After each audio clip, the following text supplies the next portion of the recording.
Volume 6. Chapter 501, Elites, 2. Chapter 501, Elites, 2. Translator, _Leo_editor, Karisu. They're here again. Watch out, someone shouted. Angele had no time to respond. His expression turned serious as he looked at those wind elementals.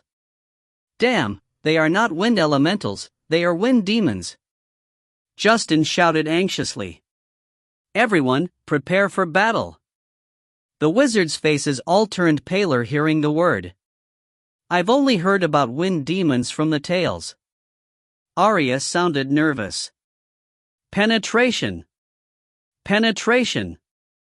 Penetration. Penetration. There were strange expressions on the wind demons' faces. They charged toward the wizards as they yelled, "We'll penetrate all the holes." Reminder, the wind demons all look like adult men with muscular bodies. Ah! Monteria blushed and screamed. She quickly put her hand on her butt. She stared at the wind demon that was rotating around her. The wind demon was chuckling and shouting, "It's shape-shifting." The wind demon looked like a muscular man the last second, but it could turn itself into wind the next second. I hate the ancient wizards who created the wind demons. Arya was also screaming. Angele dragged Becky to the side and tried to fight off the wind demons that were charging at them using his fists. Wind elementals have high resistance, but you can handle the wind demons using spells, he advised. The wizards all put up defensive spells or barriers, however, the wind demons were attacking them from strange angles. With the strong chilling wind blowing over their faces, the wizards almost forgot that the wind demons were creations of human beings and their magic resistance was much lower than the wind elementals. The wizards were being chased around by the wind demons when they heard Angele's words. Miri was no longer behaving like an elegant noble. He covered his butt with both hands and stayed behind the blue energy barrier he created, checking the surroundings constantly. Let me do it. Monteria was enraged. She took out a hexagonal crystal from her pouch. The crystal had the size of a fist. She threw it at the wind demons. Bam! A large ball of black clouds exploded and surrounded the wizards. Dark Cloud Ancestor. Heed my call. Monteria was shouting like crazy. The dark clouds gathered and formed a giant that was over 30 meters tall. Angele could only see the upper body of the cloud giant. The bottom half of his body was completely covered by the clouds. Monteria pointed at the wind demons. Dark Cloud Ancestor. Kill those wind demons. Yes. Dark Cloud Ancestor answered and tried to grab the wind demons. Run. Retreat. The wind demons were moving at full speed. They disappeared from the area within seconds. The wizards were a bit speechless. That speed. Angele's head ached. He would only be able to catch the wind demons when he was in the light form. According to the information collected by the biochip, the wind demons were traveling at 10,000 meters per second. The wind weakened as the wind demons left. Monteria's eyes were red and there were tears in her eyes. The Dark Cloud Ancestor was still in the sky, waiting for her next order. Those creatures. Damn. They're so disrespectful. Arya walked to Monteria and hugged her. They already left, calm down. There was a bitter smile on Justin's face. I didn't expect you to summon Dark Cloud Ancestor here. I would cast a strong spell too in that situation. He hated the wind demons as well. Who created those sick wind demons? Why did they do that? Miri was still covering his butt with hands. I'd cast a strong damage spell if Monteria didn't summon Dark Cloud Ancestor. He looked at the other female wizard in the team, but it seemed like the woman was not concerned. Miri then looked at Justin and Angele. Let me explain. Angele released Becky's hand. The woman was so scared that her face turned white. I heard wind demons were created by an ancient wizard named Ohala in a lab accident. Ohala was an evil wizard. he was trying to create a strong being using the evil thoughts of humans. Sadly, he failed the experiment. Which means, the wind demons are wind elementals with the evil thoughts of human beings? Arya was speechless. Well, if you think about it in a different way, he succeeded. Angele shrugged. Wind demons are always horny, but they are void creatures and can block mid-level spells easily. Also, they move so fast that they can't be captured. If we can take control of the wind demons and equip them with weapons, they'll become the best assassins in this world. Well, you need to find a way to control them first, Justin interrupted. I also read about the wind demons, but they're just trouble to me. There's a way to stop the wind demons, Angele continued, and the wizards all looked at him. What? Monteria questioned. She was still blushing and it seemed like she really wanted to kill the wind demons. A force field that is extremely strong. Wind demons will be in trouble if a force field could slow them down. Their bodies and souls are pure wind energy. Wind energy needs to keep moving. The wind demons will lose the ability to move or think if the wind stops. In other words, you can kill them using force fields that can slow them down or stop them from moving, Angele explained. You know a lot, Miri praised. I've never read about the information you mentioned, even in the Royal Library. You're weak, but you do know a lot. Arya was not being polite.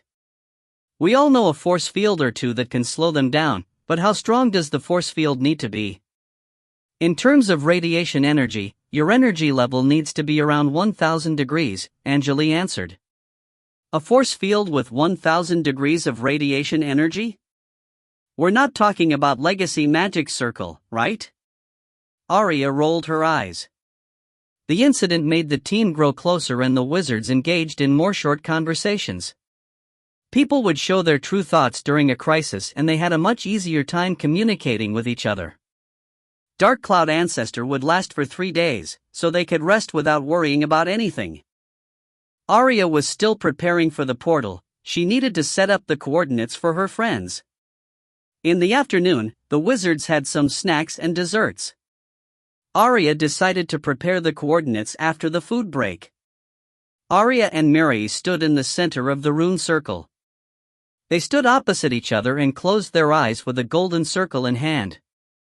They started chanting the incantation using a language that Angele had never heard of. However, he could understand what they were saying. It was a strange feeling. The Lord is here. Gather. Void. The golden circle in their hands started glowing. The golden light was getting more and more intense. The wizards could barely keep their eyes open. Seconds later, the light disappeared and 2 more white robes appeared in the circle. It was a man and a woman. They were also holding a golden circle in hand. Thanks, the female white robe spoke in a deep tone. She sounded like a leader of a group. They turned around and Angele glanced at them. The woman had an attractive body. She was wearing a ponytail. There was a cold expression on her average-looking face. The man had a pretty face and clear skin. It almost looked like he was made of jade. The man was tall and looked depressed for some reason. The 2 white robes noticed the Dark Cloud Ancestor. Justin and Monteria started talking to them, but Angele and Becky just stayed on the side. They were still resting. The team checked their equipment and started climbing again.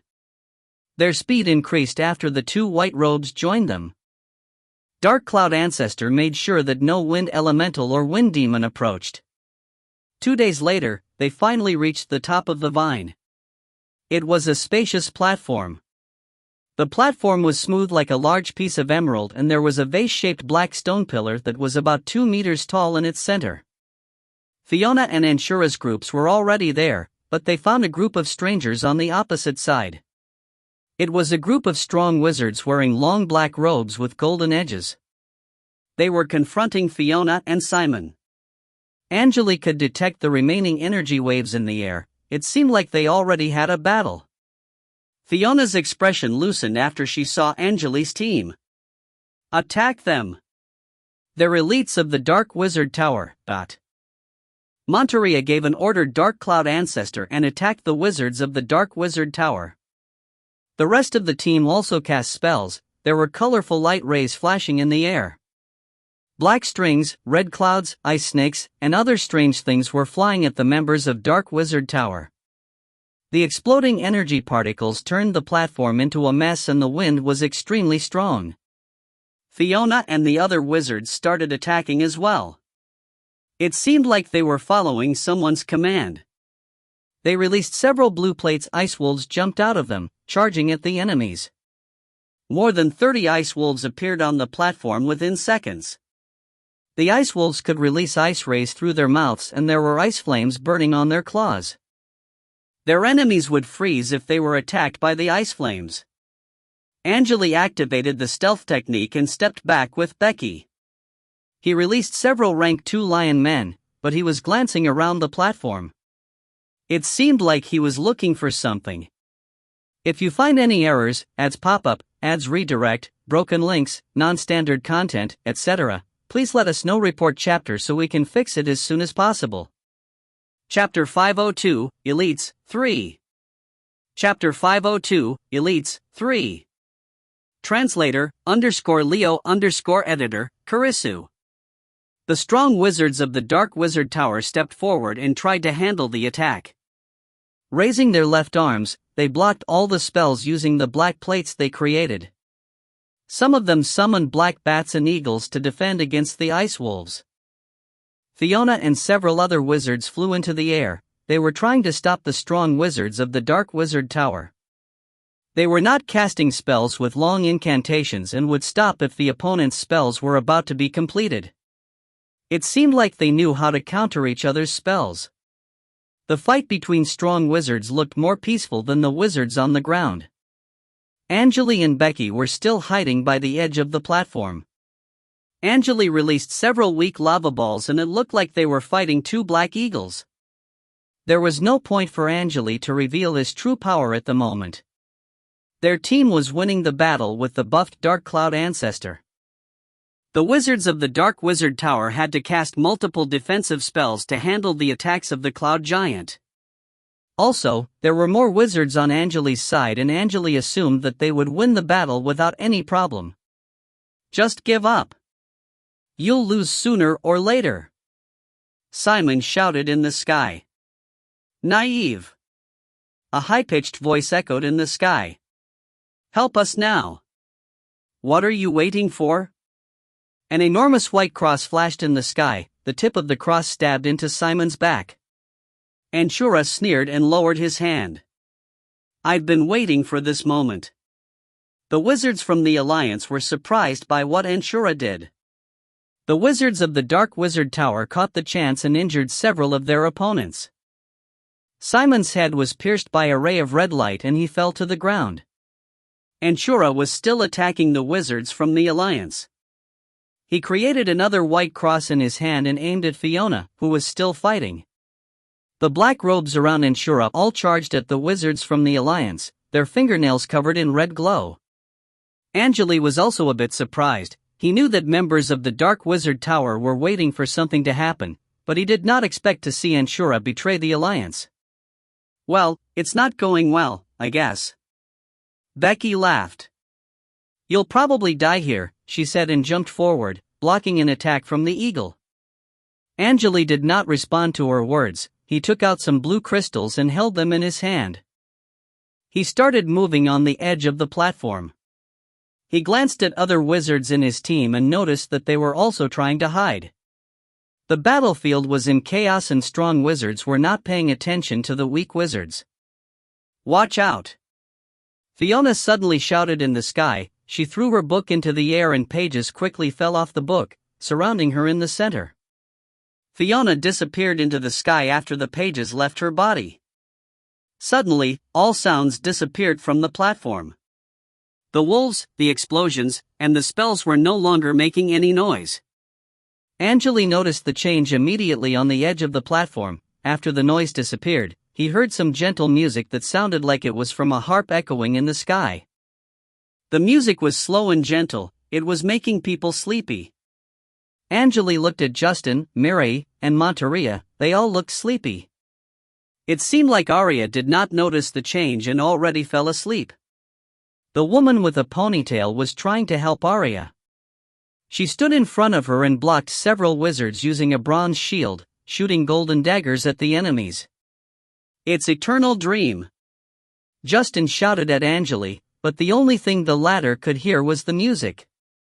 He had to observe Justin's mouth carefully to figure out what he was saying. Eternal Dream. Angele's expression turned serious. The music would slow down the energy movement and make every living being in the effective range fell asleep. Angele looked at the wizards in Fiona's team. They were eliminating their enemies one by one. They were probably ready for the Eternal Dream since none of them looked sleepy. The wizards of the Dark Wizard Tower were finished off quickly. Only 6 of them were left after about 10 seconds. Some of the wizards from the Alliance also died. Only 3 wizards were still alive in Fiona's team. Angele noticed that he could no longer hide. Members of his group were hiding most of the time and none of them was injured. He suddenly realized that he had to do something. A red balloon appeared at where Fiona was at when Angele was still thinking. The balloon had the size of a fist when it appeared, but its size was increasing quickly. The balloon had the size of a human's head several seconds later. Boom! The balloon exploded and a white doll with blonde hair appeared. The doll was moving its neck and arms slowly. It looked like a robot that needed oiling. Angele noticed that the doll's lips were moving. It seemed like the doll was trying to talk, but no one could hear it in the Eternal Dream. The doll's expression changed. It looked a bit impatient. The doll opened its mouth and started screaming. The doll's voice was getting louder and louder in the music. It sounded like a girl that was screaming in a high-pitched tone. Ah! Finally, the sound returned to the platform after the doll's voice got louder than the Eternal Dream. "You can't escape from Alice." The doll stopped screaming and a mysterious smile appeared on its face. Fiona reappeared in the sky and her face turned pale. She stared at the doll with a surprised look on the face. It seemed like she was wondering how the doll broke the Eternal Dream. "Retreat!" she suddenly shouted and disappeared into a ball of white smoke. Angele had no time to check on the others. He turned around and disappeared into flames as well. A ball of flames appeared in the sky and Angele recreated his body. He floated in the air. White light flashed beside him and Becky appeared. Angele saw some purple light flash in the sky. It was the woman with a ponytail. She helped Arya and Mary escape. The 5 wizards exchanged eye contact, but no one said a word. They all started flying in the opposite direction of the vine. The white clouds below them looked like cotton, but none of the wizards was trying to fly into the clouds. On top of the vine, Alice landed on the platform slowly and the wizards of the Dark Wizard Tower quickly walked to her. "Eliminate all the wizards that escaped the platform. They must die here. I'll take care of the woman. She has the Eternal Dream and there'll be nothing you can do." Balls of gray smoke landed on the platform, turning into 3 human beings. "Master, sorry, we're late." Alice shook her head. "I wouldn't reveal myself if they didn't have the Eternal Dream. Our members died because of me. She thought for a while and continued, "Fiona is a problem, but I think there's another strong wizard that was trying to hide his power. Any volunteers? I'll go." One of the men from the smoke stepped forward. "Be careful, that one should have the same power level as Fiona. I think he's also carrying secret items. The Alliance didn't put random people into their elite team. That man must be an important member to them," Alice warned. "Don't worry, we'll take care of him," the smoke man responded. Alice looked at Angele as she said, "Good. Who'll track the weak ones down?" "I think they teleported to the area above the clouds." "My pleasure." Angele smiled. He almost sounded like a different person in front of Alice. "It's a pity that I can't eliminate Fiona by myself. You can have her leg if you're fast." One of the wizards chuckled. That'd be great. All right. Alice clapped her hands. Let's move everyone. Just use the portal we built. Yes, Master. Chi. The wizards of Dark Wizard Tower all disappeared from the platform. Golden sunlight illuminated the sea of white clouds. There were 5 small dots flying over the clouds. They looked like 5 flies that were flying over a peaceful sea. Angele leaned forward. He was flying at full speed with red glow surrounding his body. How's the situation? A female voice echoed in his ears. Good, I'm not injured, Angele responded using energy particles.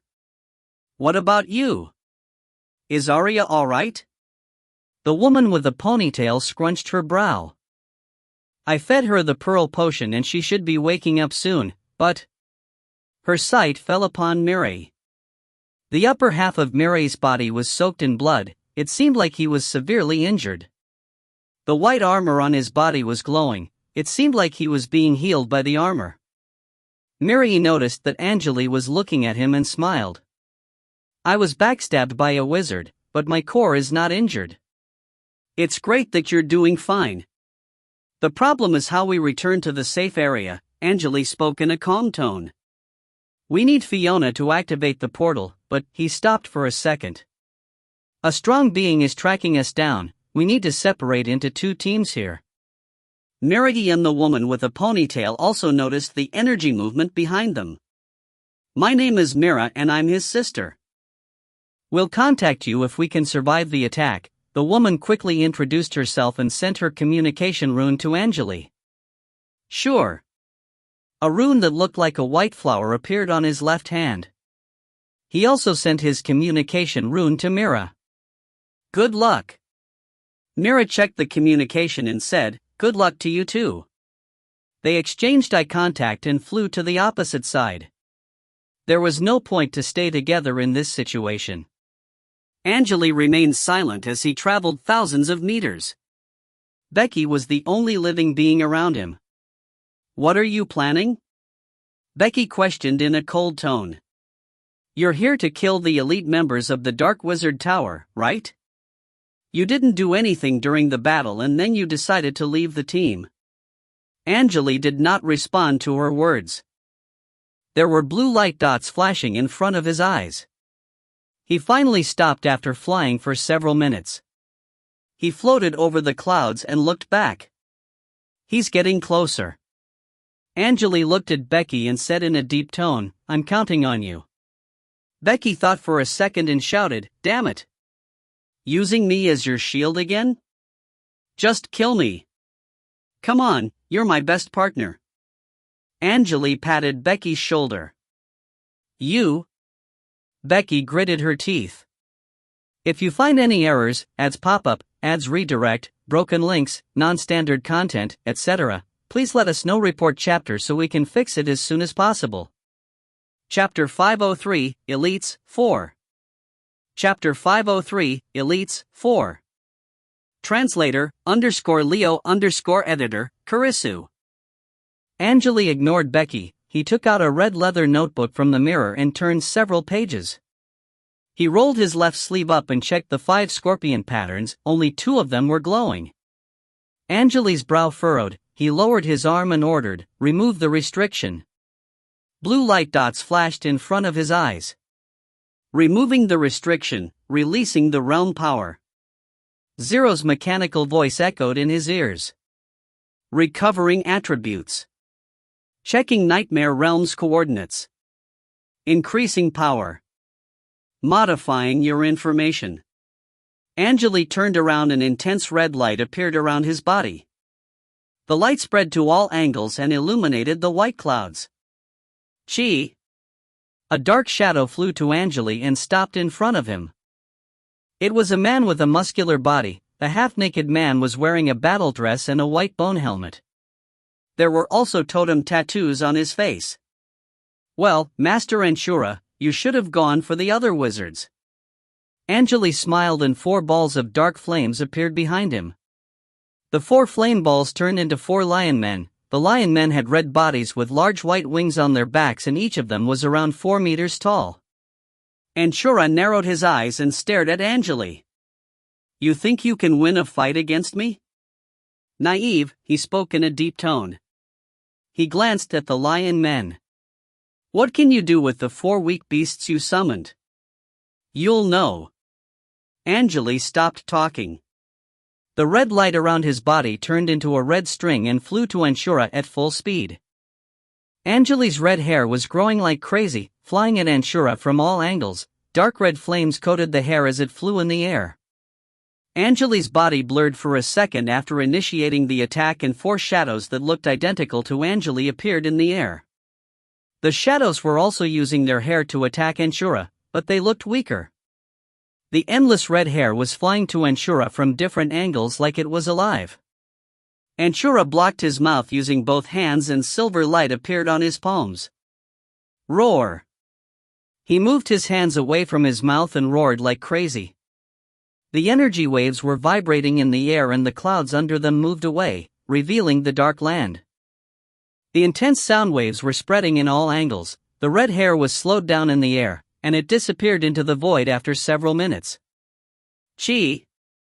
Suddenly, a strand of hair slashed through the left side of Angele's face. Angele stopped roaring after taking the hit. His expression changed. Angele thought he would be able to take out Angele easily, however, he did not expect Angele to be so strong. He realized that Angele had been hiding his true power. Angele rubbed the wound on his face and dripped the blood onto his white bone helmet. "Ancestors call," he shouted, and threw the bone helmet down. The size of the bone helmet quickly increased, and it turned into a skull of a beast within seconds. The skull was more than 30 meters long, and Angele was covered by its shadow. Bam! Thick purple smoke filled up the skull quickly, leaking outside. Chi! The skull released a ball of purple smoke through its mouth and tried to bite Angele. Angele remained calm and raised his right hand. He waved his hand, and countless purple stones jumped out of the black mirror. The stones gathered around his right arm. They were turning into a piece of stone armor.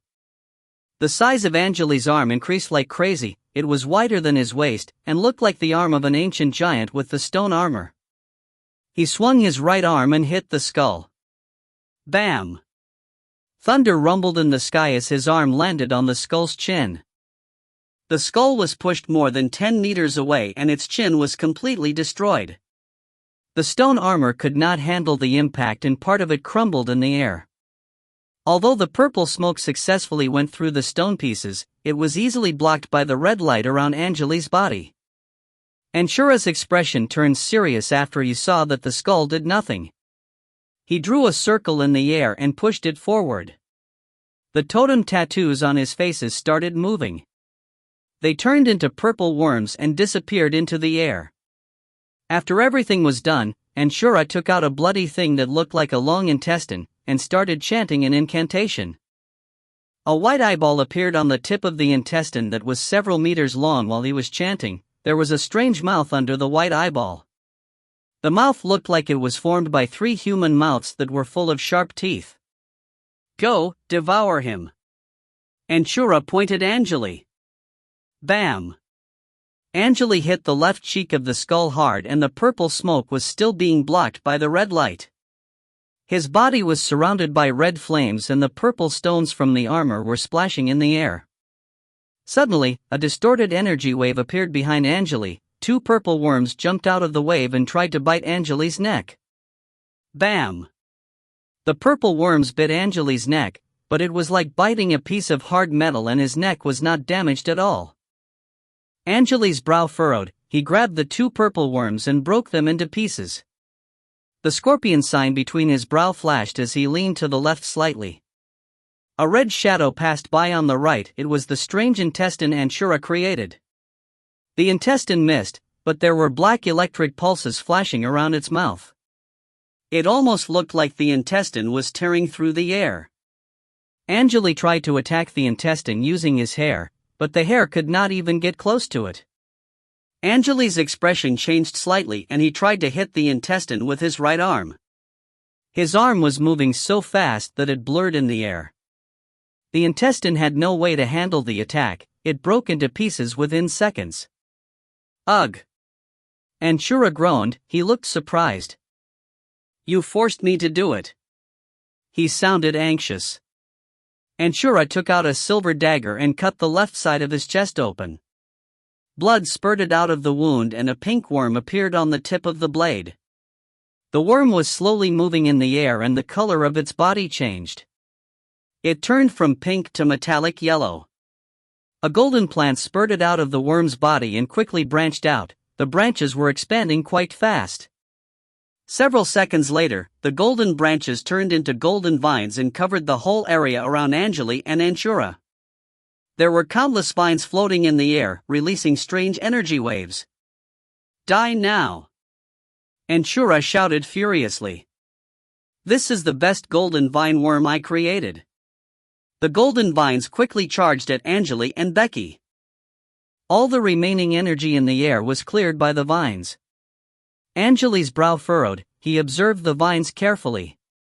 He wanted to teleport away when he saw the worm, but the vines expanded so fast that he had no time to escape.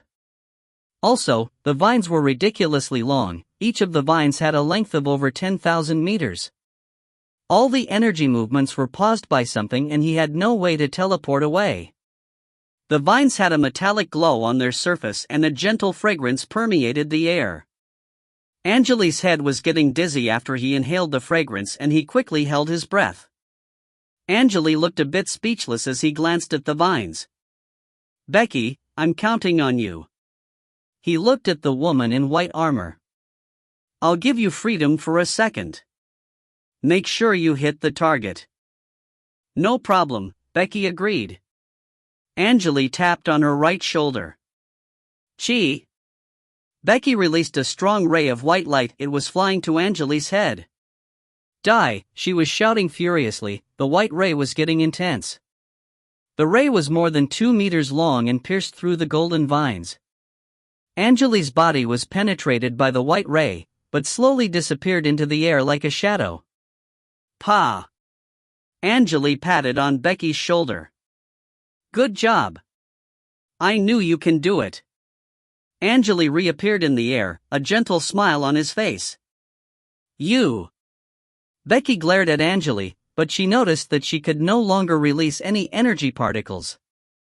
It seemed like her power was restricted by Angele again. Becky realized that she had no way to fight Angele if she could not see through the illusions. The white ray released by Becky pierced through the vines and created a tunnel that led to Angele. Angele's body evaporated in the white light, but his head was still floating in the air. Angele's eyes were wide open, it seemed like he was killed before he could figure out what happened. A translucent red soul was drawn to Angele. Chi. Angele inhaled deeply and Angele's soul moved to him quickly.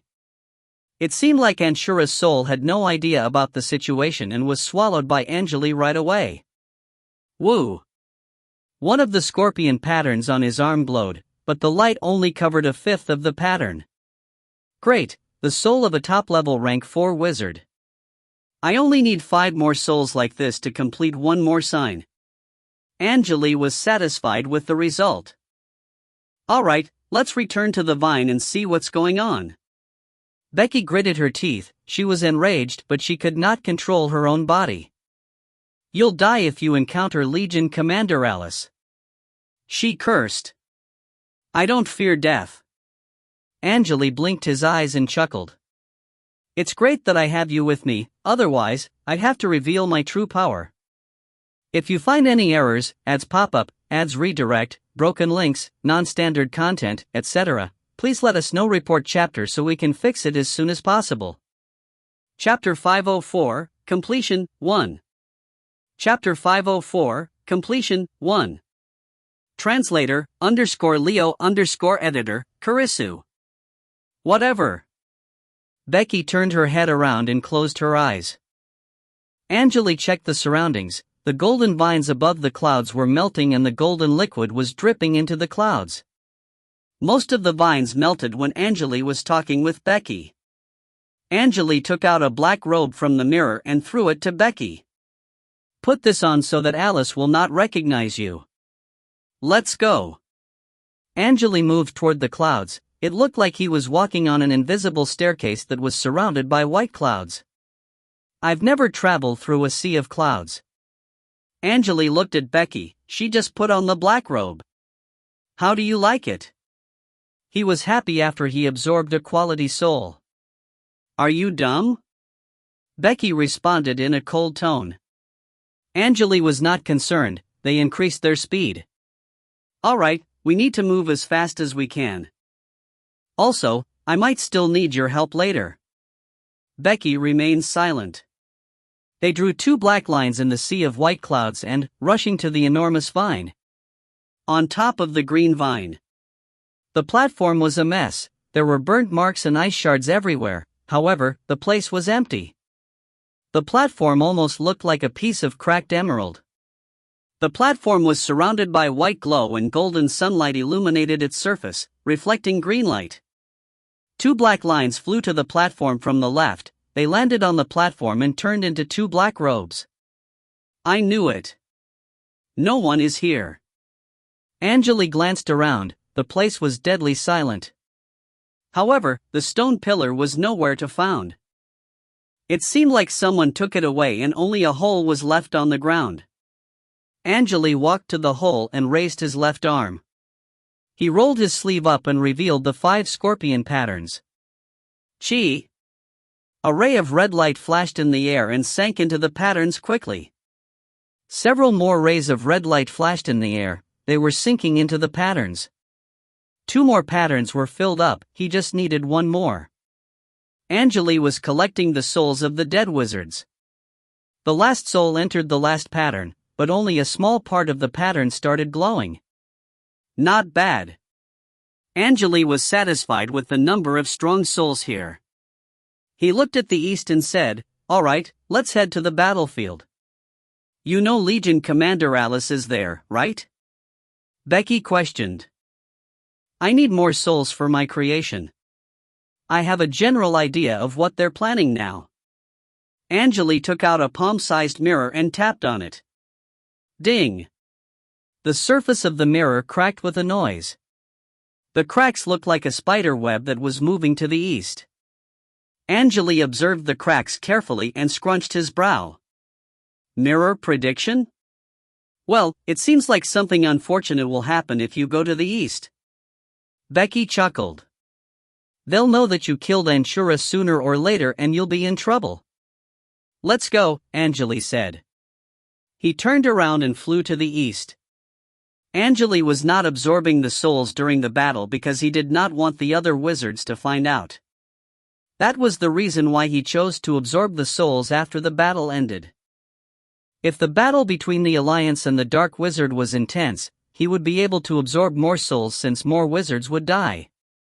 If one side was much stronger than the other, the battle would end quickly and he would not be able to collect too many souls. Currently, the Dark Wizard Tower had the advantage. They flew east at full speed while hiding in the sea of clouds. 10 minutes later, Angele heard something roaring and exploding ahead. His expression changed and he stopped moving. He quickly put up a barrier in the front. The barrier absorbed the remaining energy waves and disappeared. His black robe was wet due to the clouds. Don't move, he muttered and overlooked the area on the front carefully. He saw 2 humongous creatures fighting. The one on the left was a large eyeball created by blue electric pulses. The blue electric pulses formed electric tentacles that attacking the enemy. The one on the right was a deer with a human head. The deer was white and it was more than 10 meters tall. White frost was dropping down the deer's body and the human head looked like it was from a young human being. The frost rays released by the deer were fighting the electric pulses released by the eyeball. The noise they made sounded like rumbling thunder. Angele and Becky hid in the clouds. The energy waves in the sky were so strong that no one was paying attention to the clouds. It's Fiona's energy waves. She's probably the one who released this eyeball. The deer is releasing mixed energy waves. It doesn't seem like the deer was summoned by just one wizard, Angele thought. Through the chaotic electric pulses and frost rays, Angele noticed that there were several gray robes with pale faces observing the battlefield from the far side. There were several black robes floating around them. Angele was not sure if they were killed or just unconscious. The battle is ending. We can approach them without being detected and finish them off. Angele sent these words to Becky using energy particles. I think you know Alice's personality. Although you're a member of the Dark Wizard Tower, she'll still kill you without asking any questions. We need to weaken the Dark Wizard Tower so that Alliance will have a chance to win. Becky was a bit disappointed, but she still nodded. They're all strong wizards like me. What'll you do? Let's take out the gray robes first. We can backstab them when the time is right. The deer will be distracted even if we fail, it'll be slowed down and its abilities weakened. Angele came up with a plan. They moved to the left and tried to approach the gray robes from behind. It took them about half an hour to go around the battlefield. The gray robes were focusing on the battlefield and one of them was chanting an incantation. It seemed like the old man was preparing a strong spell. Angele was a bit surprised when he saw the black robes that were floating in the air. The black robes were in Angele's group. He was a bit surprised. He saw Mira, Aria, Justin, Monteria, and a female wizard that he did not know. Those wizards were still breathing. It seemed like they were still alive but could not move. The wizards opened their eyes as Angele approached them. They were floating behind the gray robes and could see the white clouds. The wizards noticed that Angele and Becky were moving to them. They were a bit surprised but looked excited. Help us! This is just a force prison. Mira sent a message to Angele using the communication rune. Miri, Aria, and I can release a strong spell, but you need to help us to get out first. Wait, Green, help us first. Here. Release us from the force prison. Justin and Aria were also talking to him using energy particles. The wizards all looked at Angele since he was their only hope. Force prison? It's a simple spell, but it's hard to deal with. Without the energy code, the energy pulse will damage my body if I try to break it using pure power. Angele checked the information in the database and his brow furrowed. Should we help them first? Becky sent the question through energy particles. Angele shook his head slowly. No, we need to finish our thing first. He slowly moved past the wizards and a black scorpion sign appeared between his brow. Angele and Becky were hiding behind the illusions Angele created. Also, they were still behind the clouds. Damn! Are you stupid? Do you really think you can backstab them? Aria got impatient after she noticed that Angele was not going to help them first. Miri and Mira remained silent. Angele could see the desperation in Justin and Monteria's eyes. It seemed like they had given up. How stupid can you be? Damn it! Damn it! We're stronger than you, but we were still captured by the enemy. Aria started cursing. She did not sound like a noble woman at all, and fear was written all over her face. It seemed like she was upset about losing the battle. The gray robes are protected by at least 3 divine shields and I don't think you can backstab them. Mira heard some noise before she finished her words. Angele slowly pulled his right hand out of a gray robe's body, blood dripping down his palm. Mira remained silent. She could not believe what she just saw. She was wondering how Angele broke through the 3 barriers like nothing. The wizards lost the battle because the enemies had strong defensive barriers. Each of the divine shields could only be broken through by attacks with over 1000 degrees damage. There were 3 shields and they could block over 3000 degrees of damage. Mira looked at the blood on Angele's palm and the gray robe that fell to the ground. Maybe the gray robe was careless. Mira assumed. The rest of the wizards were also surprised because Angele killed a gray robe like killing a chicken. Becky was trying to do the same thing, however, she only broke through 2 divine barriers, and the gray robe turned around quickly. He tried to cut Becky's head off. Angele quickly moved to the gray robe and broke through the last barrier, hitting the gray robe in the head. Chi! The gray robe's head was cut in half and his brain splashed in the air. If you find any errors, ads pop up, ads redirect, broken links, non-standard content, etc., please let us know. Report chapter so we can fix it as soon as possible. Chapter 505, Completion 2. Chapter 505, Completion 2. Translator, _Leo _editor, Karisu. Enemy, the 2 other gray robes shouted. They tried to take something out from their pouches, however, Angele was right beside them. He created the stone armor again and hit the space between the 2 wizards to create a distraction. Chi chi. The gray robes' heads were pierced by Angele's dark red hair. The 4 gray robes were eliminated like nothing. Is it over? Becky rubbed her wrist. She failed to break through the barriers and it seemed like she was disappointed. Angele nodded. Yeah, they're just rank 4 wizards who were injured. We can take them out easily. The problem is the deer. He was getting stronger and stronger as the nightmare realm approached. He was already stronger than the moment he entered the blood throne. Also, his abilities were buffed by the realm power of the nightmare realm. Although his physical attacks were relatively weak, they still had the damage of strong offensive spells. The gray robes were top-level rank 4 wizards, but their defense was lowered due to the injury, so Angele could take them out easily. Also, Angele was confident that he could take out 4 top-level rank 4 wizards even if they were not injured. It seemed like the deer noticed the situation. The deer released 2 purple lasers from its eyes at Angele's chest. Becky appeared in front of Angele before Angele said anything and blocked the purple lasers. Chi! The lasers penetrated her robe, leaving 2 holes on the white concept gear, but they failed to damage Becky's body. Those lasers can easily penetrate the divine shields the gray robes had. Becky's brow furrowed.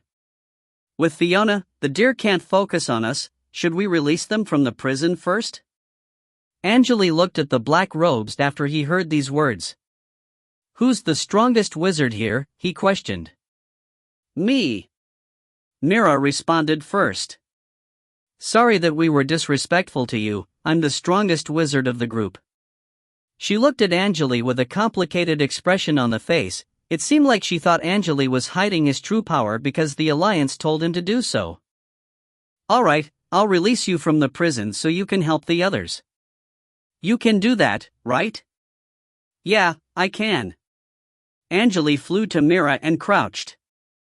He turned Myra's body around. There was a complicated green rune on Myra's stomach. Angele put his finger on the rune and started drawing. The green glow faded away after Angele redrew the whole rune. Several seconds later, intense green light was released by the rune. Angele quickly slapped the rune. The green rune collapsed as the light slowly faded away. Mira quickly straightened her back as she blushed. Most of the female wizards would not care, however, Mira was a royal member from the Golden Flower Empire. Her behavior represented the royal family. Unlike the female wizards from other empires, the Golden Flower was the symbol of elegance and purity. Although Angele was helping, she still felt ashamed that her stomach was touched in public. Thank you. Mira felt a bit strange that she had to thank the man who just touched her stomach. Somewhere above the clouds, a white doll that was around 1 meter tall was arranging her hair. She was observing the white clouds and it seemed like she was looking for something. Come to me now. Cutie. Her voice was gentle but hoarse. Don't try to hide. I can see you. A male voice came from the clouds. As a commander of the Dark Wizard Tower, why are you going so hard on a young wizard like me? You should go for the important members of the Alliance. This is a war, young one. No one cares. Alice chuckled. Ask the important members of the Alliance to come and fight me, but they'll die too, ha. Alice looked to the right. Found you. She grasped forward with the right hand. Ka. Part of the large cloud disappeared into the air. It almost looked like an invisible beast took a bite off the clouds. It seemed like her attack landed. The man groaned. You're a dead man. Alice licked his lips. Her tongue looked like a tongue of a snake. It was red and sharp. Raising her hands, she clapped slightly in front her chest. A large shadow that looked like a wing appeared on the right side of her back, spreading toward the clouds at full speed. Suddenly, Alice's expression changed. A light screen appeared in front of her eyes, and she saw the gray robes being backstabbed and skilled. New toys. Wait, that man is Purple Eye. She muttered. Hey, young one, you're lucky that I have something else to take care of today. Alice turned around and disappeared into the clouds. Several minutes later, a male white robe appeared on the far side. He was holding his injured right arm and sweat covered his face. What's this monster planning? The man wondered. Angele's expression changed. Hurry up! Alice is coming, he suddenly shouted. Mira had released 3 more wizards from the prison. She helped her younger brother first and they started helping the others together. It seemed like they still needed some time. Arya was just released from the prison. How do you know that the monster is coming back? Arya was not happy. She was around 100 years old and it seemed like she could not control her emotions like a grown woman. I set up multiple runes on my way here. She'll be here in half an hourglass. Half an hourglass was the same as half an hour. The wizards' expressions changed after they heard Angele's words. Now. Angele exchanged eye contact with Becky and Becky nodded. They knew that it was a life or death situation. Also, if we failed to solve the problem, I'll remove the restriction. Do whatever you can and see if you can eliminate that deer. Angele sent the words using energy particles. I'll try, Becky responded in a deep tone. I'll have to warn you first. Alice also owns a concept gear and no one knows how strong she is. She'll make it look like she's only slightly stronger than her opponent so she can have more fun during a battle. No worries. Angele nodded. He wanted more wizards to die during the fight so he could collect all the souls he needed. Mira, how can we leave the Blood Throne? He looked at Mira. Fiona has the plate with the coordinates, Mira responded before Mira said anything. They finished speaking and stopped wasting time. The wizards started to prepare for the incoming battle. They were waiting for Angele's order since they realized that Angele was the strongest wizard in the team. Everyone, prepare your area lightning spells. I'll locate the target. Angele raised his hand and swung it down hard. A large purple lightning rune the size of a human head appeared above him. The rune gathered the electric pulses from the void and absorbed them. It felt like the rune was a spacious pouch designed for electric pulses. The other wizards also cast their spells and the created electric pulses all went into the rune above Angele's head. The electric pulses surrounded the wizards and they were getting intense. An enormous electric leopard was created by the electric pulses. The clouds below them turned dark and they started moving. The deer got anxious after it noticed that the situation changed, but it was still having trouble with the purple electric lasers released by the eyeball. Roar! The deer roared as more and more frost was released by its body. The area around the deer turned into an ice aura. The white frost in the ice aura turned into ice shards that had the shape of flowers. The ice flowers started rotating around the deer slowly. Watch out! The deer is going all out. Fiona's voice echoed in the air. Angele was not concerned, he just pointed at the deer. The leopard roared and charged to the deer. The eyeball released 2 electric snakes and they were also flying to the deer. The ice flowers exploded as they contacted the electric snakes. The frost energy in the air was moving like crazy. The sky suddenly turned dark. Rumble. After the thunder, light returned to the sky. The deer was burnt black and its head was cut off its body. The deer was still floating in the air, but it was no longer moving. It's over. Let's retreat. The eyeball turned into Fiona. Her black robe was broken. Fiona's body and face were covered with blood. It seemed like the battle was intense. Fiona opened her book quickly and turned the pages several times.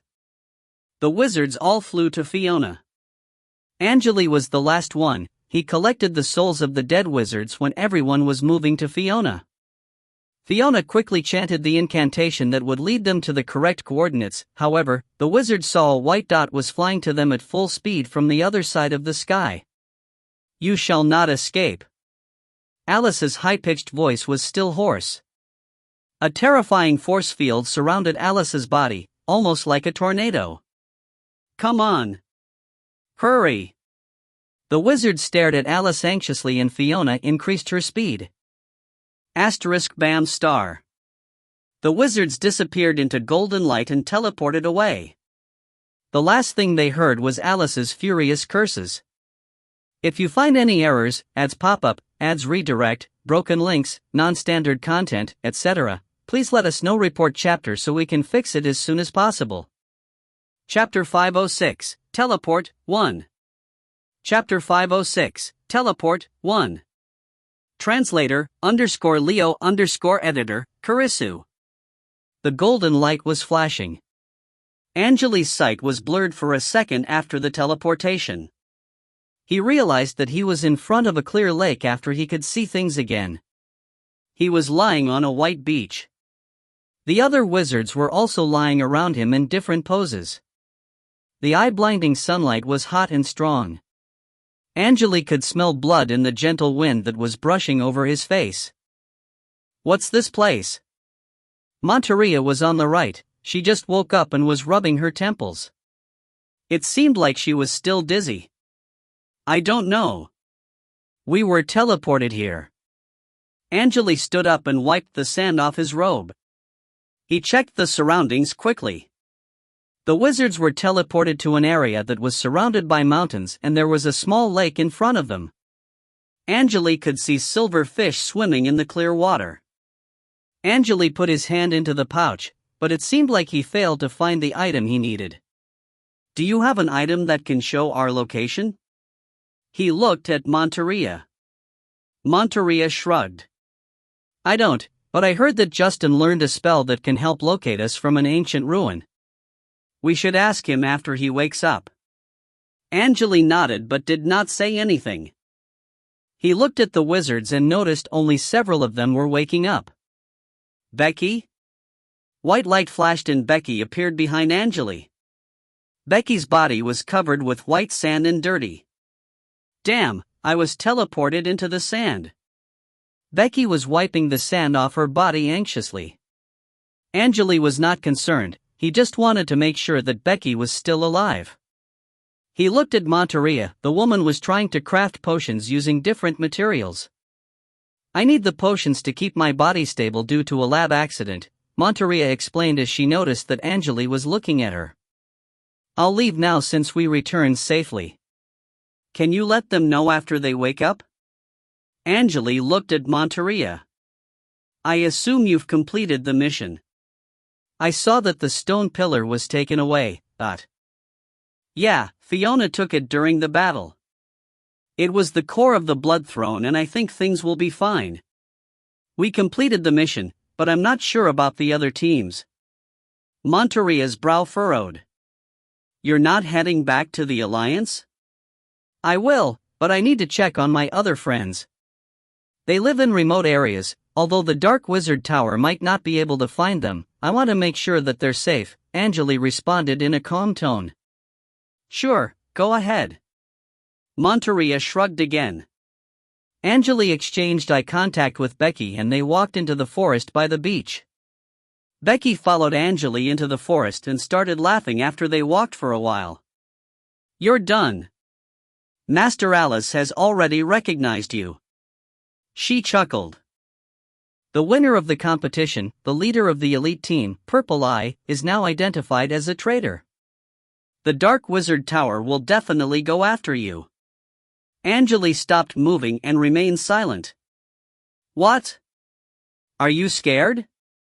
Becky sneered. The two stood in the forest. The golden sunlight landed on the ground after passing through the gaps between the leaves which were shaking slightly in the wind. Angele opened his mouth after he remained silent for a while. "The contract states that my benefit and the people that are important to me will be protected in exchange for my service. I didn't want to join the Alliance's operation, but my mother was attacked by you and that's a breach of the contract." "No, it's not." A deep and old voice echoed in the air. Angele's expression changed, white light flashed in the air and Becky appeared in front of him. A silver bat appeared above the tree. The silver glow around the bat was brighter than the golden sunlight. The bat almost looked like a silver statue. The silver bat landed on a branch in front of Angele and Becky and stared at Angele with a pair of deep eyes. "Alice has informed us about the situation, but we had no time to confirm it. However, we've confirmed it now." "Green, are you sure you want to join the Alliance?" the bat spoke slowly. Angele looked at the bat with a serious expression on his face. He recognized the voice immediately. It was his teacher, the head of a department. Angele had never met his teacher after joining the department, and it was the first time they had a serious conversation. "Teacher," he wondered. "Is this your physical form, or?" "This is my physical form," the bat responded in a calm tone. "I've been using this body for over 1,000 years. Come back to us, Green. I'm one of the department heads and your guilt can be remitted. Also, I can protect your mother."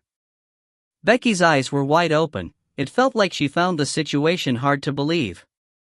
Angele remained calm. "I've never breached the contract. Everything I did was allowed. Also, I still think that the Dark Wizard Tower is the one who breached the contract." "Is this your real thought?" the bat questioned back. "Yes." The conversation was not going well. Several minutes later, the old bat loosened its expression. "I was going to teach you my technique after the war, but I didn't expect you to betray the organization at this critical period. I'm just doing what I have to do," Angele spoke in a light tone. "Good." The bat nodded. "I can understand, but the Duke will not. You're the only student I accepted in recent years and I respect your decision. You must have a strong mind to walk further. That's how wizards strengthen themselves. However, the Dark Wizard Tower will not forgive a traitor." The bat opened his wings and released some eye-blinding silver light.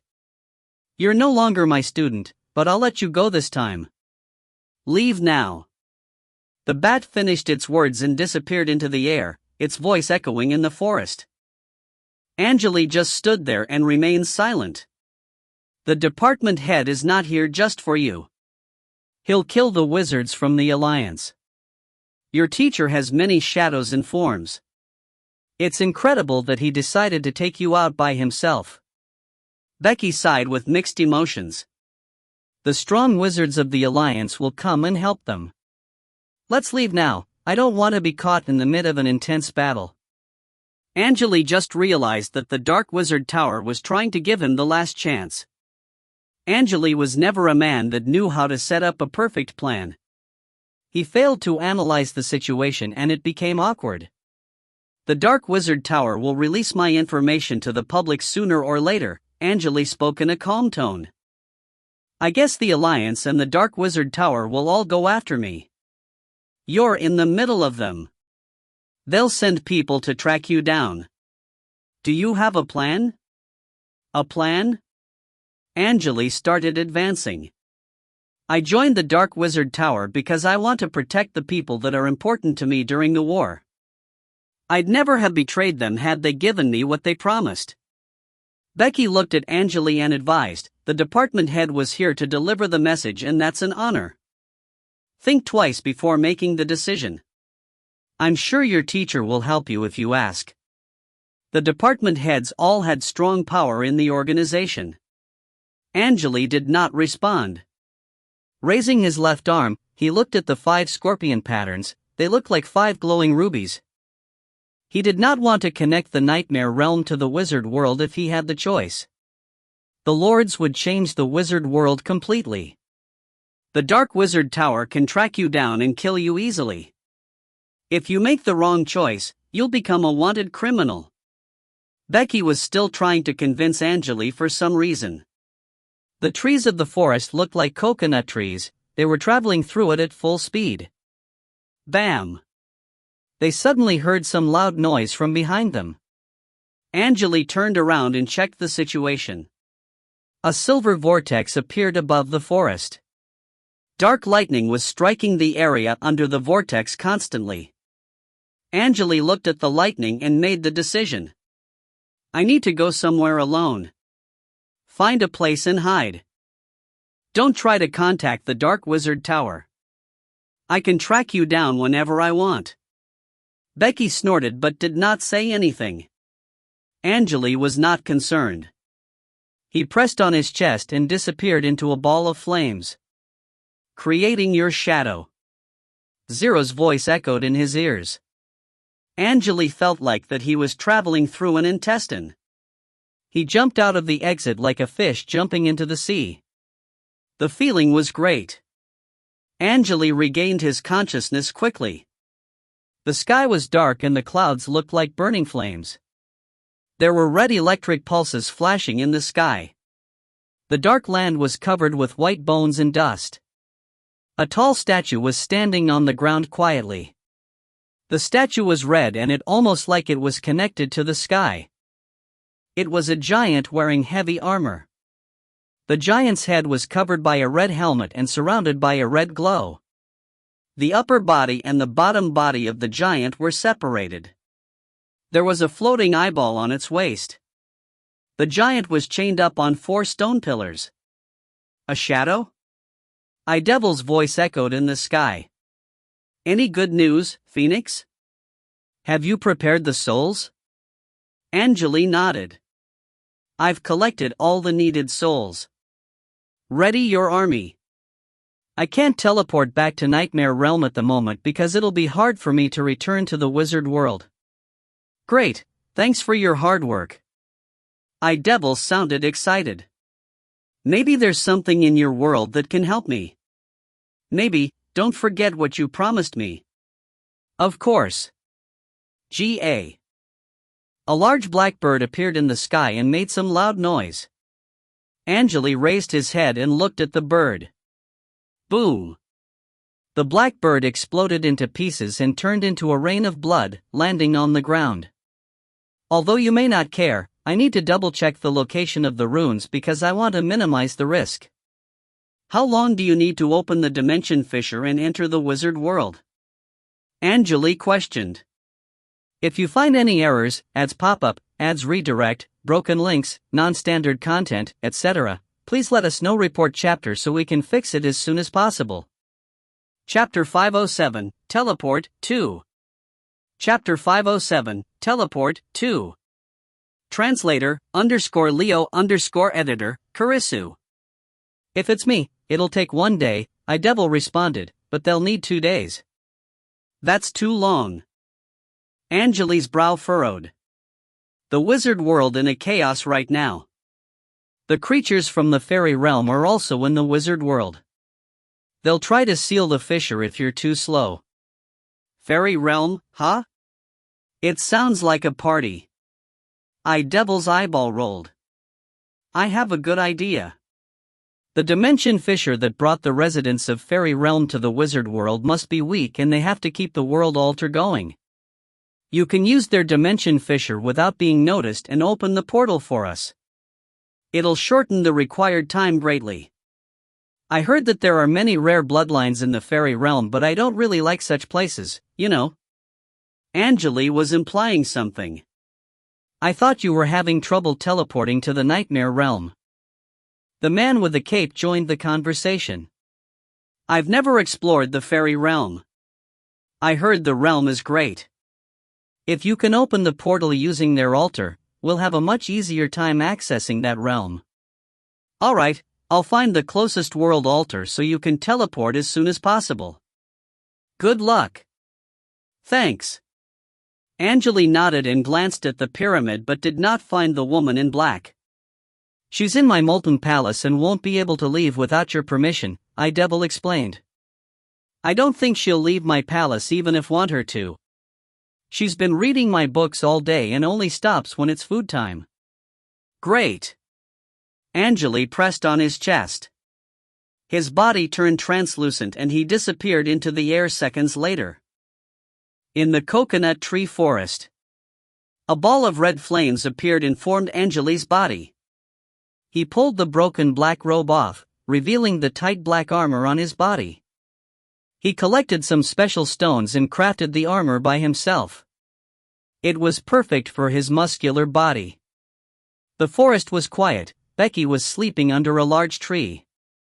Her face and hands were still covered in dirt. There were dead crabs on the ground, each the size of a wheel. The crabs were smashed to pieces and for some reason, their blood was red. Angele walked to the tree and kicked Becky. Wake up. Damn. What are you doing? Becky stood up, she sounded angry. Do you know where the closest world altar is? Angele wondered. Why are you asking? Becky inhaled deeply and shook her head slightly. Most of the altars are reinforced and I don't think you can break any of them. Has the Alliance already tried it? Angele wondered. Yeah, they tried many times. Do you know Suman? He's the inheritor of the 1,000 Waterfall City's lord. Suman is not talented, but he has some weird abilities and tried to destroy the world altars, Becky explained. However, he failed. Which means Suman is familiar with world altars?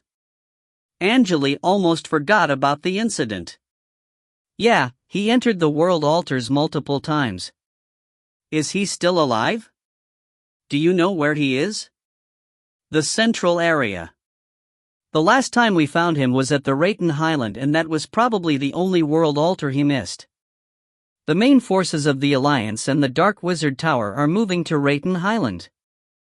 That place might be the location for the final battle, Becky responded. She knew that Angele could read her memory if she tried to lie. Let's head to Rayton Highland as well. Angele pointed at the broken black robe on the ground and ignited it. The base of the Alliance in the Molten River area. In a cave among the volcanoes. The important members of the Elemental Hand were all in the cave. The elders sat around a black stone table. Bam! The second elder hit the table with his fist. There was a serious expression on his face. That's all we get after traveling for days? We left our legacy magic circle and we've never been friends with the three lords. The first elder spoke in a calm tone. It's understandable, thought. It's fine that they don't provide us with supplies, but our base is way too close to the front line. It'll be a serious problem if we're attacked by the Dark Wizard Tower, Vivian interrupted. The elders remained silent after hearing that. Suddenly, a soldier in black armor stepped into the cave. Masters, the leader of the Alliance, Prince Evil Dragon, wants to invite you to his meeting hall. All of us? The first elder stood up. What's the matter? The messenger said that he wanted to move our base to another location, the soldier responded. Really? The elders sounded surprised. 4 days later. In a dark underground cave that was close to the volcanoes. Green patterns flashed on the walls and there was a black table with a ball of red light floating over it in the center of the cave. Angele stood in front of the red light quietly and moved his left arm to the light. The red souls were being absorbed into his left arm. He could hear the souls groaning and screaming echo in the cave. It took around 10 minutes until all the souls were absorbed by the scorpion patterns. Angele felt relieved after everything was done. Great, the souls absorbed by the 5 scorpion patterns are all here. I just need to find a suitable location and open the portal. He lowered his left arm and covered the scorpion patterns using the stone armor. Becky leaned against the wall and watched the whole process, but she was not interested in what Angele was doing. Is the war still going on? Angele looked at Becky. It never stopped. The Alliance successfully surrounded part of the Dark Wizard Tower's army and they would not let this chance slide, Becky responded in a light tone. Boom! It seemed like something exploded above the cave. Lead me to Rayton Highland. I've prepared everything. Angele had a blank expression on the face. I think you're planning something dangerous. Collecting souls was never allowed by the Alliance or the Dark Wizard Tower. You're done if they find out about the truth. No one will forgive you, Becky warned in a cold tone. It's what I have to do, Angele said in a light tone. The more souls I collect, the more easily they can travel through the portal, and the timing will be perfect, he muttered. Angele disappeared into red flames and Becky disappeared into some white light. Several days later. Rayton Highland. Noon. It was snowing and the whole land was white. On the plains of the Highland, there was an army in white confronting an army in black. Rows of knights in white armor were in the army on the left, riding tall bulls that only had one horn. The hooves of the bulls had the size of wheels. They were standing on the ground steadily. A white robe was floating in front of the army with a pearl necklace in hand. He was staring at the dark army quietly. The dark army was formed by black robes with beasts around them. There were lions, birds, dogs, and goats that were over 3 meters tall. The dark army was led by an enormous black goat. Its horns were twisting slowly, almost like 2 moving snakes. I didn't expect to meet you here. This is the only path we have and you better move away or I'll destroy you along with your army, the goat said slowly. Snake horn? I thought you were at the volcanoes. The old wizard scrunched his brow. Well, I guess I'll just take you out since you're here. Try me. The snakes on the goat's head were moving much faster than before. They traded the words, however, none of them initiated the fight. It sounded like they were just having an argument. One of the white-armored knights yawned as he looked at another knight. Hey, how long will this argument last, ? I have no idea. I guess it'll take several more days, the knight responded. Won't they get tired? The argument is initiated by the captain, our vice-captain, and elder also joined the argument. The soldiers sounded tired. Why don't we just fight? The wind and the snow was getting stronger. The soldiers were all covered in snow. Angele and Becky stayed in the sky above the 2 armies. They activated stealth technique and were barely noticeable in the white clouds. Angele looked down and could see the soldiers on the plain clearly. On the far side, there were several other white armies moving down the hills. There were also dark armies moving down the mountains quickly. How long have they been confronting each other by the entrance of the world altar? I can see that they're gathering armies, Angele talked to Becky using energy particles. There were several owls patrolling the yard below them. This is the location of a possible final battle. The Alliance probably knows that the Dark Wizard Tower is still having trouble with the Shadow Realm. This is the perfect time to start the battle since most of the Dark Wizard Tower's strong wizards are fighting with Shadow Realm, Becky explained. How long until the next teleportation? They'll send more soldiers here, right? They bring more soldiers to this world once every half month. We just need to wait several more days. Great. Angele looked at the armies. When the Dark Wizard Tower activated the world altar, he would be able to create a portal for the lords, and would be saved a lot of effort since he would not have to create the dimension fissure by himself. If you find any errors, ads pop up, ads redirect, broken links, non-standard content, etc., please let us know. Report chapter so we can fix it as soon as possible. Chapter 508, Ancient City, 1. Chapter 508, Ancient City, 1. Translator, _Leo_editor, Karisu. Angele thought for a while and flew to the empty ground on the side. The empty ground was far from the battlefield, so he was not worried that he would be detected. He was certain that the patrolling soldiers would not be able to see that far. The wind and snow were getting stronger. Angele could barely see any objects after he landed on the ground. The white snow was the only thing in his sight.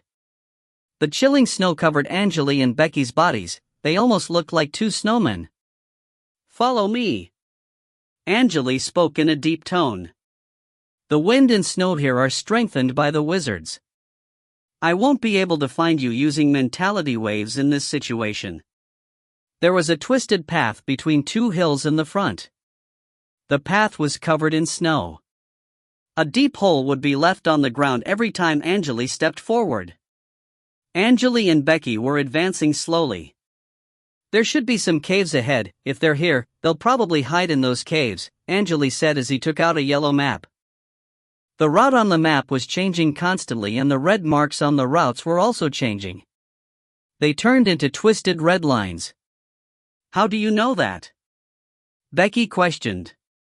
She knew how she should communicate with Angele after all these days they spent together. She just needed to follow Angele's orders when necessary, and Angele would not get angry if she was disrespectful. However, Angele would play jokes on her sometimes. "I have a friend that lives in this area." Angele lowered the map. "Although I don't know why he responded so fast after I tried to contact him, it's great that I can still find him," Angele explained. Becky stopped asking questions. They were advancing in the snow and increased their speed. Their footprints would be covered by the snow within minutes.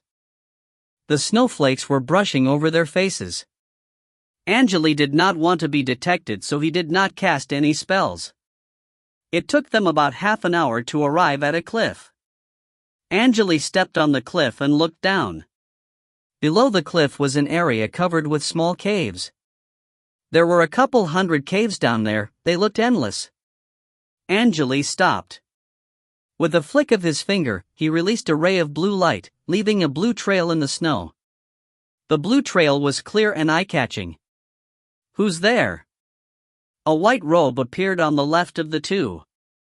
The white robe was observing Angele and Becky carefully. "I'm a friend of Mincola," Angele responded in a calm tone. "Dorman, calm down, he's my friend." A tall man stepped out of the snow. He was wearing white armor and his skin looked a bit dark in this outfit. The man's sight fell upon Angele. "Long time no see, Green. You helped me the last time and I finally have the chance to pay you back." Angele remained silent. He was not sure how he should respond. "Come in now. You're almost an enemy to both the Alliance and the Dark Wizard Tower," Mincola spoke in a deep tone.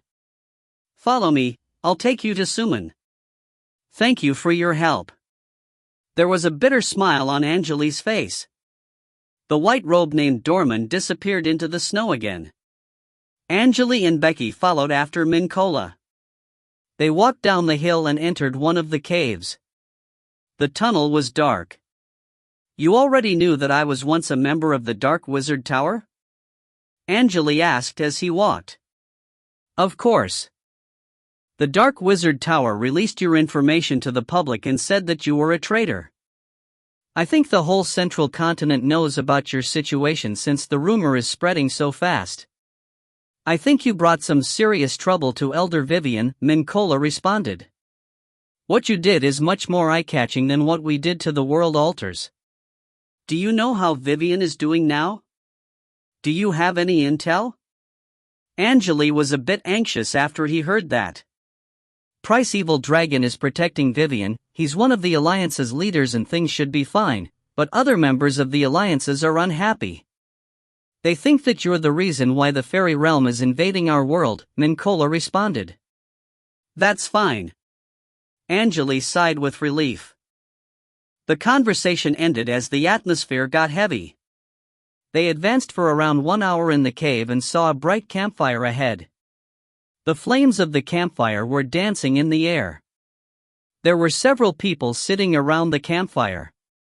One of the men in white leather armor had long black hair and was cleaning a scimitar. Angele also saw a woman wearing a short green skirt. She had to be Sela, Suman's partner. They left Thousand Waterfall City together. The other people were around 30 to 40 years old. There were a man and a woman sitting opposite each other. They had blank expressions and were wearing tight black outfits. There were 2 long swords hanging on the woman's waist and she was wearing silver bottom armor. She looked like a royal knight. They all looked at Angele and Mincola after hearing the noise. Suman stood up and asked, "Mincola, is he the man you talked about?" He looked at Angele and Becky with a pair of sharp eyes. "You were just kids when I met you and Sela at the party." Angele smiled and said, "You look like a great warrior now."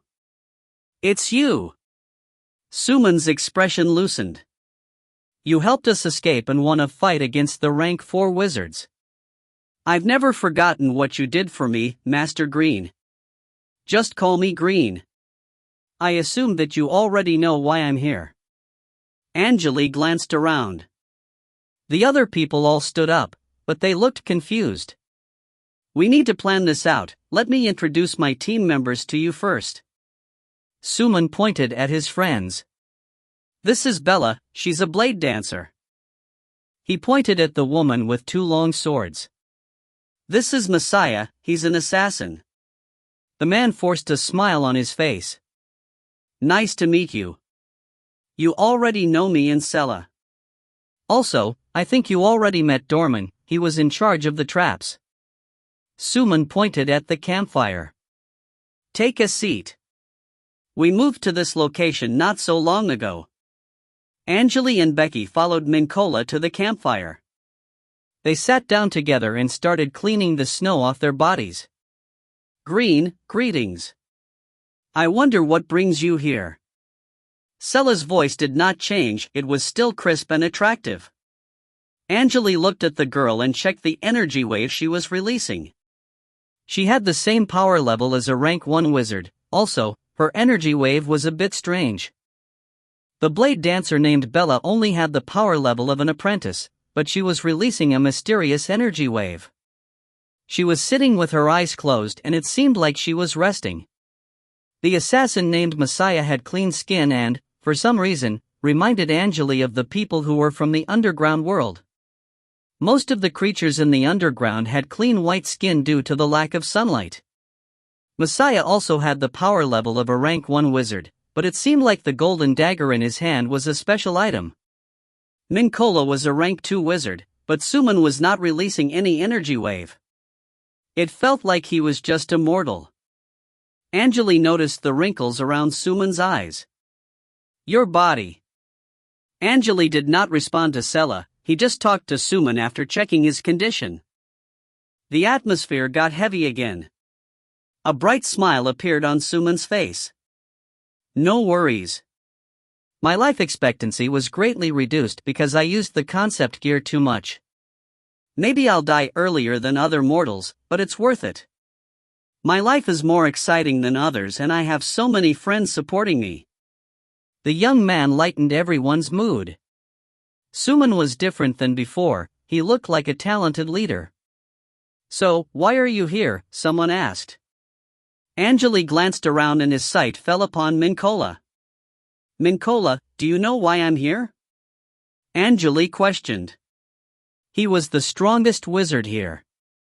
No one knew that Angele was a rank 4 wizard, but Mincola probably noticed the difference. "You're here for the ruin of Dream Lord that is in the Dimension Fissure?" Mincola questioned. Angele was a bit surprised, he had no idea what was going on, but he made it look like Mincola was correct. "It has been a while since the last time I met you, but you're correct." Mincola smiled, his white teeth were eye-catching. "You're a wanted man and I assume you did something that the Dark Wizard Tower didn't like. Your mother is having a hard time in the Alliance and you must be worried, so you want to help your mother by helping the Alliance. The most recent event is the opening of the Dream Lord's ruin. This is the best chance to redeem yourself. He stopped for a second and continued, I knew what you were trying to do when I received your message. The shadow of the strongest ancient wizard, Dream Lord, is sealed in the Dimension Fissure. If the shadow is unsealed by the Dark Wizard Tower, the whole world will be in trouble. Sela joined the conversation. According to the history, Dream Lord tried to conquer the world. If the shadow is unsealed, there's a chance the Dream Lord will return to the wizard world. They sent soldiers into the ruins of other ancient wizard lords as distractions, and their true purpose was to unseal the Dream Lord, Suman explained in a deep tone. The true goal of the Dark Wizard Tower is to unseal Dream Lord? Angele wondered. The Alliance is trying to stop the Dark Wizard Tower, so they chose to start the final battle here? You're right. The strong members of the Alliance are heading to the battlefield. Suman nodded. How do you stop the Dark Wizard Tower? Do you have a plan? Angele continued to ask. We just need to destroy this world altar. They need the altar to open the dimension tunnel. If we can destroy the altar, the coordinates of the ruin will change. They won't be able to find the next coordinates since they used all the resources they had. This is our plan, Sela explained. Green, I learned that you were the leader of an elite assassin team, right? What exactly is this team? Minkola suddenly asked. He was staring at Angele. Well, Angele was a bit speechless. Wait. I remember him. Messiah's expression suddenly changed. He stood up and pointed at Angele with his dagger. The elites who attacked us said that they were from the elite assassin team of the Dark Wizard Tower, but the situation suddenly changed. Suman and his friends were looking at Angele like looking at an enemy. Suman's brow furrowed and Minkola was glaring at Angele with his eyes narrowed. If you find any errors, ads pop up, ads redirect, broken links, non-standard content, etc., please let us know. Report chapter so we can fix it as soon as possible. Chapter 509, Ancient City, 2. Chapter 509, Ancient City, 2. Translator, _Leo_editor, Kurisu. The smile slowly disappeared from Angele's face as the man pointed at him with a dagger. You're right. I was the one that sent the assassins. However, I'm no longer the team leader. Don't worry.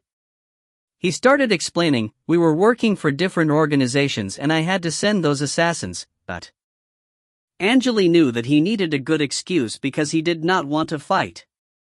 Suman and his team survived multiple assassinations. They had to be stronger than they looked. Minkola is my friend. Do you really think that you can escape the assassinations by yourself? You know that you would be dead already if the team was not led by me, right? The reason why I betrayed the Dark Wizard Tower is not just my mother. Angele looked at the campfire calmly as he explained. If you really can't trust me, I won't explain any further. I'll leave and you can treat it like we've never met. Suman remained silent for a while and his expression finally loosened. He looked like his team members. I trust you, but several of our team members were killed by the assassins, but do you know Count Wheat? I don't like him at all and the main force was sent by him. There were some elites in my team that never followed my orders, like Victoria. A bitter smile appeared on Angele's face. He was talking nonsense. Angele made it look like that he hated the Dark Wizard Tower and his elite team never followed his orders. He sounded like he was a spy that was sent to the Dark Wizard Tower by the Alliance. Come on, let's all calm down. We would already be dead if Green was not the leader of the team. Green helped us and we should not go too hard on him. Sela smiled and tried to help Angele. Bella and Messiah looked at Suman. Suman remained calm. He stared at Angele for a while and said, You're right, Sela. We thought that we escaped the assassination because we were lucky, but it seems like Green was the reason why we survived and we should thank him for that. Our goal is the same. We need to figure out a way to stop the Dark Wizard Tower. We should have some rest and head to the world altar in the afternoon. Suman sat down and returned his scimitar into the sheath. Let's just rest for now. Messiah slowly lowered his dagger and sat down, but it seemed like he still did not like Angele. Angele was still smiling. He sat down by the campfire and it looked like that he was thinking about something. Becky had a blank expression on the face, but she knew that Angele was lying. Time passed. Rumble. The thunder almost made the whole cave shake. Suman suddenly stood up. Sella, what happened? Contact Dorman now. Sella quickly took out a fist-sized crystal orb and rubbed it slightly. White light flashed on the orb, but it disappeared quickly and nothing happened. I can't, the energy wave outside is too strong and I can't get in touch with Dorman. Sella spoke anxiously. Messiah, go check the situation. Get ready everyone. Suman looked at Messiah. Sure. Messiah nodded and he was about to head outside. Don't. Angele pointed at the crystal orb. I can check the situation using the orb. He smiled and rubbed on the surface of the crystal orb. Shifting images were quickly displayed in the orb. On the snowland, hundreds of knights in white armor were charging to an eagle with two heads on the other side. One of the eagle's wings was injured. It was trying to attack the knight using the other wing. The knights were blown away one by one. The knights would be injured or killed every time the eagle swung its wing. The eagle's body was surrounded by dark smoke and its red eyes looked like two spinning vortexes. An abomination eagle. One of the war beasts from the Dark Wizard Tower. The knights probably followed the eagle here. The war started. Messiah said. What should we do, Suman? We should move now. The Dark Wizard Tower's defense is weak right now and this our chance. Suman spoke in a deep tone. Green, do you want to go with us? Angele was a bit surprised. He thought Suman was not going to let him join the team. Of course, we have the same goal. Angele grabbed the crystal orb. I wouldn't be here if I can find the route myself. With Green, we'll have a much easier time to win the fights and complete the mission. Mincola was relieved. Good. Let's start moving now. Suman aimed at the campfire. The fire was frozen and extinguished quickly. Angele narrowed his eyes. He had no idea what Suman did. There was no energy movement at all. It almost looked like Suman extinguished the fire using his hand, but he did not understand why the fire was frozen for a second. The team started moving out of the cave quickly. Angele stayed in the center of the team. It seemed like Suman and his teammates had not fully trusted him yet. The blade dancer was right beside him. The woman was around 30 years old. She did not talk a lot and her hands were on the handles of her swords. They left the cave and met Dorman safely. Sella sprinkled some powder in the air and Messiah spanned the ruby on his golden dagger several times. The team quickly disappeared into the air like they were never here. Mincola chanted the incantation and their bodies were lightened greatly. It was a simple but effective spell. Leave no trace behind, Suman warned. Mincola, explain our route to Green when we're moving. Sure, no problem. Mincola moved to Angele and started explaining through energy particles. The team was moving to the opposite direction of the battlefield. The only thing making noise was the wind and the heavy snow covered the thin footprints they left on the ground. The team went around the abomination eagle and rushed to the right. The fighting noise slowly faded away. Suman stopped and entered a cave. Angele learned about the route through the information Mincola sent him. You mean there's a sewer built by the ancient wizards? That's new. Are you saying there's an ancient city under the ground? He questioned. This is one of the legendary cities, the City of Dream. Mincola moved as he explained. Dream Lord had a battle with two other wizard lords and destroyed this city. The whole city sunk into the ground after the battle. Angele hesitated for a second and looked at the sky before they entered the cave. Under the white clouds, there were black flying mounts fighting against white flying mounts. Feathers and bloody flash were falling. There were also countless energy explosions in the sky. The wizards kept summoning storm elementals and wind elementals. In the center of the sky, a man in black and a man in white were hitting each other while releasing translucent energy waves. The intense energy movement drove the clouds away and it almost looked like there was a hole in the sky. What happened? Mincola turned his head around and the others also stopped. Nothing, I just want to look at the sky, for one last time. Angele glanced at the sky, turned around, and ran to the team. They advanced for around 10 minutes in the cave and passed through a large spider web. They entered a room with glowing blue walls. Suman stepped into the room and checked the walls. It's just normal glowing substance. Is this the first time you're here? Angele suddenly asked. Yes, why? Suman looked at Angele, he was confused. Be careful, everyone. This wall is. Angele noticed that there was an incense table behind a door on the left, covered with white spider webs. He pointed at the incense table and released a ray of red flames. Woo! The flame landed on the table. The walls started burning, it looked like the flames ignites all the walls. The flames in the room were intense and they could barely see the blue glow.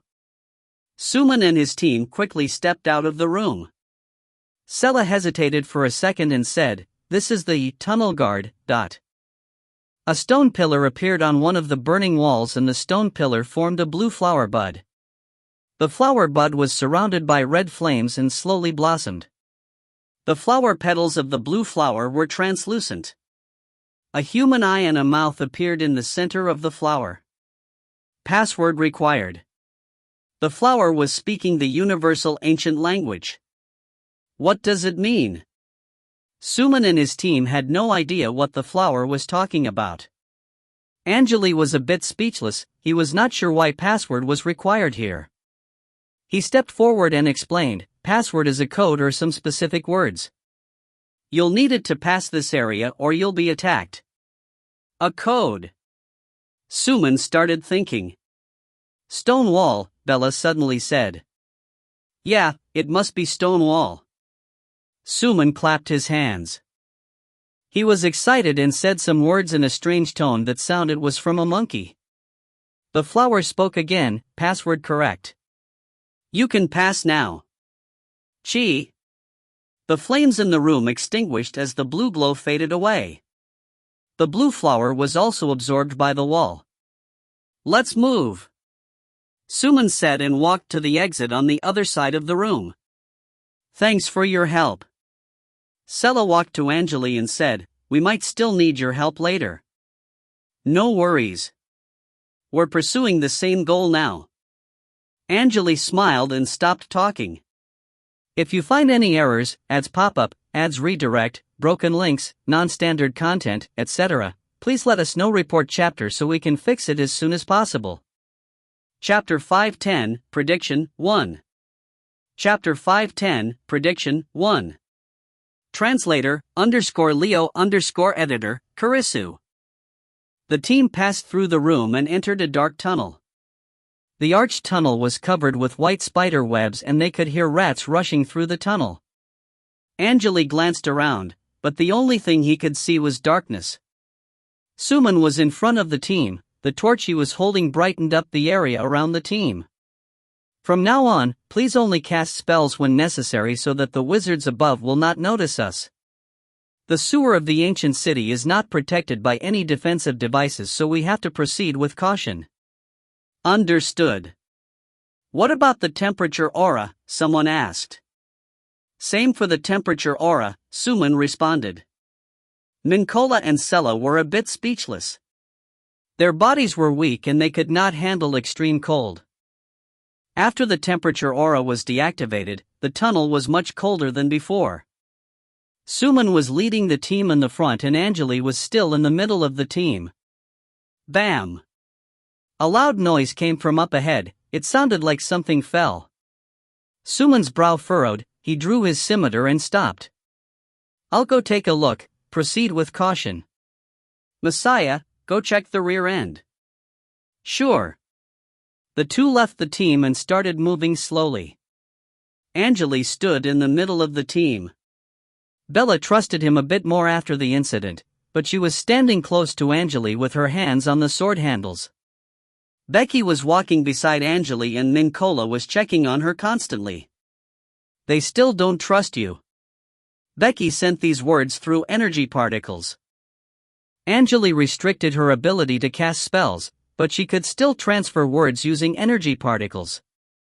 Of course, they wouldn't even talk to me if they don't need my help. Angele shrugged slightly. He looked at Suman. Suman was slowly advancing with the torch in hand. Suddenly, his body blurred and made some loud noise. Suman! What happened? Sela questioned right away. Suman waved his hand and said, I'm alright, but I found something strange. Come here, everyone. The team quickly moved to Suman and noticed that Suman's body was sinking into the ground.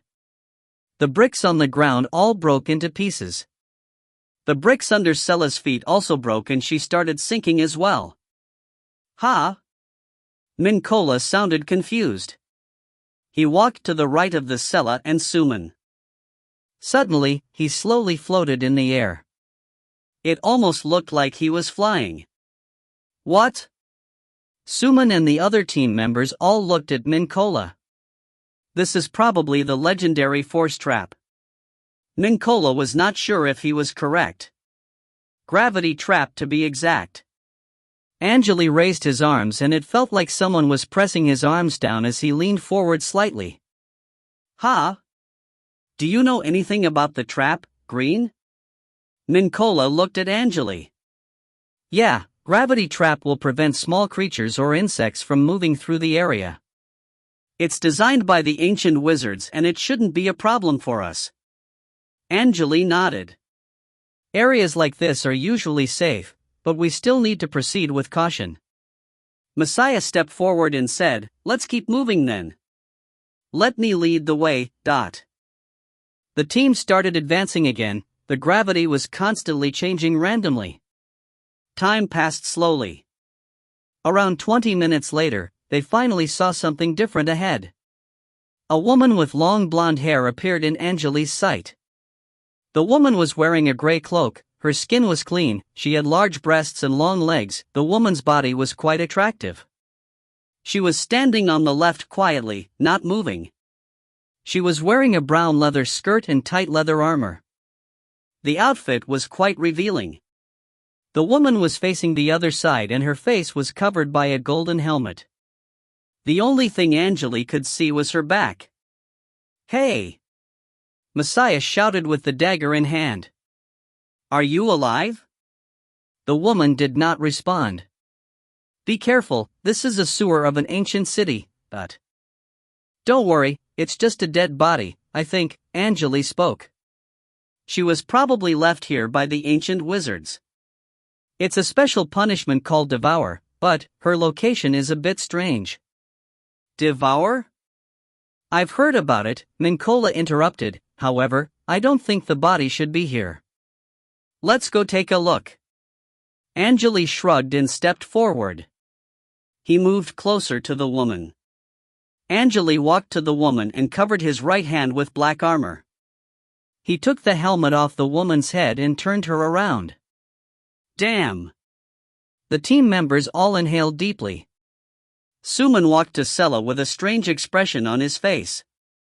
Well, at least her body looked great. I guess imagination is always better than the reality. Messiah wanted to observe the woman's body before he saw her face. Angele smiled. I didn't expect her to look like that. I thought she must be a beauty. The woman's face was extremely weird. It was not rotten and her skin was still clean. However, the woman had the face of a middle-aged man with a long beard. The face just did not fit her balanced body. Suman stepped forward and said, "All right, let's keep moving." According to the information I collected, there are 3 more dangerous areas ahead. He started advancing again.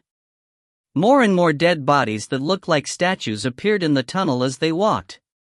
Most of the dead bodies were perfectly preserved and it almost looked like they were just sleeping. Be careful, everyone, Suman advised. The first dangerous area is ahead, but what do you think, Green? There are so many dead bodies here. Nicola looked at Angele and Becky. I think we just need to be careful. The nest of Spider-Men is ahead. The Spider-Men consumed their brains and preserved their bodies using poison. That's why they look like they're alive, Angele responded in a calm tone. Spider-Men are weak, even apprentices can handle them, the only problem is the Spider Queen. Spider-Men, huh? I didn't expect to see them here. Sella took out a notebook from the pouch and started writing things down. You know a lot, Green. I collected information from random books. Angele smiled. The team increased their speed. The walls of the tunnel were covered with white spider webs and it almost looked like the tunnel was frozen. However, the tunnel was not cold at all and they could feel the warmth as they advanced. The further they walked, the more spider webs were there in the tunnel. The team prepared their weapons and proceeded with caution. Gee! Suddenly, they could hear insects making noises ahead. A white shadow appeared in the light from the torch. The team stopped and looked at the white shadow. The men on the team were a bit excited. Messiah whistled and said, "So, these are the Spider-Men? I think the nobles of the countries will love it. They'll pay a big price for them." She's beautiful, Sella praised. As a female, she also thought the creature she saw was pretty. What they met was a spider girl that was half naked. The bottom half of her body was that of a spider and translucent. Her long black hair was smooth like seaweed.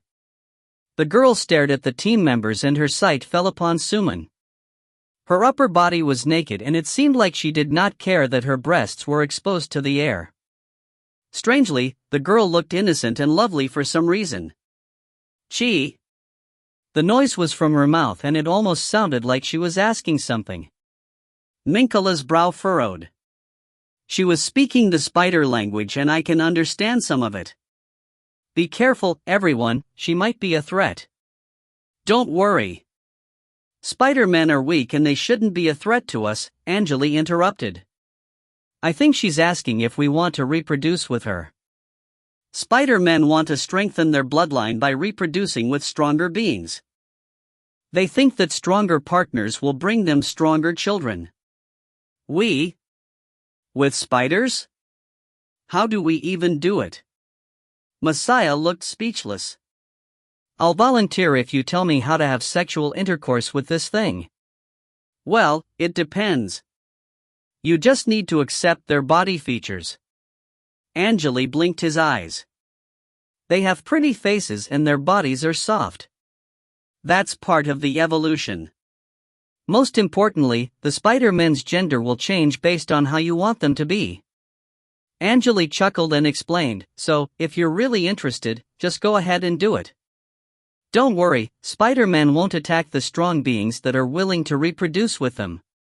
Also, I heard that some people think the Spider-Men give them more pleasure than human beings, but I'll pass. Messiah glanced at Bella and gave up. Let's keep moving then, I'll handle her. Angele stepped forward and drew a black dagger slowly. The spider girl was scared, she took several steps back. This is the first time I saw a living Spider-Man and I want to do some experiments. Angele rubbed the blade of the dagger coated with a red glow. The blade was eye-catching in the darkness. Wait, Green, what are you going to do?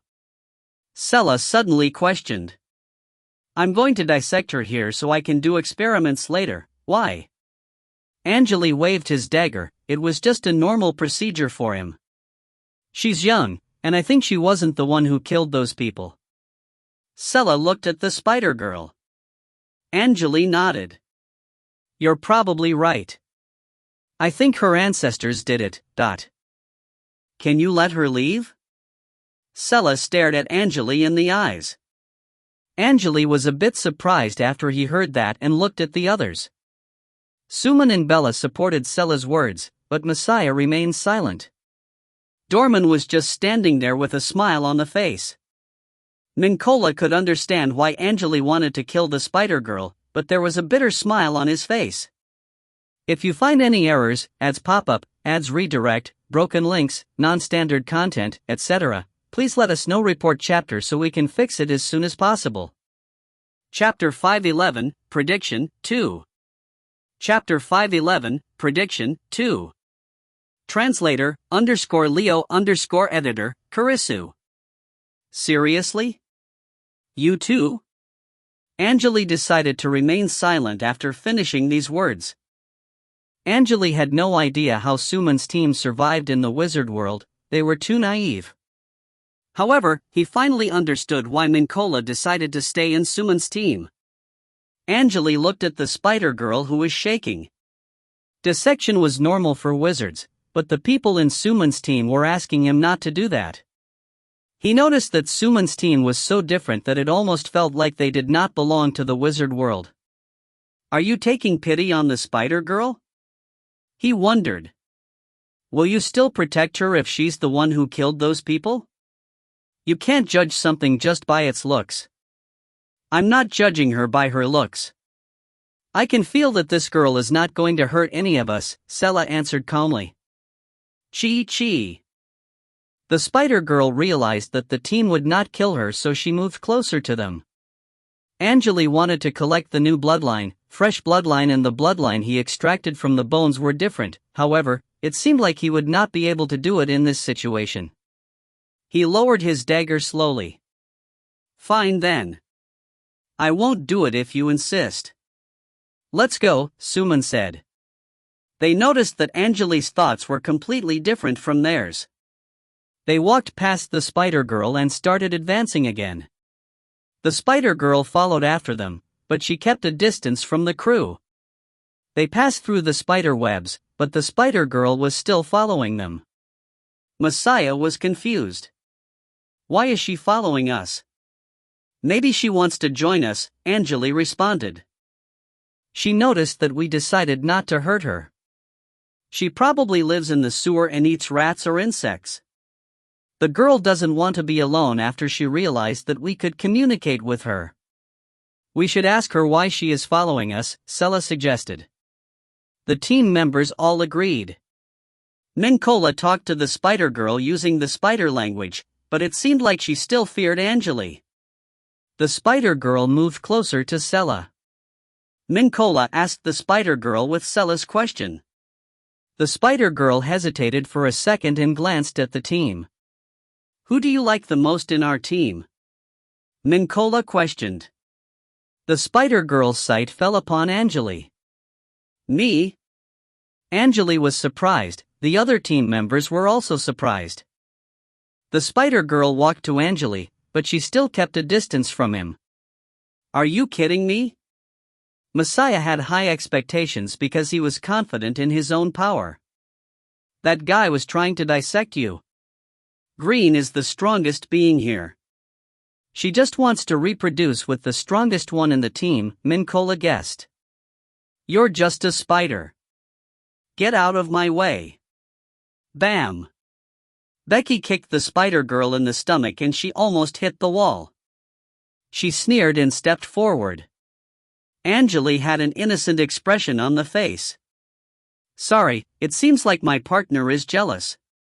She won't let me have fun with other girls because she loves me so much.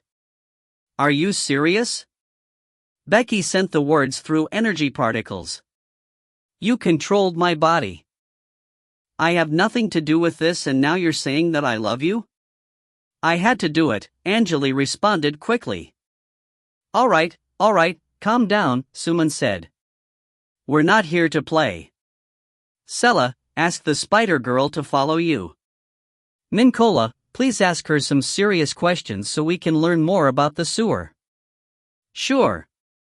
The spider girl hid behind Sela after she was kicked away. It seemed like she had given up on Angele. She was rubbing her face and breast against Sella's body. Mincola asked her several questions and the team started advancing again.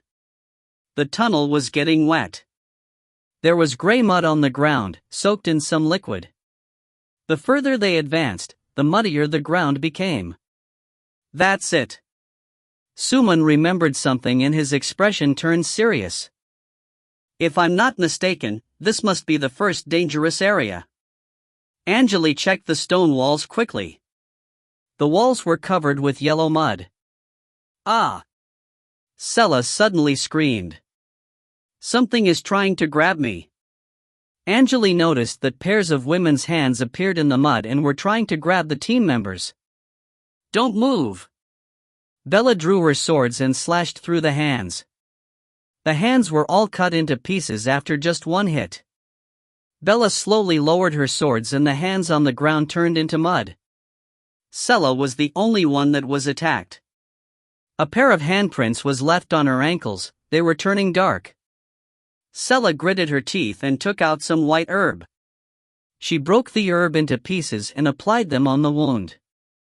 Green smoke rose from her ankles, the handprints faded, but they were still on her skin. Chi. The spider girl walked to Sella and pressed on her wound. A lot of white smoke rose from her ankles. Great!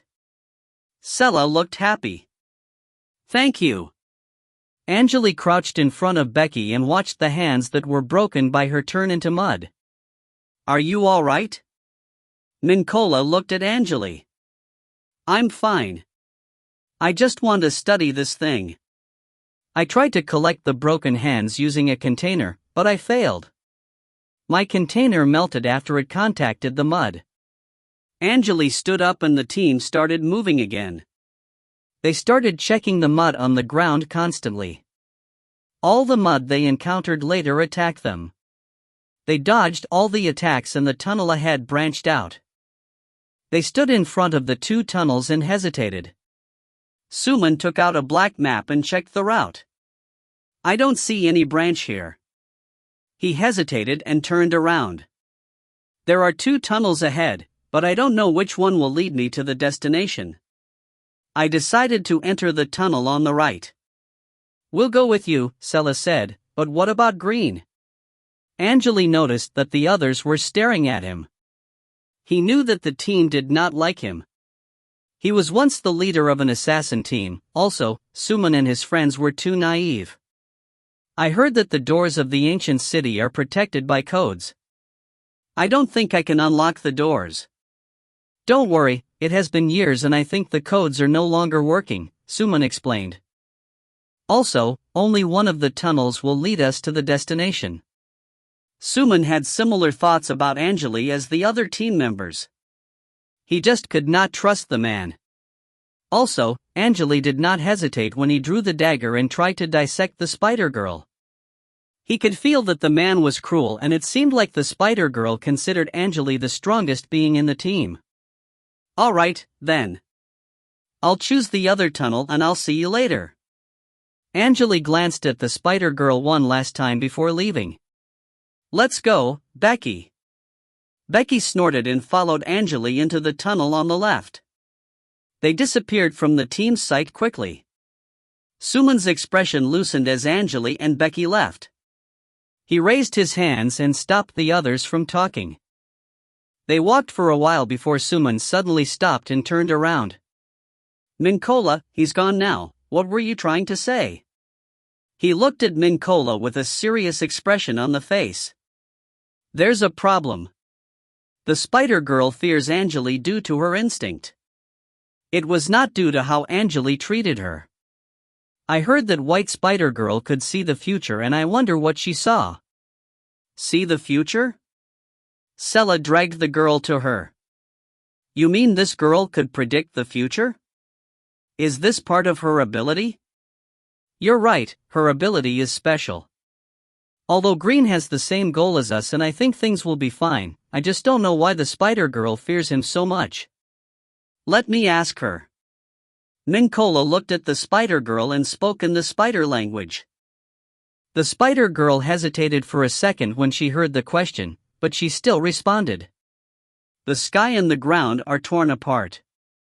Mincola translated. I can see dead bodies, many dead bodies. So many creatures were killed that their bones formed mountains. That man is dangerous and strong. Suman was surprised after he heard those words. Is this real? That's our future? Messiah wondered. Mincola shook his head.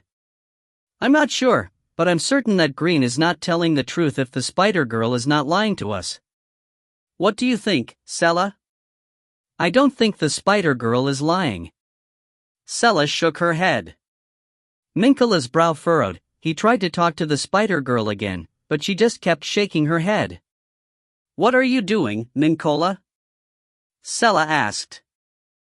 I want her to use her ability on Green so that we'll know the truth. I want to make sure that our mission can be completed. I don't know if Green is a threat to us or not. Sela hesitated for a second and patted the girl's head. Help us, please. The spider girl was moved by Sela's gentleness. She looked at Sela in the eyes and slowly nodded. Closing her eyes, the spider girl's body started shaking and a spider mark appeared between her eyebrows. The team was waiting for the result quietly. Several minutes later, the spider girl's face turned pale and there was blood leaking out of her mouth. It seemed like she was suffering from severe pain. Boom! The girl's head exploded, her brain and blood splashed on Sela's body. Everyone was surprised by what happened. If you find any errors, ads pop up, ads redirect, broken links, non-standard content, etc., please let us know. Report chapter so we can fix it as soon as possible. Chapter 512, Immolation 1. Chapter 512, Immolation 1. Translator, _Leo_editor, Karisu. Angele walked down the tunnel slowly with Becky following him. They did not cast any spell to brighten up the area. They just advanced in the darkness since Angele had no problem seeing things ahead. He noticed the road ahead was no longer wet. It seems like we chose the right tunnel, Becky said. If nothing happens, this tunnel may not lead us to the destination. Angele turned at the corner and found a collapsed tunnel ahead. The path was completely blocked by broken stone pieces. He walked to the stones and pressed on a stone with his eyes closed. Several minutes later. Let's teleport through the tunnel. The two tunnels will merge into one ahead.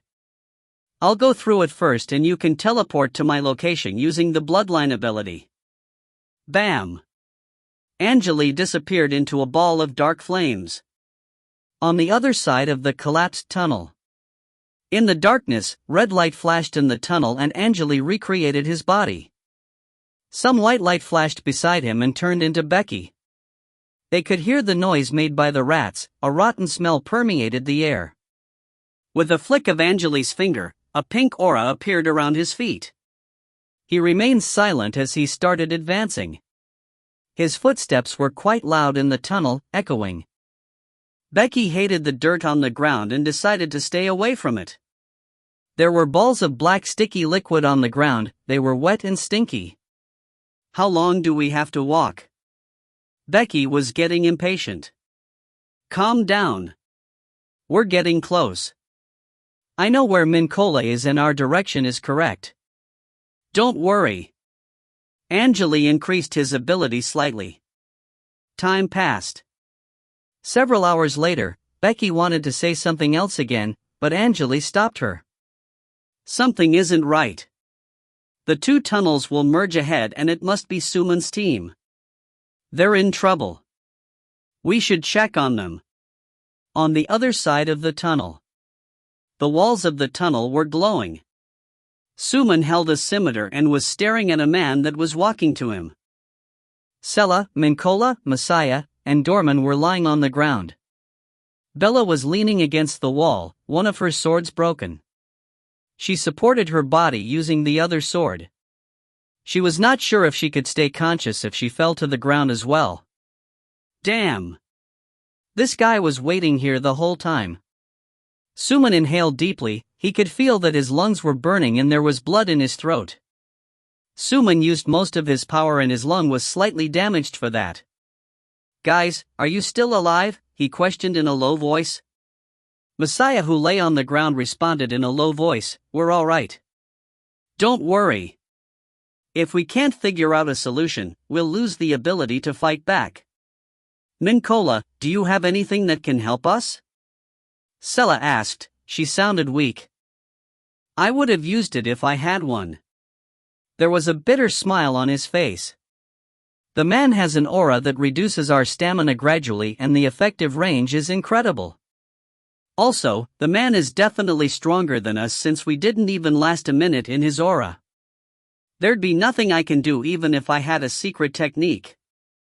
I didn't expect the Dark Wizard Tower to guard a random spot with a strong wizard." Suman was speechless. "Damn, not again." He suddenly jumped to the left and some twisted energy waves exploded where he'd stood. The man walked towards Suman.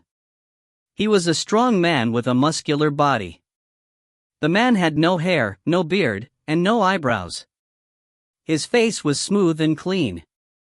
The man's paper eyes were coated with a silver glow and it felt like there was liquid flowing in his eyes. "Sorry, young ones. Your journey will end here." He walked to Suman slowly with a strange smile on the face. His upper body was naked, but it was covered in wounds left by Suman's scimitar. Suman lowered his body and inhaled deeply. "I haven't used all my power yet." "Can't see," he shouted. Chi. Color disappeared from the tunnel, the world turned black and white. Everything stopped moving. Messiah and Bella's bodies were surrounded by purple light and dark blue light. It seemed like they could still move. Sella and the other team members all stopped moving. The muscular man was also stopped by the concept gear, but it seemed like he did not care. Same crap. Suman tried to guess what the man was thinking. He inhaled deeply and slowly slashed forward using the scimitar. Chi. Suman's body turned into a silver line, charging at the man. He was aiming at the enemy's throat. The scimitar was moving so fast that it felt like there was wind blowing. However, the scimitar was stopped when it was several centimeters away from the man's throat. Green blood veins appeared on Suman's face and his muscle size increased like crazy. There were tiny red dots on the surface of his skin. It seemed like the capillaries in his body were breaking. A golden rune appeared on the blade of the scimitar. The rune started glowing and intense golden light covered the man's body. Woo! Color returned to the world slowly after the noise. Suman's scimitar hit the man's throat and blood was running down the man's neck. It's over. Suman moved his scimitar away and took several steps back. The man could not believe what just happened and tried to stop the bleeding, but he failed. A green glow surrounded his hands. It seemed like he was trying to heal the wound. Nothing worked. He fell to the ground and stopped moving. Minkola stood up and asked, "How much power did you release?" Suman lowered his scimitar and responded, "Around 82%. That was a short distance and you released 82% of the concept gear's power." Minkola's expression changed. "Should we keep moving? I'll take care of the rest. You guys should head back. The enemies we encounter will be stronger as we advance further. Although we can stop them from sending the information out, we'll be detected sooner or later," Suman spoke in a low voice. "What are you talking about? We're here for the same goal," Messiah shouted. "Bella and I also put our hands on concept gears so that we can move even when the time is paused. We'll go with you. Sella, Dorman, and Minkola, you should head back." Suman shook his head. "I can activate the sun rune 5 more times and I can make it to the end." "Alright, let's stop wasting time. Also, you know that I can escape when necessary. Don't worry." Suman's team quickly recovered after the man was eliminated. They all stood up and checked their condition.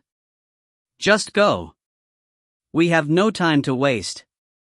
Suman returned the scimitar to the sheath and hugged Sela. I need to start moving. Wait for my good news. He finished the word and disappeared into the darkness. Messiah and Bella followed after Suman. Mincola, Sela, and Dorman were speechless, but they knew there was nothing they could do. All right, let's head back. We'll become their burden if we decide to go with them. Suman has to rely on the concept gear to deal with the enemies, Dorman said. They were a bit disappointed, but what Dorman said was true. They turned around and decided to head back. Bam! Suman, Messiah, and Bella were blown away by the impact. They rolled several times on the ground and stopped after hitting the wall. Gee! The colors disappeared from the world. Suman stood up and charged forward. Bam! With a noise, Suman was blown away again, his face pale. He stabbed the scimitar into the wall. The tip of the scimitar left a black trail on the wall, but was the only way to handle the impact. Suman had no time to think, he just shouted, Bella! Clank! Fire sparked in the tunnel ahead before he could say anything else. Messiah rushed to Suman with Bella in his arms after he dodged the attack made by a large hammer. Bam! The hammer left a large hole in the wall. Broken pieces of stone and dust were everywhere. A creature that was half human and half snake appeared. He was holding a hammer in one hand and a shield in the other. Intense yellow light surrounded the man's body. Concept gear? That's how you sneaked into the sewer. The snake man sneered. My name is Anman and this will be the ending for you. The snake man swung his hammer and some yellow energy waves spread into the air. Wait! He's trying to inform the Dark Wizard Tower. We need to hurry. We'll have no chance if the Dark Wizard Tower decides to send more people here. Suman pulled his scimitar out of the wall and charged at the man. Bella stopped Suman and said, Let me handle this guy. You need to go, we don't have much time left and we can't let the Dark Wizard Tower summon the Dream Lord. Suman and Messiah exchanged eye contact. Take care, Bella.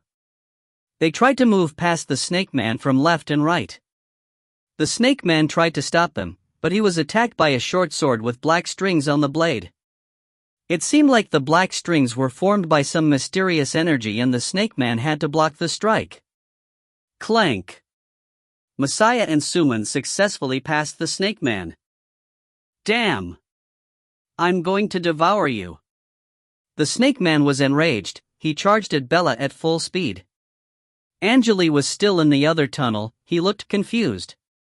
Suman's team separated into two after they encountered the enemy, but we haven't seen anything. I already casted a spell and I think this might be an abandoned tunnel. Let's move faster, we just need to find the altar. Becky had a blank expression on the face. There's no point to explain it to me. You can do whatever you want. We're partners, you know. Angele smiled and patted Becky's shoulders. They started advancing again. They turned to the right and proceeded with caution.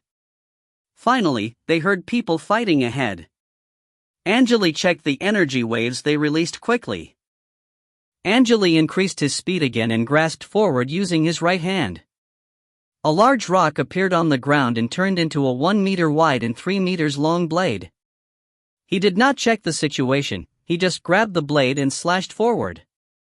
Bam! Broken pieces of stone splashed in the air with a noise and the two people that were fighting ahead quickly leaped away from each other. If you find any errors, ads pop-up, ads redirect, broken links, non-standard content, etc., please let us know. Report chapter so we can fix it as soon as possible. Chapter 513, Immolation, 2. Chapter 513, Immolation, 2. Translator, _Leo _editor, Karisu. Green, hurry. The tunnel is ahead. Destroy the altar. Suman's voice came from ahead. Some chilling wind blew the dust and stones pieces away, revealing the scene ahead. Suman and Messiah were fighting against a dark snake man that over 3 meters tall. The snake man was surrounded by some red-purple light. It seemed like the light was released by an aura. There were human heads on the snake man's arms. Each of the human head was releasing poison gas from their mouths. The scene was terrifying. There was some distance between Angele, Suman, and Messiah. He checked the situation after hearing their voices. There was a spacious dark hall in the front, its floor covered with countless snake men. Those snake men were all killed by just one hit. There were also soldiers from the Alliance that were lying on the ground. It seemed like there had been an intense battle here before Suman arrived. Bam bam. The last snake man charged at Angele, but he was stopped by Messiah and Suman. "I'll go destroy the altar," Angele shouted. "Becky, guard the entrance for me. It'll take me some time before I can destroy the altar. Just do whatever you can." Becky did not say anything, she just walked to the entrance of the hall. Angele was controlling her body. Angele's body disappeared into a ball of flames and he teleported to the center of the hall. Bam bam bam. Another tall snake man appeared on the other side of the hall. He noticed Angele's presence immediately and charged at Angele while roaring. However, Becky hit the snake man's head and he changed his direction. He hit the wall after several seconds. In the center of the hall, the floor was covered with countless glowing red patterns. It was not a regular altar. Angele stood on the red patterns and spread his arms. More than 10 balls of flames were released and turned into lion men. However, it seemed like he was not trying to destroy the altar. He just started drawing something on the ground. Suman and Messiah were trying their best to stop the snake man, but they did not expect that Angele was not even trying to destroy the altar. "Green! What are you doing? Destroy the altar.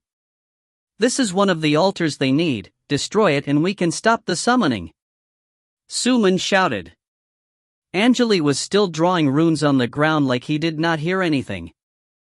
Suman and Messiah would have destroyed the altar if they were not stopped by the snake man. They wondered what Angele was trying to do. Suman realized that Angele was trying to do something else with the altar. On the area above the ancient city, the war drums sounded like rumbling thunder. White and dark armies were fighting on the snow plain.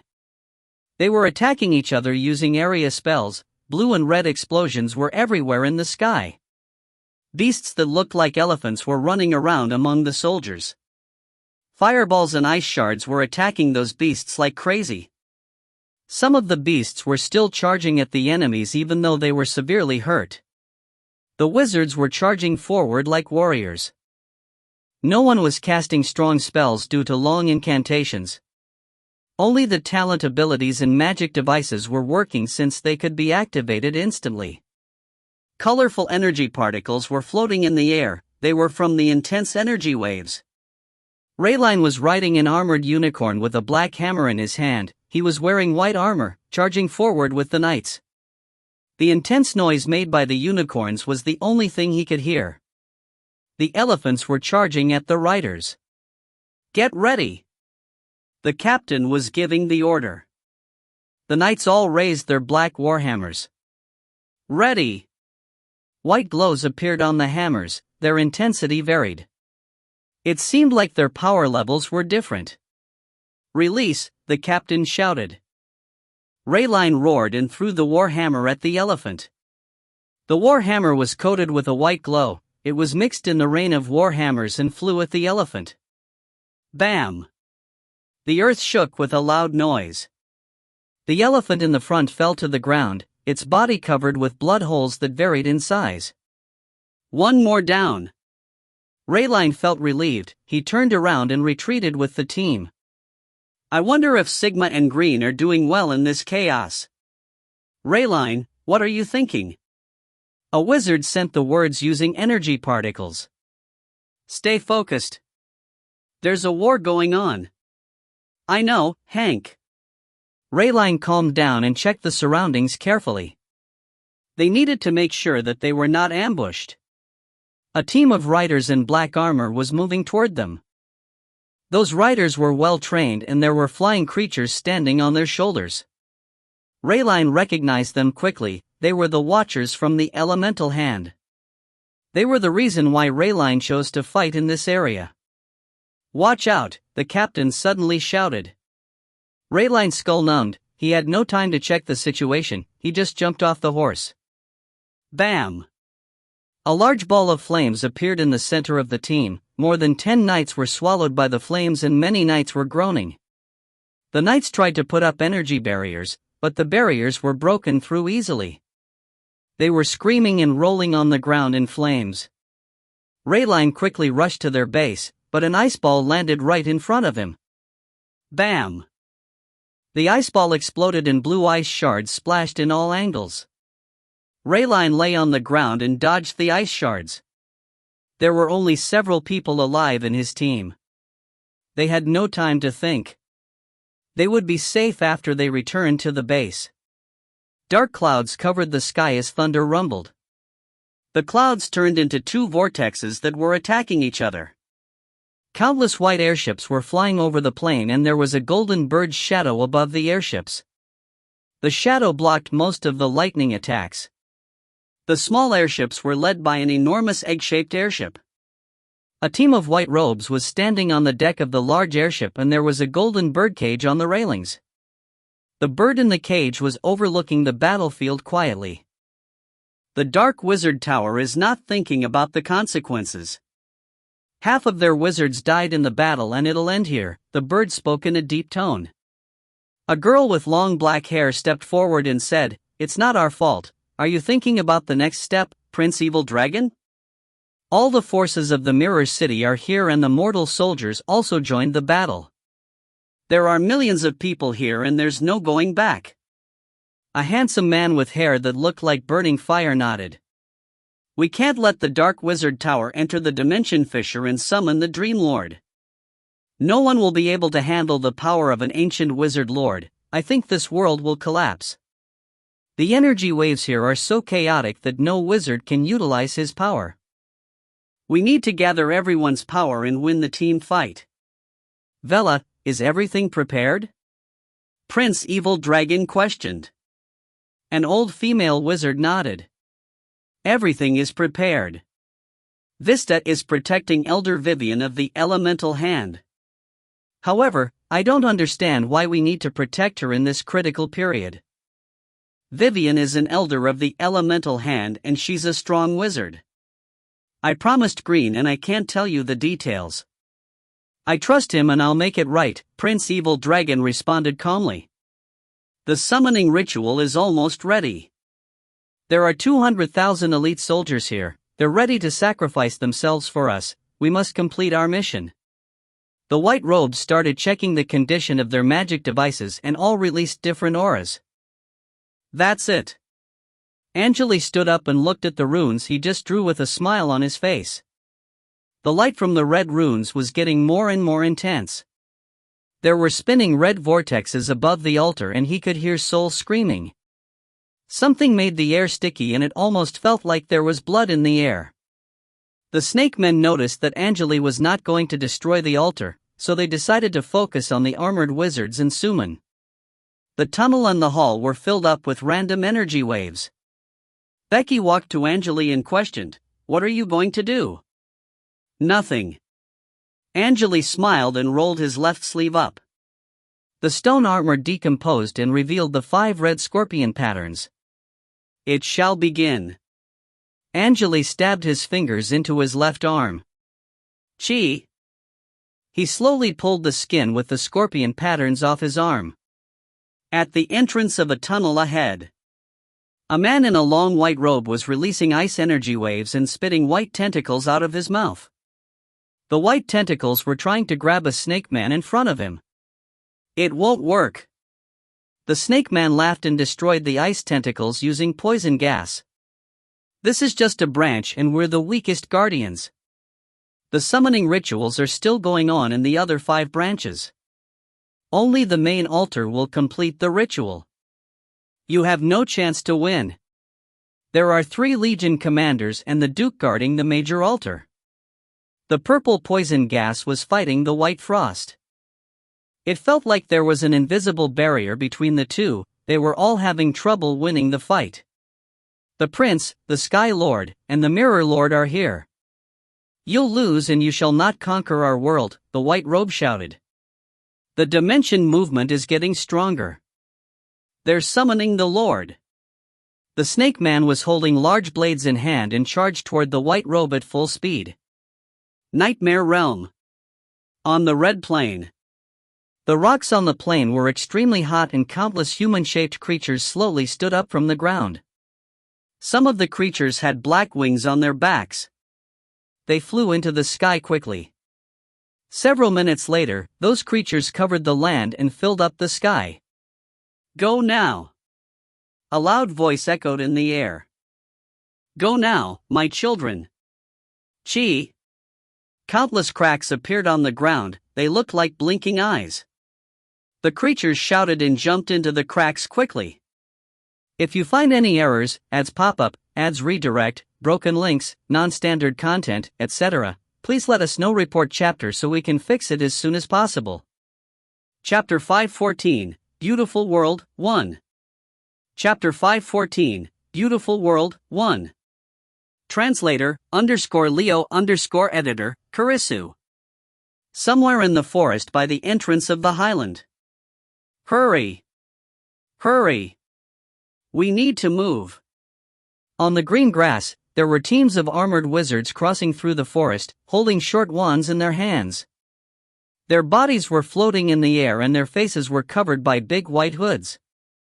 Hurry up, everyone! We need to reach the main world altar in 2 hourglasses. Our forces need our help. The leading wizard had a long white beard and he was shouting in a loud voice. The birds in the forest flew away as they thought it was a beast that was roaring. The team lined up and increased their speed. They were traveling in the opposite direction of the highland. There were more than one team in the forest and there were hundreds of wizards traveling to their destinations. The teams were around 10 meters away from each other and people were shouting all the time. The forest was quite noisy. The last team had around 6 wizards in it. 5 of the wizards in the team had sigils that looked like a golden palm on their chests. The golden palm was the sign of the elemental hand. Captain Andorra, are we late or something? I thought we'd be leaving much earlier. The first elder of elemental hand was also in the team. The bald man looked tired and was slightly injured. It seemed like he just got through an intense battle. The captain named Andorra shook his head. I don't know. Prince Evil Dragon gave the order. I assume he has a perfect plan and we just need to follow it. He was holding a black plate with a blinking green light dot on it. The plate was a magic device that would lead the team to the destination. We appreciate the help Prince Evil Dragon offered, but we don't want to hide when the whole central continent is fighting the Dark Wizard Tower. It's just not what we do. The first elder sounded disappointed. That's right. The elemental hand never fears battles. The second elder interrupted. Elder Vivian's watchers already joined the battle, right? It's not like you're not part of the war, Andorra explained with a bitter smile on his face. Vivian was in the middle of the team and was a bit speechless. She arrived at the highland and was about to join the battle, however, Prince Evil Dragon ordered her to help the other elders of the elemental hand. Those elders were far from the battlefield, so she had to travel back to them. That was the reason why the Watchers were still fighting, but Vivian was not on the battlefield. Calm down now. Prince Evil Dragon must have a valid reason for that, Vivian said. The wizards were advancing at full speed, but none of them was out of breath while talking. Andorra sighed with relief. The other organizations would be happy if they did not have to fight on the battlefield, but elders of the elemental hand thought Prince Evil Dragon was looking down on them. The first elder and the second elder were a bit short-tempered. Vivian was the only one here to lighten the mood. All right. Let's take a rest here. Andorra suddenly lowered the plate and sent words through energy particles. Resting again? We had some rest 2 days ago. Wizards are different from the mortals. We can at least advance for 3 days without resting. The first elder was getting angry again. Calm down, first elder.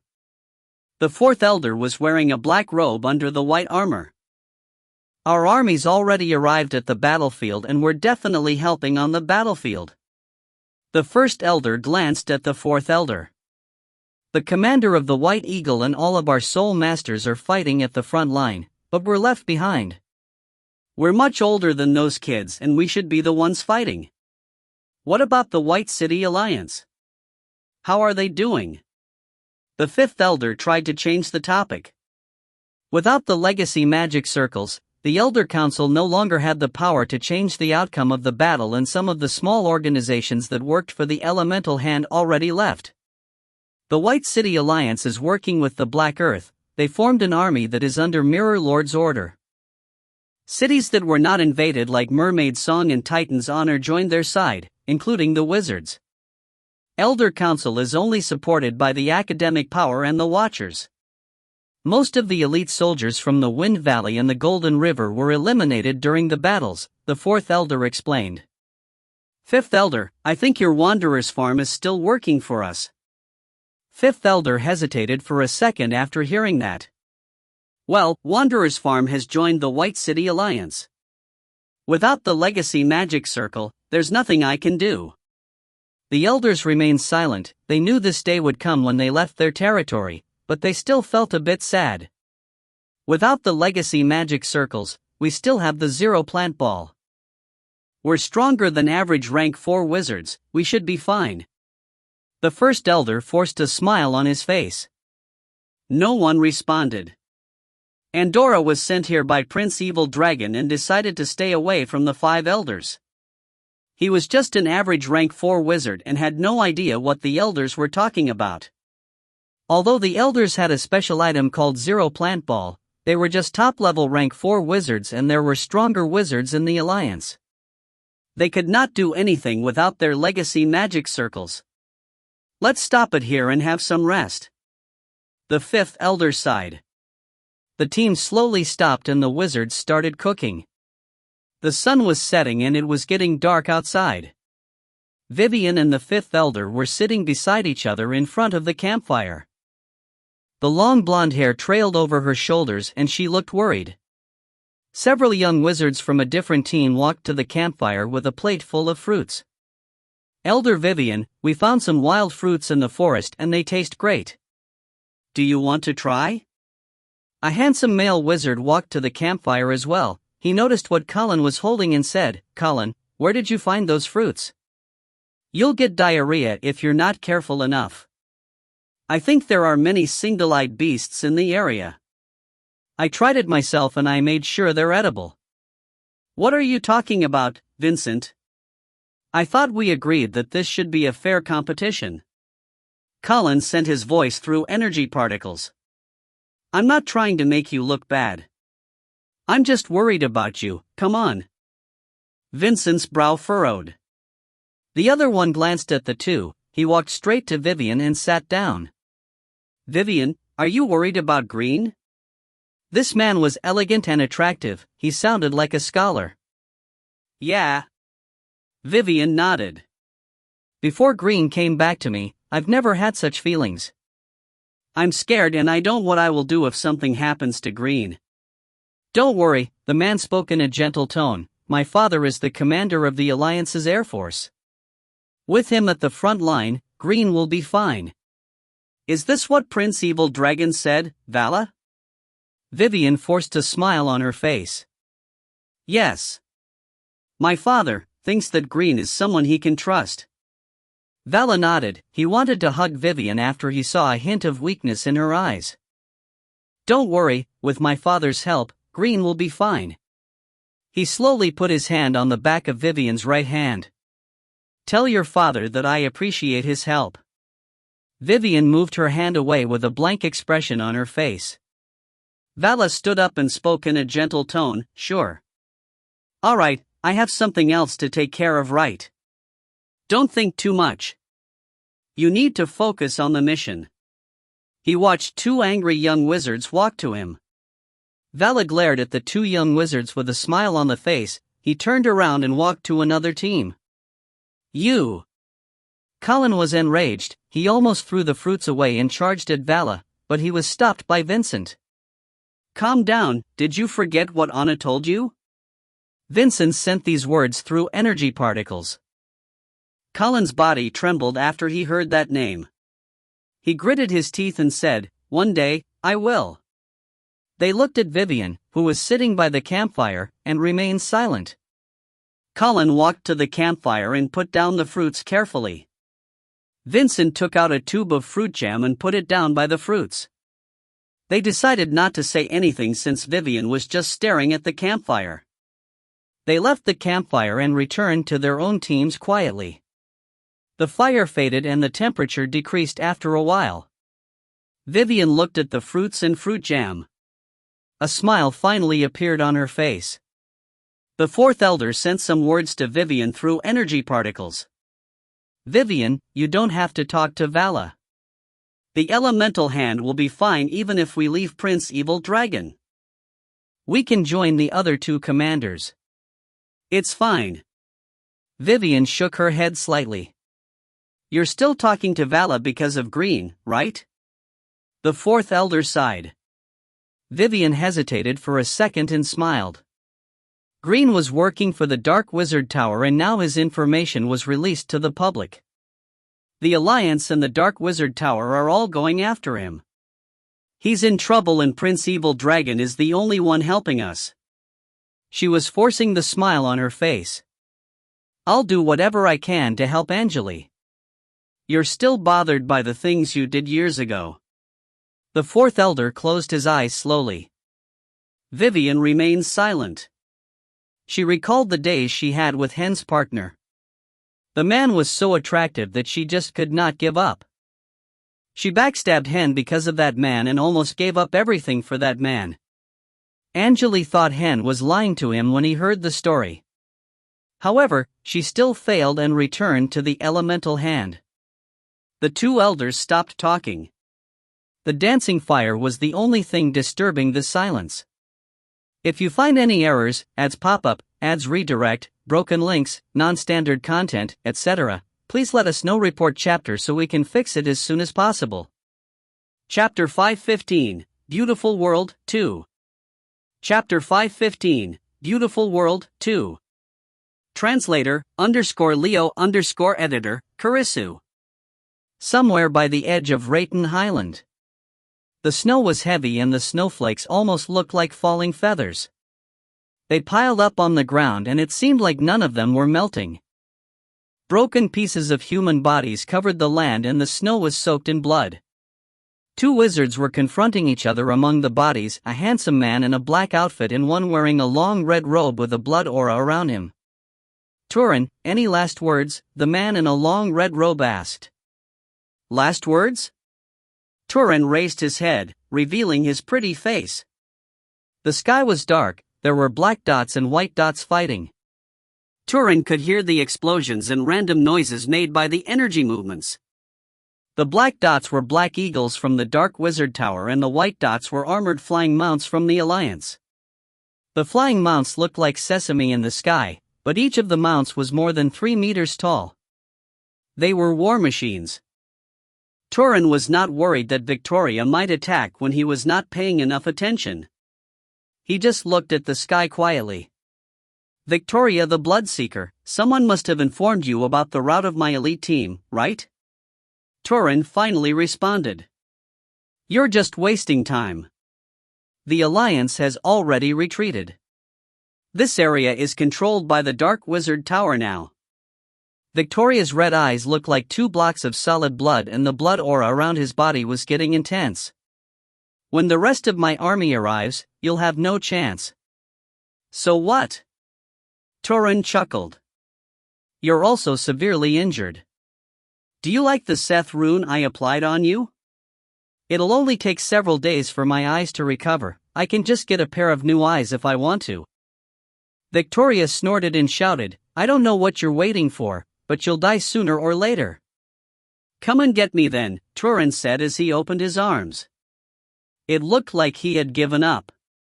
I lived for over 500 years and I'm happy with that. However, Victoria was too scared to attack. Turin acted like this the whole battle and Victoria was damaged by the Seth rune twice already. Part of Victoria's soul was taken away when he tried to initiate the attack. For that reason, his eyes were no longer functional, although he could still see things using his mentality wave, his power was still weakened. Turin was doing the same thing again and Victoria hesitated. He had no idea what the Seth rune was, so he decided to wait for his army to arrive. Also, he was a bit scared after seeing Turin's movements and had no intention to initiate the attack. Turin, you and I are from the same era. You shall not die here for love and peace. You've been increasing your power over the years and you should join the Dark Wizard Tower. You can become a team captain here.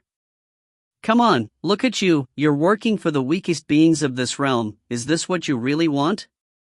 Turin heard the word and laughed. The leader should have listened to my suggestion. I asked him to take you out. If he did that, you wouldn't be standing here and talking like you don't care.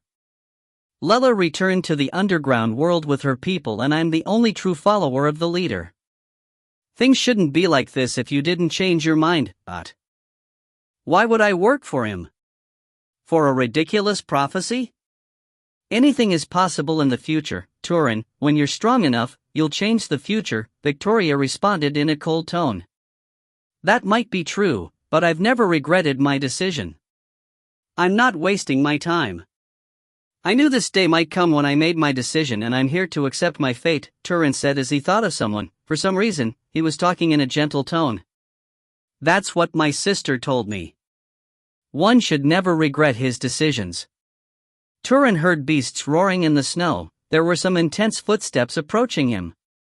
Turin smiled and slowly drew a long silver dagger with a blue blade from the sheath. He was not scared or anxious at all. Victoria, you might win the battle today, but you'll see what the leader is capable of soon. He was implying something but Victoria had no idea what Turin was talking about. For some reason, Victoria could feel the chill climbing up his spine. Damn it! Kill him now! Victoria shouted like crazy. The armored wizards on the back of roaring beasts charged at Turin. Their eyes were surrounded by red glows.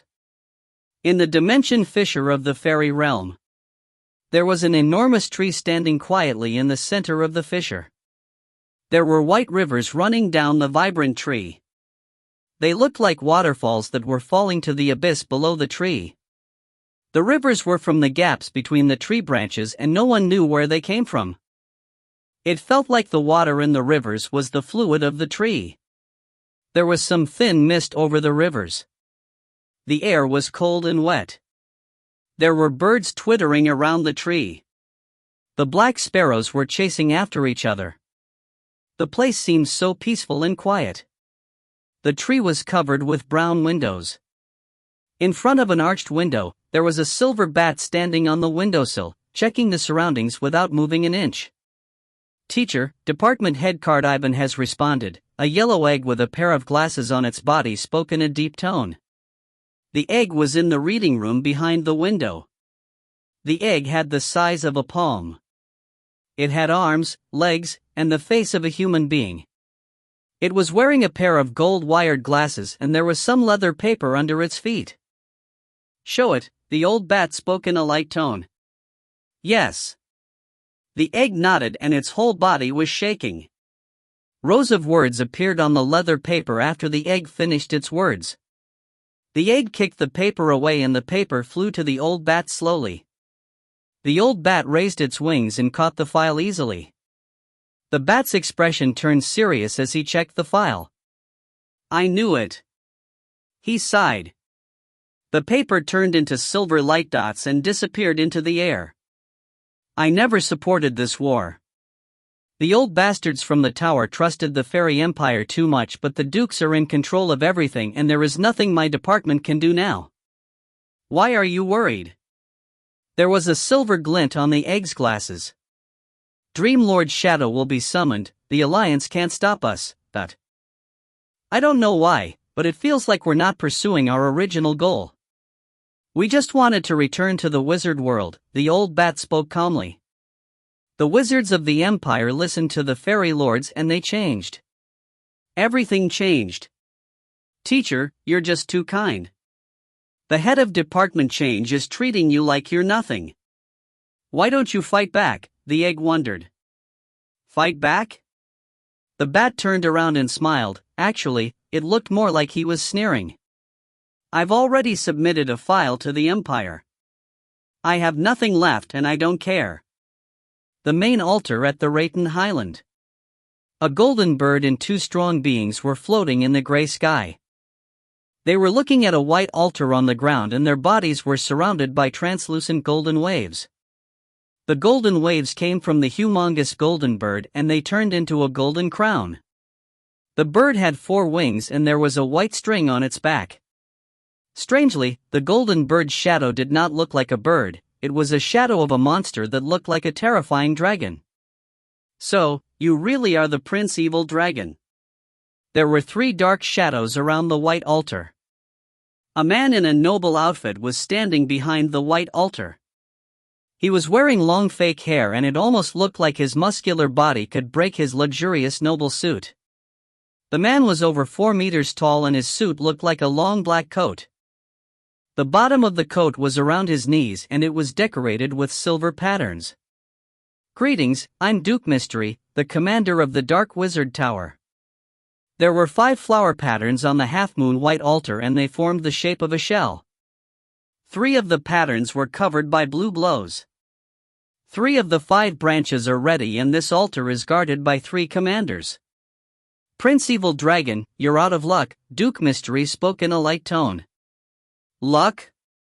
The golden bird in the sky chuckled, its voice sounded female. Aren't 2 still not activated? This much time is enough. All lower existences in the surroundings left.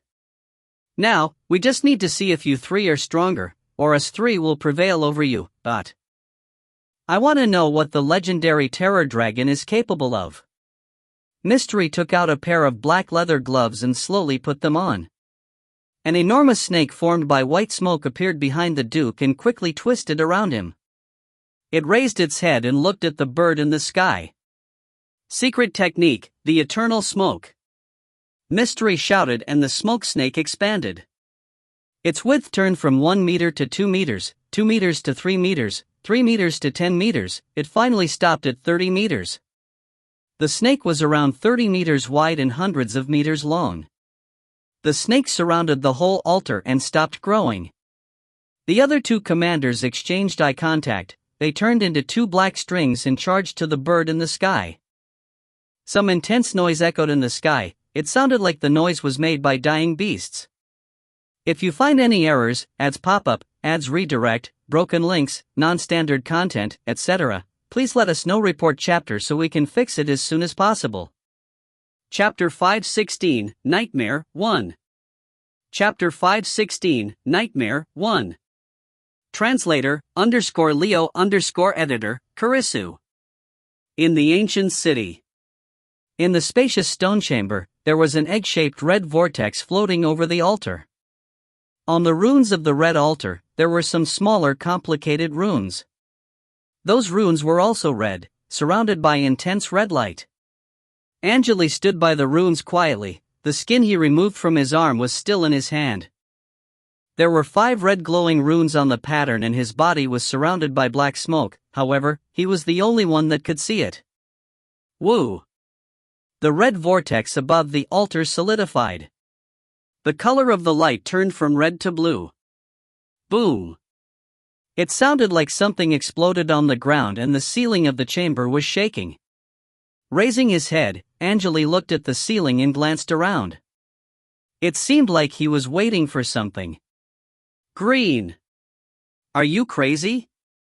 Suman and his team members arrived at the chamber. They saw Angele standing by the altar with a blank expression on his face, however, it seemed like Angele had no intention to destroy the altar. Suman, Bella, and Messiah eliminated the snake giant. They stopped the others from charging at Angele.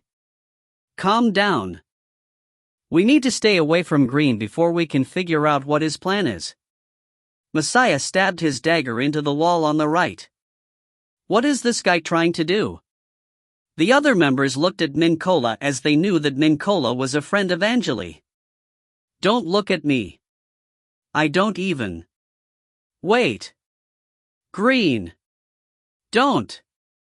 Mincola noticed that Angele was reaching to the red vortex before he finished speaking. Don't touch the core. This guy is transferring energy to the world altar. Damn. Suman realized what Angele was trying to do. He had no time to think, he shouted and charged at the other snake giant who was trying to recover. They needed to eliminate the snake giant who was blocking their way as soon as possible. Don't worry. Angele looked at Suman. I'm not summoning the Dream Lord. The energy I sent to the altar is impure and this branch will be destroyed when the summoning is about to complete. Energy waves were released by the vortex as Angele finished these words. It seemed like the vortex was getting unstable. Human beings. The snake men realized that Angele was not helping them, so they charged to Angele at full speed, but they were stopped by several armored wizards. Green, I knew you wouldn't betray us. Mincola was happy. Suman caught the chance and hit a snake man in the neck. A large wound appeared on the snake man's neck. He did a backflip in the air and jumped at Angele. Hurry, Green. The elites of the Dark Wizard will come for us when they receive the message. He was several meters away from Angele. Suman decided to guard Angele using his scimitar. No worries. It's almost over. Angele remained calm, his palms surrounded by intense red light. He reached into the vortex and grabbed the core tightly. The core was a blue diamond-shaped crystal the length of a palm. The people in the chamber could feel that the altar was about to collapse. People were not sure what he was doing. However, most of them knew that the altar was about to be destroyed and the snake men were no longer treating him like an ally. They realized that Angele might be working for the Alliance. Done yet? Suman stepped forward, but he noticed that something was off. The lion men prevented him from moving closer to Angele. Green? He was confused. Finally, the vortex exploded and turned into countless blue energy waves. A diamond-shaped crystal appeared in Angele's hand. Becky was standing behind Angele, glaring at the crystal. This is just one branch, there are 4 more branches and a main altar. The summoning is probably completed. This is the only altar that the Alliance destroyed. Pump. No one heard Becky's words, but they all heard the noise that sounded like it was made by a pumping heart. Pump. Again, the same noise, and the noise was getting louder. Several seconds later, they heard someone singing in the air, and it felt like the voice was coming from the far side. The loud voice was echoing in everyone's ears. They succeeded. Someone sighed with mixed emotions, but no one heard it since the singing voice was too loud. Bam! A ray of blue light struck into the air from the altar. It penetrated the rocks and the mud, and connected the altar to the sky. Chi chi chi chi. The same noise repeated 4 times. The creatures on the highland all raised their hands, staring at the 5 blue rays that drove the dark clouds away. The 5 blue rays formed a pentagram and surrounded the main altar. The snowflakes were spinning in the white vortexes that were created by the blue rays. The snow on the ground was soaked in blood. The soldiers at the front line were still fighting, but the legions all stopped and looked at the sky. The earth started shaking. 5 blue rays all came from the altars and 5 long fissures appeared on the ground. 5 blue runes appeared in the fissures. The blue petals on the main altar already turned red. Duke Mystery had not won the fight yet, but he smiled. It's over. Everything is over. The Dream Lord is summoned. The other 2 Legion commanders were severely injured. One of them was lying on the ground and the other one was sealed in a blue ice pillar. The claws of the golden bird were cut off and there was a golden wound on its stomach. There were countless small smoke snakes attacking the wound. Prince Evil Dragon swung his wings several times. He looked a bit helpless. Prepare to retreat. His high-pitched voice echoed over the whole battlefield. 2 golden shadows were released from his feathers. I thought they would fail. We activated the merging technique, but we were too slow, one of the golden shadows said. It was the Mirror Lord and the Sky Lord. For some reason, they became one with Prince Evil Dragon, and their power level increased temporarily due to that. We have to use our final resort to handle the situation. Prince Evil Dragon made the decision. Retreat, everyone, follow our plan, he ordered. On the highland, the soldiers in white armor started retreating in groups. The soldiers of the Dark Wizard Tower did not go after them, they slowly moved back and regrouped. The soldiers retreated quickly with the help of spells. Prince Evil Dragon and the other captains also returned to the highland. They quickly disappeared into the horizon with the soldiers. A blurry red shadow slowly appeared in the center of the pentagram formed by the rays. It was an enormous red dragon that was around 600 meters tall. It almost looked like the dragon was about to fly into the sky. The dragon remained quiet, it looked like a ruby statue.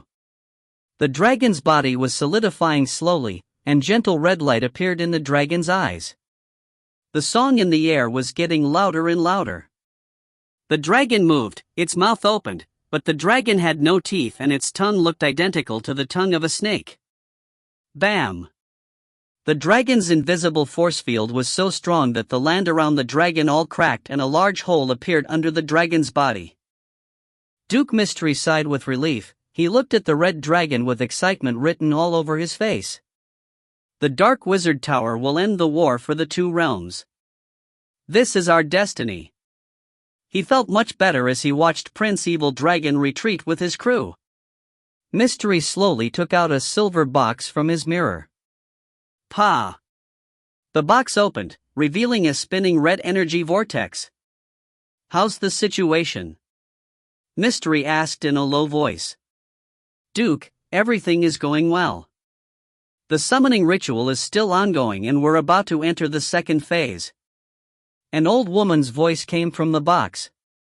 Second phase, huh? That's great. Duke raised his head. Watch out for the traps around the ancient city. Don't worry, Duke, we're fully prepared, the old woman responded in a deep voice. Duke Mystery knew that he had succeeded. He watched the clouds disappear from the sky, the golden sunlight was blocked by red runes. The sunlight went through the red runes and it almost looked the whole sky was releasing red light. Is this part of the ritual? For some reason, Mystery felt uncomfortable as the red light landed on his body. What do you mean? The old woman sounded surprised. The sun is blocked by some red runes and it's releasing red light.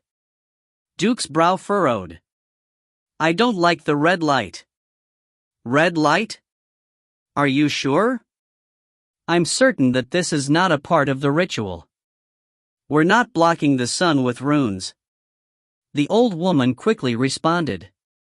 Are you sure about that? Duke's expression changed. Yes. Mystery's expression changed. What are those runes? He wanted to ask something else, but he was interrupted by some loud noise. Ka! It sounded like a piece of cloth being torn apart. A fissure appeared in the sky. Run! Keep running! Victoria was laughing like he was crazy. Turin's body was covered with wounds and his blood was being absorbed by Victoria. The dark beasts separated into 3 teams and kept attacking Turin from different angles. Their attacks made by the claws were empowered by the dark energy. Turin's body was much stronger than an average rank 4 wizard's, but he was still severely injured. He could easily kill those dark beasts, but he was so tired that he could not fight against the beasts and Victoria at the same time. Turin leaned to the right and dodged a claw, however, his shoulders were attacked again. Part of his muscles was torn apart. Turin groaned and quickly leaped away. Silver runes appeared on the bodies of the beasts around him. Red electric pulses appeared on the beasts' bodies. They trembled and fell to the ground within seconds. Turin sighed with relief and his pupils retracted. His body suddenly numbed and he could no longer move. Red blood spurted out of his wounds and floated in the air. Victoria recreated his body using Turin's blood. Farewell, Turin. Victoria tried to stab Turin's heart using his fingers that were sharp like needles. Ka! A loud noise echoed in the sky. A strong force field appeared and everything within it stopped moving. Victoria's fingers stopped right in front of Turin's chest, but he could no longer move. The force field was so strong that he was having trouble breathing. If you find any errors, ads pop up, ads redirect, broken links, non-standard content, etc., please let us know. Report chapter so we can fix it as soon as possible. Chapter 517, Nightmare 2. Chapter 517, Nightmare 2. Translator, _Leo _editor, Karisu. Roar. The red dragon roared and swung its wings, flying toward the blood sun in the sky. In the sky, a black fissure that was around 3,000 meters long appeared beside the blood sun. A large pair of hands was trying to widen the fissure. A large head slowly appeared in the fissure. It was a male's head with a bronze mask. The man was glancing at the people on the ground. The head of the man had the size of the red dragon and the man seemed surprised after he saw the dragon flying toward him. Bam! The sky and the earth were shaking. It felt like the whole dimension was vibrating. A ball of red shadow landed on the ground like a bullet and created a humongous hole. Mystery was standing right beside the hole made by the falling red dragon. Wait! He stared at the giant in the sky with a surprised look on the face. This can't be. Nightmare. One of the Legion commanders slowly stood up and looked at the sky with a pale face. I thought we were summoning the Dream Lord, right? How? Why are those ancient monsters here? Mystery finally understood what happened. He stared at the red dragon on the ground and his expression changed. He looked scared. He knew how strong the monsters of Nightmare Realm were. Mystery was one of the ancient wizards who fought in the ancient war. The war was so terrifying that the whole world almost collapsed. Now! Everyone! Retreat! We need to go back to the dimension fissure and leave the wizard world. Hurry! Barine, send my order to all the legions. He grabbed the box and shouted like crazy. Mystery breathed deeply and tried to calm down. I'm not a weak wizard anymore, he muttered. I'm a duke from the Empire, and I'm part of the Dark Wizard Tower. It almost sounded like that he was lying to himself, but he felt much better. Maria! Mystery suddenly raised his head. The black box in his hand broke into pieces and he dropped them to the ground. Mystery! A translucent shadow of a woman slowly appeared behind him.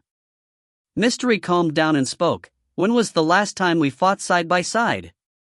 I don't know. That was 2,000 or 5,000 years ago. I don't remember, the woman responded in a gentle tone as she looked at the sky. You won't summon me unless there's an emergency. I apologize. I don't have too many resources to spare. A smile appeared on Mystery's face. We're fighting for ourselves this time. Raising his hand, the woman turned into a slim sword with smoke surrounding it. Let's go, we must make sure they don't find the coordinates to the fairy realm. As a duke, I can't let that happen.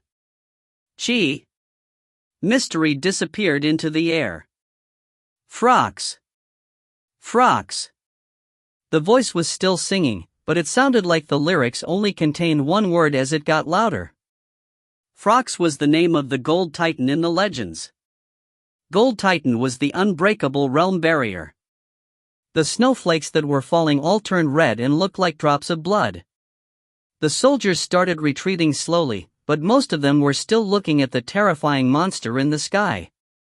The flying dragons in the sky were screaming and tried to escape. The clouds gathered in the sky and the earth was still shaking. Woo! The head in the fisher inhaled deeply, flames in his eyes. The air, it's so clean. He inhaled again and said, well, I haven't had such refreshing air for years. The man's voice was so loud that the soldier's ears were aching. Angele raised his head and stared at the giant in the fisher. Actually, he focused more on the dimension fisher. The familiar power was being transferred to the wizard world through the fisher. The invasive power was trying to break the realm barrier. Angele stood quietly in front of the blue ray.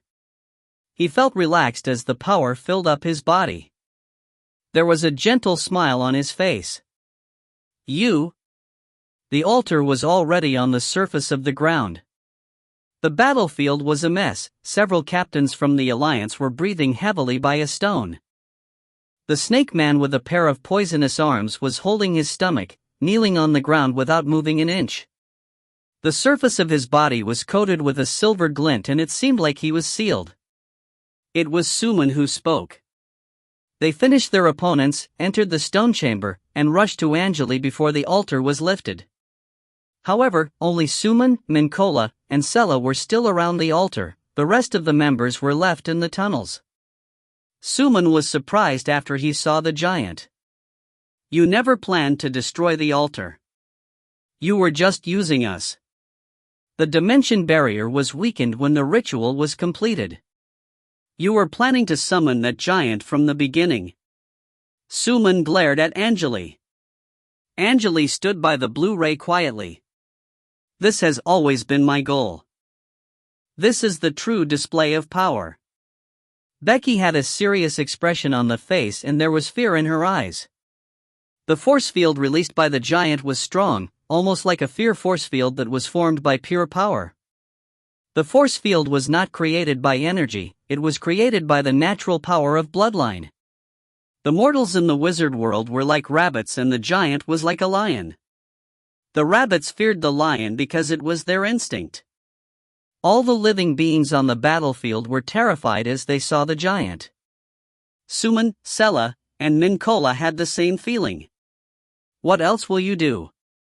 Suman questioned Angele with hatred in his eyes. You helped the Dark Wizard Tower and now you brought the nightmare to us.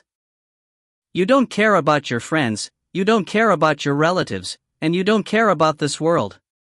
Calm down, Suman. Green must have his reasons. Maybe the Dark Wizard Tower forced him to. Sella was trying to help Angele. Reasons?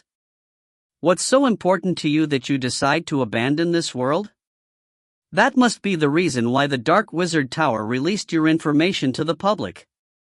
Suman was terrified by the giant, but he was trying hard to raise his head. Although he was moving slowly, Angele could see the resolve in his eyes. Crack! The armor on his body cracked loudly. You sold this world for power. How dumb you are. I should have kicked you out of the team.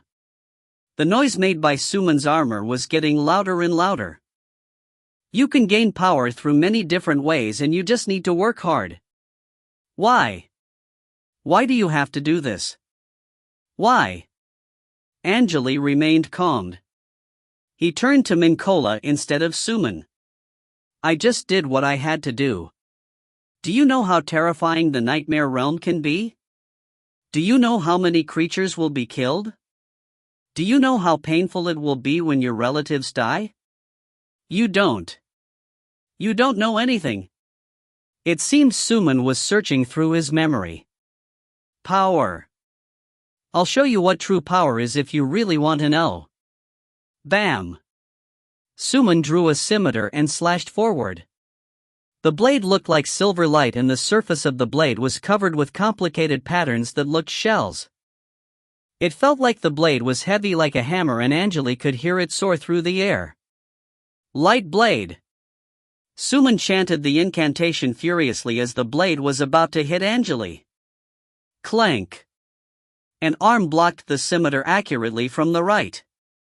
It sounded like two pieces of metal that were hitting each other. He looked at Suman calmly from the other side of the blade. That's your power? Bam!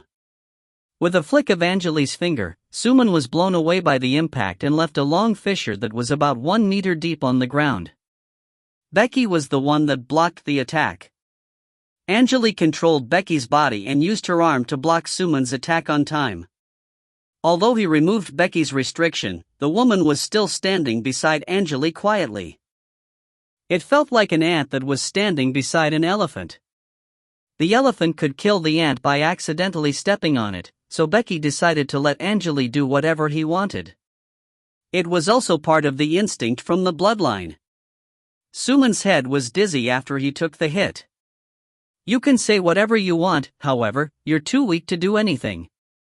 Dying here might be the best ending for you. Angele shook his head slightly.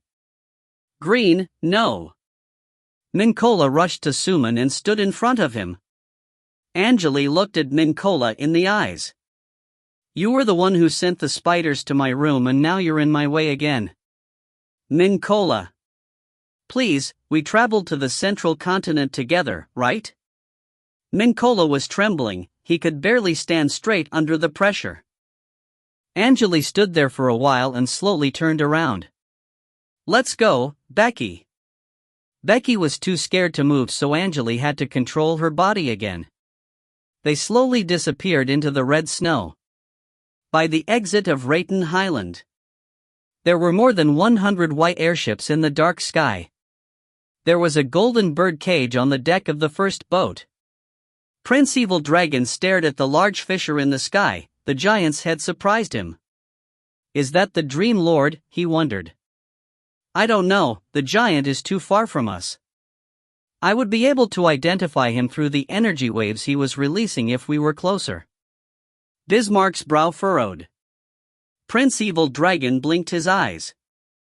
I don't know why, but I think something is off. It's possible that we missed some important details. Dream Lord is one of the Wizard Lords and he's strong. We can't even win a fight against the Dream Lord's shadow. We should just retreat. Mirror Lord's brow furrowed as well. We'll be fine with that item in our hand. True. If you find any errors, ads pop up, ads redirect, broken links, non-standard content, etc., please let us know. Report chapter so we can fix it as soon as possible. Chapter 518, Nightmare 3. Chapter 518, Nightmare 3. Translator, _Leo_editor, Karisu. The heavy snow was blowing hard and the snowflakes looked like bloody shards. The snowflakes had the size of nails and were flying over the hills, passing through the valleys. Several pieces of snowflakes landed on the palm of an old man who was standing on a cliff over the forest. The snowflakes melted and turned into red liquid. The liquid was corroding his skin and there was white smoke rising into the air. The old man clenched and lowered his fist. The old man was wearing a long robe and there were wrinkles all over his face. The man's long white beard was flying in the air. He stood on the cliff and overlooked the dark fissure in the sky above Rayton Highland. The giant in the fissure was trying to widen the fissure and there were countless flying monsters that looked like flies coming out of the fissure. There was a large cloud vortex spinning in the sky and the sunlight was coming through the gaps in the clouds, illuminating everything on the ground. The voice was still singing in the sky. It sounded like a group of people that varied in gender. The old man held a cane in his hand and looked at the scene quietly. The nightmare is here. He took out a translucent gray pendant from his sleeve. There was a fist-sized gray crystal orb in the center of the pendant. The orb was filled up with complicated gears. There was no incantation or energy wave. The gear inside the gray crystal orb started spinning slowly in the sunlight. It felt like the sun activated a small machine. The change has started. Nothing is predictable right now. The old man lowered the pendant, turned around, and his body started melting along with his outfit. The old man turned into a wolf with a horn that was over 3 meters tall. Roar! The wolf roared and charged into the heavy red snow. In the dimension fissure between the wizard world and the fairy realm, there was a spacious golden hall in the center of the humongous tree. The chandelier on the ceiling was releasing gentle yellow light. The walls were illuminated by the light from the chandelier and the lamps. Nobles wearing black outfits with golden edges were dancing to a slow and gentle music. There were people playing harps, bagpipes, and balalaikas. It almost looked like the nobles were coated with yellow glints. On the other side of the hall, nobles were drinking wine while talking about the situation on the front line. Those nobles were wearing suits that looked like military outfits. "Quiet, everyone, quiet. Please spare me some time." A man in a white suit walked to the band and clapped his hands. There were rows of badges that varied in sizes on the right side of his chest. The man stood straight and looked like a soldier. The music slowly faded and the man spoke. The nobles stopped dancing and looked at him with smiles on their faces. "Bowser, you again? I'm having fun right now, can't you find a better timing to do this?" Someone from the crowd sounded unhappy. "How are you going to compensate me?" All right. After this is over, I'll invite you to my private party." "Well, it'll be even better if the ladies can join us." Bowser blinked his eyes. "Fine." The nobles chuckled and stopped complaining. "All right, let's get to the point." Pa! With a flick of his finger, Bowser released some purple light waves. The waves turned into a purple bud and it slowly blossomed. The color was clean and attractive. "Mystery, the Purple Duke has sent another message to us even though he was busy at the front line. It seems like our victory is near and he wants to have some fun with one of the ladies." Bowser smiled and grabbed the purple bud. "Let's see what he wants to tell us." The nobles chuckled again. "Master Bowser, if you were on the battlefield, you'd be even more impatient, right?" Someone spoke in a loud voice. "It must be some good news from the battlefield. Duke probably has already eliminated the main force of the alliance," a young lady spoke in a cute voice. Bowser waved his hands and looked at the crowd. "Let's go to the balcony and read the letter together. I think I should share the happiness with everyone." "With pleasure." The nobles raised their wine glasses. "For the Empire." The nobles sipped from the wine glasses and shouted, "For the Empire." The fragrance of wine permeated the hall and maids quickly refilled the glasses for the nobles. Bowser walked to the balcony on the right side of the balcony. He was holding the purple bud in hand and the rest of the nobles followed him. They talked and laughed as they gathered on the balcony made of white jade stones. The balcony was built inside the tree and the white jade stone was surrounded by some dark green vines. The balcony was luxurious and vibrant. Bowser walked to the railings and threw the purple bud into the air. The purple bud flew into the air, it was quite eye-catching under the dark clouds. The bud was translucent and the purple color was quite attractive. Crack! The purple bud broke as if it was made of glass and exploded in the air, turning into purple mist. The purple mist slowly turned into a large purple mirror, images flashing within. "Wait!" The smile froze on Bowser's face. The red light from the mirror illuminated the nobles. They could hear the strange song. "Frocks! Frocks!"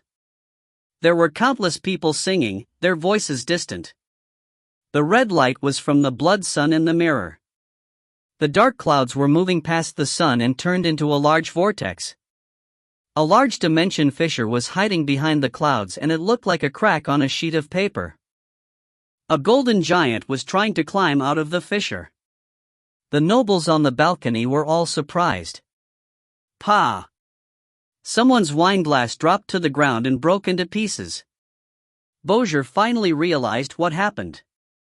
The night. It's a sealed form from Nightmare Realm. Prepare to seal the dimension tunnel. Now. We need to retreat from the dimension fissure as soon as possible and seal the tunnel.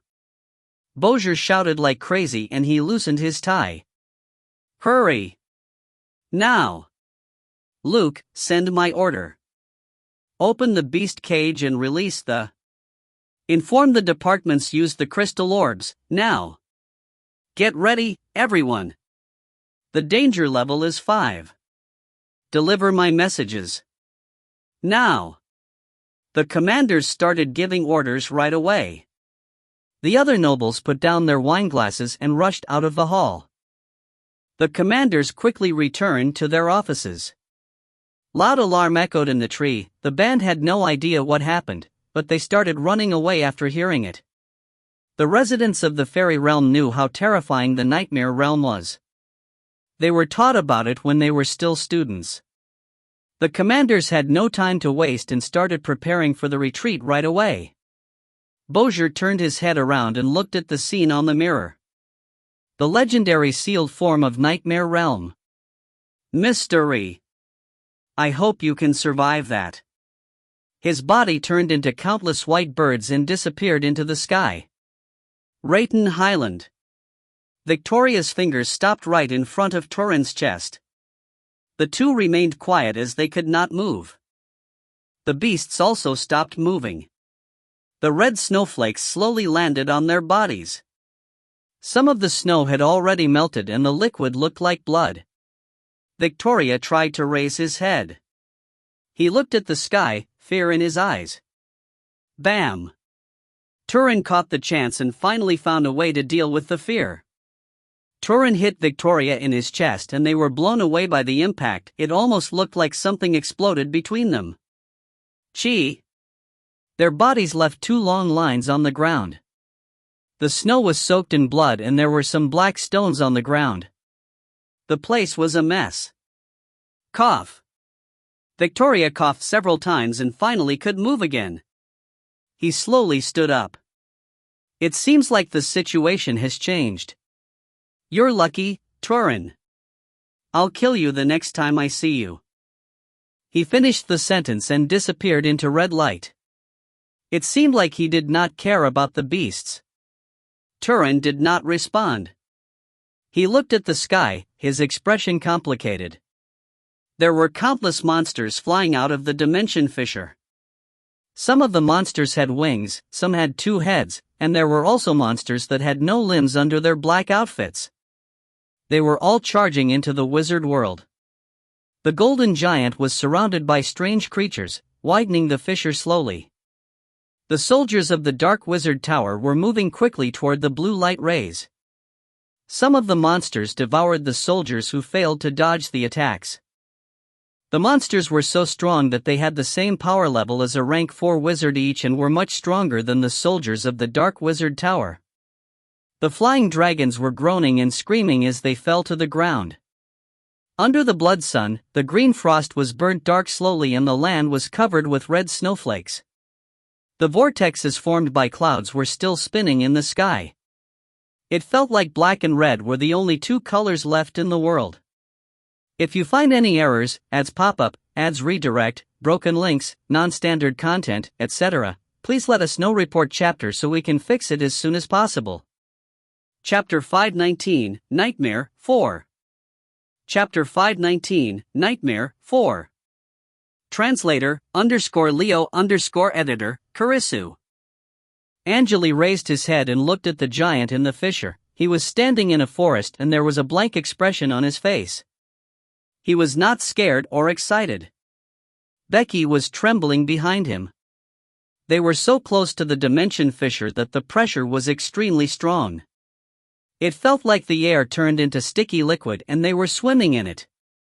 Becky tried her best to breathe, but was still having trouble. She was standing behind Angele.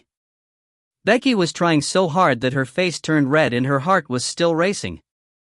Becky was confused. They were so close to the giant, but the place was silent. The giant and the monsters were not paying attention to them. It felt like they were ignored. However, Angele and Becky were standing right below the dimension fissure. They could reach the fissure with elemental teleportation easily. Why are we still here? Are you trying to suicide? Becky finally questioned. Angele did not respond. He was still looking at the sky. I know you're the one who summoned them, but I don't think those monsters will let you go, Becky sneered. You're naive. The monsters will devour you even though you helped them open the fissure. You don't know how terrifying and cruel they are because you don't know about the history. Angele was not concerned, he just stared at the dimension fissure in the sky. You help them, but you're too weak and they won't respect you. They'll rip you apart and devour your whole body. I heard that you won't die even if they break your body into pieces, but you'll feel the intense pain. You'll watch them eat your feet, your arms, and your organs. They'll treat you like a snack and chew your flesh like meat jerky. Becky was trying to scare Angele. Also, your head will be kept for later. They love eyeballs, and your tongue is great with wine. You won't be able to fight back and you'll be tortured until you die. None of the words went into Angele's ears. Hey! Are you listening? Becky tapped Angele's shoulder. It's fine if you want to die, but I don't. Just give my power back and you can do whatever you want. You won't die, Angele finally responded in a low voice and stopped talking. Becky was still making noises, but he focused on the giant in the dimension fissure. There were several people that looked like beans when compared to the giant flying toward the dimension fissure. The leader was a man with a sword made of smoke. He would slay a monster every time he slashed forward. I need to lay low and wait until all the channels open. Angele narrowed his eyes and watched Mystery fight. Mystery was flying at full speed in the sky, rays of white smoke were being released from his sword and easily pierced through the monsters. The monsters died and turned into white smoke. The white smoke was then absorbed by the sword. The more monsters he slew, the larger the smoke sword would become. Stay close to me and follow my lead. Mystery shouted at the 2 Legion commanders behind him. The one on the left was Alice, she looked like a doll. The other one was a man with a dragon head, wearing a black robe. The man's eyes were bright as silver stars. Don't worry, Commander, I'm much stronger than the ants on the ground, the dragon man responded in a cold tone. Alice, I thought you already escaped. Something changed your mind? There was a white rabbit toy in Alice's hand. The force field around the giant was strong, but it seemed like she was not concerned. Alice blinked her eyes as she responded, I won't leave when there's something I'm interested in. Wood Dragon, you're the one who always escapes. It seemed like she did not like what Wood Dragon just said. Well, if you try to escape, I'll just finish you off. To be honest, I never liked you. Wood Dragon stared at Alice with hatred in his eyes. Focus on the monsters. Mystery shouted in a cold tone. I've already informed Duke Bozier, he should bring the elites here.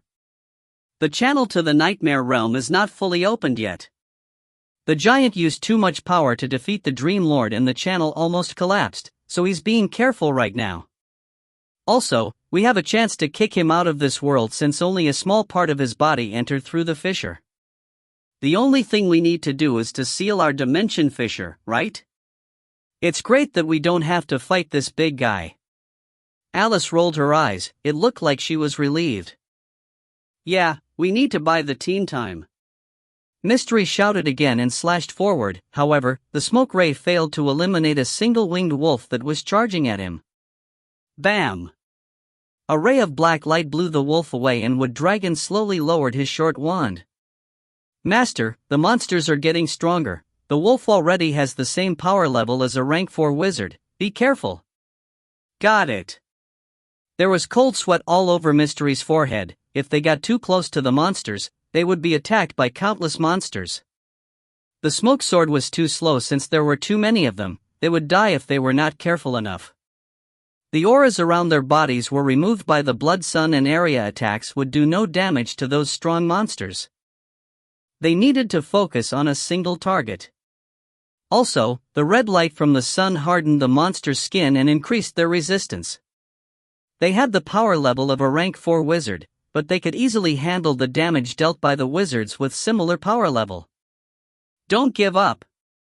Duke Bozier will help us. The channel is unstable at the moment and the giant will not attack us with his true power. Although the power of the Nightmare Realm is leaking into this world, his body is still in the dimension fissure and it's nearly impossible for him to utilize his power. This is our only chance, Mystery quickly explained. I've sent our coordinates to Duke Bowser so that he can teleport to us.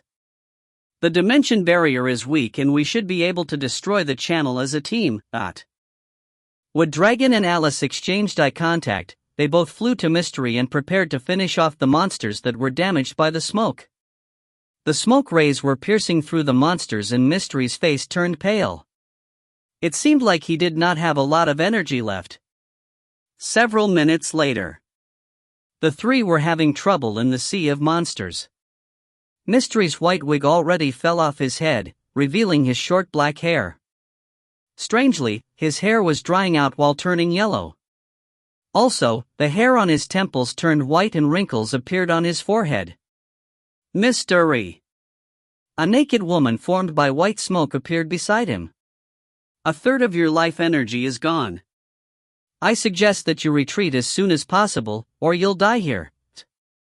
Don't worry, something similar happened the last time. I can recover with the sand of time. Mystery smiled as more wrinkles appeared on his face. There is not that much sand of time in this world. You were lucky the last time and you should know that. Don't worry, Maria. This is a fight that I have to fight. We almost died when we entered the fairy realm and I swore on my life that I'll help our teacher revive. This is our best chance to return to the wizard world, Mystery responded in a light tone. I'm old, Maria. I found you when I was young, but everything had changed. The woman was interrupted before she could finish. The two remained silent and the smoke formed a barrier. The barrier handled the attack from the monsters easily. They're here! Wood Dragon shouted in a deep voice. A strange vortex appeared in the air, the vortex turned black and rotated. The vortex quickly formed a tall egg-shaped mirror. The noise sounded like flowing water. People in white outfits were flying out of the mirror. Their leader was Bowser, who was still wearing the military suit. Sorry, Mystery, we're late. I'm counting on you. Mystery smiled, his face covered with wrinkles. Light faded in his eyes and it felt like he could die at any time. The mirror was a portal and the elites were coming out of it. I brought all the elites that were in the dimension fissure. I'll take care of the rest. Bowser looked at Mystery. It seems like I teleported in time, you'd be dead if we failed. You owe me this time, . Yeah, let's get rid of this big guy first. Mystery swung his smoke sword and absorbed all the white smoke around. The monsters of the nightmare realm. Mystery and Bowser, long time no see. We decided to offer help since the situation is getting worse every second. A deep voice echoed in the sky. 3 dark shadows stepped out of the portal. There was a middle-aged woman wearing white armor inside a black robe, an old man with messy white hair, and a shiny silver bat. Department heads? So, everyone is here. That's it, we have to win. Bowser looked excited. I thought you wouldn't make it. We almost missed the portal. We need to move. The middle-aged woman smiled. She was the head of Department of Change. We can seal the channel here if we work together, but... Yeah, and we should be able to eliminate all the monsters, the old man with white hair spoke in a deep tone. They're trying to seal the channel. How arrogant. The giant looked at the wizards like looking at insects. Maybe people don't remember how strong the nightmare realm is. I didn't participate in the ancient war, but I'd love to pay Fairy Realm a visit.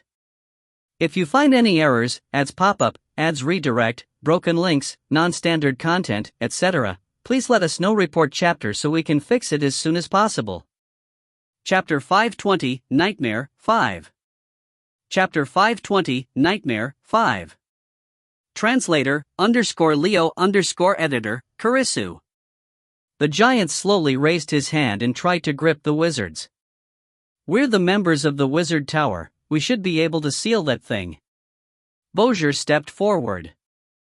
He was floating in the sky like he was standing on the ground. I'm counting on you, then. Mystery had looked like a young man before the fight, but he looked like a dying old man now, and the smoke sword had already disappeared. Wood Dragon helped him float in the sky using his force field. The three members of the Dark Wizard Tower stepped back together. Bowser looked at the golden hand that was moving toward them, and his expression turned serious.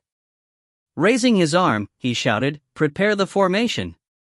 Darkness of Anchorus." The armored soldiers started rotating around him and turned into white strings within seconds. Woo!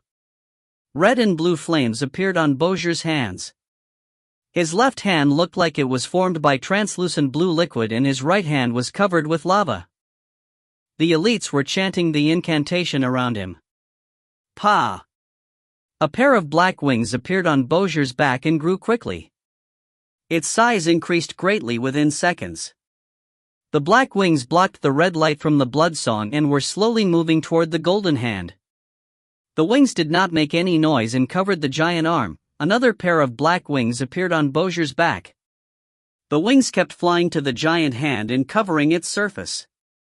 The black wings covered the golden hand. The feathers on the wings were getting heavier. The movement of the hand was greatly slowed down, and it could no longer move when it was about 10 meters away from Bowser.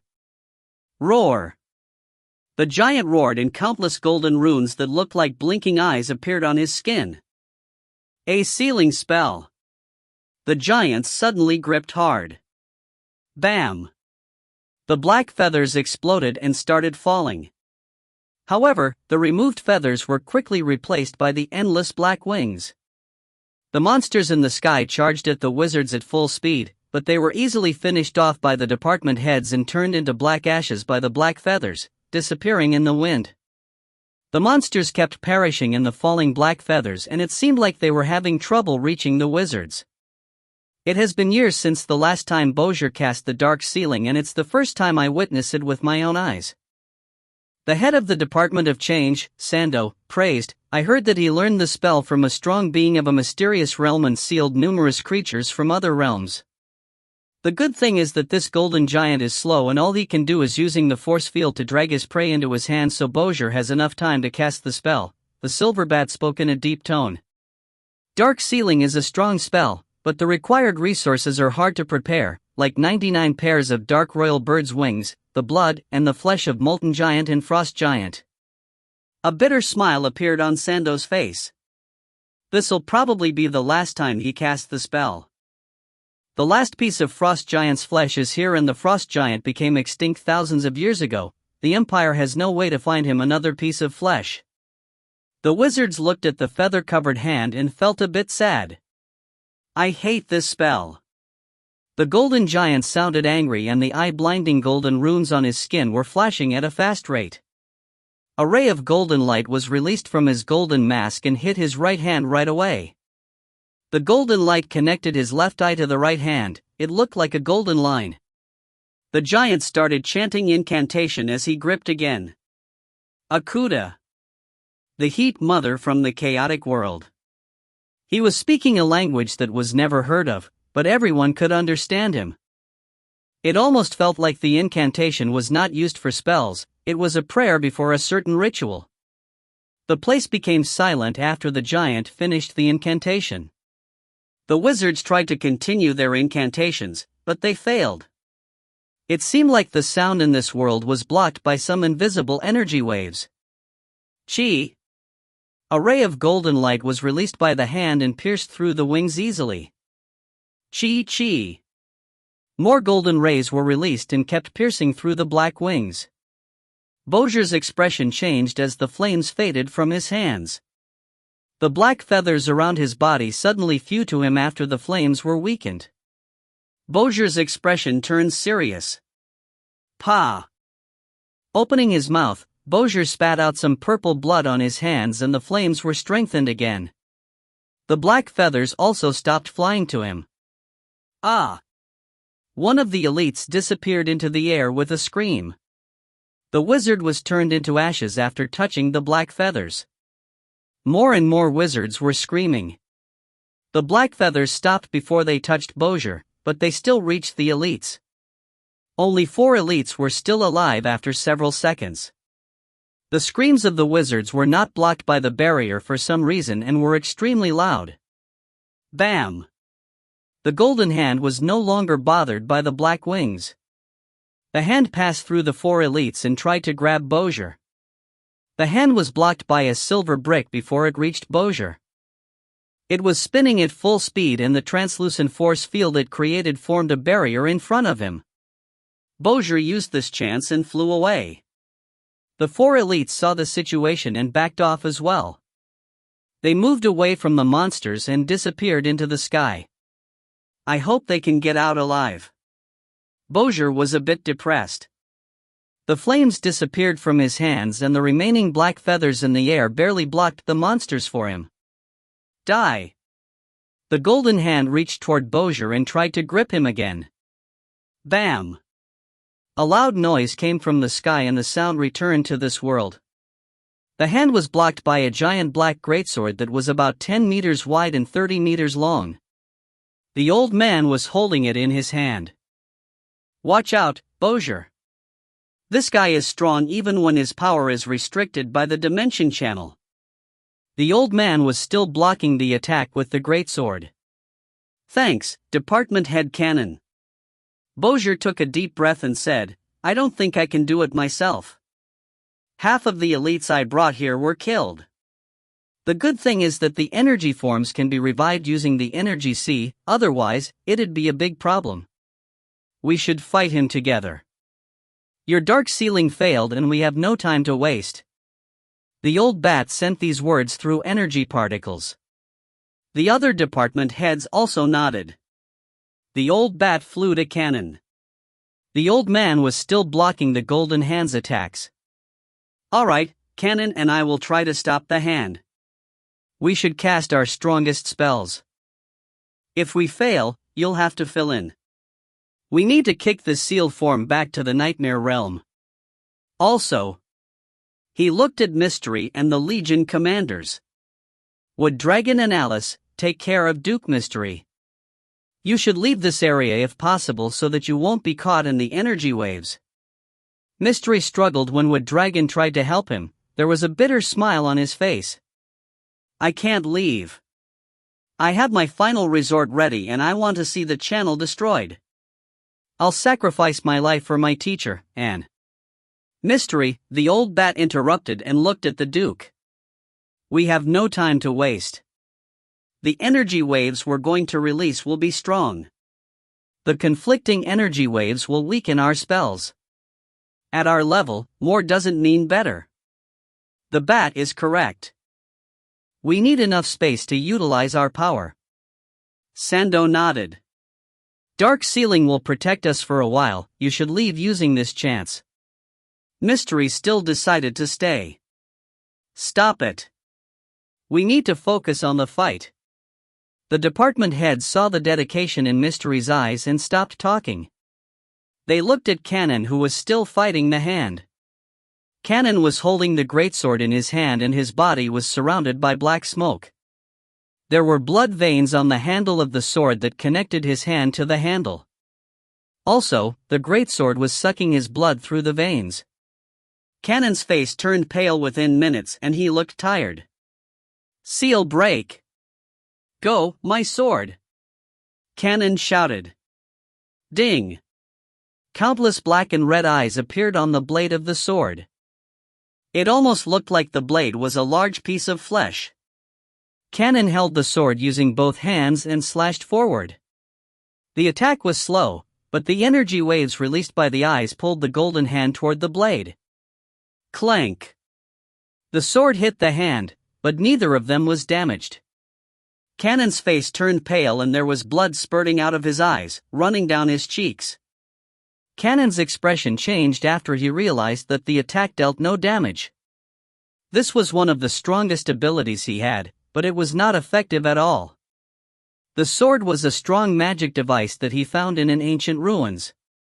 He thought that the greatsword was a concept gear, but he could not activate it after doing some tests, and the sword did not have the features of a concept gear. If you find any errors, ads pop up, ads redirect, broken links, non-standard content, etc., please let us know. Report chapter so we can fix it as soon as possible. Chapter 521, Nightmare, 6. Chapter 521, Nightmare, 6.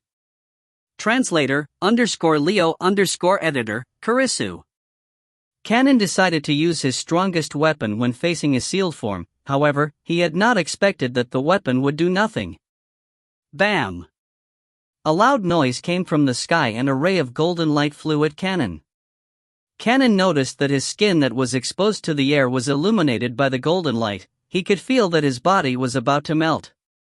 He quickly turned the greatsword around with no hesitation and took out a red bottle, crushing it on the blade.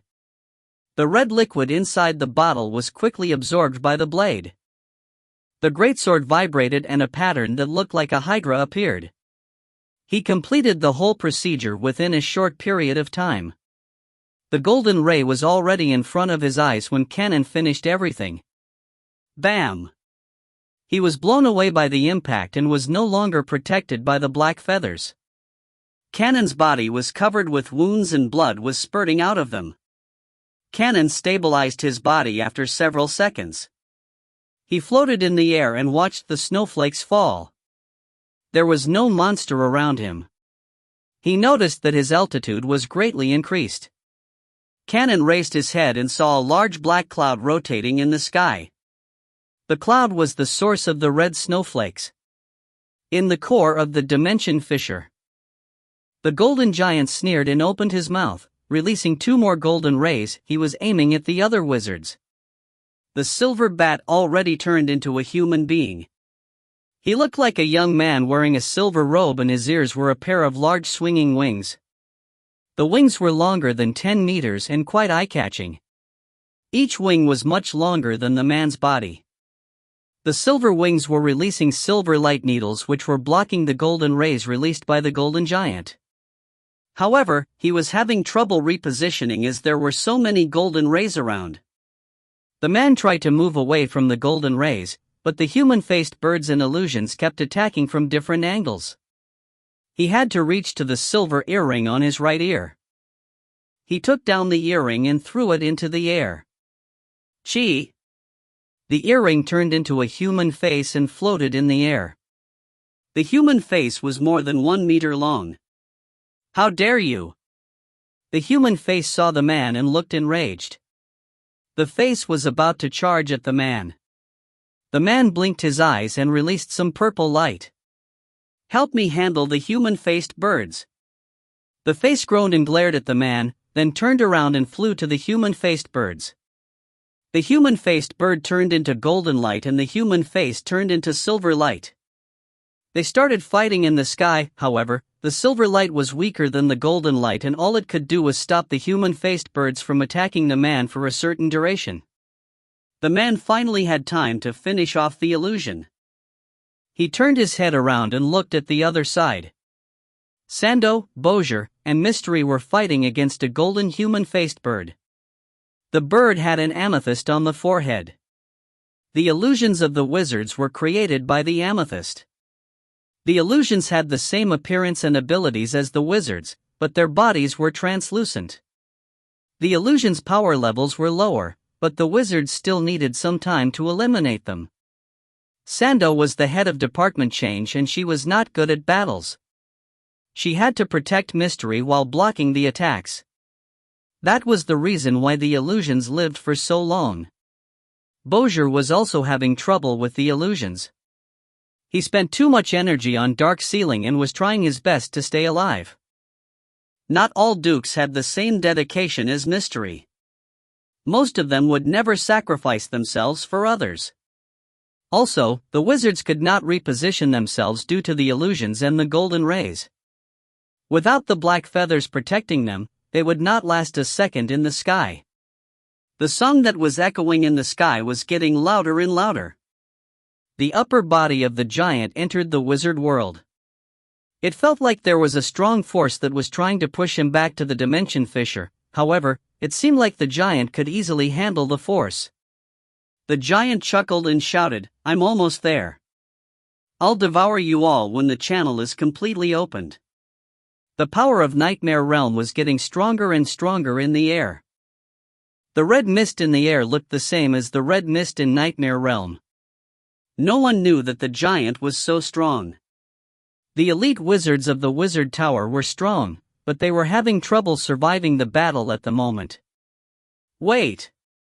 More sealed forms will invade our world if we can't proceed further, the old bat shouted anxiously. Sando, that's it. We have to do it. Are you sure about this? Sando's expression turned serious. She leaned to the side and dodged the attack from the illusions. Yeah. Before it's too late. We can't do anything else since we can't move, the Batman responded anxiously. He was pushing the illusions away using his wing-like ears. However, he could not eliminate the illusions completely. Fine. Sando quickly took out a small black stone from her mirror and looked at it with a sad expression. The stone looked like a normal stone that could be found anywhere on the ground. Sadly, this is the only secret treasure of Dream Lord that we know how to activate. If we activate it now, when will we find the next one? Sando sighed and threw the stone into her mouth, swallowing it after chewing it several times. It sounded like there was a woman singing in a high-pitched tone from her throat. The voice lasted for several seconds and started fading seconds later. Woo! At the same time, the Batman raised his right arm. There was a mouthful of sharp teeth on his palm. The mouth was making some light vibrating noises. The noises blended in the sound and the mix of the sounds turned into some strange music. The music sounded like a mother that was singing for her kid, however, the music would change from time to time. It also sounded like a song sang by a dancer and sad chords played by a piano. The creatures in the sky all stopped moving in the strange music. The situation was the same for the living beings on the ground. They all closed their eyes and it almost looked like they were sleeping. The soldiers who were severely injured forgot their pain and it looked like they were enjoying the music. The monsters in the sky also stopped attacking as they could no longer move in the music. The human-faced birds and the golden rays were also stopped. It felt like time was stopped. The Batman and Sando were the only two who were not affected by the music. Cannon, Mystery, Bowser, Alice, and Wood Dragon were also sleeping in the music. They looked happy and calm. Roar! The giant noticed that the situation changed and roared. His voice was loud and terrifying, but it was weak in the music. The dimension fissure in the sky started shrinking at a fast speed. It seemed like the music buffed the realm power of the wizard world. The realm power of the nightmare realm was also weakened by the music. The energy waves were also modified by the music. The golden giant tried to grab the Batman and Sando. Strangely, the hands of the giant were gradually slowed down and stopped before they could reach the two wizards. The giant was enraged and his body was covered by intense golden light. The energy wave he released stopped the music for a second, but he used too much force and the dimension fissure almost became unstable. The giant decided not to use too much power. The music returned after the golden light disappeared. He watched the dimension fissure shrink. Its size was decreasing quickly. The giant opened his mouth and shouted. It felt like he was trying to say something, but the music was much louder than his voice. The giant's upper body was slowly pushed back into the fissure as the fissure shrank. It's over. A smile appeared on Sando's face while the music was still coming out of her mouth. She exchanged eye contact with the Batman. They both looked relieved. Yeah, it's over. The Batman also smiled, but he looked tired. The secret treasure of Dream Lord. The sealed form has no way to fight back since he needs to stabilize the dimension channel. The fissure was getting smaller and smaller. However, the fissure was no longer shrinking after its length was decreased to around 10 meters. The giant tried to widen the fissure again, but he failed. The song has reached its limit. You'll have to seal the dimension channel. You need to move closer to the fissure and close it as soon as possible. Sando talked to the Batman through energy particles. No worries. I can do it. The vibration noise was still coming from the Batman's palm as he flew to the fissure. A silver stripe formed by runes appeared on the other hand of the Batman, and the stripe formed a spinning ball that was covered with glowing runes. The shiny runes were eye-blinding. The Batman narrowed his eyes and his body turned into a silver string, flying toward the black fissure. The fissure was getting closer and closer. 100 meters. 50 meters. 30 meters. 20 meters. Gee! A black shadow appeared in front of the fissure and stopped the Batman. We meet again. Teacher. The shadow raised his head. The Batman stopped and looked at the shadow. He was surprised. It's you? If you find any errors, ads pop up, ads redirect, broken links, non-standard content, etc., please let us know. Report chapter so we can fix it as soon as possible. Chapter 522, Nightmare 7. Chapter 522, Nightmare 7. Translator, _Leo_editor, Karisu. The red snow was falling down from the sky and the song was still echoing. Angele, who was wearing a black robe, stood quietly in front of the dimension fissure, staring at the department heads of the Dark Wizard Tower and the strong beings from the fairy realm. I never expected to meet you here, although you haven't taught me anything yet. I still treated you as my teacher. His long black robe was flying in the strong wind. The Batman held the rune ball in his hand and was around 10 meters away from Angele. The vibration noise was still coming from his palm. It was helping Sando keep the song going. Green, what are you trying to do here? He looked at his student and narrowed his eyes. Don't tell me you're the one who brought the nightmare here.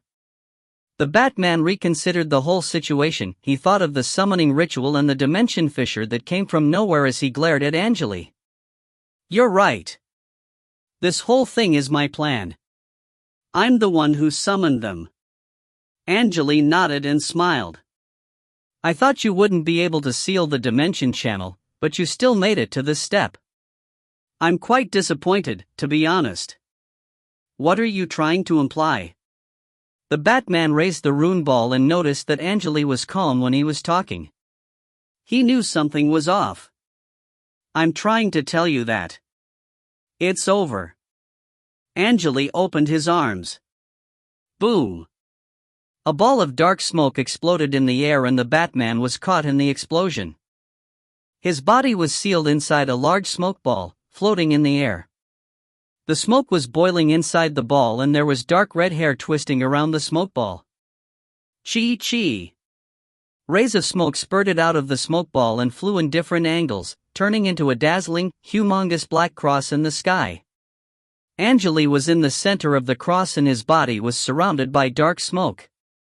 Lowering his body, Angele's skin was vibrating. It was almost as if there were countless insects moving under his skin.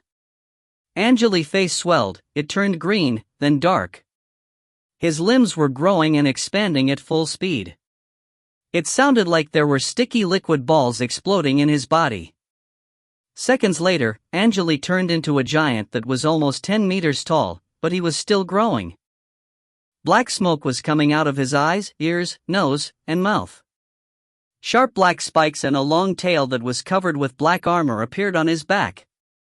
The air almost solidified and the screams from the black smoke were much louder than the song.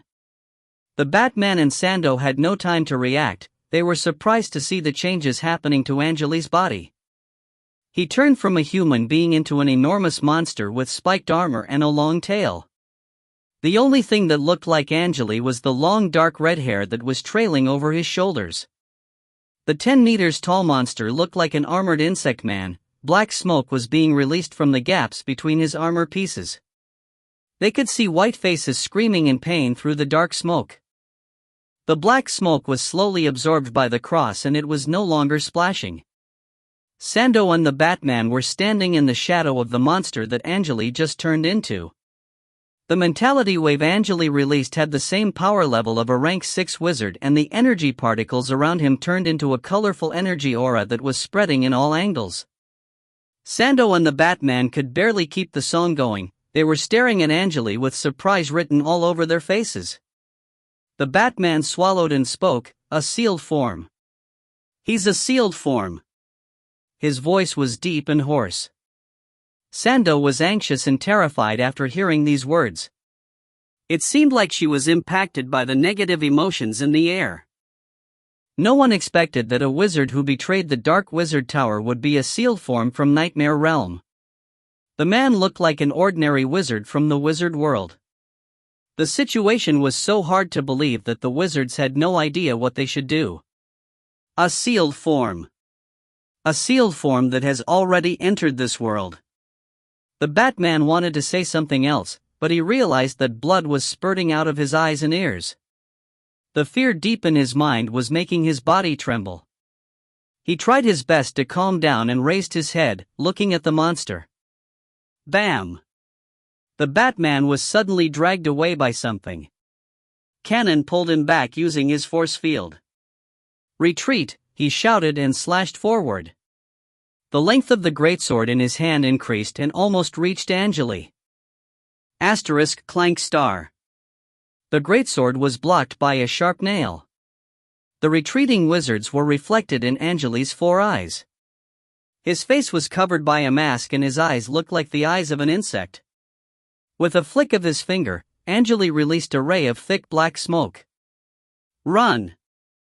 We need to leave, a high-pitched female voice shouted. It sounded like Alice. How did a sealed form stay undetected in this world? Watch out, Sando. A shadow jumped to Sando, blocking the negative emotions that were pressuring her and a ray of black smoke that was coming from the side. Bam! The two were blown away by the impact and stopped after flying for over 30 meters. Their faces turned pale as they spat out some blood. Sando finally realized what happened. She grabbed Duke Mystery and flew to the Batman together. The rest of the group woke up as well and also started moving to the Batman. Angele looked at the members of the Dark Wizard Tower with a blank expression on his face. He was getting used to his true form and it was the first time he activated the true form after he became the Lord of Terror. Although the true form was weaker than the refined true form, it still had the same power level as a rank 6 wizard. The bloodline power gave him the ability to control the negative emotions and his body was almost invincible. There was no way the wizards could win the fight against him. Most of the wizards in front of him were at rank 5, although they were strong rank 5 wizards, the power of the true form was just too superior when compared to the wizards. Angele straightened his back, the noise sounded like bones pressing against each other. Raising his hand, he gathered the black smoke on his palm and turned into a dark light circle. Chi! Angele teleported behind the wizards and threw the light circle down. Twitter! A strange noise that sounded like birds twittering echoed in the sky. The light circle shrunk, expanded, and exploded, turning into a ball of dark flames. The dark flame ball made some loud noise and it was right above the wizards. Chi! The wizards moved in different directions and tried to escape the flame. Trying to run? Angele sneered as he smelled the fragrance of fresh blood in the air.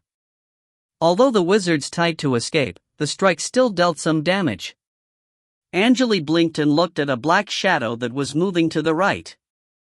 Angele disappeared into the air again. He reappeared in front of the shadow and blocked the way. He lowered his head and looked at the shadow. The shadow could barely move under the pressure of the negative emotions. Legion Commander Alice, where are you trying to hide? Alice's body was trembling, there was blood coming out of her eyes, nose, and ears. No, she screamed as her body started expanding. Alice turned into an enormous doll with blonde hair, charging at Angele. I'll survive.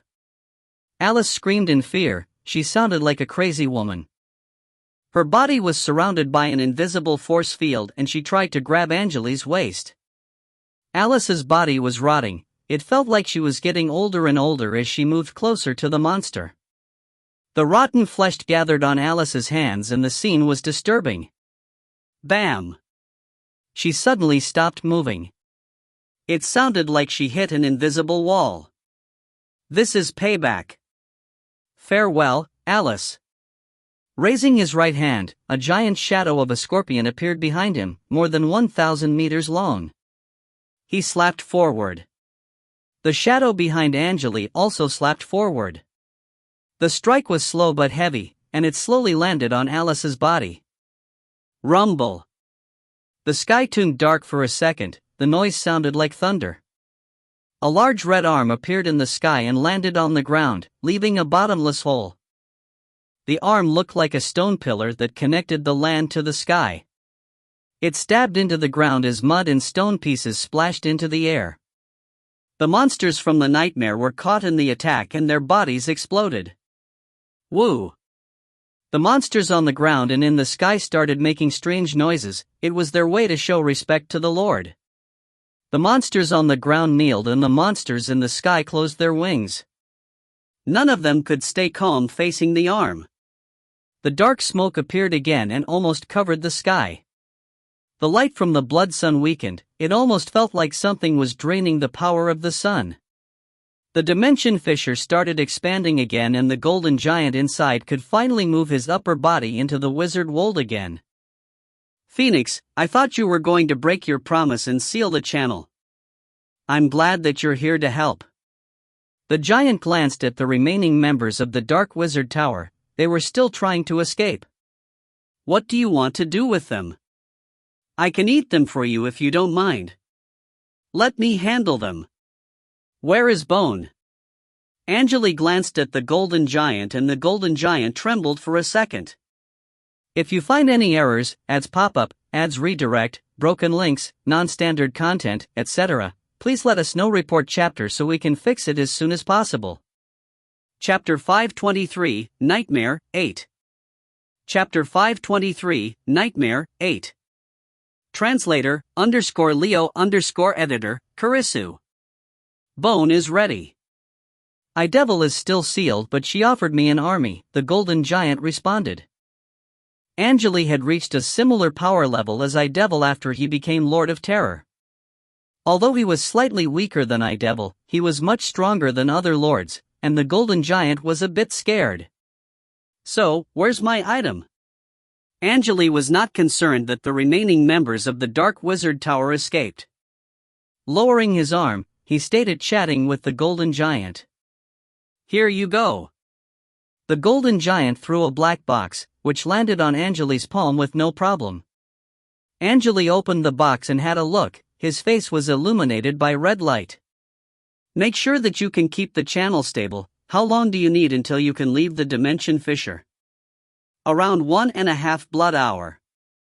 Are you sure you can let them live? Blood hour was used to calculate time in Nightmare Realm. 1 blood hour was around half an hour. It was the unit used by Idevil. The mortals and the residents of Northland were using other units. The members of the Dark Wizard Tower all took my strike. I think only 1 or 2 of them could survive, but they'll have to deal with the lingering effects.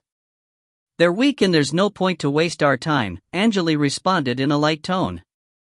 We need to find a way to help Vapor and Spider to come to this world. I didn't think you'd give up your own world. If it was me, I'd become the guardian of my own world. The golden giant sighed. The lords of Southland were forced to leave their homelands and travel to Nightmare Realm. We're like the evil lords to the realm guardians. Angele was a bit surprised. It seemed like strong beings like him had the chance to become the realm guardian of their own realms. The strong beings that were realm wanderers were considered the evil ones. It might be a better choice for him to become a realm guardian as he did not want to become the pure evil. We can talk about this later. Hurry up and stabilize the dimension channel for me. No problem. We'll enter this world sooner or later, nothing can stop us. The giant grabbed the edges of the dimension fissure and stated, widening it again. We need to be careful with the guardian of this world. When the two realms connect, the first thing we need to do is to secure the resources so that we'll have the advantage when the bastards of Northland arrive. Although there's a chance that they're not interested in this realm, we still need to be prepared. Angele nodded. He floated in the air and tried to feel the talent ability of the true form. The monsters on the land were still hunting down the creatures that were trying to escape. They found the creatures who were trying to hide. The creatures were being devoured after they were captured. their screams echoed in the air and blood was everywhere. There were more and more snowflakes in the sky. The land was completely red, the monsters killed their prey and the melting snow on the ground was soaked in blood. The blood turned in snow formed countless tiny running rivers. It was the first time that Angele activated his true form after he became Lord of Terror, so this was the first battle he fought. The bloodline of Sun, the single-eyed giant, and the scorpion woman merged in his body. The bloodlines brought him enhanced fire spells, strengthened body, and refined illusion abilities. Also, the Nightmare Realm accepted him as the Lord of Terror, so he had the ability to turn negative emotions into power. He could also strengthen himself using the collected negative emotions. Angele's power level would gradually increase as long as he could collect enough negative emotions. The basic power of negative emotions could damage his target's mind and soul. Fire spells, illusion abilities, negative emotions, and a strong body, those were the 4 advantages Angele had.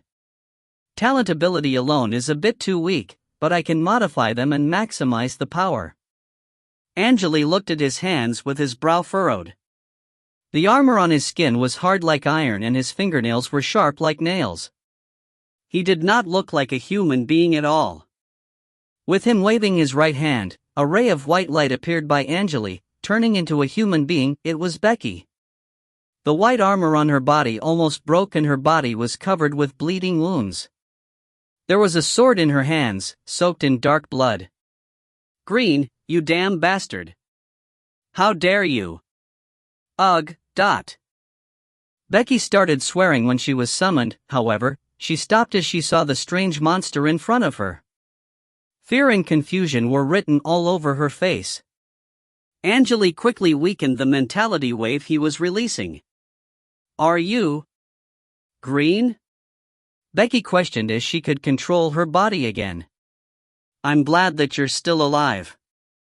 "You're lucky." Angele was interested. "Maybe you're not lucky, it must be the concept gear." His voice was still the same, deep and calm. Becky calmed down and stared at Angele with a complicated expression on her face. "Yeah. I should have known that you're related to the Nightmare Realm, but I never expected you to be a resident of Nightmare Realm. Why did you summon me? Are you going to eat me?" She looked calm, but she was trying to escape due to the bloodline instinct. Angele looked at the woman. Her legs were trembling, but she was trying to make it look like she did not fear death. "I won't kill you, don't worry. You're an interesting lab subject to me and I'll keep you alive." A strange smile appeared on Angele's face. "You're trembling, right? I thought you said you were not scared of me. Just finish me off, come on."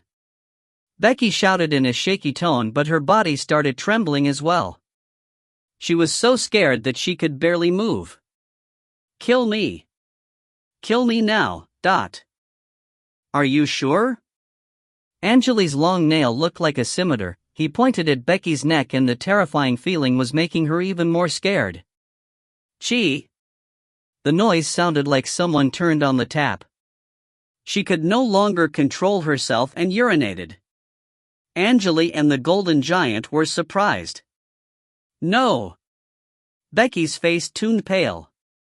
"Just kill me," she was screaming like crazy. "Kneel and kiss my toe, then I'll let you live." Angele lowered his nail and smiled. "I'd rather die if I have to do that to survive." "Pa!" Becky suddenly kneeled and tried her best to kiss Angele's toes. "Interesting. Becky, it seems like you don't want to die at all. Alright then, I'll let you live." Angele laughed. The Golden Giant smiled as well. Such an interesting soul she has. She thought she was following his instinct due to the effect of the bloodline. The woman has a strong mind, but she'll do whatever she can to survive. The power of the bloodline is just an excuse and she has already become a slave of the bloodline. You're right, that's the interesting part. Angele looked happy. Becky was still on her knees and there was a strange expression on her face. She already noticed that she did not feel the pressure from the bloodline power. Yeah. You might be correct. Do I have to do this just to survive? Becky questioned herself. It sounded like she was confused. Alright, I'll give you the right to travel and you need to find someone for me. Angele grabbed Becky's collar. We're partners and I'll never kill you, don't worry, but. Becky heard that and looked happy. Let me go. She got excited and started struggling. Angele threw her to the side and she floated in the sky without any problem. Gee. Angele's body shrunk and he returned to the human form seconds later. A black armor slowly covered his body. Raising his arm, Angele's armor cracked and a black armor flew out of the crack, landing on Angele's palm slowly. He took out a black robe and the black armor was slowly absorbed by his pale skin, revealing it. Angele looked just like a human wizard. Find this man for me. Angele created a blue mirror in front of him and a handsome face of a young man appeared in the mirror. Find him, his name is Torin. In a forest somewhere outside Rayton Highland. In the dark green forest, there were several white tents with campfires around them on the ground. Vivian was sitting on a gray blanket by one of the campfires, reading a thick book with a red leather cover. The first elder and the fourth elder were sitting beside her. They looked a bit speechless. We should leave the team tomorrow. The first elder sent words through energy particles. I've informed all our members. The plan has failed and the armies will retreat. It seems like something happened and Prince Evil Dragon ordered us to move northwest. The alliance failed, but we didn't lose everything. However, only a part of our organization will be protected if we follow them northwest. The defense setup of the alliance can't protect all of us. The fourth elder joined the conversation. We might be able to survive if we're protected by the alliance, but for the members that are not protected by it. He did not finish, but people knew what he was implying. All the organizations will have to stay with the alliance forever if that happens. That's why I said that we should leave the team. What do you think, Vivian? The first elder looked at Vivian, who was still reading the book. We'll die if we leave the alliance, Vivian spoke in a calm tone. I'll have a word with Vala later. If you find any errors, ads pop up, ads redirect, broken links, non-standard content, etc., please let us know. Report chapter so we can fix it as soon as possible. Chapter 524, Danger, 1. Chapter 524, Danger, 1. Translator, _Leo _editor, Karisu. Vivian. There's no point for you to sacrifice yourself for the organization. The first elder narrowed his eyes. Silver scales that looked like fish scales appeared on the surface of his body. The Elder Council shall fight together until the last second. Vivian closed her book and stared at the campfire, but did not say anything. Come on, Vivian, we're members of the Elemental Hand. We can still fight even without the Legacy Magic Circle, the fourth elder spoke in a deep tone. The fourth elder is right, the Elder Council never feared death. First elder smiled. In the worst case, we can move somewhere safe and rebuild our organization. Just like she. The first elder hesitated. He realized that he should not have mentioned Hen's name. Don't worry, I've already made myself forget about that incident. Vivian smiled. The first elder stood up and patted her shoulder. Get ready, I'll gather the team. Fourth elder, come with me. Let's give Vivian some time. Sure. The fourth elder stood up and patted Vivian's shoulder as well. They turned around and moved to the tent on the left. Vivian sat by the campfire alone and started thinking. She knew that it was nearly impossible for the Elemental Hand to survive in these chaotic times. The Dark Wizard Tower would eliminate as many organizations as they could, and the Elemental Hand was one of their main targets. Also, Vivian was worried about Green. If they made one more mistake, the Elder Council of the Elemental Hand would be destroyed. The elemental hand had some problems with the wizard lords and they were in an awkward position. If Prince Evil Dragon did not offer help, the organization would already have been destroyed by the Dark Wizard Tower. Although Vivian had no idea why Prince Evil Dragon decided to offer help, Prince Evil Dragon was their last hope. The Elder Council was in danger and Green was nowhere to be found. It seemed like the situation could not get any worse. Suddenly, she felt like there was a man with a phony smile on the face standing in front of her. "Visman, I wonder what you'd do in this situation." She sighed and lowered her head. "I'm tired. Really tired," she muttered. Rayton Highland. Crack! A tall burning tree fell onto the snowy land. Red flames landed in the blood rivers, barely visible. White steam was rising from the land due to the evaporation. The burning noise was loud and the area looked like a red sand plate. The monsters on the ground looked like tiny sesame seeds. There were people groaning. In the dark sky, Angele was floating under the blood sun, overlooking the area. "I assume everything is ready."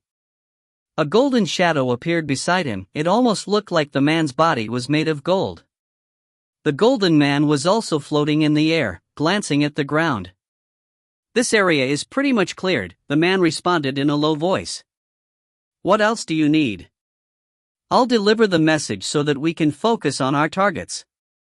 Angele looked at the golden man and pointed forward. "Chi." He released some dark smoke and created a mirror. The face of a woman with long blonde hair appeared in the mirror.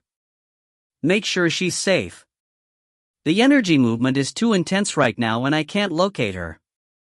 Inform your soldiers, this woman shall not be hurt. Also, fulfill all her requests," Angele responded. "What's the point?" The golden man sounded impatient. "You said this many times. If that's all you need, I'll go stabilize the channel. The battle damaged the channel slightly and I need to make sure that it's stable." "You still need to widen the channel, right? Have you used all the souls I collected?" Angele's brow furrowed. "How long do we need to guard the channel before the other lords arrive? We'll be able to summon the other lords with the souls you collected and the fresh souls from the battleground. Also, the channel will be fixed. I think it'll take several blood hours until everything is done," the golden man responded after thinking for a while. "Sounds good. I'll wait until the channel is fixed and the lords are summoned." Angele stopped for a second and continued, "We'll conquer 2 realms when the channel is completed." "Yeah, as long as the realm guardian doesn't show up." The golden man finished his sentence and disappeared into golden light. It was night. In the forest beside Rayton Highland. There was white light in the tents that were built in the forest. Armored wizards were patrolling the area. Inside one of the tents, the orange light from the fire was warm and bright. A gentleman with a handsome face was sitting on one side of the table and staring at Vivian. "Elder Vivian, you're not kidding, right?" The man was happy and excited. "I'm not." Vivian nodded. "Master Vala, I heard that you have the right to decide which organization can enter the garden." "You're right." Vivian nodded. "My father asked me to make the decision." "You've accepted my offer and I'll make sure that all members of the elemental hand can enter the garden." Vivian hesitated for a second and continued, "I'm not talking about that." Vivian lowered her head and her long blonde hair almost covered her face. "I know this might sound ridiculous, but I want you to do me a favor." Vala was a bit surprised. "Just say it. Your trouble is my trouble and I'll do everything I can to help you." Vivian remained silent. Vala and Vivian were the only 2 people in the warm and spacious tent. Vala was waiting patiently. He grabbed the wineglass from the table and sipped some fruit wine. He was glancing at Vivian's face and upper body. Although he tried his best to stay calm, it was obvious that there was desire in his eyes. Time passed. Vivian finally opened her mouth. Can you help my son enter the garden? It's just one extra person and that's all I need. Your son? Vala's brow furrowed. Vivian, you need to reconsider the situation. I can only take a certain number of people into the garden and there are too many of them.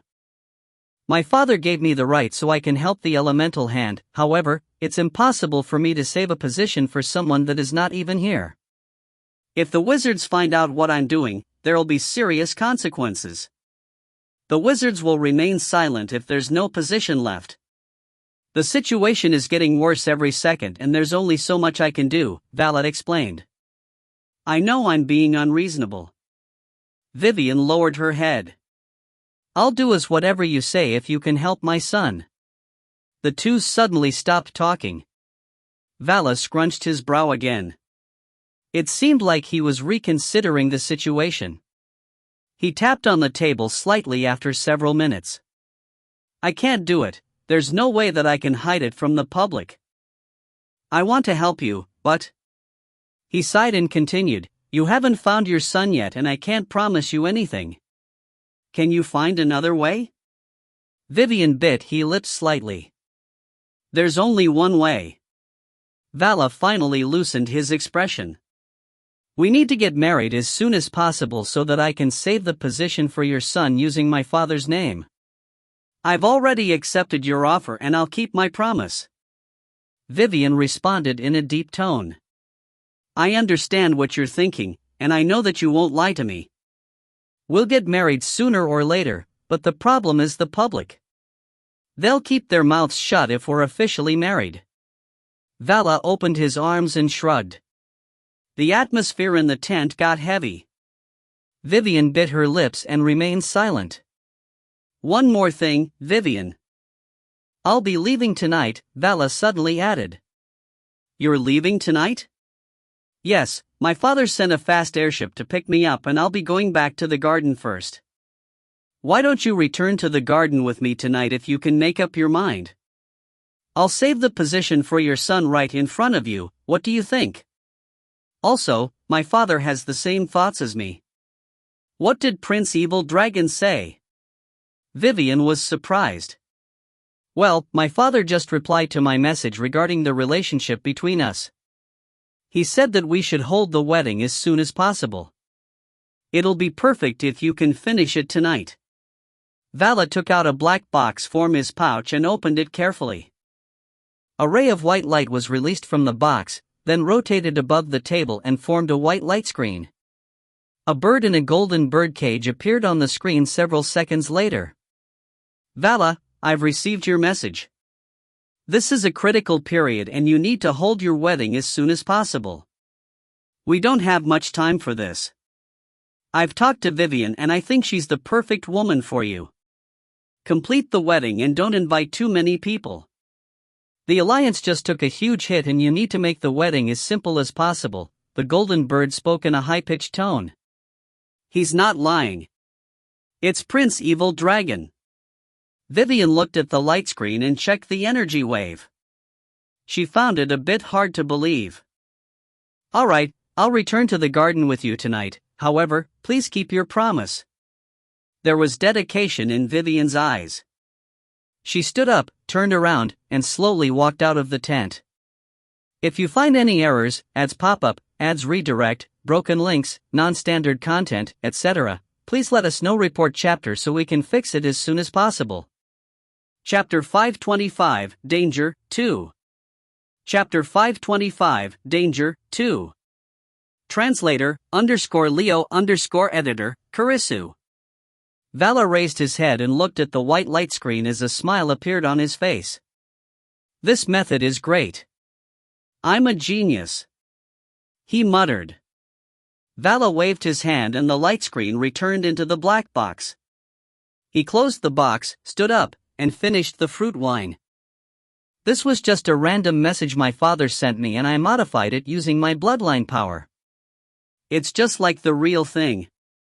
He stood by the window and peeked outside. This will be great. She's a rank 4 wizard, a great prey. I should make her my blood slave or I won't be able to do whatever I want to her.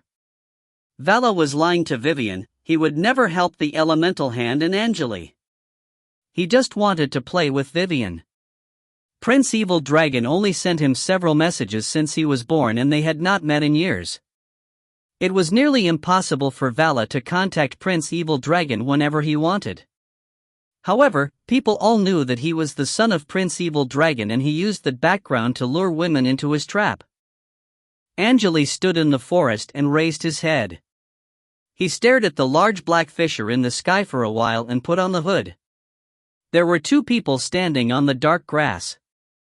One of them had short red hair and a handsome face. It was Turin, who was seriously injured.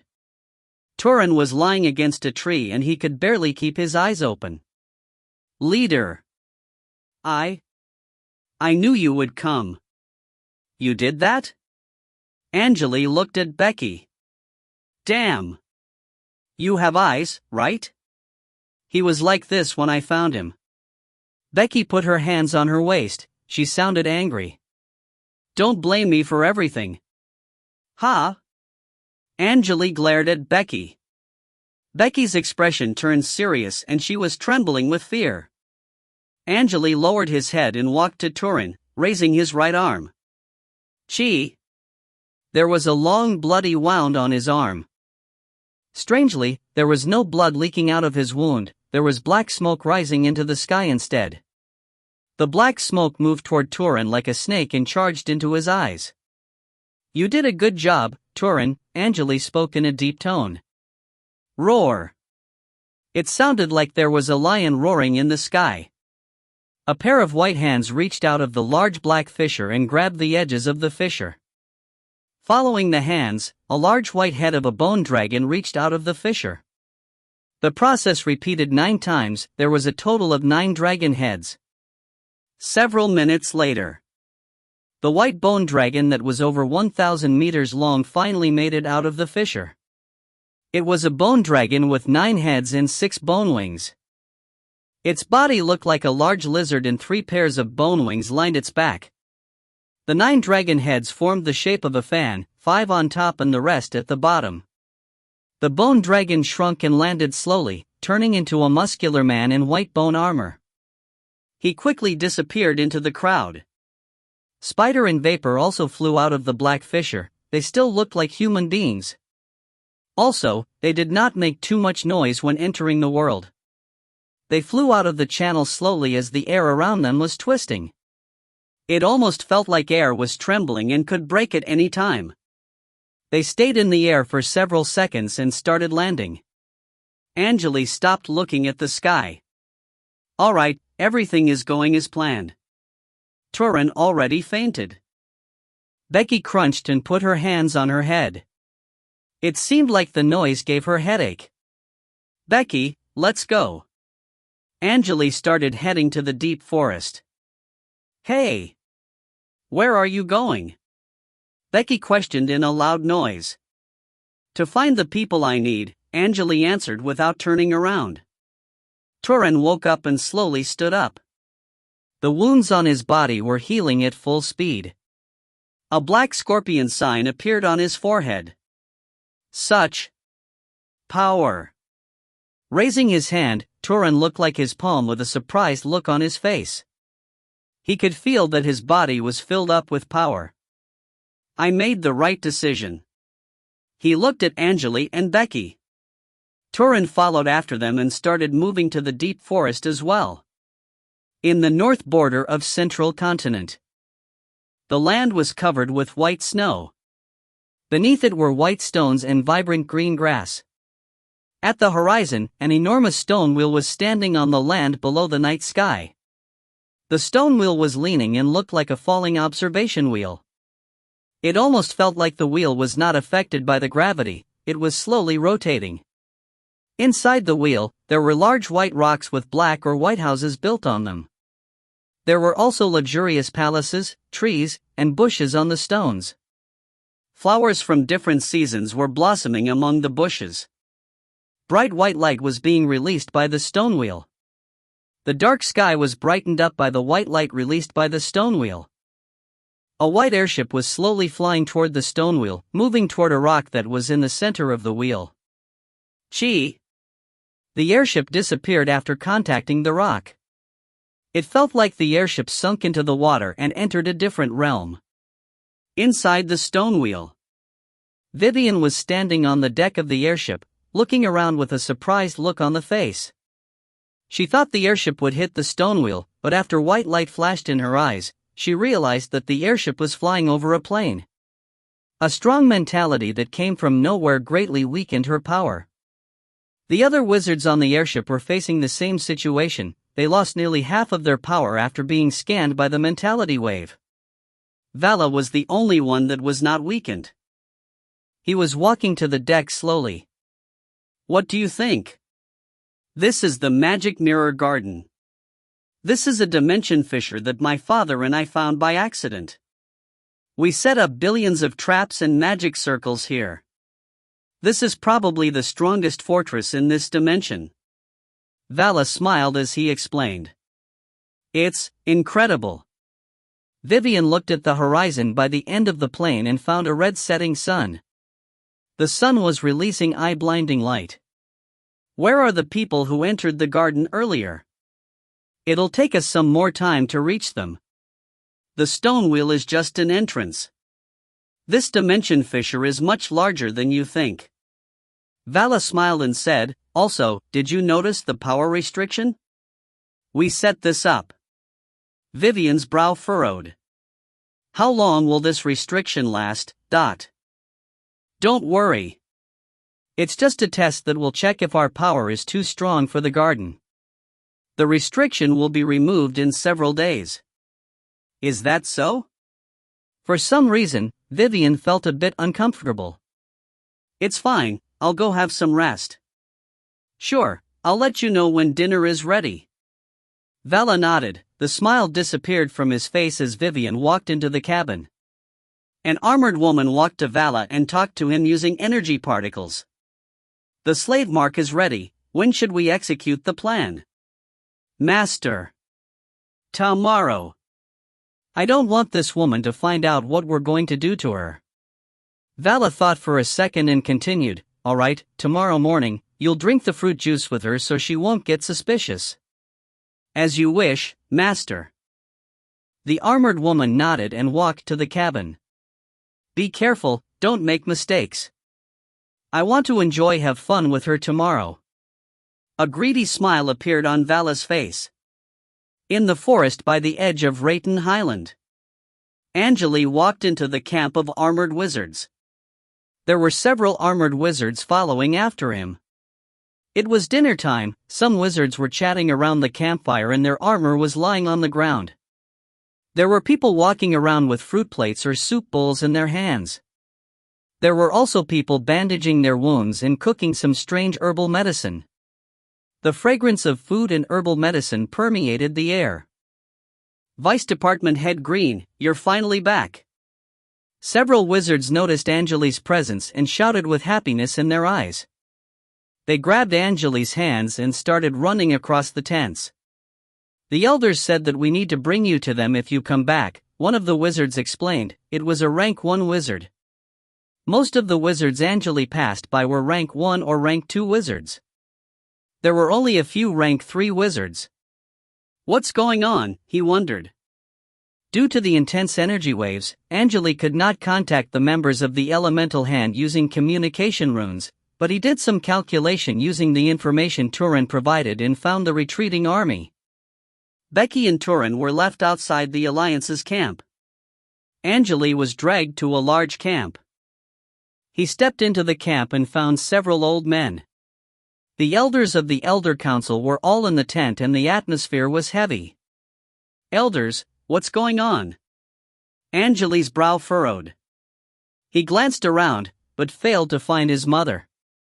My mother deactivated her communication rune, is she all right? No one responded, but the elders' expressions all changed after hearing the question. First elder raised his hand and looked at Angele. Green, I thought Vivian would at least leave you a message. Our plan was to use the remaining energy wave of the message and locate her. The first elder finally said something. Just tell me what happened. Angele narrowed his eyes. I'm the only son of Elder Vivian and you should tell me where she is. The elders exchanged eye contact and lowered their heads. Let me explain the situation to you. The fourth elder stepped forward. If you find any errors, ads pop up, ads redirect, broken links, non-standard content, etc., please let us know. Report chapter so we can fix it as soon as possible. Chapter 526, Danger, 3. Chapter 526, Danger, 3. Translator, _Leo _editor, Karisu. It was quiet inside the tent, the only noise was made by people breathing. The fourth elder was explaining the situation to Angele, whose expression changed as the conversation continued. Magic mirror garden, huh? Angele hesitated for a second and continued, if that's all the information you have, I'll be leaving now. Are you trying to find Vivian? We'll go with you. The fourth elder said. You won't be able to locate the stone wheel just by yourself and it's dangerous. The wizard world is collapsing and we must make sure that you're safe. I concur, the first elder agreed. Don't worry, I have my reasons. Angele shook his head and walked out of the tent. Green. Fourth elder rushed out of the tent, but Angele was nowhere to be found. I'm sure Green has his own ways. He survived the war and it looks like he wasn't even injured. Don't worry. The first elder's brow furrowed. I wrote letters to Effie in Memphis. They told me that they were having a hard time in Sky Lord's team. They haven't secured their position in the Mirror Garden yet. I think we should work together. Sadly, the fourth elder sighed. If we could work together during normal time, the Elemental Hand would become the strongest organization in the Central Continent. There's nothing we can do. All right. Gather our team, let's head to the stone wheel.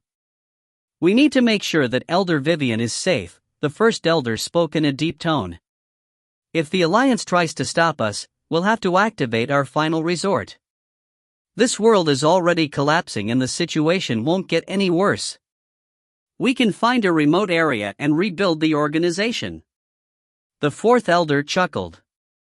That's the spirit. In the forest, there was a river by the camp. Becky and Turin were sitting on the ground, waiting for Angele to come back. In the dark forest, a ball of dark red flame appeared and turned into a human being quickly. It was Angele, who was wearing a black robe. Turin, have you heard about the stone wheel? Angele asked as he appeared. The stone wheel? Yes, Prince Evil Dragon talked about it. Turin stood up. It's the ultimate fortress of Prince Evil Dragon. I heard that even the ancient wizard lords would have trouble breaking through it. Take me there. Sure. So the stone wheel is our next target? Turin questioned. I think Prince Evil Dragon already gave you the coordinates and he wanted you to show me the location, right? Angele looked at Turin calmly. Of course, Prince Evil Dragon has informed me of the coordinates and there's a position for you in the garden. I'll lead you to the garden now. Becky sneered but she did not say anything. She knew who Angele was and felt speechless that Prince Evil Dragon saved a position for Angele in the fortress. It was like protecting the enemy of the Alliance. Angele glared at Becky as she sneered. Becky trembled and quickly stopped sneering. Let's go, Turin. We should head to the stone wheel now. Yes. Turin lowered his body slightly, turned into a red shadow, and disappeared into the forest. Angele and Becky followed after him. The three looked like three strings that were flying through the forest. They just pierced through the trees like they were energy forms. Turin was traveling at full speed. He could travel 400 to 500 meters per second and the trees he passed by looked like blurry dark shadows. Several hours later. They did not rest for a second on the road and finally traveled through the forest, entering a vibrant green plain. The silver moonlight illuminated the grass as they started heading to the border. They saw several small towns that were destroyed by dark nights. Angele could still detect the remaining energy waves left by the knights. It seemed like soldiers of the Dark Wizard Tower attacked everything they saw. Angele followed after Turin calmly.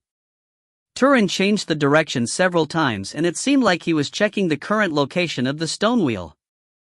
The stone wheel is a moving entrance, so I had to change directions, Turin explained as he saw that Angele was looking at him.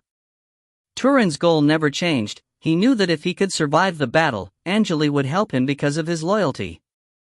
Turin wanted to protect the ones he loved in this chaotic world. Turin already placed the bet. He noticed that Angele was much stronger than he'd expected. Angele healed Turin's wound in seconds. Turin wondered what else Angele could do. Turin was traveling at full speed, but Angele caught up easily. Turin knew that Angele was different, but he wondered how Angele increased his power in such a short period of time. "How long do we need to get to the stone wheel?" Angele asked with his brow furrowed. They talked to each other like they were not running. No one was breathing heavily. "Around 2 hourglasses," Turin responded. "The night is ending." "What's our goal?" "I need to find Vivian. Prince Evil Dragon's son, Vala, lied to her and took her away. We need to locate her as soon as possible," Angele explained. He confirmed that Prince Evil Dragon had no idea what his son was doing. They signed the Chaos contract and Prince Evil Dragon knew how important Vivian was to Angele. "The energy movement in this world is strange and we can locate her easily. I think you might be able to find the direction. I want to give you the coordinates, but Prince Evil Dragon only sent me coordinates infused with his energy waves and I can't just simply transfer it to you, It's alright, we're traveling fast enough," Angele responded in a deep tone. "It'd take me some time to check the coordinates even if you could transfer it to me." Angele's bloodline power did not increase his speed and he was slightly slowed down by the bloodline of the single-eyed giant. Although single-eyed giants had strong bodies, they were relatively slow when compared to other ancient creatures. Angele and Turin had similar speed, but his body was stronger than Turin's. It was a long trip, so Angele decided not to cast elemental teleportation. He wanted to save the energy and it was much harder to do the calculation when the distance was too long. In the dimension fissure of the magic mirror garden, the red sun was still at the end of the horizon. There was no person on the green plain, but there were black deer eating grass quietly. There was a white airship flying over the plain quietly. The red light from the sun illuminated the body of the ship. There were 2 straight golden lines on both sides of the airship. It was an average-sized airship and could fit around 30 people. The sails had already been lowered. Vivian was wearing a revealing silk robe that looked like the summer dress of a noble woman. She stood on the deck quietly. Her décolletage and legs were exposed to the air. The white earrings looked like crescent moons and were covered by Vivian's long blonde hair. Vivian stood on the deck and looked at the plane. She saw the deer eating grass and looked worried. "Vivian, what are you thinking?" A man walked to Vivian as Vala's face appeared on her right. Vala looked at the plane as well. "Want some fresh venison? I can send someone to get you some." "No, I'm fine." Vivian forced a smile on her face. "I'm just wondering if my friends are doing well." "Don't worry." Vala put his hand on the back of Vivian's hand. "It'll be fine. I'll help them." "Yeah." Vivian slowly moved her hand away from Vala's hand. "How long do we need to get to the center of the garden?" "Around 3 hourglasses, we're almost there." There was a gentle smile on Vala's face. "You look great in the dress, by the way." Vala took 2 steps back and looked at Vivian. "I ordered this wedding dress from Sindala. It might take some time for you to get used to it, but it's a family tradition. You can take it off in a couple hours." "No worries, I understand." Vivian nodded. "Anything else?" "Oh, yeah. The breakfast is ready. Nina prepared food and soup for you." Also, we can have some purple fruit wine. Vala smiled. Nina makes great breakfast. She grew up with me and she's my best friend. She told me that she wanted to become friends with you. Vivian wanted to decline the offer, but she had seen Nina. It was a girl that looked naive and pure. She hesitated for a second and nodded. Fine. I wanted to drink nutrition potion in my cabin. Please thank Nina for me. No problem. They turned around and walked to the cabin. There were only 5 people on the airship. The other 2 people were just controlling the airship. Vivian felt much better since she did not like crowded places. They entered the cabin and sat down by tables covered with different dishes. There were roasted meat, donuts, vegetable soup, white bread, jam, and some egg rolls. It was incredible that Nina could make all those dishes on an airship. There was also a wine bottle that was full of translucent purple liquid. A girl with a smile on her face walked to the table and sat down. Vivian, I prepared those for you. I hope you will like the food. I want to become friends with you. Come on, help yourselves. I don't remember when was the last time you cooked for me. Vala shook his head. I'll definitely enjoy this meal. Those are simple dishes, but they're done very well, but. Just eat, don't talk. Nina glared at Vala. If you find any errors, ads pop up, ads redirect, broken links, non-standard content, etc., please let us know. Report chapter so we can fix it as soon as possible. Chapter 527, Danger, 4. Chapter 527, Danger, 4. Translator, _Leo_editor, Karisu. Vivian decided not to interrupt Vala and Nina's conversation. She clapped her hands and released some white light. The dust on her hands was quickly cleaned by the light. She grabbed an egg roll and sent it into her mouth. The crispy vegetables inside the roll were perfect with the fragrance of the egg. It was not oily and surprisingly tasty. It's great. Vivian was enjoying the bite-sized egg rolls. She finished several egg rolls within minutes. They look like normal egg rolls, but they taste great. I'm impressed, Nina. A smile appeared on Vivian's face. Thank you, you can have as many as you want. Ah, try our purple fruit wine. I found this around 200 years ago. Nina poured some wine into Vivian's wine glass. The translucent liquid was beautiful and attractive. The fragrance of the fruit wine permeated the air. The liquid did not even smell like wine. Thank you. Vivian raised the wine glass and moved it to her lips, but she suddenly stopped. She noticed that something was off. The fruity fragrance was familiar. It was weak, but she still recognized the smell. This wine. Vivian's expression changed and some strong wind that came from behind stopped her from finishing those words. Pa! The wine glass dropped to the ground and the purple liquid splashed in the air. Vivian's expression turned cold. She stood up and stared at Nina and Vala. Why? Why did you try to drug me? I already said that I accept your offer and we can get married, right? Damn. I still failed. Vivian, you're a strong rank 4 wizard and you're different from the other rank 4 wizards I've met. Vala clapped his hands. I thought you wouldn't notice the trap. I tried it on several rank 4 wizards and they didn't think twice before drinking the wine. Sadly, it's too late. The aroma in this room is from the dream flower. Nina said with a calm expression on the face.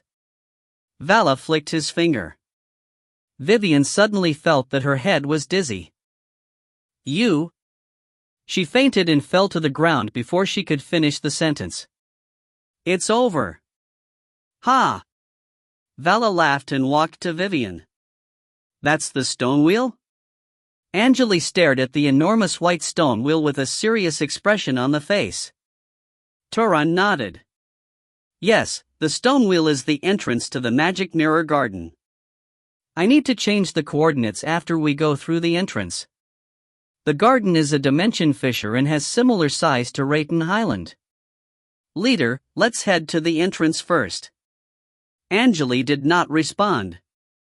He narrowed his eyes and looked at the stone wheel.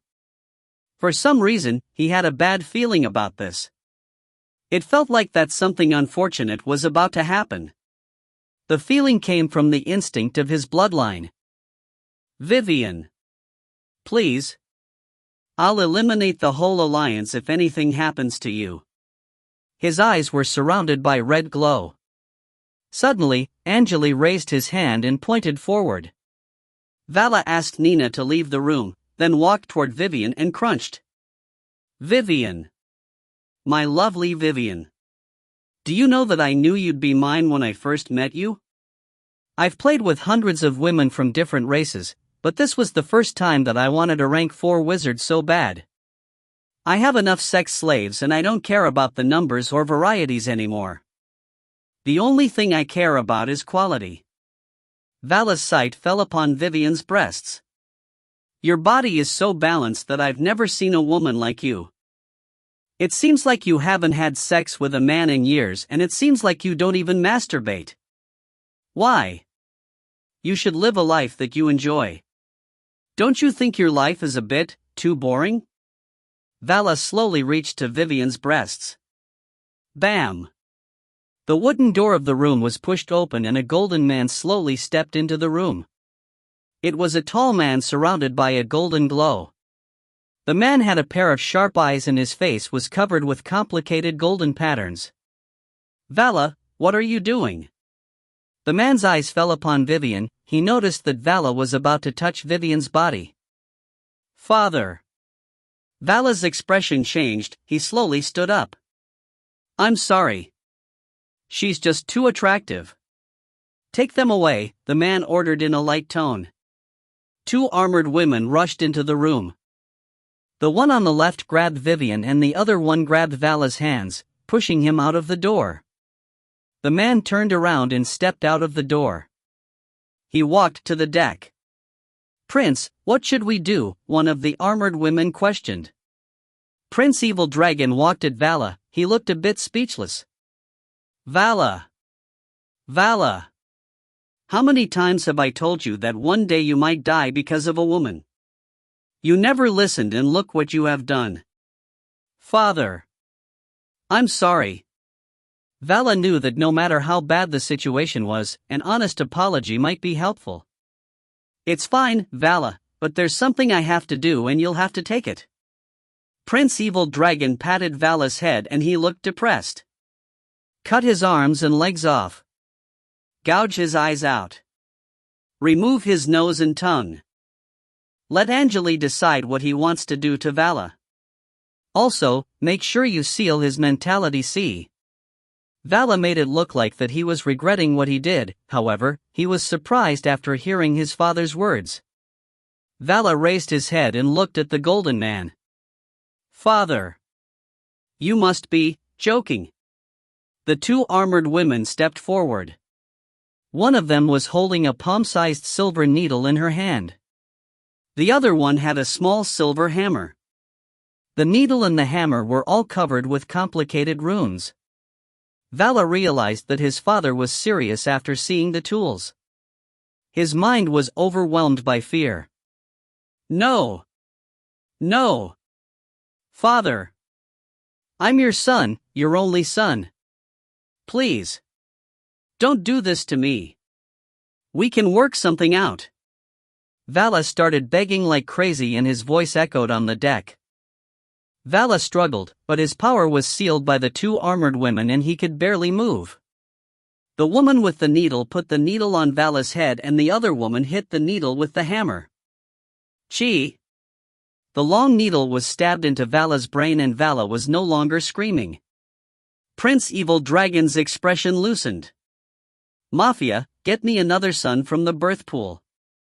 A masked woman behind him nodded without saying a word. All right, let's go. I think Angele will forgive me because I handled the problem correctly and the contract is not breached. It's just a son. I can live with that. Prince Evil Dragon ignored Vala and walked to the edge of the deck.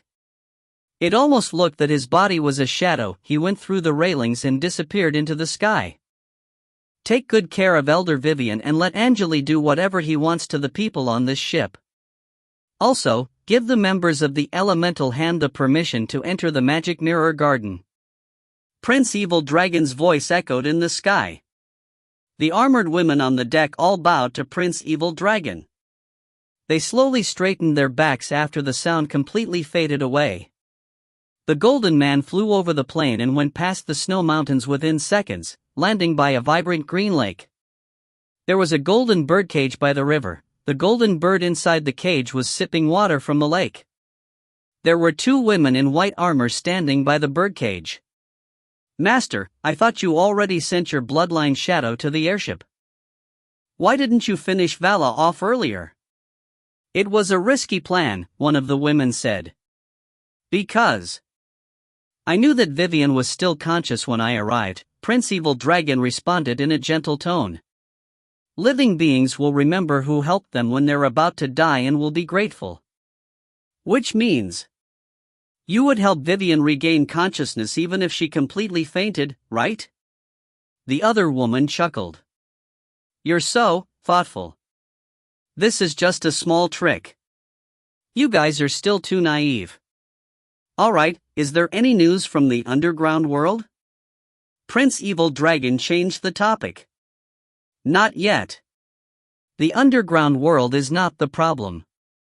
We haven't received any intel on the Dark Wizard Tower. Also, the scouts we sent to Rayton Highland all disappeared. It felt like that Rayton Highland was surrounded by some strong energy waves and were having trouble retrieving information from the area. Keep waiting. The Dark Wizard Tower will do something else sooner or later. We just need to stay in the Magic Mirror Garden and we won't have anything to worry about. This is our strongest fortress. Prince Evil Dragon smiled. Alright, work hard and don't make any mistake, or I'll have to. Yes, Prince.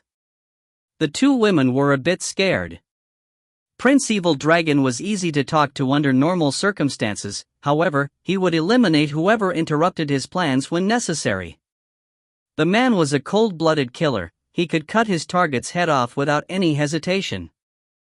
Also, Prince Evil Dragon would feel sorry when he eliminated his target. However, the sadness would only bother him for a couple minutes and he would forget about what he did. The two women slowly disappeared into the air.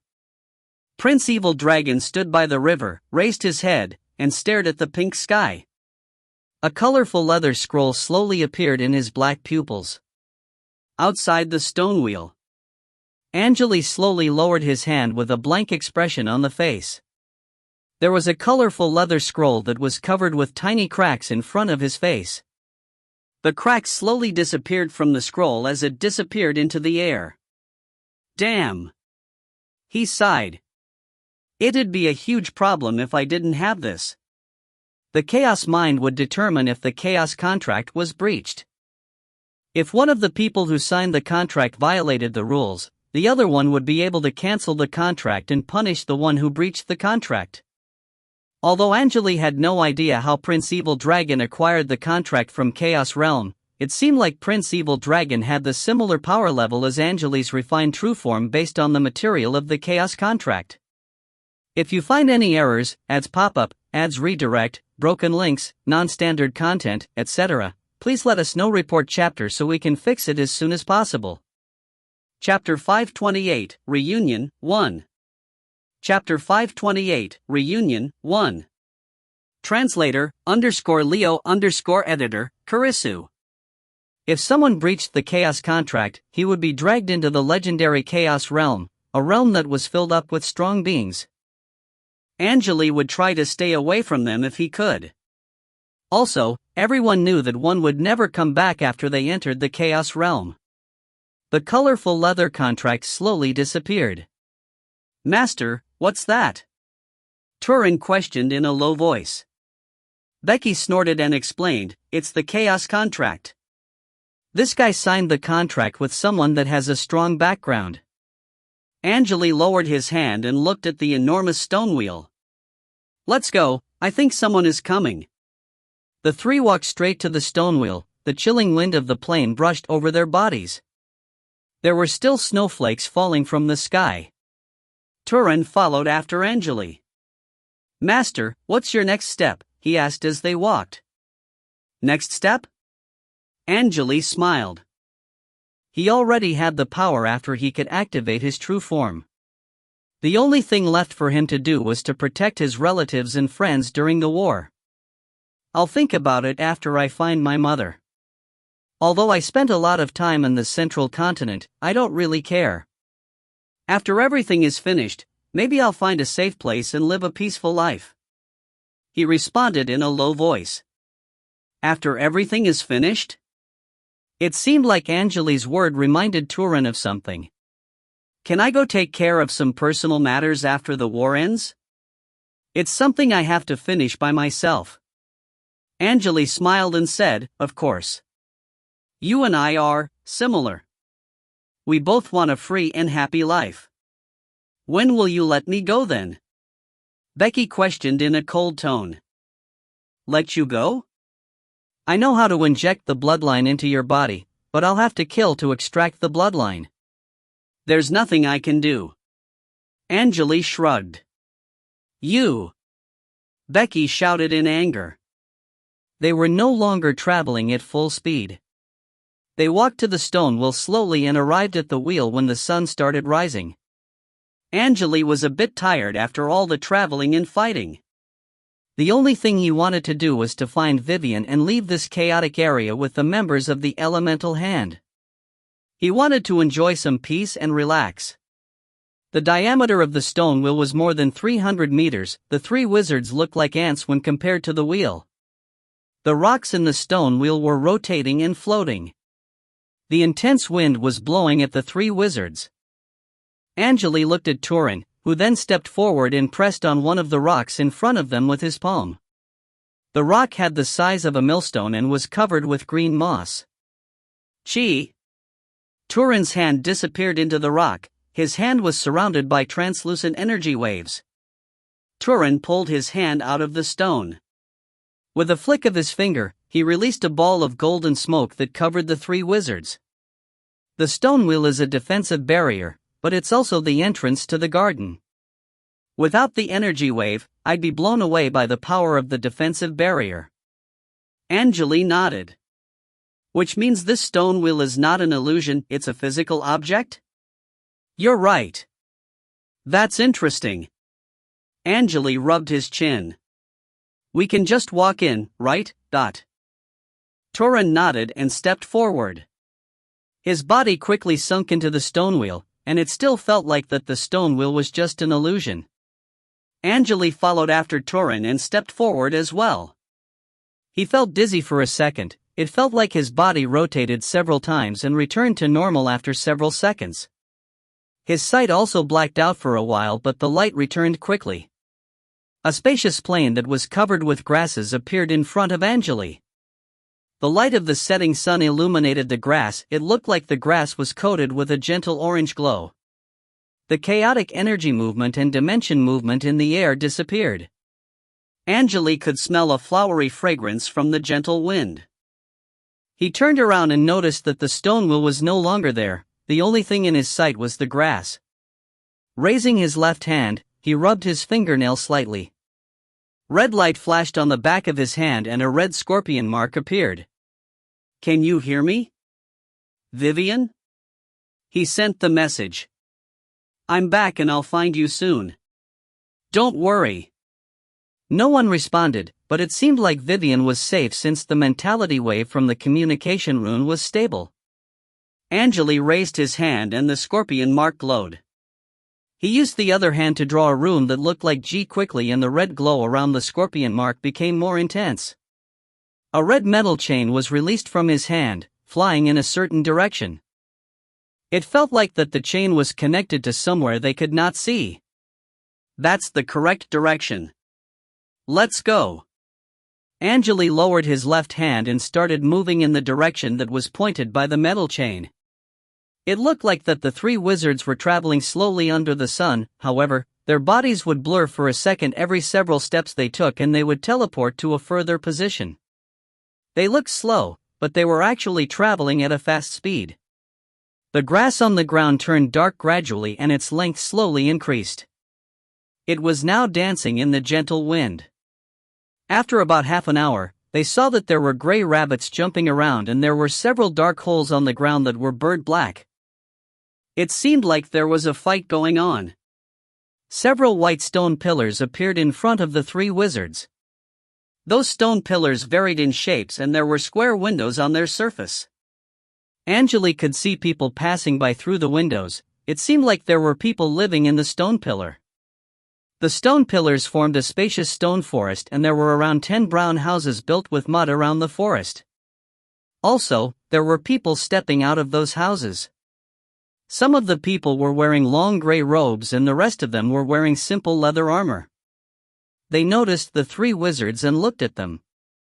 A young woman in white armor stepped out of one of the mud houses. Strangely, the woman had no eyes or eyebrows on her face. The area above her nose was clean and it looked just like a large forehead. The young woman quickly walked to the three wizards. She sent words through energy particles before she reached the wizards. "You must be Master Angele." "Yes." "You're a servant of Prince Evil Dragon?" Angele glanced at the woman. He observed the woman's face closely. Without eyes and eyebrows, the woman looked a bit terrifying. The woman had a nice body, especially her breasts. They were much larger than average women's breasts and looked like two basketballs. It seemed like the armor on the woman's body was a complete piece. There was no gap and Angele had no idea how she put on the armor. There was no shoulder piece, no elbow piece, no knee piece. It looked just like a tight suit. Angele opened his mouth and asked, "You're from the underground world?" The woman lowered her head slightly and put his right hand on the left side of the face. "I respect your knowledge. My name is Ursa and I'm from the ninth sect of the underground world. I'm still having trouble with the sunlight. It's the first time I saw a real living being from the underground world. Your appearance is unique, and I assume you suffered a lot before you could leave the underground world," Angele praised. Turin nodded slightly. The population in the underground world is large, but we're relatively weak when compared to living beings on the ground. We need to put a lot more time and efforts into our practice than others. It sounded like he was just muttering, but it seemed like Turin was explaining things to Becky. The armored woman looked a bit surprised. She did not expect Turin to know so much about the underground world. "Prince already knew that you were coming and asked us to wait for you here. Also, don't worry, Elder Vivian is safe and sound. Prince has already punished his son and you can do whatever you want to him. Please follow me." "Sure." Angele nodded. The woman turned around and walked to one of the large stone pillars. There was barely anyone around, but Angele could hear the music played by harp in the air. Angele walked as he checked the surroundings. He found a small house on the right and there was a woman in a gray robe watering the grass. He could hear that there were people talking and clinking. The house slowly disappeared. Instead, they saw large white stone pillars. There were people whispering or crying in the pillars. They just entered the garden not too long ago. Most of them are wizard apprentices and rouges. A lot of them lost their families during the war, Ursa explained through energy particles as she walked. The Dark Wizard Tower killed many people and robbed many cities. I heard that more than 20 cities were destroyed and the situation was getting worse. The wizard organizations had to join the alliance or fight till their last breath. "I know the situation too," Turin interrupted. "Beside the alliance, there are two more organizations formed by random wizards fighting against the Dark Wizard Tower. They are called Leman High Tower and White Mountain Castle. The only thing that is keeping them in the fight is the Legacy Magic Circle. You're right, without the alliance, these two organizations will be eliminated sooner or later." "All right, we're here." The armored woman stopped in front of the stone pillar. "Please enter this stone pillar, Elder Vivian is inside it." Angele nodded and walked into the gate that was more than 10 meters wide.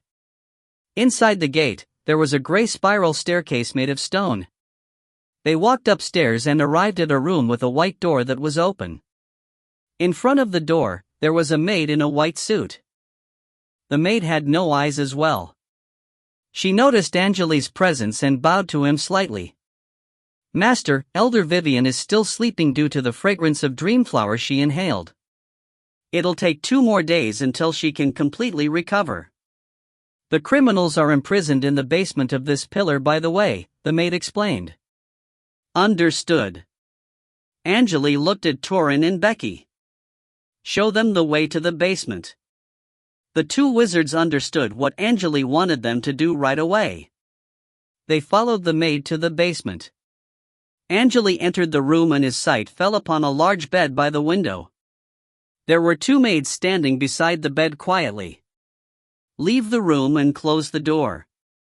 I'll take care of her." Angele waved his hands. "Yes, Dot." The 2 maids bowed and walked out of the room quickly. They slowly closed the door. Crack! The door closed. Angele walked to the bed and looked at Vivian, who was lying on the bed. His expression loosened and he felt relieved.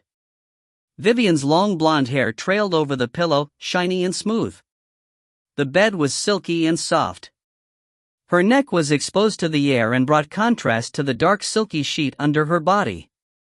Angele reached to Vivian's head and put his hand on Vivian's forehead. "Analyze the dreamflower for me," he ordered in mind. "If you find any errors, ads pop up, ads redirect, broken links, non-standard content, etc., please let us know. Report chapter so we can fix it as soon as possible." Chapter 529, Reunion, 2. Chapter 529, Reunion, 2. Translator, _Leo_editor, Karisu. The biochip's mechanical noise slowly echoed in his ears. Analyzing the content. Neutralizing the content. Searching the database. Filtering out the suitable potions. Dreamflower, rosacea. Effect, hallucination. Duration, 3 days. Potion needed, refreshing potion, 60 grams. The biochip gave Angele the solution within seconds. Angele lowered his hand as blue light dots flashed in front of his eyes. "I still have some refreshing potion left. I've prepared a lot of this potion before." He took out a black test tube from the mirror and the tube was filled up sticky liquid. Angele removed the stopper and poured some of the liquid on Vivian's forehead. A drop of black liquid slowly landed between Vivian's eyebrows.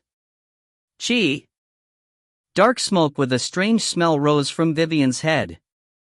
Vivian suddenly sat up and shouted, "Cough! Cough! Green?" She looked confused and it seemed like she thought she was still seeing illusions. The black liquid had evaporated but the smell was still in the air. It smelt a bit like sterilizing liquid. "You're back." Vivian's eyes refocused and looked at Angele, who was standing by the bed. Angele smiled and responded, "Yes, I'm back, Vivian. There's nothing to worry about now." Vivian's body floated in the air and flew to Angele, hugging him tightly. "Promise me. Don't be like your father." Her voice was shaky. Everything she did was for Angele and the organization. Vivian was a strong woman, but she was almost crying like a little girl. Angele was a bit confused, but he recalled how his own father treated him and felt a bit depressed as well. He hugged Vivian back but remained silent. They just stayed there without saying a word. Time passed. Vivian trembled for a while and slowly calmed down. "It has been a while, Vivian. It seems you've gained some weight." Angele suddenly muttered. "Damn! That's all you have to say?" Vivian released Angele from her hands and slapped Angele on the head. She then grabbed Angele's cheeks and started pulling his face. "Say that again. What do you mean I've gained some weight?" "Huh? My bad. I've been traveling for too long, I made a mistake." "Mother, you're young and beautiful." I'm sure that the members of the Alliance all want to go on a date with you, Angele's face was pulled into different shapes, but there was nothing he could do. He just stood there and begged for mercy. Knock knock. Someone knocked on the wooden door. Come on, Vivian, someone's knocking. Angele quickly muttered. So what? I don't care if others see this. Vivian moved down the bed and did not care that she was only wearing the underwear. You're just like your father. You just don't care. I don't even know if he's dead or not. He disappeared years ago. There were tears in Vivian's eyes. All right, calm down. Angele was a bit speechless. Please put on some clothes first, I'm a grown man now, Anne. He turned his head around.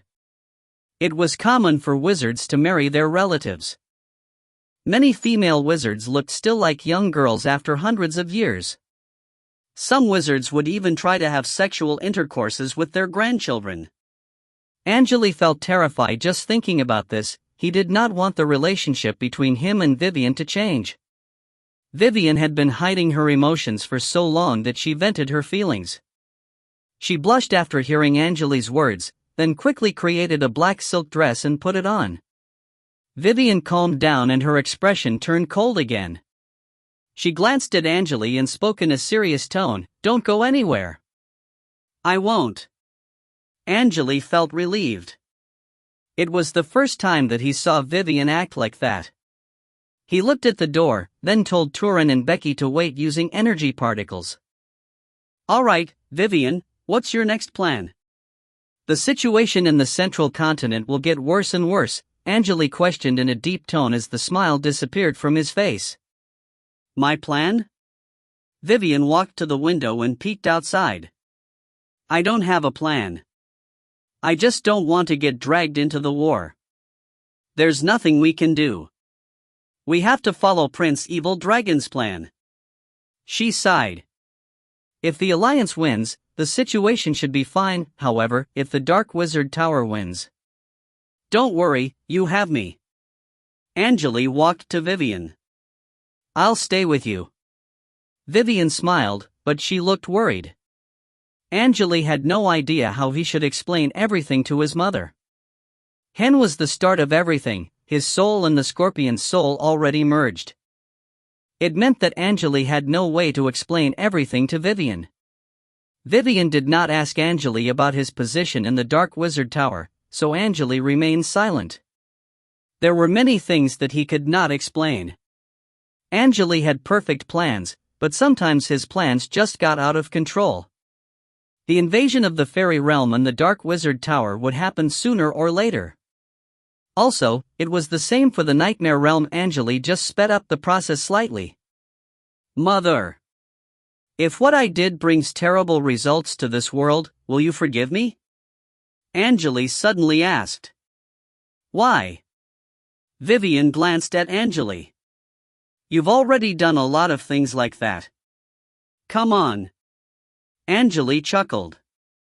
As long as you don't make the mistake intentionally. A gentle smile appeared on Vivian's face.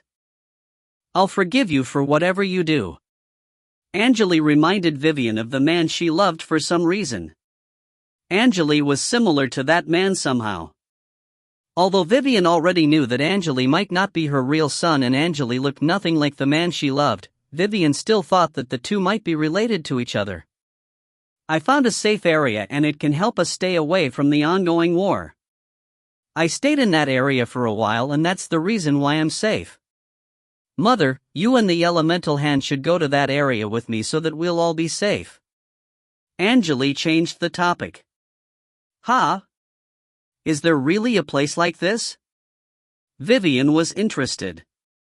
Yeah, it's on the other side of Nicholas Abyss Vortex. Angele pointed to a random direction. The monsters from the Nightmare Realm would never attack him no matter what happened, so Vivian would be safe as long as he was around.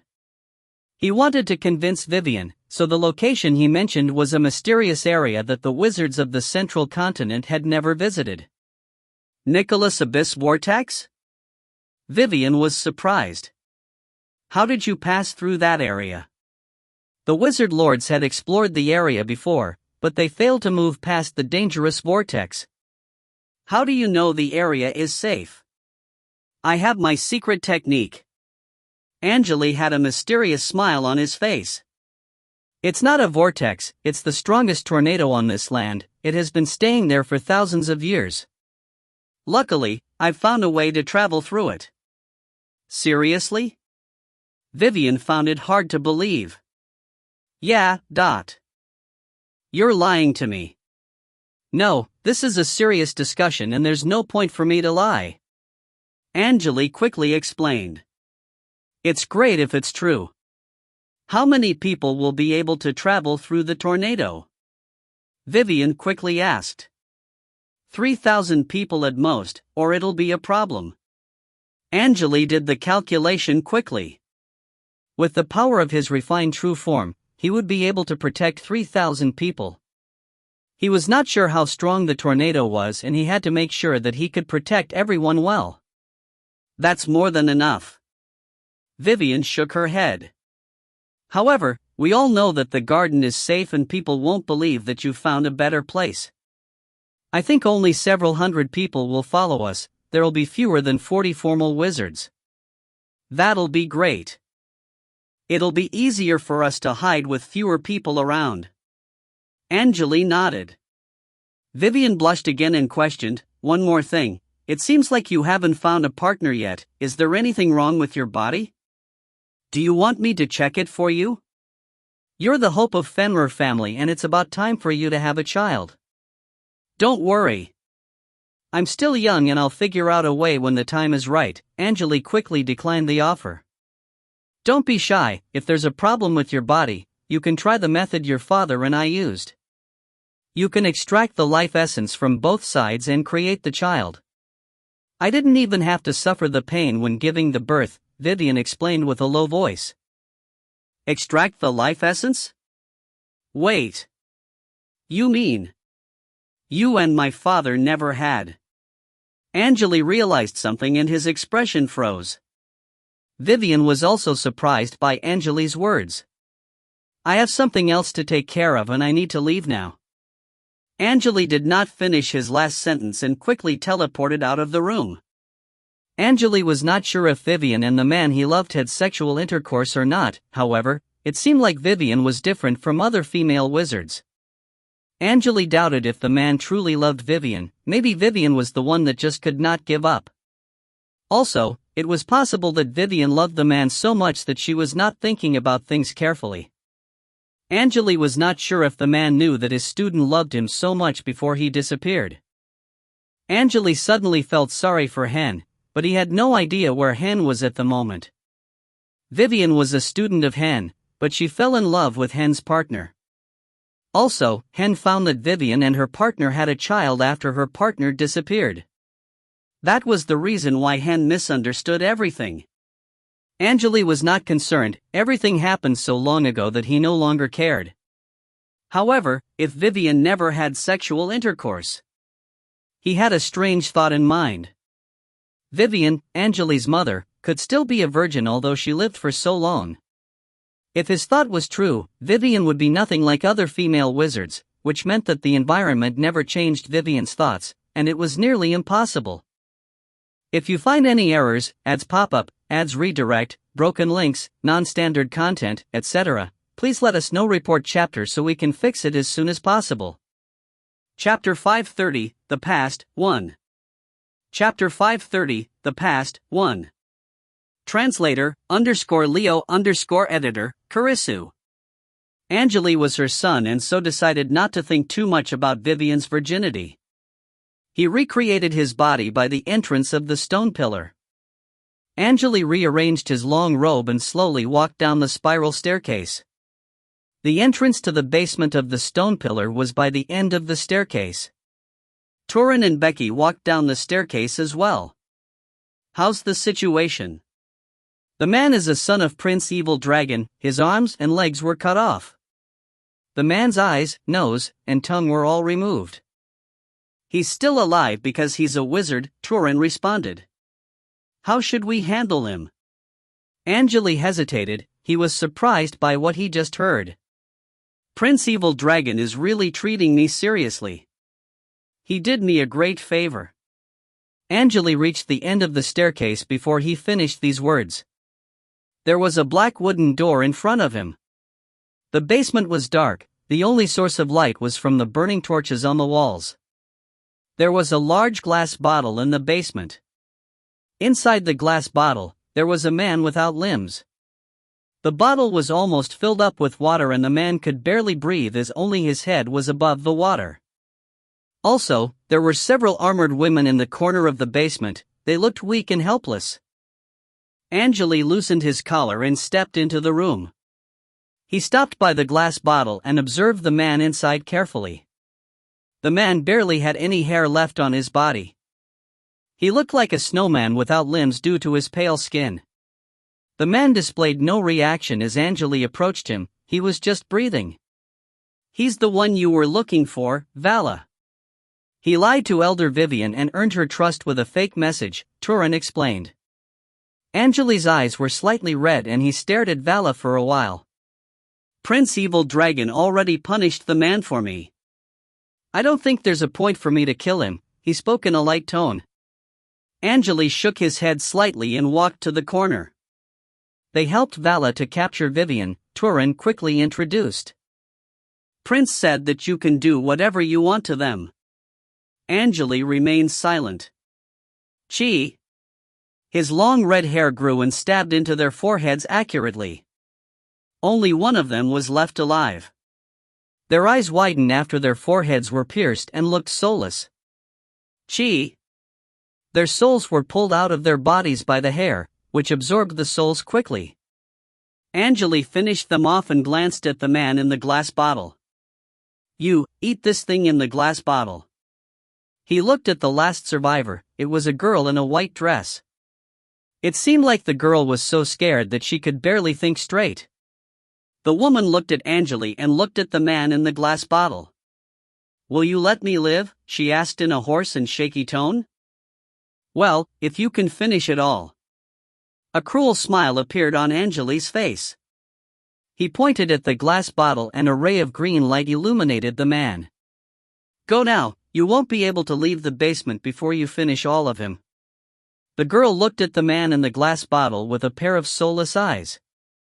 The basement remained silent after Angele finished his words. Turin and Becky scrunched their brows, however, they decided not to say anything regarding Angele's order. The girl hesitated for a while, stood up, and slowly walked to the glass bottle. Angele was still smiling.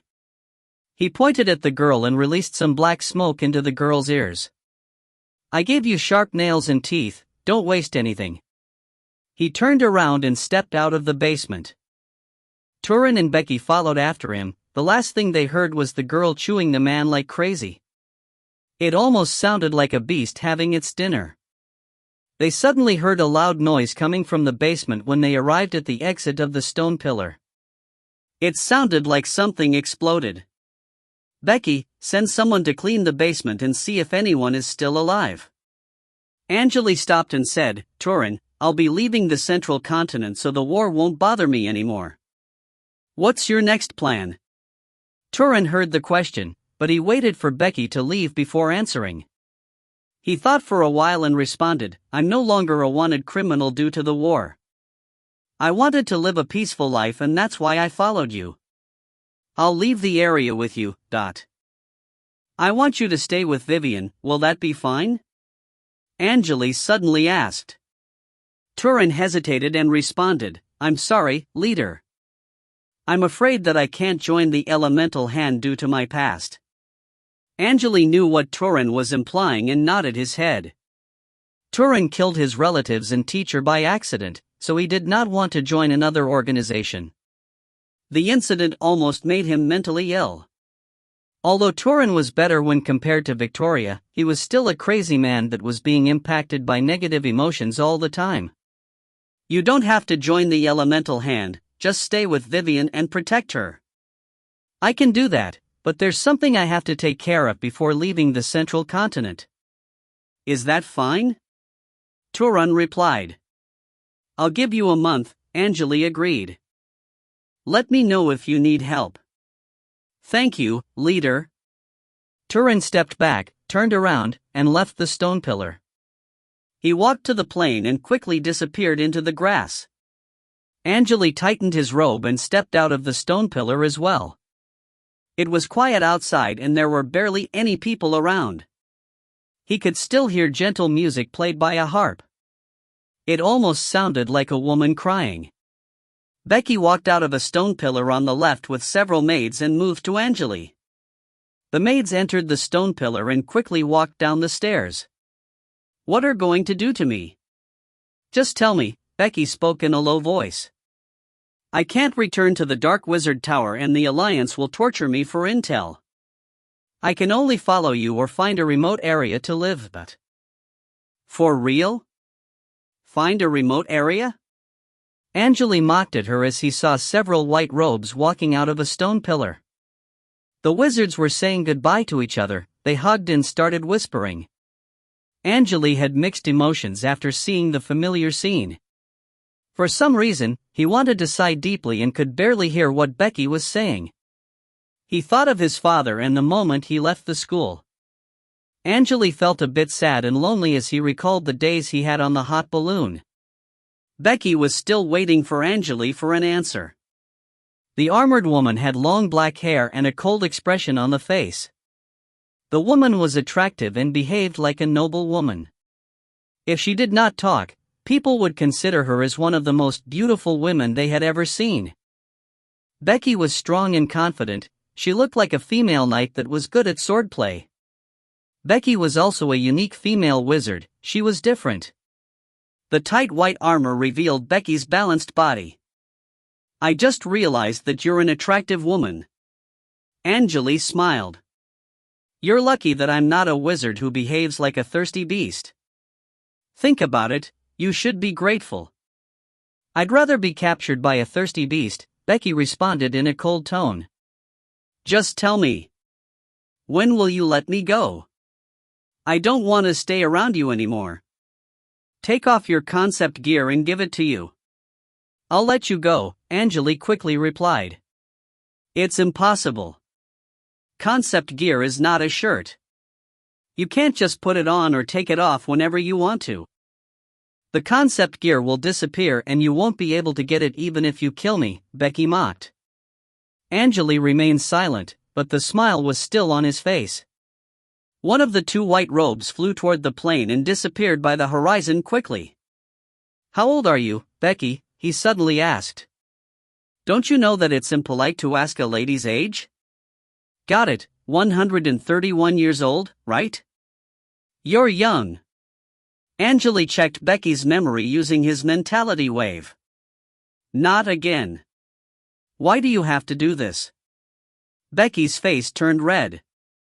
Alright, let me see how long you can live under normal circumstances. Blue light dots flashed in front of Angele's eyes. He quickly scanned by Becky's body. Your body is energetic and healthy after I removed the restriction. You can live for around 500 years more. Alright, go ahead and do whatever you want. I have some things to take care of. Angele finished the word and walked to the center of the stone pillar forest. He was not concerned that Becky was enraged. Bastard! Becky shouted. The tallest stone pillar was sitting in the center of the stone pillar forest, its height double a normal stone pillar's. It was quite eye-catching. Angele checked Becky's life expectancy. A normal rank 4 wizard could live up to 800 years, even the injured ones could live for around 500 years. Angele was not sure about the life expectancy of wizards at higher ranks, however, he knew how long he could live, and he had the same power level of a rank 8 wizard. The weakest rank 8 creatures could live for around 100,000 years and stronger rank 8 creatures could live for around 600,000 years or even 1 million years. The only way to increase one's life expectancy was to increase one's power level. The special techniques used by wizard families could only increase one's life expectancy by around 30 to 40 years, however, his body would rot if he could not strengthen his soul. Angele was worrying about Vivian. She had already lived for a couple hundred years and Angele was not sure when she would pass away. If you find any errors, ads pop up, ads redirect, broken links, non-standard content, etc., please let us know. Report chapter so we can fix it as soon as possible. Chapter 531, The Past, 2. Chapter 531, The Past, 2. Translator, _Leo _editor, Karisu. Angele calmed down and stood in front of the tallest stone pillar.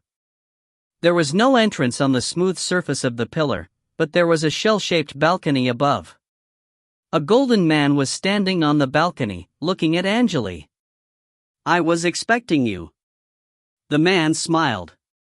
"I apologize, I'm late." Angele smiled as well. With a flick of his finger, Angele floated in the air and flew to the balcony. The golden man moved aside. Angele landed on the balcony and stood beside the man. The man put his hands on the railing of the balcony and questioned in a light tone, "Are you happy with my punishment? I don't understand why you treat me so well. This has always been my question. You've offered me a lot of help from the beginning." Angele leaned against the railing and spoke in a calm tone, "You offered me a team and helped the members of the Elemental Hand. Prince Evil Dragon, you have to explain everything to me or I just can't trust you." "Don't worry. I'm just following the guidance of the Guardian and I'm on your side. Also, I know you're wondering about my background. I'll explain everything to you now." Prince Evil Dragon smiled. "Have you heard of Terror Dragon?" A golden bubble surrounded the two as the conversation continued. A glowing silver crescent moon appeared in the center of the bubble and blocked all the energy movement. "Yeah, I have."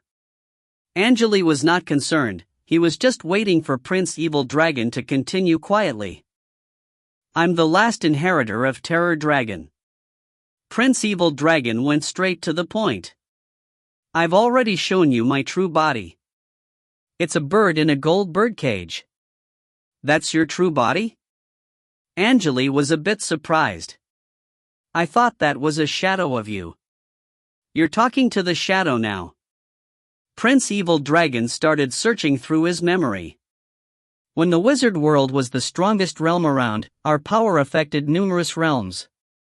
Some dragon wizards were trying to invade the strongest realm we knew, the Chaos Realm. Terror Dragons also decided to help." He started explaining the things happened in the ancient times. Elemental wizards and dragon wizards were two of the four strongest sections.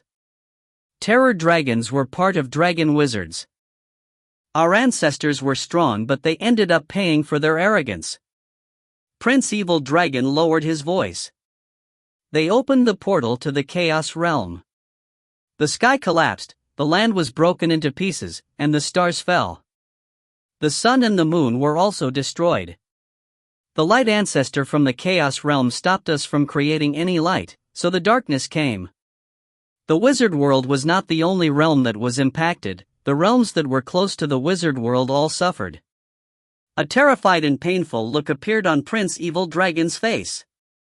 3 years, only 3 years.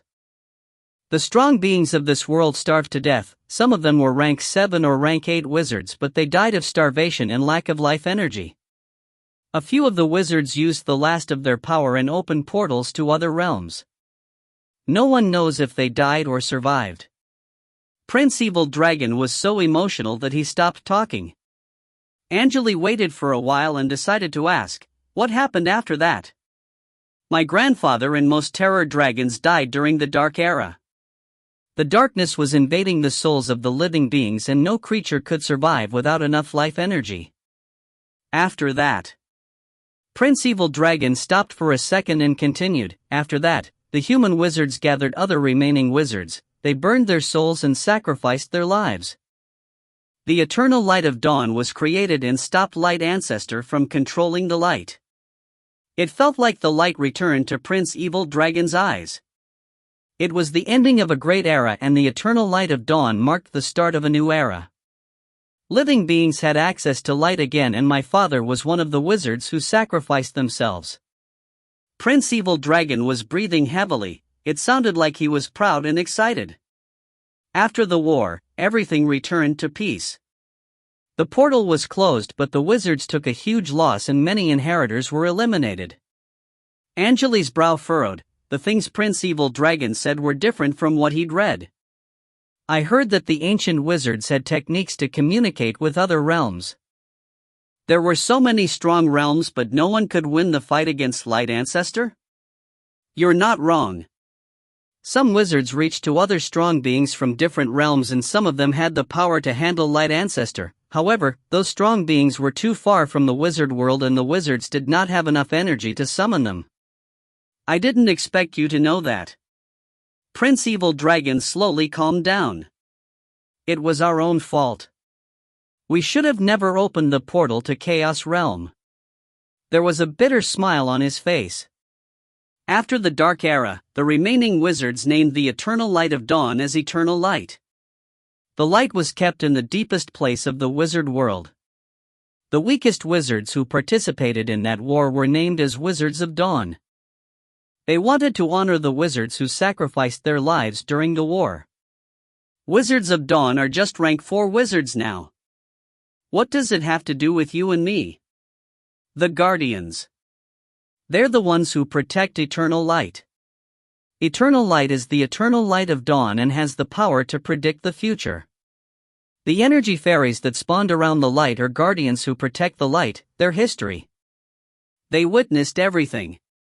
Prince Evil Dragon explained, I'm the last living terror dragon and the guardians informed me before I met you. They told me that you were related to the terror dragons and you're one of the most important people during the Chaos Era. That's why you signed the Chaos contract with me? Angele questioned in a low voice. It's not that simple. Prince Evil Dragon chuckled. Many things happened. I've approached you many times before I made the decision. Huh? Angele was a bit surprised. When did that happen? Remember the girl that talked to you on the balcony during Count Wheat's dinner party? I was in her soul. Prince Evil Dragon smiled. I observed you carefully every time you met her or talked to her. Interesting, so that was why I paid so much attention to Immortal. Angele smiled as well. You were the reason. There are other reasons I can't tell you, but I chose to sign the contract with you in the end. Prince Evil Dragon looked at Angele. The Guardians told me that I should never become your enemy and I should offer you as much help as I can. Why you trust the Guardians so much? Angele shook his head. The Dark Era. I wish I could witness that.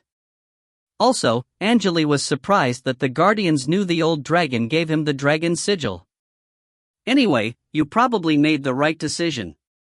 You led me to the old dragon. Were you already planning everything when you did that?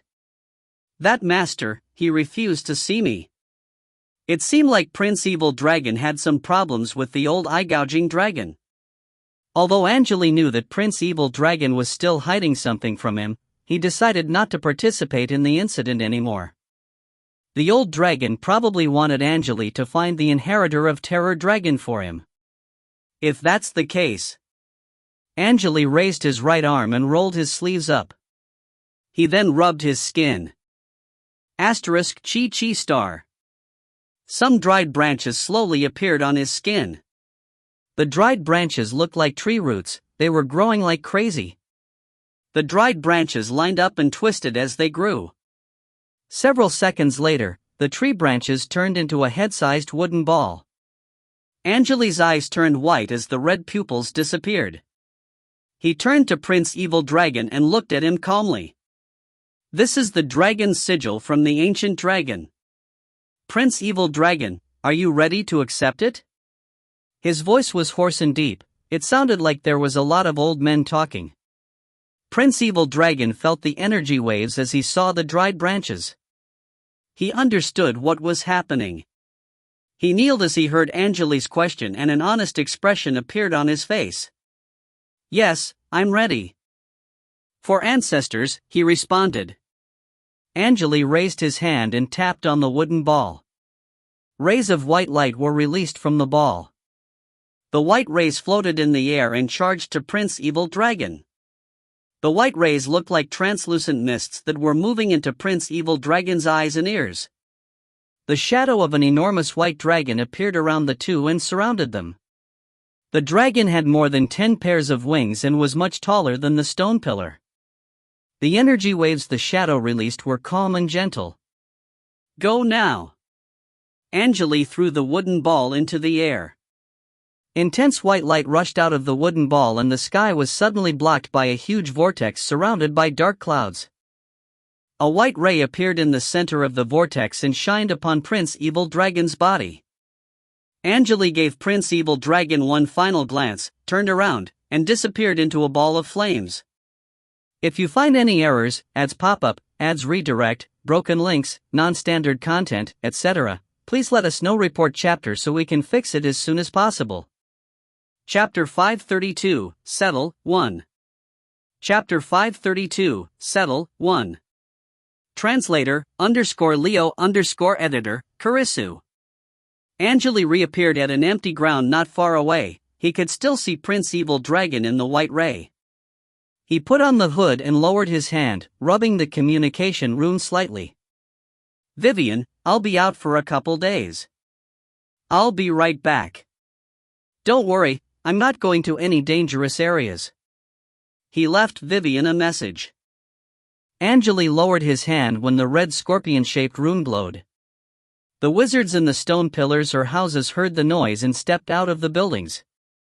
They all looked at Prince Evil Dragon with surprise in their eyes. The wizards left the buildings and all moved closer to the balcony. The Dragon's Sigil. An old female wizard with messy white hair said, I thought I would never be able to witness something like this in my whole life. There was a cane in her hands. That must be Prince Evil Dragon, someone said. Angele lowered his head and left the crowd. Vivian is safe now and I should proceed with my plan. He walked to the plane at full speed and disappeared by the end of the horizon quickly. Rayton Highland. In the dark red sky, there was red mist coming out of the black fissure which quickly permeated the sky. The sun disappeared, there was no moon or star. It almost looked like the sky was painted in blood. The red snow was falling down slowly, all the areas on the land were covered with the red snow. The whole Rayton Highland was surrounded by a ball of red mist, the highland was completely closed. It almost looked like a volcano surrounded by small hills. There were wooden outpost towers around the large mist ball occupied by archers in red leather armor.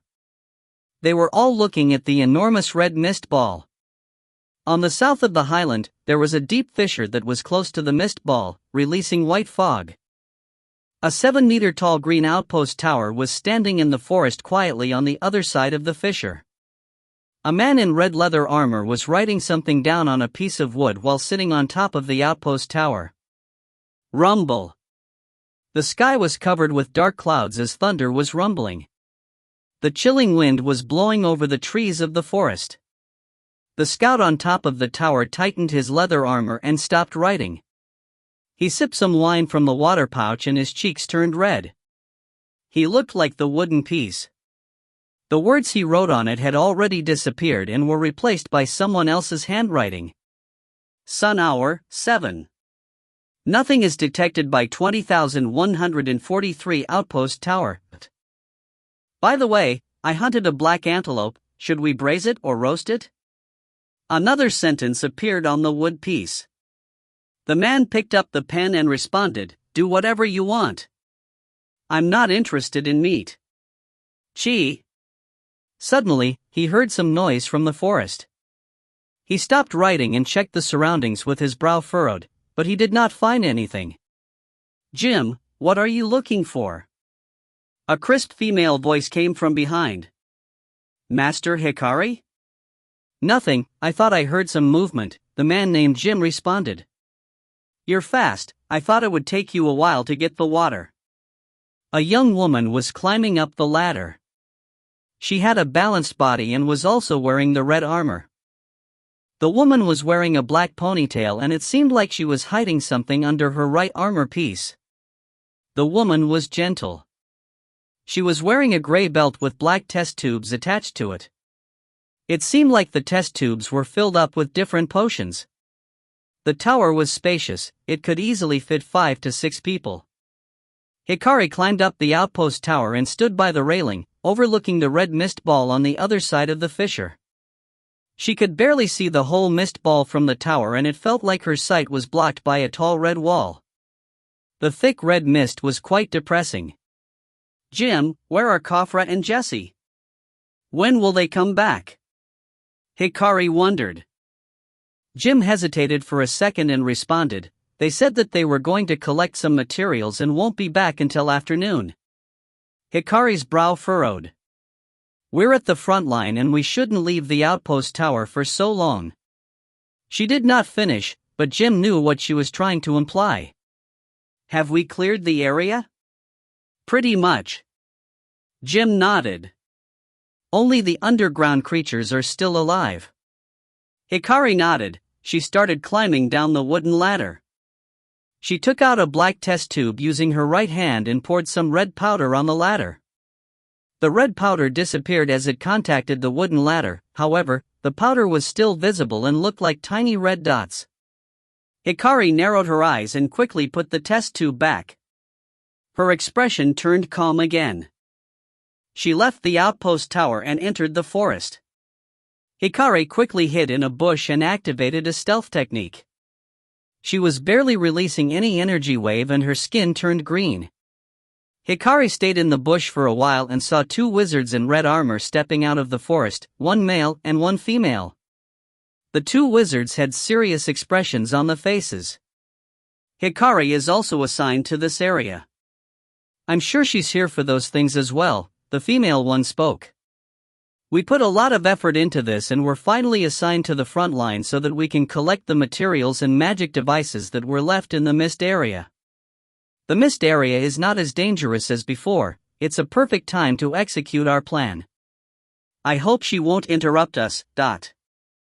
Don't worry, I think that woman also wanted to collect resources in the red mist. I have a plan." A gentle smile appeared on the male wizard's face. "You never liked Hikari, right? We can set up an ambush when she enters the red mist. We can just take everything she collected from her." "That's a simple but effective plan."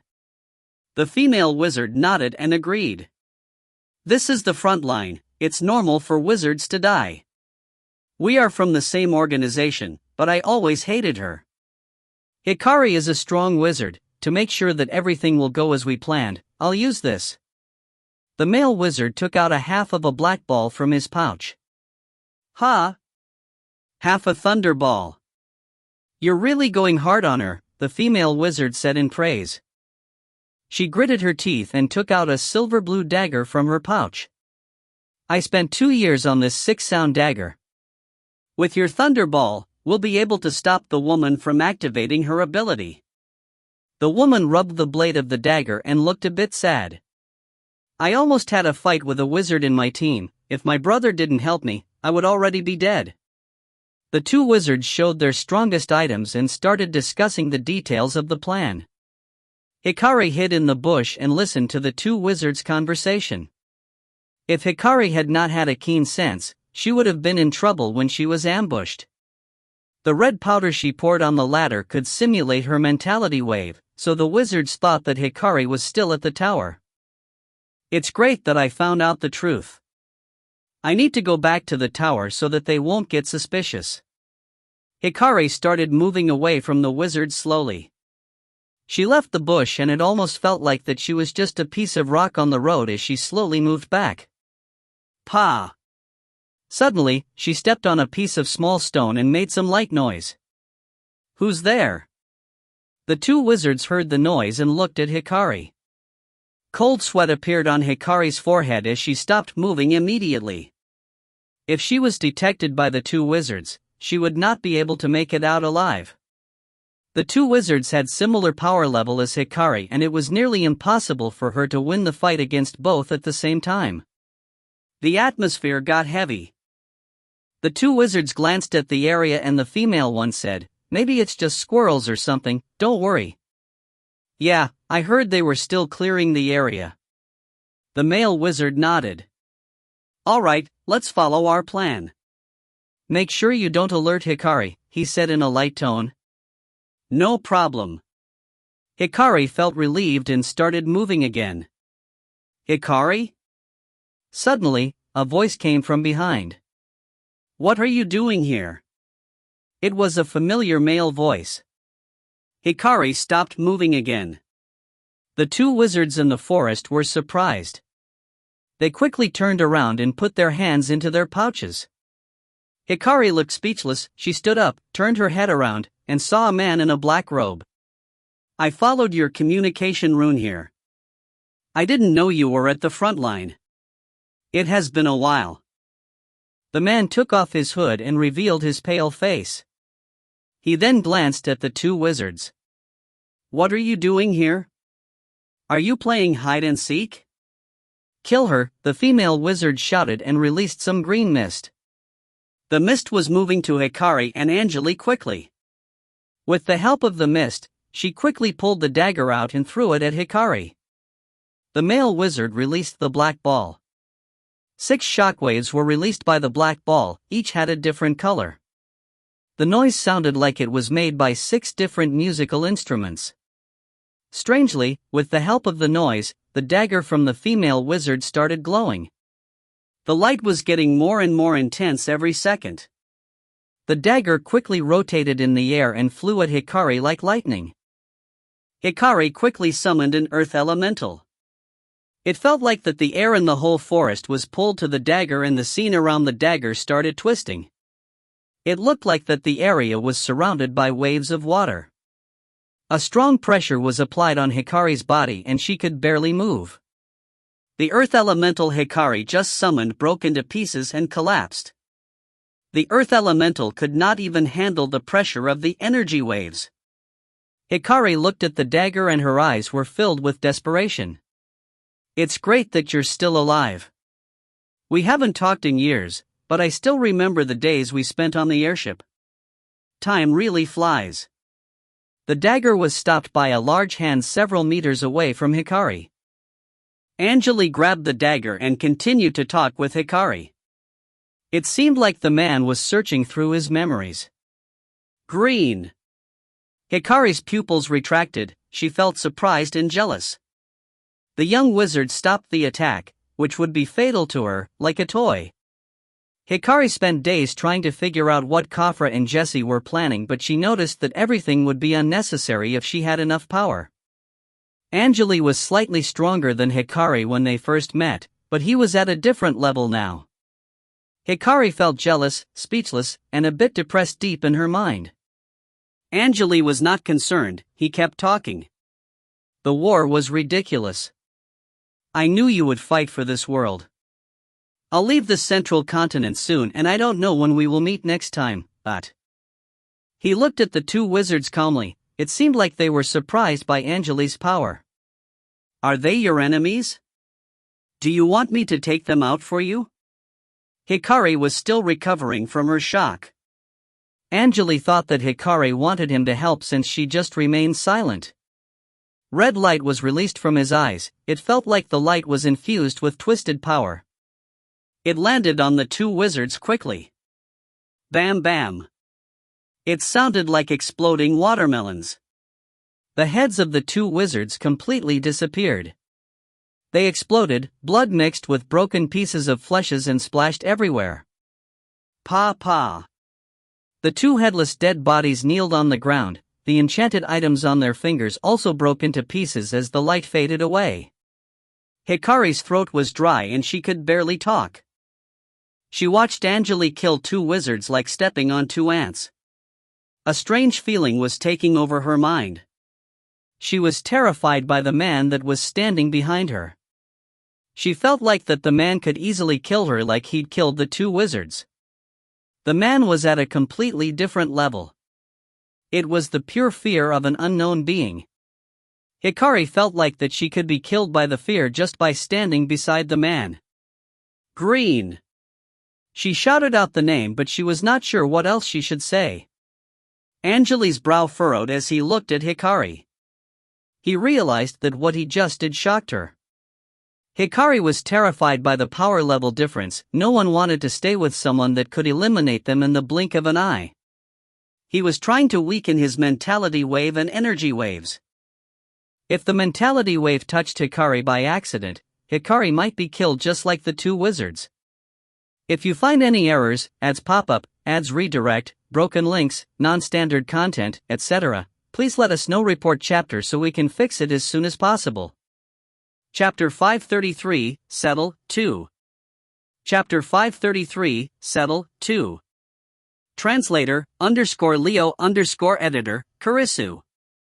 Hikari took a deep breath and questioned in a light tone, "Did you just say that you were going to leave the central continent?" She was trying her best to calm down. "Yeah. I'm leaving soon." Angele nodded. "I had trouble locating you guys during the war. I didn't expect to actually meet you here. I just found the energy waves released by your communication rune. Are you going for the resources and magic devices in the red mist as well?" Hikari wondered. Angele was a bit surprised. He looked at Hikari and realized that the woman had not improved a lot since they last met. The broken magic devices and random resources in the red mist area did not catch his attention. It would be a great waste of time if he had to pick those things up from the ground. However, for Hikari, they were treasures. "Yeah. I'm trying to see if there's a magic device that I can use." He decided to change the way he talked to Hikari since he wanted Hikari to think that they were just friends. Angele wanted to show his respect, so he would not offer Hikari anything if she did not ask. It seemed like Hikari advanced to rank 3 not so long ago and her mentality wave was relatively unstable. Angele knew that if he revealed his true power, Hikari would never look at him the same way she used to. Angele stared the woman in the eyes and he felt a bit speechless. Maybe it has already changed. Angele noticed the fear and respect in Hikari's eyes. It was obvious. "If you do find something, I have rare herbs here that you might be interested in, like rune grasses, crystal bananas, and other rare herbs. You're much stronger than before, but we're both potion masters and you might need them. Can you trade with me first after you leave the mist?" Hikari spoke in a shaky tone. "Of course." Angele smiled. He would not tell Hikari that he had tons of rare herbs like rune grasses or crystal bananas. He had plenty stored in the mirror and could use them for years. They stopped talking about resources. They stood next to each other and told each other their recent findings. Angele decided to leave about 1 hour later. "I'm heading to the mist now. I'll meet you later." "Sure, take care." Angele turned around and stepped out of the forest, heading to the red mist on the other side, but he could still feel that Hikari was staring at him. A real friend should be someone that treated you like you treated him. Angele did not mind if Hikari wanted something from him, however, he did not want to make Hikari feel bad for the difference of their power level. Wizards all had their own pride. It could be disrespectful if you decided to offer help before your friend asked for help. One might want to fight his way to the top instead of asking for help or taking advantage of the friends he had. Angele left the forest. He looked at the tall mist wall and started thinking. Without any hesitation, he jumped off the cliff. A blue staircase appeared under his feet and led him straight to the other side of the fissure. He walked to the other side of the fissure using the staircase. Some red mist moved to his body and covered the energy waves he was releasing. Angele did not stop. He walked into the red mist and quickly disappeared. The sky was dark red. He could see a mouth-shaped crack floating in the sky. The land was also dark red. That was the only color here. It felt like the world behind the red mist was painted in blood. The red snowflakes were falling down the sky and leaning to the left in the wind. The place was deadly silent. There was no creature making any noise. Ka! Angele stepped forward and left a hole on the ground. It felt like that he stepped on something hard. Pa! He removed the snow and finally saw what was under his feet. It was the upper body of a male corpse. It seemed like a beast bit part of his body off. Blood and broken pieces of bones were frozen under the snow. Angele's brow furrowed. He glanced around but did not find any moving things. He jumped up and floated in the sky. He decided to fly to the center of Rayton Highland.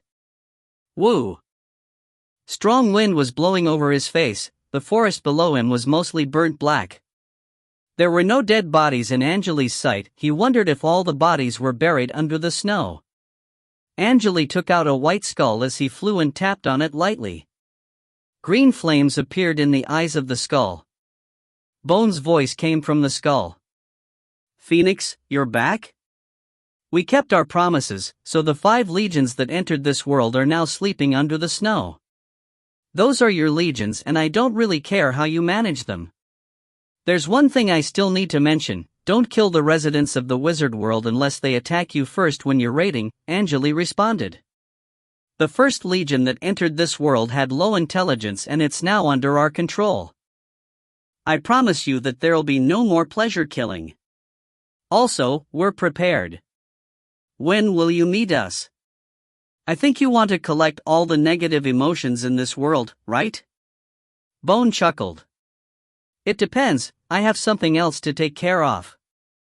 Just do as you planned. The problem is, the fairy realm is trying to seal the realm channel. Why don't you come and help us? We already know their coordinates. We can just break through the channel since it'll take some time for them to change the coordinates," Bone said. "With the special ability of Lord of Terror, we can save a lot of effort." A gentle female voice came from the skull. "Spider is here too? I assume you finished off the last realm you visited?" Angele thought that it would take them a while to get everything done. "Yeah, the members of my sect will take care of the rest. We collected a lot of souls. I think Devil should be happy. We're working much harder than you." Spider was a bit helpless. Angele smiled but remained silent. Raising his head, he looked at the sky. There was a large floating island that was built with bones there. On the island, there was a white palace with translucent souls rotating around it. The souls looked like naked women with bone wings on their backs, and the song they were singing sounded like people crying. Angele lowered the skull and fully released his mentality waves. Light black smoke appeared around his body naturally.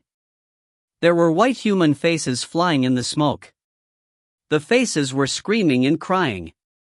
The female souls around the palace were scared by the faces in the smoke and started moving away. Angele flew to the bone palace in the snow and slowly landed on an empty ground in front of the castle. The bone palace was a couple 100 meters wide and around 1,000 meters tall. It was built with just white bones. The patterns on the main gate looked like 2 white skeletons. One of them was on the right and the other was on the left. There were green flames burning in the skeleton's eyes. Crank! The door slowly opened, revealing the spacious dark hall inside. Bone and Spider were naked. They were lying on their chairs as 4 naked human beings were giving them massages. The 2 human beings around Bone were female and the 2 human beings around Spider were male. They were all good at massaging and had attractive appearances. Bone moaned and opened his mouth to speak. "Phoenix, why don't you give it a try? This'll be the best massage you've ever had. Devil visits me just for this. I'll pass, I don't like massage." Angele stepped into the hall and the gate behind him closed automatically. The human beings glanced at Angele curiously. It seemed like they wanted to know what was going on. "Come on. I thought you were preparing to break the seal based on what you said and you're just lying here, enjoying the massage." Angele walked to Bone and crossed his arms. "We have you, Lord of Terror. I think you can break the seal with the correct coordinates easily. There's nothing we need to do." Bone chuckled. "Spider and I fought for 2 whole days. We're still weak and need a massage. Where are the other ones? Who's the commander?" "Vapor. He's excited for some reason, so we made him the commander," Spider interrupted. Angele turned to Spider and looked at her body. He was just curious. There were countless green crystals on Spider's face, they looked like tiny eyes. The 6 black bone spikes on her back were shortened, but they looked more detailed than before. Her breasts looked identical to a human being's, but larger. However, Angele could not see her genitals. He glanced at Spider's body and his sight fell upon her stomach. That was the only place that was covered by a piece of silver cloth. "What are you looking at?" Spider chuckled. "My body is still aching, but we can have some fun the next time we meet if you want." The green eyes on her face were blinking and it made Angele a bit uncomfortable. Angele noticed that there were tiny green spiders crawling out of that piece of silver cloth. The spiders had the size of a fingernail and quickly moved to the corner of the hall. "I'll pass." "Well, we're different, you know." Angele stopped looking immediately. "Alright, just hurry up.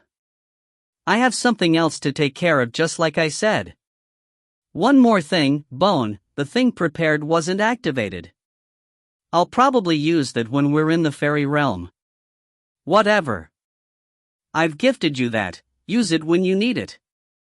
Also, we're just waiting for the commander's order and we're not in a hurry." Bone pushed the woman's hands away and stood up. "However, I don't think that guy will keep the promise." "I understand, but send my word to him." "I have my bottom line and I hope everything will end peacefully," Angele responded in a light tone. "Sure. Alright then, I'll be leaving now." "Where are the captured creatures of Rayton Highland?" Angele turned around and walked to the gate. Bone yawned and replied, "The underground area below the palace. Go down there and you'll find out. If you find any errors, ads pop up, ads redirect, broken links, non-standard content, etc., please let us know. Report chapter so we can fix it as soon as possible." Chapter 534, Gains and Losses, 1. Chapter 534, Gains and Losses, 1. Translator, _Leo_ editor, Karisu. Angele nodded his head and left the hall. He jumped off the floating island and started falling.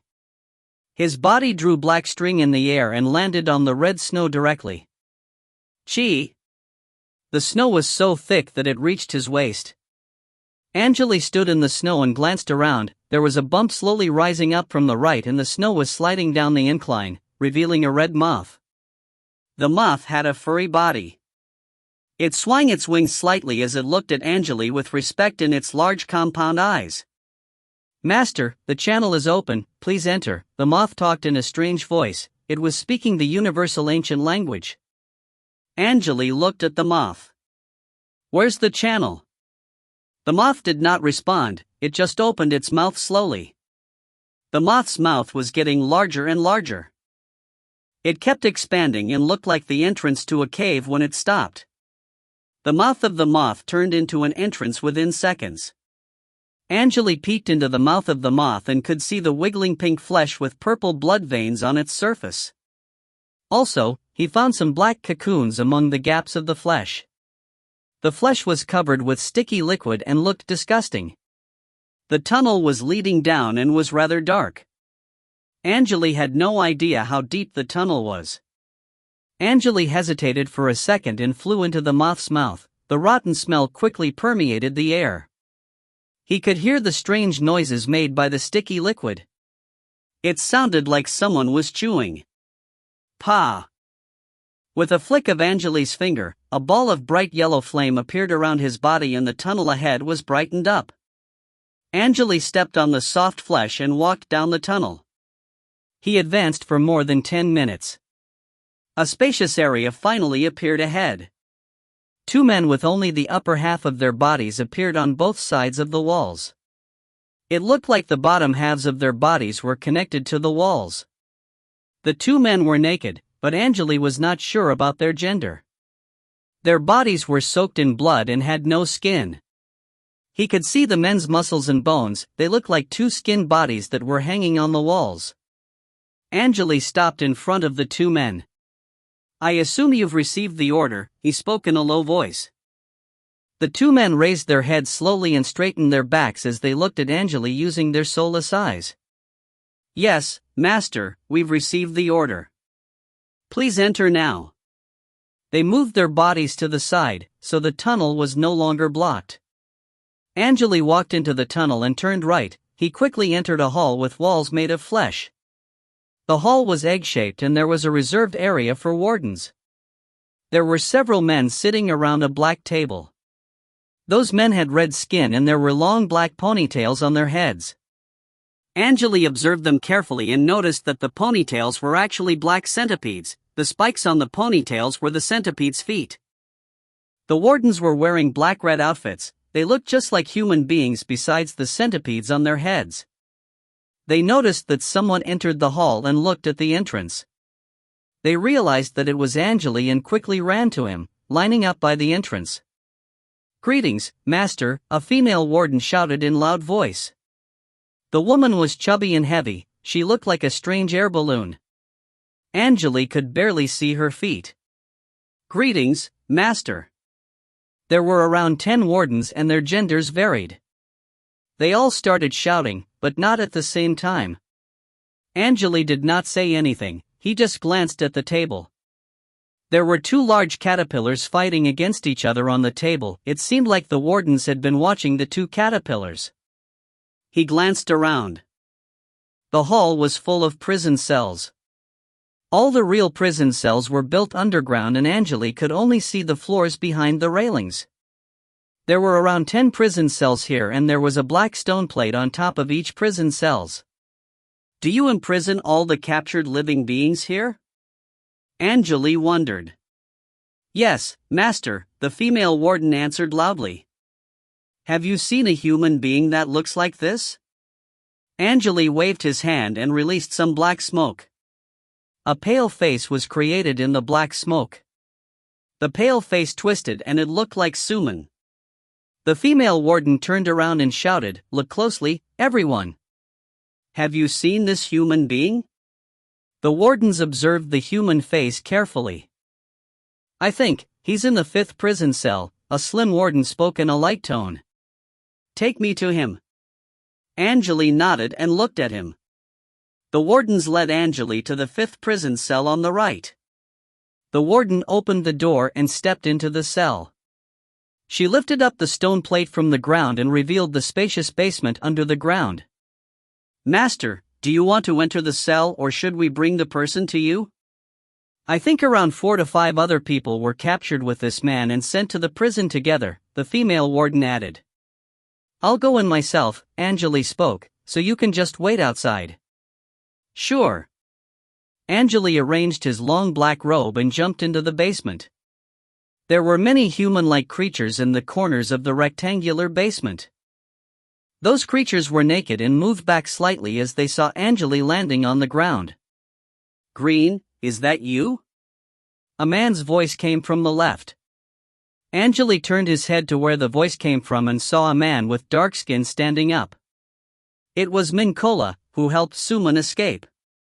Suman, Sela, and other members of Suman's team were standing behind Minkola. Bella the Blade Dancer, Messiah the Assassin, and Dorman the Wizard were all here. However, they were all naked. It seemed like the wardens removed everything from their bodies when they were imprisoned. "I didn't think that things would be like this."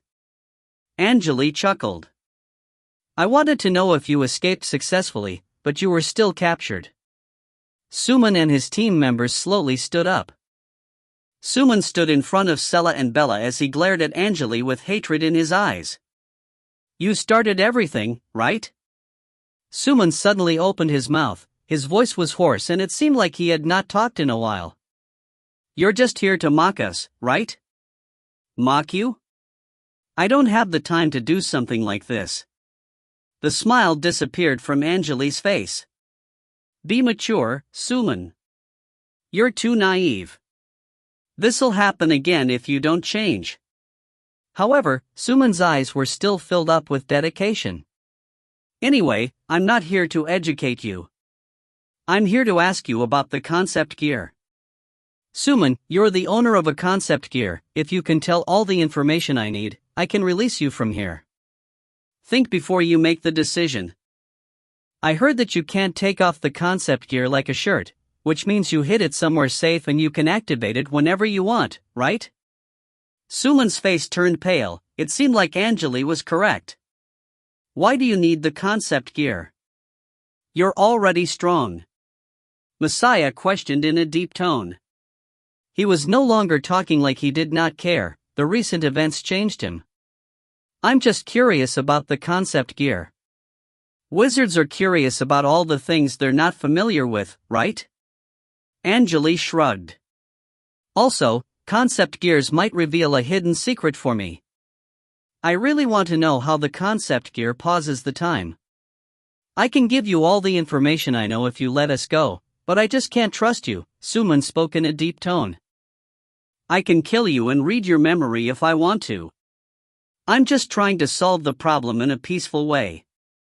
Angele smiled. Suman looked at his team members and calmed down. Fine, I'll tell you everything. Sounds good. Angele nodded. 10 minutes later. On the Rayton Highland, Angele was standing in front of an entrance over the red snow. He watched Suman and his team members leave while thinking about something.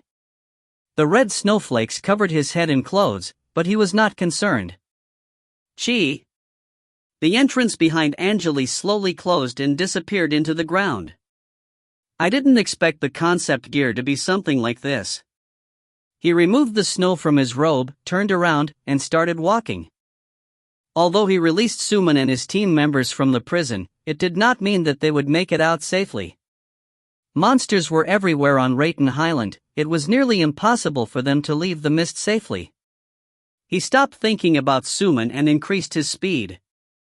About half an hour later, he reached the main altar where Prince Evil Dragon fought against the Duke. There were still blue flower petals on the shell-shaped stone pillar over the main altar. Broken pieces of flesh and blood were everywhere. Some of the shorter stone pillars were destroyed and the whole altar was a mess. A ray of purple light came from the sky as Angele stepped on the edge of the altar. It stopped right in front of Angele and turned into a man in a heavy armor. The armor on the man's body was silver and there were some purple crystals on the armor pieces. The purple cloak behind the man's back was damaged and his body was surrounded by a green glow. The two purple flames in the man's helmets were his eyes. Vapor, I thought you already left this area. Angele walked to the man and looked at the blue flower petals on the broken altar. No, I'm guarding this location. Vapor's voice was mixed with static noise for some reason. Everything is prepared. Just activate your special ability and open the channel to the fairy realm. That's what I came here for. Angele nodded and crouched. He pressed on the blue flower petal and closed his eyes. Vapor took several steps back and waited quietly aside. The snow was still falling from the sky. The place was deadly silent. They just stayed there without making any noise.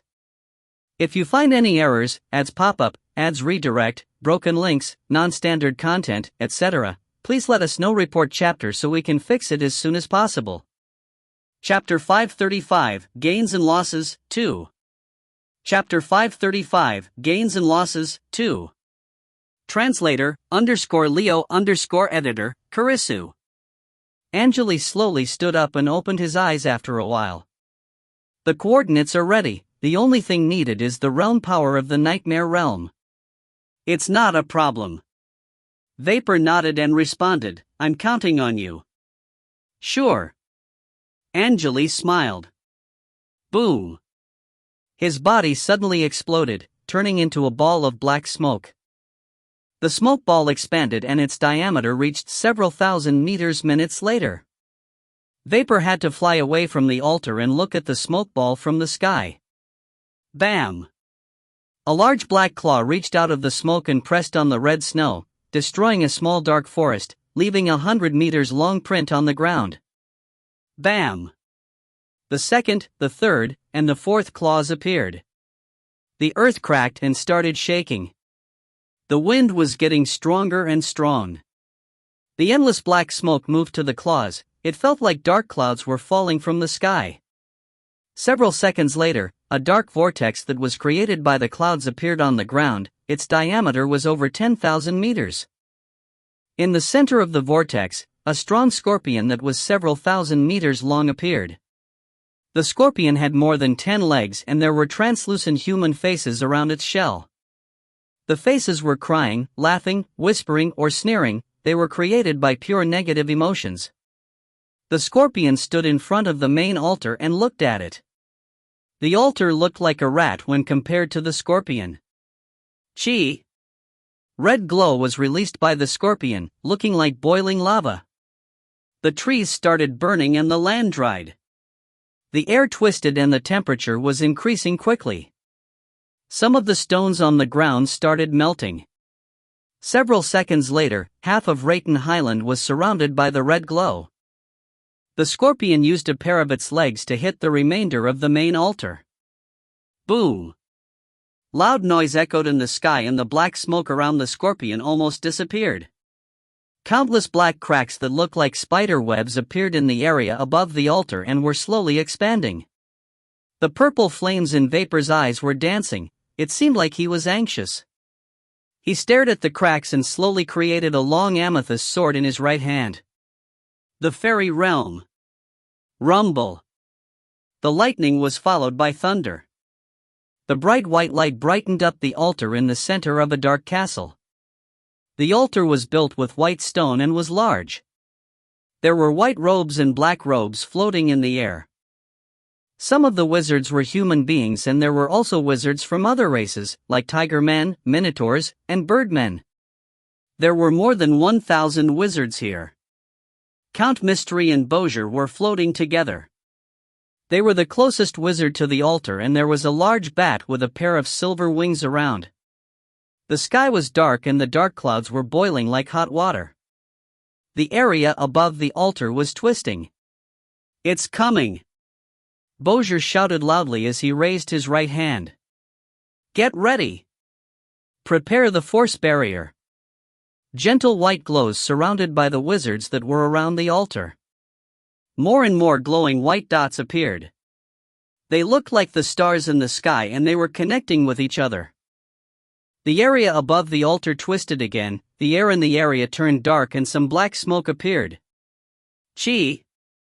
2 legs with shell pierced through space and entered fairy realm.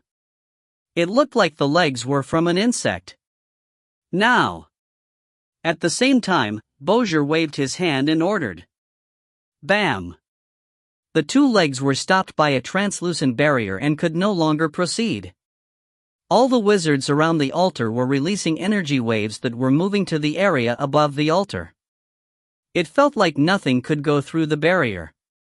The barrier was being strengthened constantly. We've waited for so long and it finally started. Bowser looked at the white robes on the other side. The leader of the white robes was a man with short green hair. Prince Griffin, do you see that? That's the power of a sealed form from Nightmare Realm. He sent the words through energy particles. The green-haired man's face was still covered in shock from a moment ago. Taking a deep breath, he said, "It seems like Duke Bowser was not overreacting when he was describing the situation. He made it sound like the situation was not that bad. It was good that we of the Alun Empire arrived ahead of time, otherwise, we'd have faced the consequences after the barrier had been destroyed." Bowser nodded. "We have to gather all the elites here to fight against the sealed form. That's why we sent the letters to different countries. One of our dukes fell and 2 of our department heads were seriously injured during the previous battle. The Saran Empire took a great loss. 90% of our elite legions were destroyed. The situation is getting worse every second and we had to invite you to the capital of the empire. The Fairy Empire might be completely eliminated if we don't work together. I think we can all agree after witnessing his power." "I understand and I agree." Prince Griffin nodded. "I hope that the armies sent by the other 3 countries will arrive in time so that we can make sure that the sealed form can't break through the barrier." Thousands of wizards all focused on the dark legs above the altar. The energy waves turned into a force field. the barrier created by the barrier was holding well against the legs. We need to stop him from opening the channel. Bowser raised his right hand again. He looked at Mystery and the silver bat. I'm sorry, but I'll have to give you orders. No worries, this is a critical period and it's not the time to talk about politics. Cough. The old bat responded in a low voice. However, he started coughing before he could finish speaking. Duke Constantinople is on his way back. He needed to travel through 4 portals and it'll take him 2 days to arrive. We're on our own now, Mystery explained. What about the support from other countries? They are working on it. Without Prince Griffin, that sealed form would have already broken through the barrier, a female white robe interrupted. 2 of the strongest department heads were seriously injured and the other 4 department heads are not good at battling. Should we activate the energy pool? The woman looked at Bowser. Bowser was the commander here, he had the right to make decisions. Not yet. That's our final resort. Bowser had a serious expression on the face. He watched the dark legs hitting the translucent barrier. Get ready. Ice jellyfish. He raised his right hand high in the air. Release. Bowser shouted. A humongous translucent jellyfish rushed out of the clouds when his voice was still echoing in the sky. The jellyfish was a couple 100 meters long and its tentacles were moving to the 2 dark legs. The 2 legs had the same size as the jellyfish's body. The translucent tentacles pierced through the barrier and twisted around the legs. Chee! The noise sounded like steam coming out of a pipe. White smoke rose from the legs as the tentacle contacted them. A sour and stinky smell permeated the air. The legs retracted a bit, it felt like they were damaged by the tentacles. However, the tentacles enraged the owner of the legs and they hit the barrier hard. Bam! The dimension barrier was pushed back, the gap was large enough for the body of the leg's owner to enter the realm. The upper body of the monster entered Fairy Realm. It was an enormous scorpion that was surrounded by black smoke. There were strange human faces rotating around the scorpion's shell. The scorpion's body was over 1,000 meters long. The 6 legs that entered the realm with its body were attacking the barrier like crazy. The noise made by the impact was loud and deep. When the scorpion entered the realm, a third of the 1,000 wizards that were supporting the barrier started falling, but they were caught by other members. The rest of the wizards' faces turned pale, they were all spitting blood. It seemed like they were damaged by the scorpion's mentality wave. Bowser also took some damage. He spat out some dark blood and the chest area of his black robe was soaked in blood. Don't stop. Come on. Transport your energy to the barrier. He was still shouting. Bronze Giant, join the battle, the jellyfish is failing. Bam bam. As Bowser finished his words, loud footsteps appeared from the far side. It felt like there was something charging to this area. The castle created a path on the right like it was alive for the humongous metal giant that was rushing into the area. The giant's skin was covered with a metallic glow, it was built with pure bronze. The giant's skin turned red and its body's temperature was increasing as it moved closer. The giant reached the scorpion, but it only had the height of the length of a scorpion leg. The giant feared nothing, it charged to the scorpion with both fists in the air. Its body surrounded by intense golden flames. Bam! The fists moved through the black smoke and hit the shell of the scorpion, leaving a deep hole in it. However, the shell of the scorpion recovered within seconds. This thing has such a strong body. The desperation filled up the wizard's eyes and Bowser's face turned pale. No one knew if it was due to the injury or the fear. Jellyfish, the bronze giant shouted. A shadow of a woman in a white dress appeared above the jellyfish and the woman nodded. White smoke rose from the jellyfish and the upper body of the scorpion was surrounded by the smoke. The white smoke mixed in the black smoke and they slowly turned gray. Ah! The giant roared and opened its arms. It grabbed the scorpion's body and the tentacles of the jellyfish quickly twisted around the giant's body. Fecolin never fears death, the giant shouted. Die with me. The Song of Destruction. Bright silver light appeared on the giant's and the jellyfish's bodies. It felt like the light was coming from inside their bodies. A large red eyeball appeared in the sky above them. The eyeball was covered with countless tentacles and blood veins. Also, the red pupil of the eye was looking at the scorpion who was being stopped by the giant and the jellyfish. Eye of Destruction. Damn it! Fecolin, it's fine if you want to sacrifice yourself, but don't take jellyfish with you. Bowser's eyes turned red. He noticed that the woman on top of the jellyfish was also surrounded in silver light and felt like blood was rushing into his brain. No! Sister! Prepare the energy pool. Mystery suddenly shouted. No! Bowser grabbed Mystery's collar. That's my sister. My sister. Do you know what you're doing?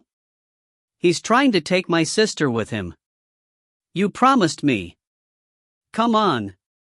He started shaking Mystery's body like crazy. This our best chance. Our guardian monsters sacrificed themselves for this. Mystery responded in a calm tone. I have to catch this chance. Woo! The noise made by a horn echoed in the sky. The land under the altar started shaking. The white ground slowly turned blue and translucent. The Empire spent thousands of years to save that power, and this is the moment we use it. Mystery pushed Bowser away from him. Some strange noise came from the land. It sounded like something was coming from under the ground. The wizards in the sky lowered their heads and saw the scene that they would never forget. The castle, the buildings around the castle, the towers, the parliament, everything started shaking. A lot of green plants started rising from the bottom of those buildings.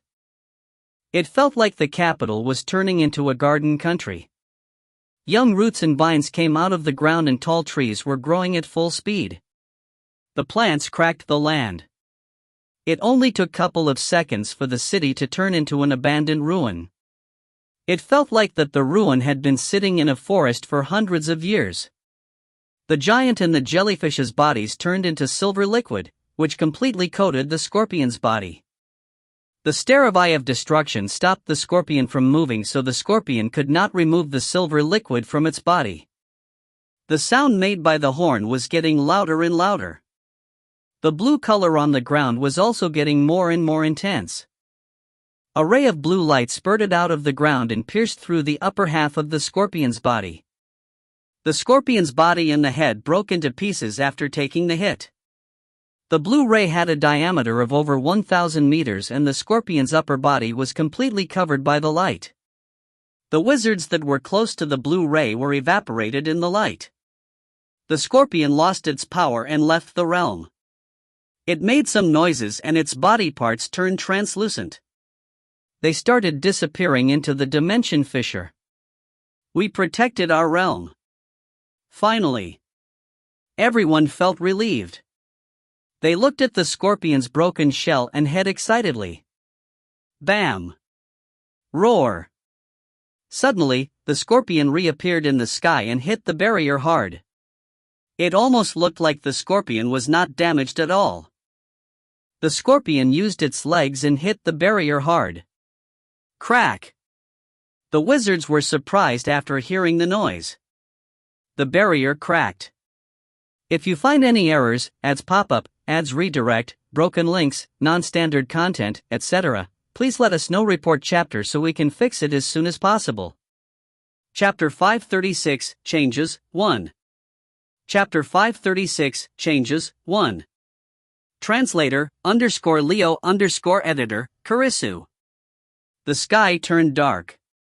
A large amount of dark clouds that appeared from nowhere slowly turned into a large vortex that floated over the capital. Rumble. The lightning was followed by thunder. A large crack that looked like a black spider web slowly appeared on the barrier while the wizards were still in shock. Pieces of cracked barrier started falling.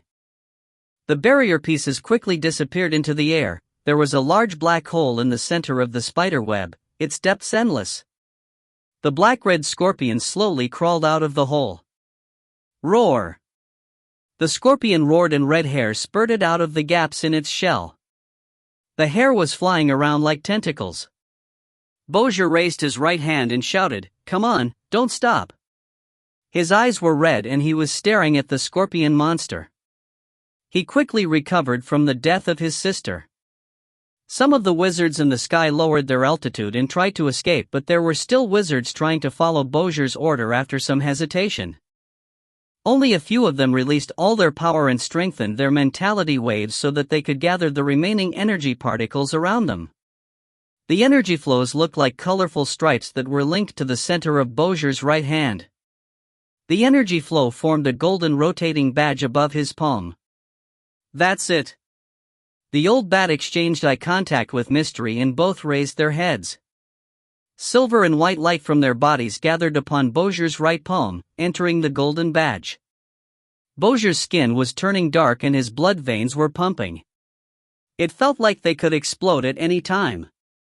His body started shrinking. It felt like his muscles and fat were being burnt like fuel. Colorful light appeared around the golden badge and the area was getting unstable. Bowser's body started vibrating as the light appeared. The strong energy was being compressed on his right hand. Chi! Dark red blood spurted out of his right arm. The blood veins in his arm started exploding, but it seemed like Bowser was not concerned. He just stared at the scorpion. Now! He suddenly threw the golden badge to the scorpion. The badge turned into a golden ray that looked like a long golden bat. Strangely, the scorpion looked at Bowser as he completed the procedure. "My job here is done." The scorpion spoke in a deep tone. Its body started shrinking. The scorpion had the height of several thousand meters, but it quickly turned into a human being that was wearing a black robe. The man had long red hair and an average face. However, he looked mysterious with his dark red eyes that looked like translucent rubies. His body was surrounded by black smoke and he was floating in front of the dimension fissure. It was Angele, who just returned to his normal form. He looked at the sky and smiled. Before the golden bat reached him, he quickly deactivated his true form and disappeared into the dimension fissure. Angele was not concerned that the golden bat might destroy the dimension fissure he just opened and decided to leave. The wizards were surprised, but another black shadow jumped out of the dimension fissure. It was a strange man with a long sword in hand and wearing heavy armor. The shadow's body was surrounded by thick green smoke. It seemed like the man had no idea what was happening, but he could see the terrifying golden bat flying at him. The man was surprised. He quickly raised his long sword and tried to block the attack. It was the only movement he had the time to do. The noise was not loud, but the impact made the whole world shaking.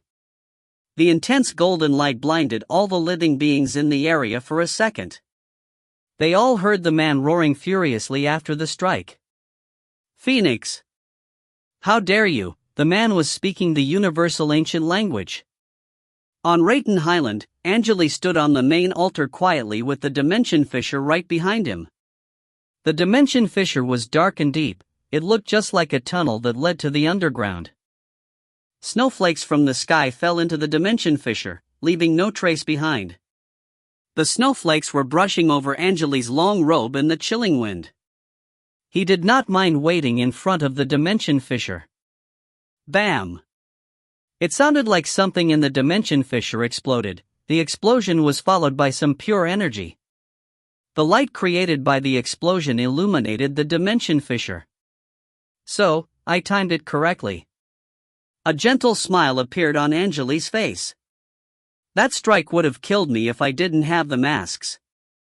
I didn't expect the residents of the fairy realm to be so strong. Chi chi chi. He heard the noise from behind and 3 men appeared.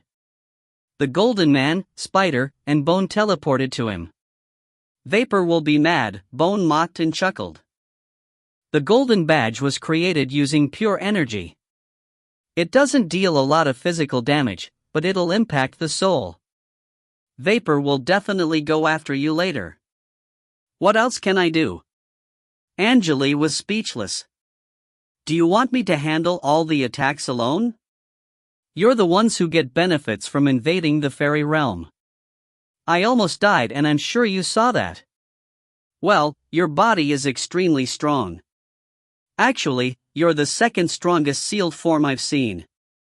You have 13 life masks, the bloodline of Single-Eye Giant, and terrifying illusion abilities. You're the perfect one to start the battle. The Golden Man chuckled as well. It sounds like you think that I'm born to do the hard work. Angele shook his head and sighed. Alright, I'll be leaving the central continent for a while. I need some rest. We entered the fairy realm first, I think we have the advantage. You don't need to worry about the Lords of the North now, right? Bone stopped laughing and responded in a serious tone, we've stayed in the wizard world for a while. The Lords of the North will either give up this world or come here and fight us. However, we had enough time to prepare everything, so we're not afraid of them. Not every lord has full power right after they are summoned. The lords are hard to deal with, but the dimension channel is not a problem for us. The Golden Man nodded. Yeah, they shall know what we felt the last time. We were stuck in the dimension channel and the only thing we could do was defend ourselves. It was the worst feeling I had in the last 1,000 years. His expression turned serious as he thought about his past experiences. We're the only lords here this time? Angele glanced around, he did not find other living beings. Bone shook his head. 2 undead kings of Bone Sea are also here. Undead kings are the strongest beings in Bone Sea and there is a total of 3 of them. One of them worked with me and the other 2 are technically not under my command, however, I'm the strongest being in Bone Sea and I can give them orders. Bone Sea was not ruled by Bone alone, there were political wars going on, however, the situation was a bit different for Bone. The undead kings would follow his orders during major operations but Bone did not have the right to give orders to all the legions he had. He just gave the general orders most of the time and the kings had the right to execute the order using their own methods. Spider opened her mouth. I'll take my 2 sons and 1 daughter with me. The Golden Man was a bit surprised after hearing those words. Your daughter? You mean the mother of reproduction? I heard that she's the purest being among the millions of children you had. Spider hesitated after hearing that. I thought you didn't know. Most of my children are not intelligent, so intelligent children are rare to me, unlike Bone. Well, the problem is you have full control over your children but not all my soldiers listen to my command. Bone shrugged. Alright, that's it. We should enter the Dimension Fissure now, ... He stepped into the Dimension Fissure and disappeared quickly. Spider and the Golden Man followed after Bone, Angele was the last. His sight blurred for a second and then it was filled up with bright light. The dark clouds were still rotating in the sky but the area was a mess. There were broken white stone pieces and dead wizards everywhere. The buildings around were all destroyed. The area around the altar was empty and the place was deadly silent. Vapor stood on the altar with a human head in hand. It was the head of Duke Bozier from the fairy realm. Vapor's armor was damaged and the purple flames in his eyes weakened. It seemed like he was tired after a big fight. Vapor saw Angele walking to him and the purple flames in his eyes were strengthened again. Phoenix. He gritted his teeth and the sword in his hand was shaking. What? I lost one of my life masks and handled most of the attacks. Don't tell me you can't take that golden badge, Angele responded with a calm expression on the face. You could have warned me, you know. Vapor knew that Angele's action was reasonable but he was still angry. You want me to warn you? I lost a life mask and you should take some damage too, that's what I call fair, otherwise, I'll be the only injured one here, Angele responded. He was mocking Vapor. Vapor never liked the new Lord of Terror and had always been disrespectful during their conversations. Vapor was older and more experienced, but Angele needed to teach him what respect was. He wanted to make sure that the lords could keep their promises. All right, calm down, you two. Phoenix, you need to understand that Vapor is not good at defense. He's specialized in speed and you're the one with the strongest body here, the Golden Man interrupted. They stood in the center of the ruins and stopped talking. Bone and Spider started setting up a special portal on the side. Different from the wizards, the lords built the portal using only natural ingredients. They took out something that looked like brain of an alien. The brain floated in the air and they poured some stinky gray liquid on top of it. Minutes later, the brain exploded and turned into a white square gate. The creatures that walked out of the brain gate were coated with brain tissues that looked like disgusting sticky liquid. Those creatures had the shape of human beings. Hua! After the noise, another brain gate was created and 2 teams of people stepped out of the gates. They were soldiers that worked for Spider and Bone. They were not releasing strong energy waves. It seemed like they decided to hide their power intentionally. When the lords were here, releasing strong energy waves would be considered a disrespectful action. Angele glanced at the soldiers and his sight fell upon a woman. The other one looked just like normal soldiers, but this woman was different. If you find any errors, ads pop-up, ads redirect, broken links, non-standard content, etc., please let us know. Report chapter so we can fix it as soon as possible. Chapter 537, Changes, 2. Chapter 537, Changes, 2. Translator, _Leo _editor, Karisu. The bottom half of the woman's body was a spider and she had 8 furry legs. Her upper body was human but still covered with thick fur. The woman had no hair and there was a hole between her eyebrows with small spiders crawling out of it constantly. The spiders were moving around the woman's body and would enter or leave the hole between her eyebrows from time to time. It seemed like the hole was their nest. The spiders varied in colors, but they were all venomous. If Angele did not see her breasts, he would not know if the creature was male or female. Also, the woman's skin was covered with black wrinkles and she was definitely not a good-looking female creature. Nice to meet you, I'm the mother of reproduction, the 9th daughter of Great Akasha. The woman sent the greetings using energy particles after she noticed that Angele was looking at her. Angele nodded and stopped looking at her. The other people already started discussing their next move. The legions that entered the wizard world needed to take full control of the area. There was barely enough soldiers on Rayton Highland, so the people here would be the only ones that invaded the fairy realm. Vapor was talking about assignments already. Bone would take the route to the east and eliminate every living being he saw, Spider would go to the north, the Golden Man would go to the east, and Vapor would take care of the south. The undead kings and the soldiers of Spider would follow their leaders. Angele was the only one that was not assigned a mission, but he was not concerned. He wanted freedom. The Dark Wizard Tower was part of the Saran Empire from the Fairy Realm. The Dark Wizard Tower and the White Wizard Tower were the 2 strongest wizard organizations in the Saran Empire. Vapor was injured as he was not prepared for the strong attack and most of the important members of the Saran Empire caught the chance. They teleported to a safe area and only the wizards who failed to enter the portal were slaughtered by Vapor. The wizards teleported to the south of the capital.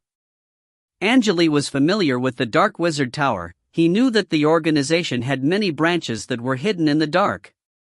It was nearly impossible for Vapor to track all of them down. Idevil was good at tracking her prey down, but she was the only one had the ability to accomplish that. That's it, let's start moving now. Vapor glanced around. He snorted as his sight fell upon Angele. Vapor flew into the air and left a green string in the sky, heading to the south. Bone and Spider exchanged eye contact, then started heading to the directions they were assigned to with their soldiers following after them. The Golden Man stepped forward and jumped into the air, heading to the east. He left a huge hole on the ground. Angele watched the others leave, but he was not in a hurry. He stood by the altar and waited. He slowly walked down the altar after all other people left. The altar had the length and width of around 1,000 meters. However, the mysterious altar and the runes on it were all destroyed. Angele felt like that he was walking on a pile of cracked stone pieces.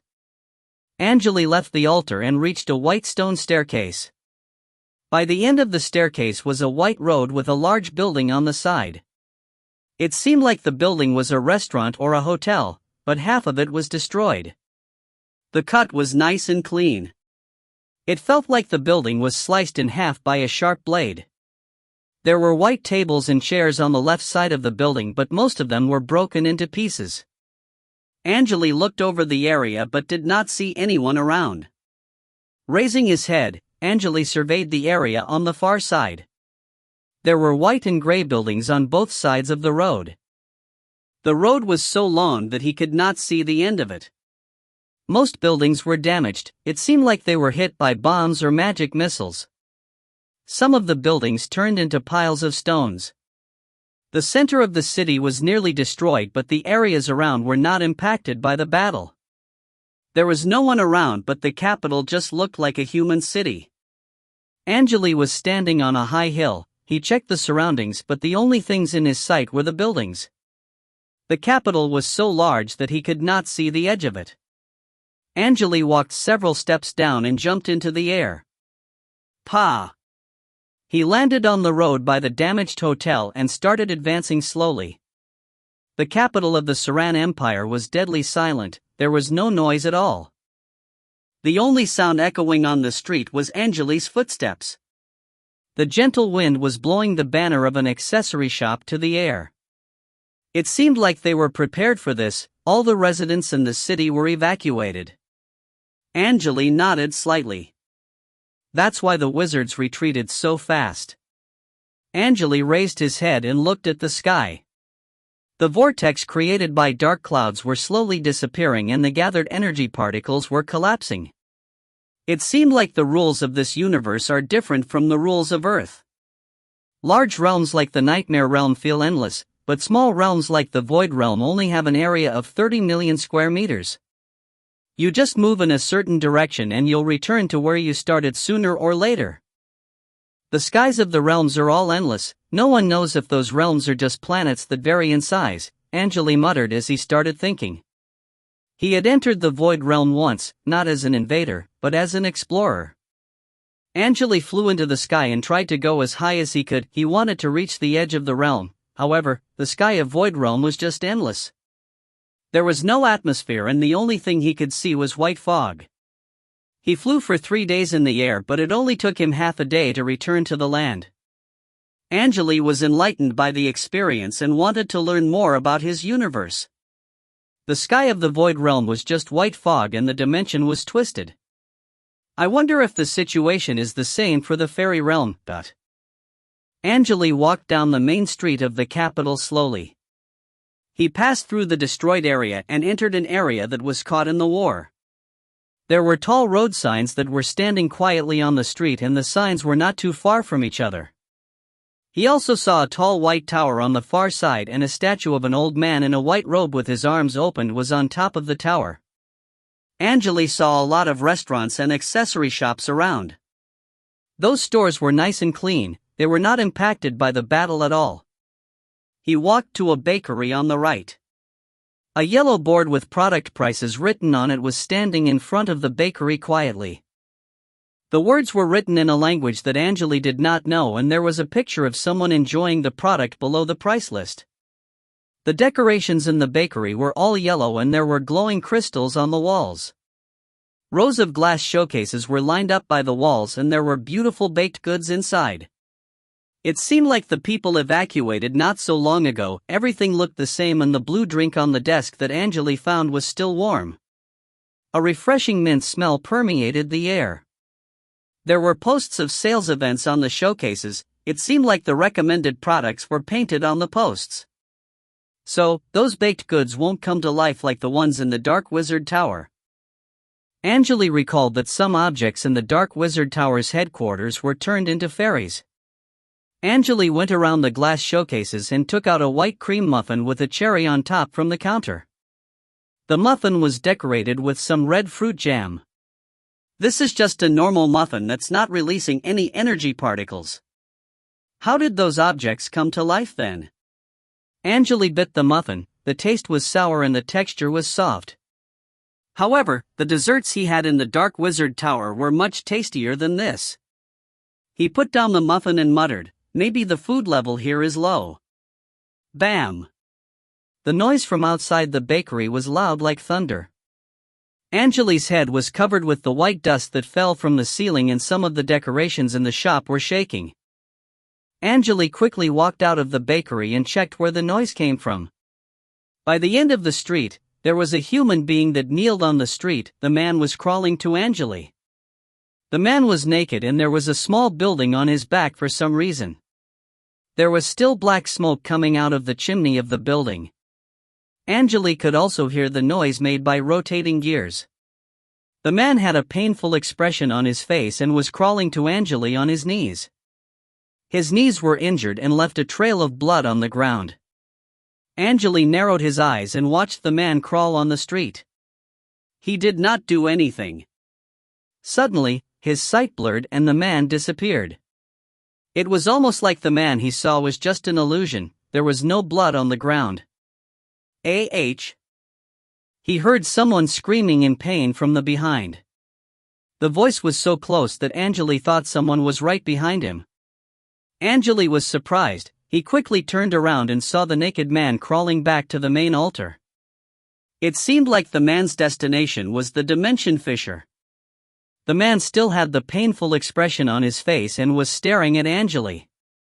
He was still moving backward slowly. It seemed like something was shaking on the back of his head. It looked like the man was moving slowly, but he traveled a long distance within seconds. Angele noticed that it seemed like the man was trying to hide something from his view since Angele could not see what was behind his head. Angele's sight blurred again and the man disappeared.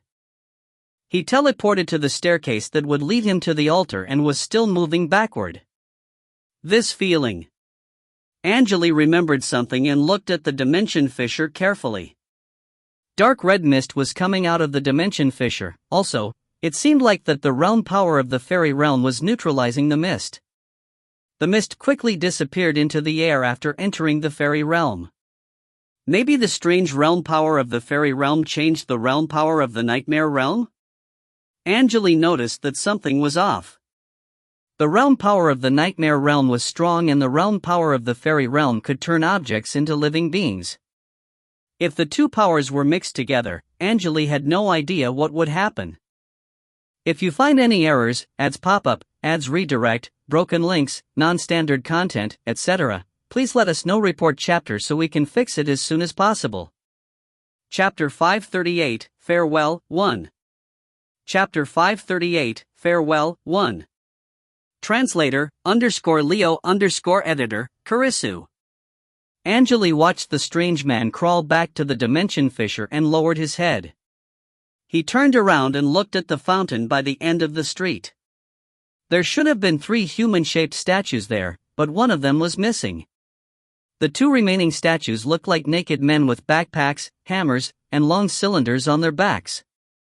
Angele checked the base of the missing statue carefully and his brow furrowed.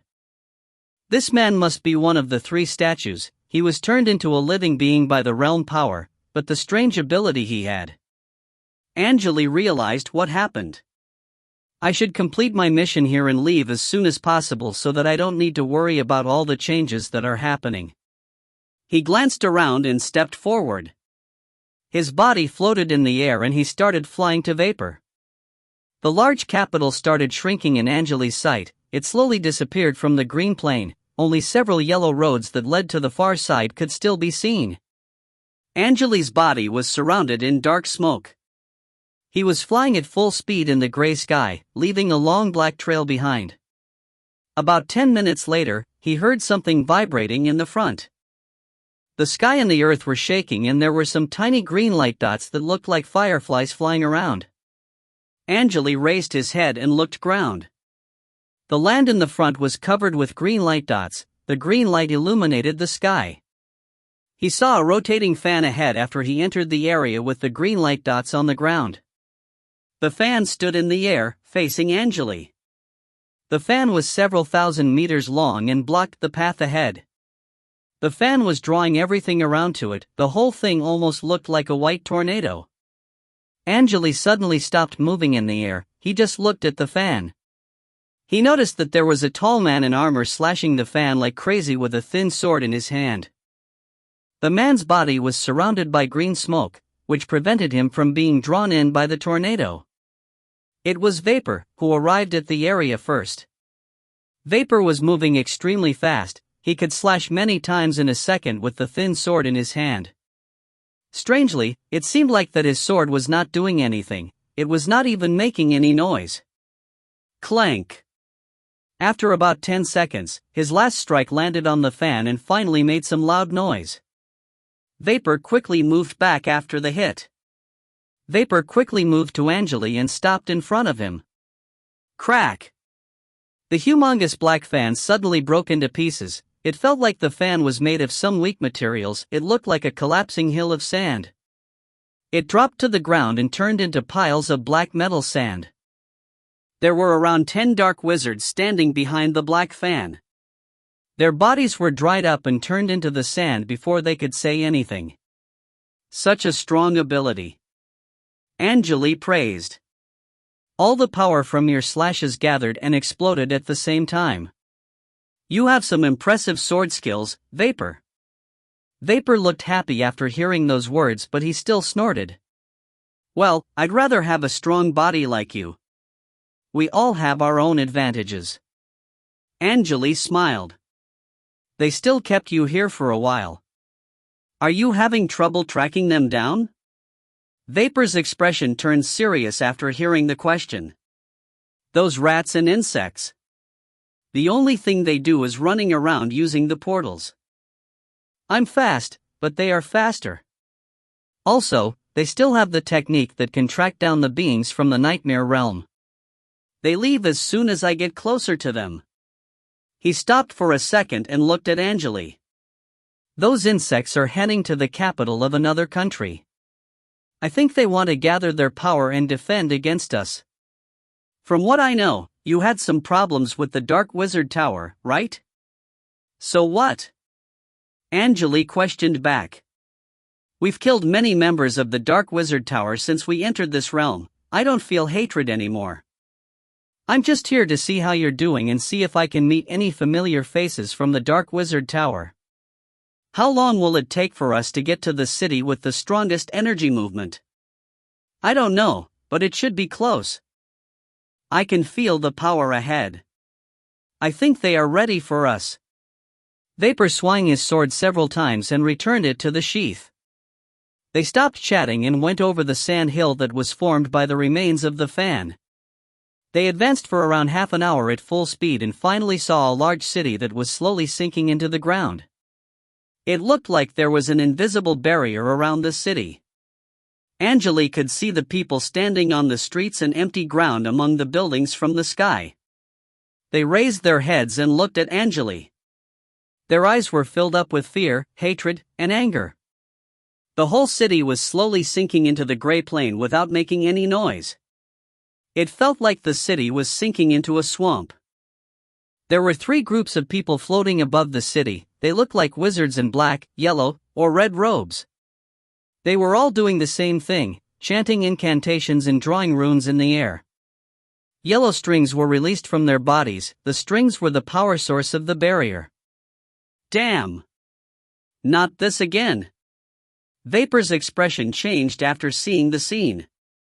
He noticed that there were several farms around the city. There were mortals hiding in their own houses.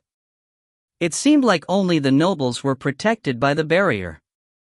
Vapor sneered as green flames blinked in his eyes. The mortals on the ground were bright like torches in his eyes. Raising his hands, he clapped. Countless green light dots were released from his palms and the light dots started falling right away. Petty insects. The nobles have given you up. If you want revenge, open your mind and pray to the great Vapor. I'll give you great power. His voice became attractive and mysterious. Countless green light dots were falling to the ground. They looked like plant seeds. They quickly sank into the heads of the mortals. Seconds later, the mortals' bodies started changing. Their skin turned from white to red and their height increased to 3 meters. Some of them had their arms turned into sharp blades with long spikes rising from their backs. There were also mortals with their feet turned into sharp needles. Hatred and anger filled up those mortals' eyes. However, some of the mortals could not handle the power and their bodies exploded after taking in the green dots. Several minutes later, countless mutated mortals appeared on the ground. They followed Vapor's orders and charged toward the sinking city. "What did you do?" Angele was surprised. "Nothing.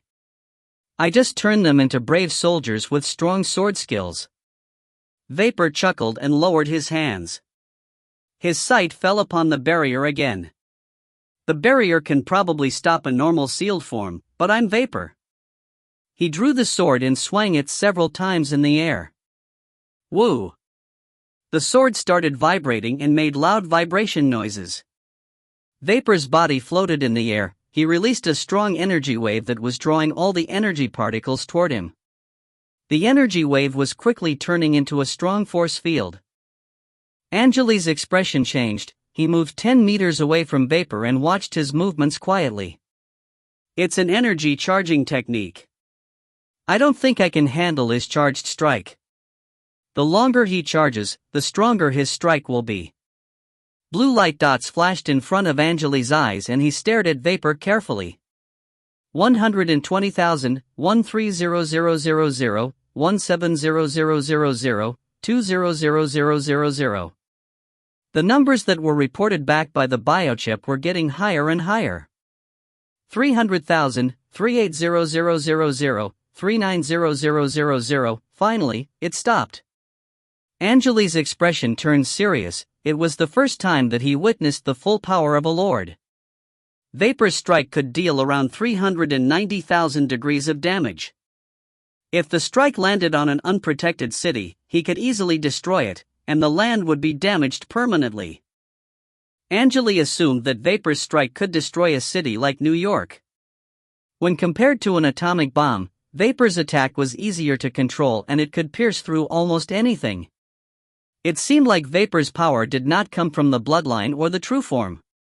What Angele saw was Vapor's real form, but Vapor's strike was more powerful than an atomic bomb. Angele moved 30 more meters away from Vapor to keep a safe distance. 0. Simulate a battle between Vapor and me with my refined true form activated, he ordered. Angele wanted to know how strong he was among the sealed forms. Mission created, reading the data, simulation started. Zero's mechanical voice echoed in Angele's ears. The blue light in front of Angele's eyes was getting intense. The light dots drew blue lines in the air and looked like a meteor rain in the sky. Several seconds later, Zero reported back. Simulation completed. You won the battle after losing 11 life masks and 80% of your soul was damaged. Angele's brow furrowed. How is that possible? The more life masks I lose, the more my soul will be damaged. It's just how this works. Show me the battle simulation. Chi. Angele's eyes blurred after hearing the noise. An empty space appeared in his sight. A large black scorpion was fighting against Vapor in this space. Vapor barely countered Angele's attacks, however, he could easily cut parts of the scorpion's body off. Vapor was too fast for the scorpion and the only thing the latter could do was release the dark red hair. Although Vapor dealt a lot of damage to the scorpion, his body was being impacted by the high temperature field constantly. He was slowed down as he got tired. Also, Vapor had trouble dealing with the illusions that were attacking his mind and soul.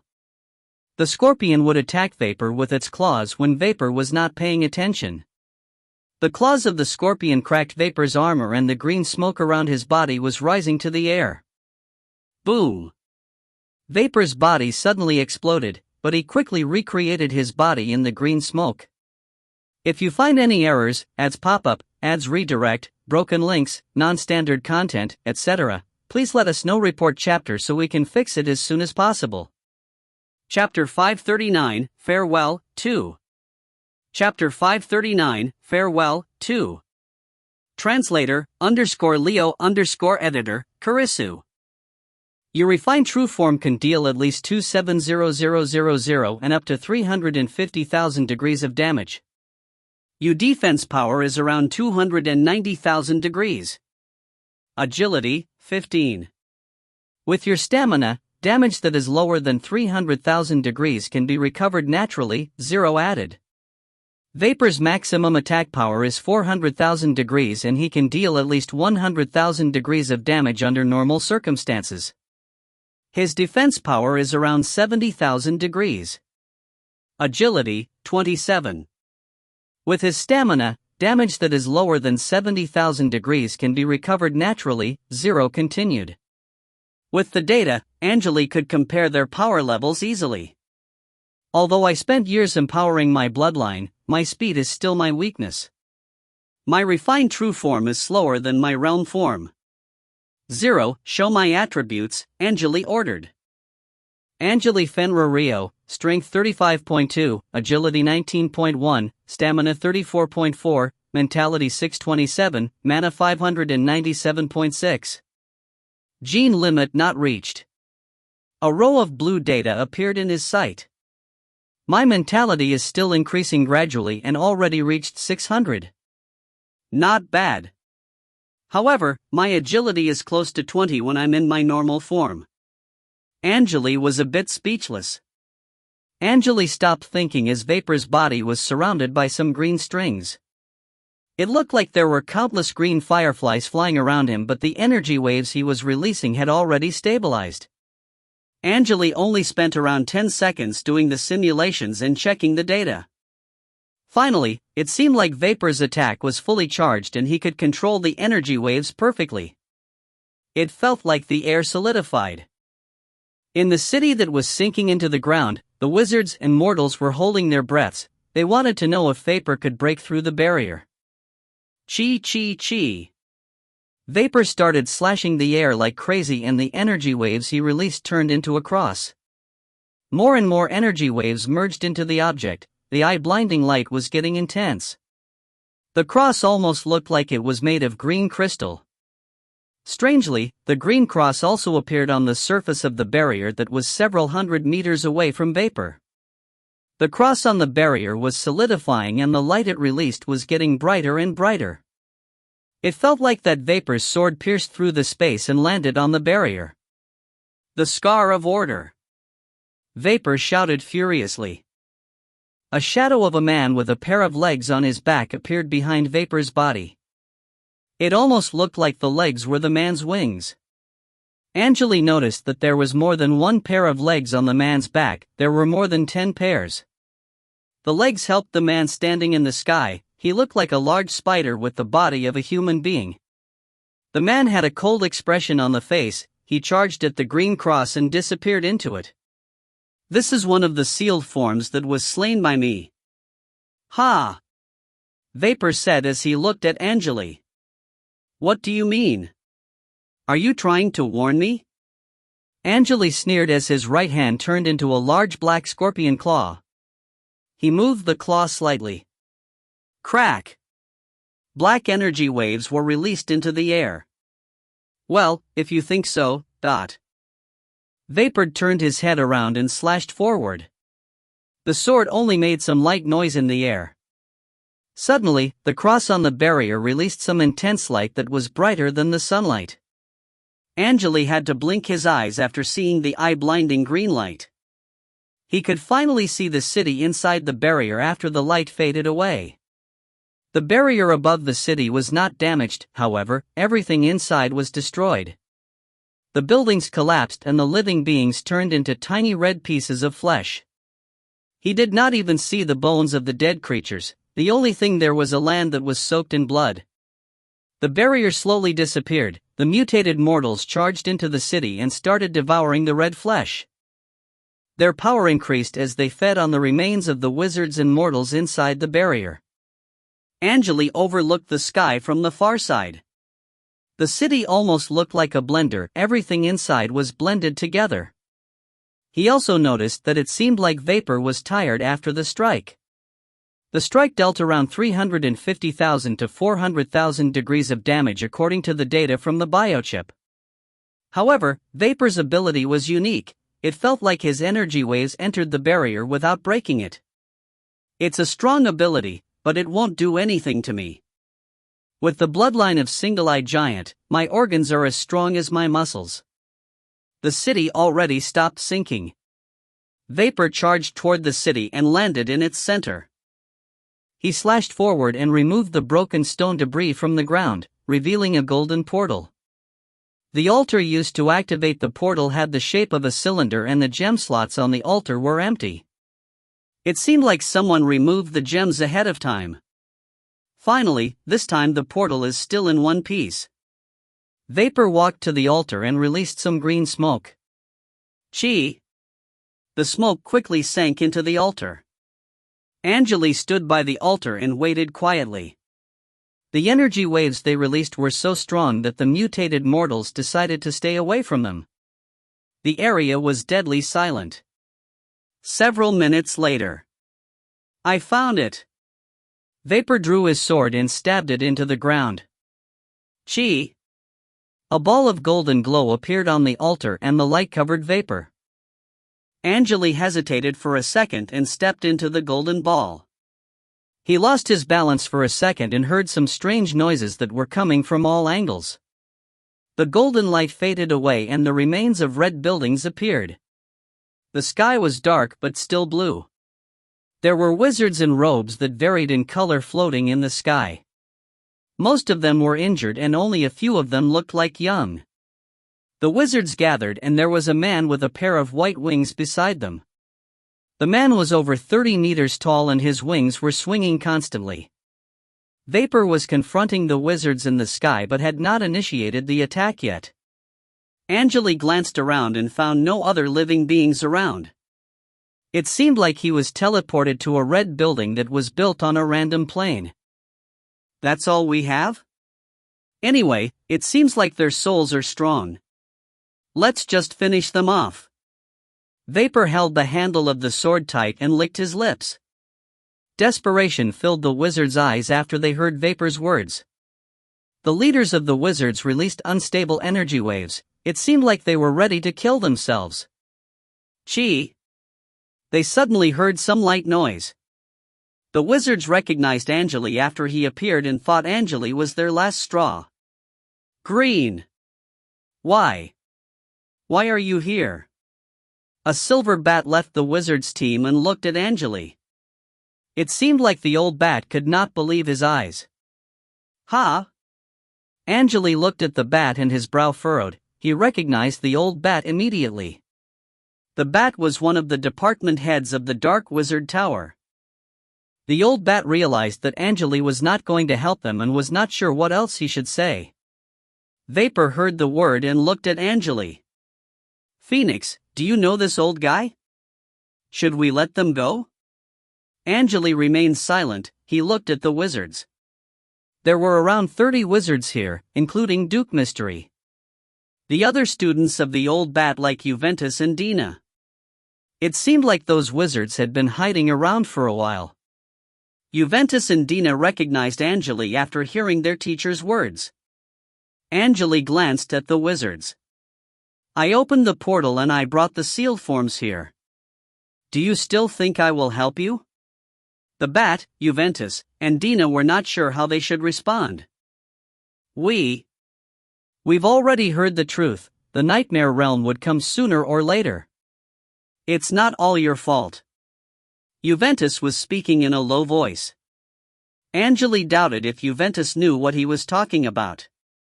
Yeah, it's not all your fault, it's our fate. I'd probably do the same if I was you. There's nothing else you can do under that situation. The other wizards noticed that it might be their chance to survive and started to agree with what Juventus just said. Wizards were selfish, they would do anything to survive. They had long life expectancy, none wanted to die. Pride was nothing to them. If they could survive this time, they believed that time would resolve everything.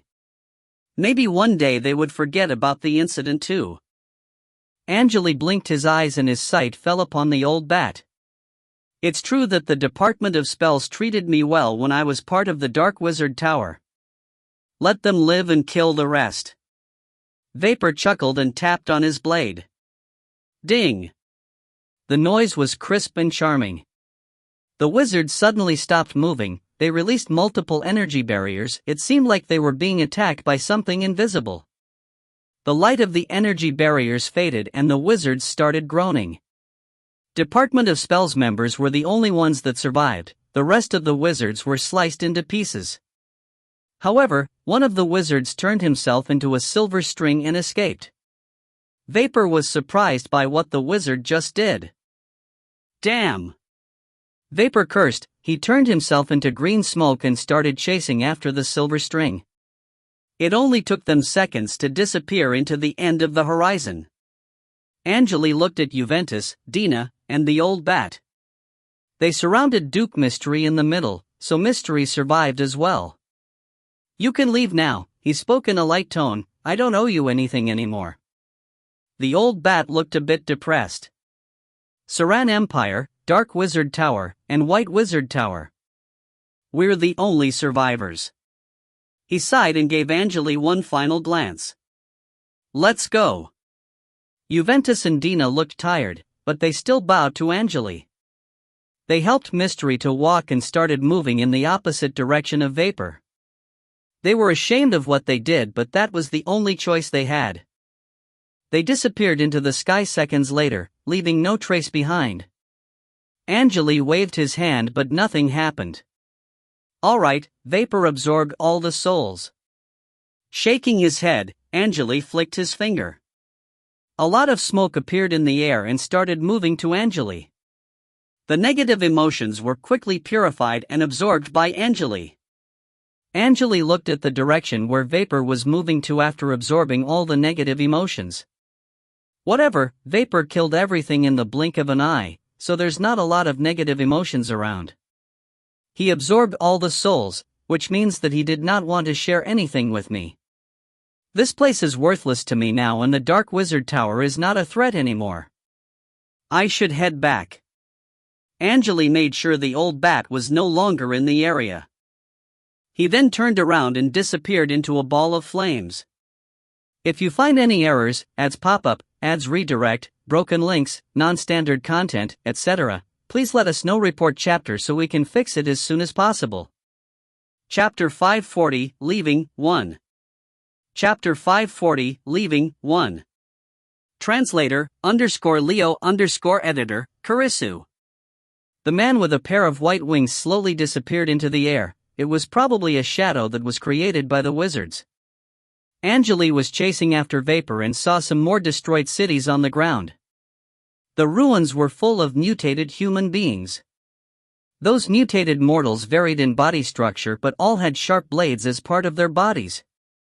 Also, they were just wandering around in the area. It seemed like Vapor was their creator. Angele flew to the sky and glanced around. With a flick of his finger, he released some black smoke and turned it into a mirror with clear images displayed in it. Vapor was floating over a city, laughing like crazy. The energy waves from his sword were rotating around him like a green tornado. The energy waves were flying to all the directions and attacking everything in their range furiously. The energy waves landed on the city like energy bombs. The mortals and wizards in the city were trying their best to run. No one was trying to fight back. It seemed like they already lost the hope in front of Vapor's incredible power. Vapor, I'll be leaving now. I just want to let you know that it seems like the realm power of both realms is merging. Be careful, Angele muttered. Merging? Ha, it doesn't matter. That will make the situation even more exciting for me. Vapor floated in the air. You're way too slow. I've almost eliminated all the people in this city, so I won't be sharing the souls with you. It's fine. Angele wasn't concerned. He needed a huge amount of souls and negative emotions to speed up his progress. The number of souls in the city would not help him a lot, he needed much more than that. Angele entered the fairy realm because he wanted to check the current situation of the Dark Wizard Tower. The Dark Wizard Tower barely had anything left and he successfully reached his goal. However, Vapor was not showing any respect and it made Angele a bit angry. Anyway, the changes probably won't be harmful to you. Have fun then, I'm leaving now. He did not tell Vapor about the strange statue he saw earlier. Go ahead. Vapor disappeared from the mirror. Angele pursed his lips into a smile and hesitated for a second. He turned to the right and saw a woman's face that came from nowhere on his right shoulder. The woman's face was around 2 centimeters away from Angele's face. Ha! Angele released some dark red light and the furious realm power of the nightmare realm drove all the random energy waves away from him. Angele quickly moved away from the woman and started checking the situation. The woman was wearing a white dress and her face was pale. Her eyes were dark and she was looking at Angele calmly. This is probably the same as what happened to the statue. Angele's brow furrowed, his right hand turned into a black claw and he tried to break the woman's neck. Ka! The woman was not injured, she was just standing there. The realm power in the claw did nothing to her, it almost felt like that the woman was just an illusion. My physical attack and energy attack did nothing. Angele narrowed his eyes and looked at the woman. It's different from the illusions in Nightmare Realm, otherwise, the energy attack would have worked. Chi! The woman suddenly collapsed, her body turned into white light dots and disappeared into the air. Blue light dots flashed in front of Angele's eyes. He turned his head around and looked at the forest that was on the right side of the destroyed city. The forest was right between the mountains and the plain. Angele lowered his body and flew into the forest, landing on the ground without any problem. The forest was deadly silent, there were no insects nor birds around. The vegetation was the only thing here, there was some thin white mist among the trees that were around 2 meters tall. I saw those white light dots dropping down here. Angele's brow furrowed, he started walking slowly in the forest as blue light dots flashed in front of his eyes. Chi! He heard a noise and turned around, staring at the tall tree in front of him. On the surface of the tree, there was an image of a woman. The woman was staring at Angele and looked identical to the woman he saw in the sky. The image was so lively that it almost looked like a living human being. However, only half of her body could be seen from the tree, but the color of the image was so charming that it almost looked like a photo taken by a camera. Angele wondered if the tree was a mirror and the woman was standing right in front of it. Strangely, the woman in the image started moving again after staring at Angele for a while. She started walking deep into the forest. Several seconds later, she appeared on another tree that was close to the first tree. Part of the woman's body was not shown due to the gap between the 2 trees, the scene was terrifying. Angele looked at the woman as she moved again. It almost looked like she was traveling through the forest using the trees. Angele was observing the whole procedure carefully. The woman was walking slowly and it seemed like only the trees could display her image. When the distance between the trees was large, Angele would not be able to detect any movement. It felt like that the woman disappeared for a couple seconds at such times. Angele collected some data and did the calculations. The amount of time the woman needed to travel among trees was always the same. The woman's image looked like a moving painting in a different dimension, the trees were transporting the image. Scan failed. Scan failed. 0 kept reporting back. The biochip could not analyze the situation. Angele followed after the woman's image and entered deep into the forest. Several minutes later, the woman's image disappeared completely and a damaged wooden building appeared in front of him instead. The gray building had 2 levels, its windows and doors were all leaning to the side. It looked like they could fall at any time. The wind blew over the building and the building made some strange noises. Angele noticed that something was different as he approached the building. Pa! He stopped in front of the black fence and stood by the iron gate. Crank! After the noise, the iron gate opened by itself in Angele's sight. It almost felt like there was an invisible hand pushing it. Why did you lead me here? what do you want? Angele opened his mouth and repeated the sentence in different languages. He used chaos, Matia, and the universal ancient language. No one responded, the place was quiet. Angele stood outside the iron gate without moving an inch. I've read about a mysterious realm in an ancient book. The mysterious realm was filled up with strange creatures and unexplainable things. The realm was far from us but strong.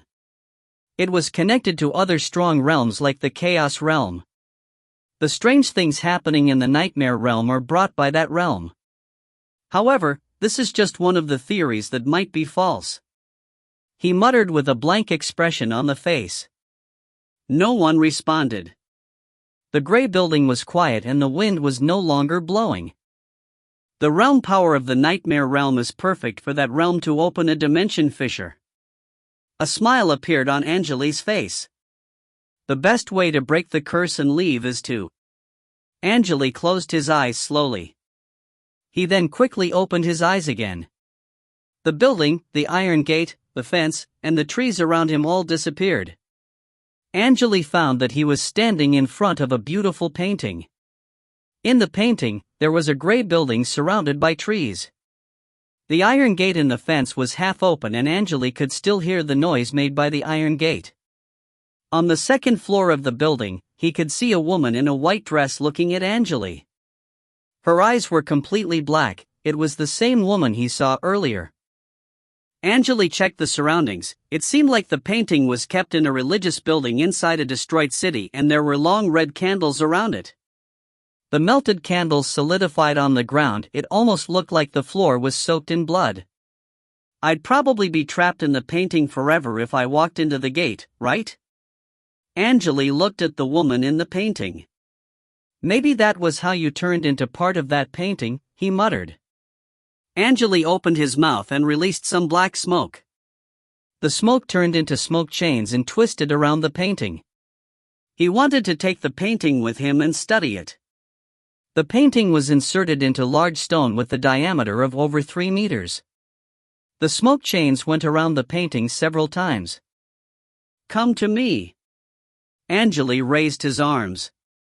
However, the stone did not move an inch. Energy doesn't work? Angele's expression turned serious. He released several balls of dark flames. The flame balls turned into lion men, who tried to lift the stone up. Roar! The lion men roared and tried their best, but they could not move the stone. Angele thought for a while after seeing the situation. Pa! With a flick of his finger, the mutated mortals in the city entered the building, but they feared Angele's power and lowered their bodies. You guys, come here. Carry this painting for me. Make sure you don't damage it. Angele pointed at 3 mutated mortals that were standing on the left. Their right arms were red greatswords and there were spikes on their backs. Each of the mutated mortals was around 2 meters tall and they all had muscular bodies. One of them was a female. They walked to Angele and kneeled after Angele pointed at them. If you find any errors, ads pop up, ads redirect, broken links, non-standard content, etc., please let us know. Report chapter so we can fix it as soon as possible. Chapter 541, Leaving, 2. Chapter 541, Leaving, 2. Translator, _Leo_ editor, Karisu. Greetings, Master, I'm a sword demon. My name is Gastro. One of them spoke in the ancient language. It seemed like he was still intelligent. A sword demon? Angele was a bit surprised. Yes, the Great Vapor gave us the power. Creatures with such power are called sword demons, the man quickly explained. Master, do you want just the painting or the whole stone? Yeah, take the whole thing for me. I want to put it into my mirror. Angele nodded. My pleasure. The sword demon stood up and walked to the painting. They removed the part of the stones to make things easier. Around 10 seconds later, the 3 sword demons started lifting up the stone together. The floor shook slightly as the stone was lifted. Angele took out the mirror and threw it into the air. The black mirror rotated in the air and floated by the stone. The mirror expanded and it turned into a 5-meter-tall black mirror. Try to send the stone into the mirror. Yes, master. The 3 sword demons moved the stone to the mirror carefully. The stone sank into the mirror without any problem. Won't it break if we just throw it in like that? A male sword demon wondered. It'll be fine. There's no gravity in the mirror, everything is just floating, Angele explained. Thanks for your help, here are some rewards for you. He released 3 rays of red light. The red rays flew to the heads of the sword demons and sank into their foreheads. The red light over the sword demon who communicated with Angele was more intense than the others. The sword demon's muscles started growing after the red rays entered their bodies. Their skin was hardened and red shells appeared on their bodies. Their power was greatly increased within seconds. The sword demons kneeled and shouted, "Thank you, Master." Angele nodded as the mirror shrank. He jumped into the air and flew to the dimension channel. I scored a strange stone with a painting in it, not bad. I wonder if this is the creation of the merged realm power or the realm channel to the realm that was recorded in the ancient book. Anyway, I should study the painting later. Angele tied the mirror to his belt carefully. He wasted no time and flew to the dimension fissure at full speed. 3 days later. On a green plain somewhere in the northeast of the central continent. Under the dark sky. The plain looked like a large piece of green leather paper with a gray string moving on it. The gray string was a caravan with black carriages pulled by bulls with 3 horns. There were 7 carriages in the team and each carriage could fit 5 people, however, there was no coachman controlling any of the carriages. In the leading carriage, there was a young man in a black robe sitting inside, staring at the plain through the window. There was no one in the area around the caravan. The dried trees on the plain were just standing there quietly and there were still dried leaves attached to their branches. By the end of the horizon, there was a gray tornado spinning slowly. The tornado connected the land to the sky. The tornado was so large that it filled up Angele's sight. It looked like a large cylinder that was extremely wide. That's the Nicholas Abyssal Tornado, a crisp female voice came from the side. It's incredible. Angele praised with a nod. What's the diameter of this tornado? Has anyone done the calculation? There was a young woman in a purple dress and a pair of purple tights sitting on the left of Angele. Her face was so beautiful that it almost looked like it was not natural, and her long blonde hair trailed over her shoulders. The woman sat in the carriage with a smile on her face. There was only a low wooden table between her and Angele. She leaned against the wall, also looking at the tornado. I've read about the diameter of the tornado from some random books. Some say that the tornado has a diameter of 1.6 million meters, but there's also information indicating that the diameter should be 1.98 million meters.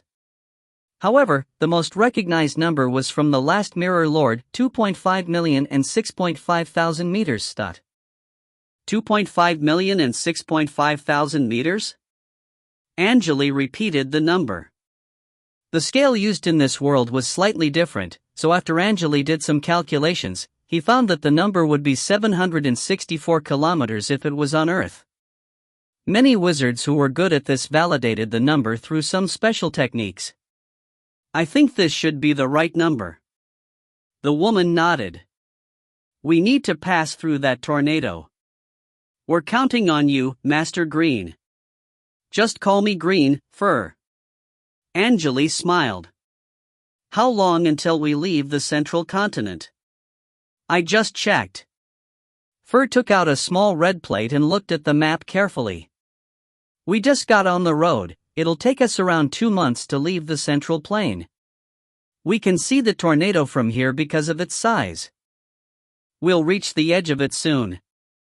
The only thing we'll be able to see by that time will be the tornado, Angele agreed. You're right. Fur straightened her back and slowly stood up. I'll check on the other masters, I need to do some preparations. The wind around the tornado is extremely strong and it's nearly impossible for us to increase our speed. We need to move to the right of the tornado and slowly move through it. I trust you, but I think we need to prepare for the worst. Go ahead. Angele nodded. Thank you. Fur bowed to Angele, jumped off the carriage, and walked to other carriages. Angele felt relieved after Fur left. I wonder what Vivian is thinking. She assigned me a fiancé, but we don't have to travel in the same carriage. Angele shook his head speechlessly and looked at the tornado again. The members of the elemental hand that decided to leave the central continent were fewer than Angele expected. Most of the wizards did not agree with Angele's idea. They did not want to leave the central continent. They realized that the elders already decided to leave, so some of them joined the alliance and stayed in the garden. There were also wizards who decided to go to the White City Alliance. Only around 40 people decided to leave with the Elders' Council. However, the trip to the destination was long and dangerous, so the elders decided to ask the weak ones to leave the team. Only around 30 people joined the caravan. Fur was the granddaughter of Vivian's old friend. All her relatives died during the war, and she decided to leave with the Elder Council after hearing about the situation. There were many people like her in the caravan, their gender and age varied. Vivian decided to take all of them with the team. Fur was a nice woman, she had good manners and her appearance was attractive, so Vivian treated her like Angele's fiancé. Angele was in the leading carriage because he knew the way. The rest of the people were in other carriages and most of them were relatives of the elders. He peeked outside the window, the plane was empty and there was no living being in his sight. The chilling wind was blowing through the window. Suddenly, a gentle white light appeared on the back of his hand and he heard a familiar voice echoing in his ears. Green, have you left the central plane yet? Where are you now? Rayline, you just became the area leader of the Wizard Guild, right? I thought you would have no time to send me messages now. Angele chuckled. Well, I wanted to talk to you before you go too far away from the central continent. Rayline chuckled as well. I didn't know you would leave this area. It might be a wise choice, just like Stigma, he left the area a long time ago. I wonder how he's doing now. Ah, one more thing, thank you for helping our friends secure their positions in the garden. Come on, don't worry about it. Actually, the central continent is not as dangerous as you think now, Angele responded. I don't think so. Although the Dark Wizard Tower is gone, no one believes what's happening to Rayton Highland. People feel that they're safe in the garden and that's all they need, Rayline disagreed. Angele decided to change the topic. They talked about the interesting events that happened to the Alliance recently. I wonder if we can meet each other again. Rayline suddenly became sad and the atmosphere got heavy. You must work your way up then. I won't die earlier than you, so... Angele joked. These should be my words. Remember the day we arrived on the central continent? We were so naive that we didn't know anything about the future. However, we're now leaders in big organizations. Time really flies. Yeah. Did you send the items I gave you to Hikari? Of course. I didn't open it. Are you too? Rayline lowered his voice and laughed. No. Come on. Alright, just save my communication rune in your rune book so that you don't lose it. We can still talk after I get back. I'll slap your face if you lose it. Come on, you're stronger than me now, but it doesn't mean that you'll be stronger than me forever, Rayline responded. You know nothing about my power. Ha, it will take you centuries to reach my level. Gee.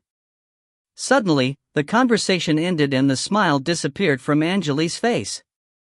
The only thing he could hear from the communication rune was static. The tornado interrupted our conversation, the energy waves are. Angele thought, but he realized that he probably would never be able to meet Rayline again. Although things like this had happened many times, Angele still felt a bit depressed. Angele lowered his hands and looked at the plane. The gentle wind blew over his face, he calmed down and felt relaxed. If you find any errors, ads pop up, ads redirect, broken links, non-standard content, etc., please let us know. Report chapter so we can fix it as soon as possible. Chapter 542, Travel, 1. Chapter 542, Travel, 1. Translator, _Leo_editor, Karisu. 2 more days until we leave the central continent. The first elder looked at Angele sitting in the carriage in front of theirs and spoke in a low voice. I wonder how safe Green's method is. However, leaving central continent might be a wise decision. We can find a safe area and rebuild our organization. The second elder remained silent. He was stirring a cup of dark drink, but he did not say a word. Vivian was leaning against the window, looking at the plane. Sadly, the fourth elder and the fifth elder decided not to join us. She looked at a blackbird that just flew over the sky. She sounded a bit depressed. The fourth elder and the fifth elder never wanted to leave the central continent. They have too many things bothering them here. It's understandable, the first elder replied calmly. Grandpa. Suddenly, he heard the crisp voice of a child. The door was opened and a boy that was around 7 years old jumped into the first elder's arms. First elder hugged the boy and a smile appeared on his face. What happened, Benny? Why are you here again? I can't give you more rainbow candies. I don't like rainbow candies anymore. I want Annie cookies, the boy shouted. There's no Annie cookies here. The first elder was speechless. All right, sit down here quietly if you want to stay. Fine. The boy sat down in front of the first elder with elder's arms around his neck quietly. The first elder looked at Vivian and spoke with a low voice. Vivian, are you ready for everything? It might not be the best choice to leave the central continent. No worries. I'm not bothered by my past anymore, Vivian responded. Suddenly, the carriages slowly stopped as the bulls made loud noises. The whole caravan stopped. 3 elders, it seems like something is blocking the road. Green stopped the carriages and he wants you to check the situation, a young man shouted outside the carriage. Sure. The first elder stood up and exchanged eye contact with Vivian. It seemed like he already knew what he was going to happen. Let's go have a look. Sure. They left the carriage with Benny and walked to Angele. There were already some people around the first carriage. They stood in front of a gray tomb, some of them talking. The man standing in front of the crowd was a man in a black robe. He had long red hair that was almost around his waist. He crossed his arms and looked at the tomb quietly. It was Angele, who just got off the carriage. He saw the elders and his mother, so he walked to them. He pointed at the tomb and said with a low voice, Elders, please take a look. The wizards looked at the tomb. They noticed that the tomb was around 2 meters tall and 1 meter wide. Half of the tomb was underground, releasing gentle white light. It looked like the tomb was releasing energy waves. On the surface of the tomb, it said Central Continent. I knew it. First elder was not concerned. Green, you've lived on the West Coast, you must know what this is, right? Angele nodded as a serious expression appeared on his face. That's why I stopped the caravan. I need to tell you something here, something that is very important. The wizards slowly quieted down as their sight fell upon Angele's body. They were relatives of the elders, or at least people who were related to them. They made a choice that a normal person would not make. They were prepared for what was coming. Just say it, what's the matter? A white robe stepped forward. The man had short white hair and it seemed like he was older than others. He stepped forward first, so he might be the one that was trusted by other wizards. This tomb, just as everyone can see, is the legendary boundary marker, Angele spoke in a loud voice so everyone could hear. The boundary marker separates the central continent from other regions, but it's not just a simple piece of stone, but... Most of the wizards finally understood what Angele was implying and their brows furrowed. Don't tell me that's. The male white robe's expression changed. He turned his head around as his sight fell upon one of the carriages. A beautiful girl with black hair was sitting in that carriage and glancing around with a young girl in her arms. Sorry, what's your name? Angele did not continue, he just asked the man's name. Mike, just call me Mike, the white robe responded. The radiation in the areas past this tomb will not be purified, right? Angele nodded. You're correct. The wizards around the tomb lowered their heads and started trying to figure out a way to handle this. Some of them were looking at Angele. You must have a way to handle this since you talked about it, right? A female wizard wondered. Angele nodded. You're right, I have a way to deal with this, but you need to put some effort into it. The tomb marks the end of radiation purification. There are so many wizards in the central continent and they are releasing strong energy waves all the time. The radiation from the energy is collected by the purification tower so that it will increase the mortals' resistances and they won't get hurt. He stopped for a second and continued, however, when we left the effective range of the tower, the terrifying energy waves released by the wizards will hurt the mortals. The wizards' expressions turned even more serious after hearing the word. There was a total of 8 wizards here, excluding Angele and the first elder. There were more than 10 people who were just related to the wizards and around 7 people who were just mortals. Mike spoke in a hoarse voice, which means, if we leave the effective range, the people around us will be injured if we can't control the energy waves we release. That's right, Angele agreed and nodded. The elders walked to Angele as the other wizards stepped aside. Green is correct, the purification tower is the reason why people think that the central continent is strong. The mortals can live here without any problem, First Elder spoke in a deep tone. You've all read about it from the books, but you never left the central continent and you don't know how serious the problem is. I'll make some quick explanations here. Radiation energy is a deadly drug to mortals. Mortals will mutate or just die if they're exposed to the radiation for too long. So, how do we deal with the radiation? One of the wizards was getting impatient. We'll never be able to leave the central continent if you don't tell us anything. Calm down, Green must have the correct answer.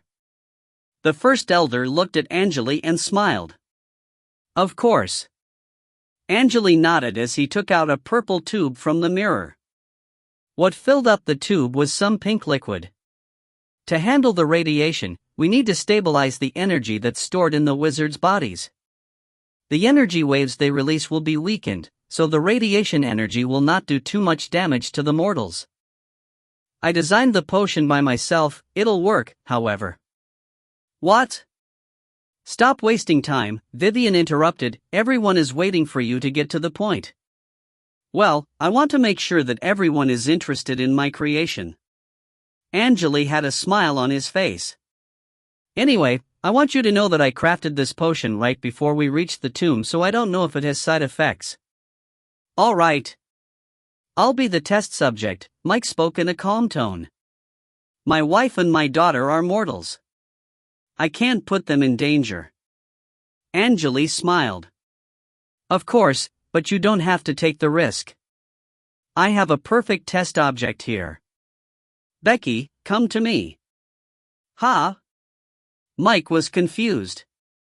He just glanced around. Gee.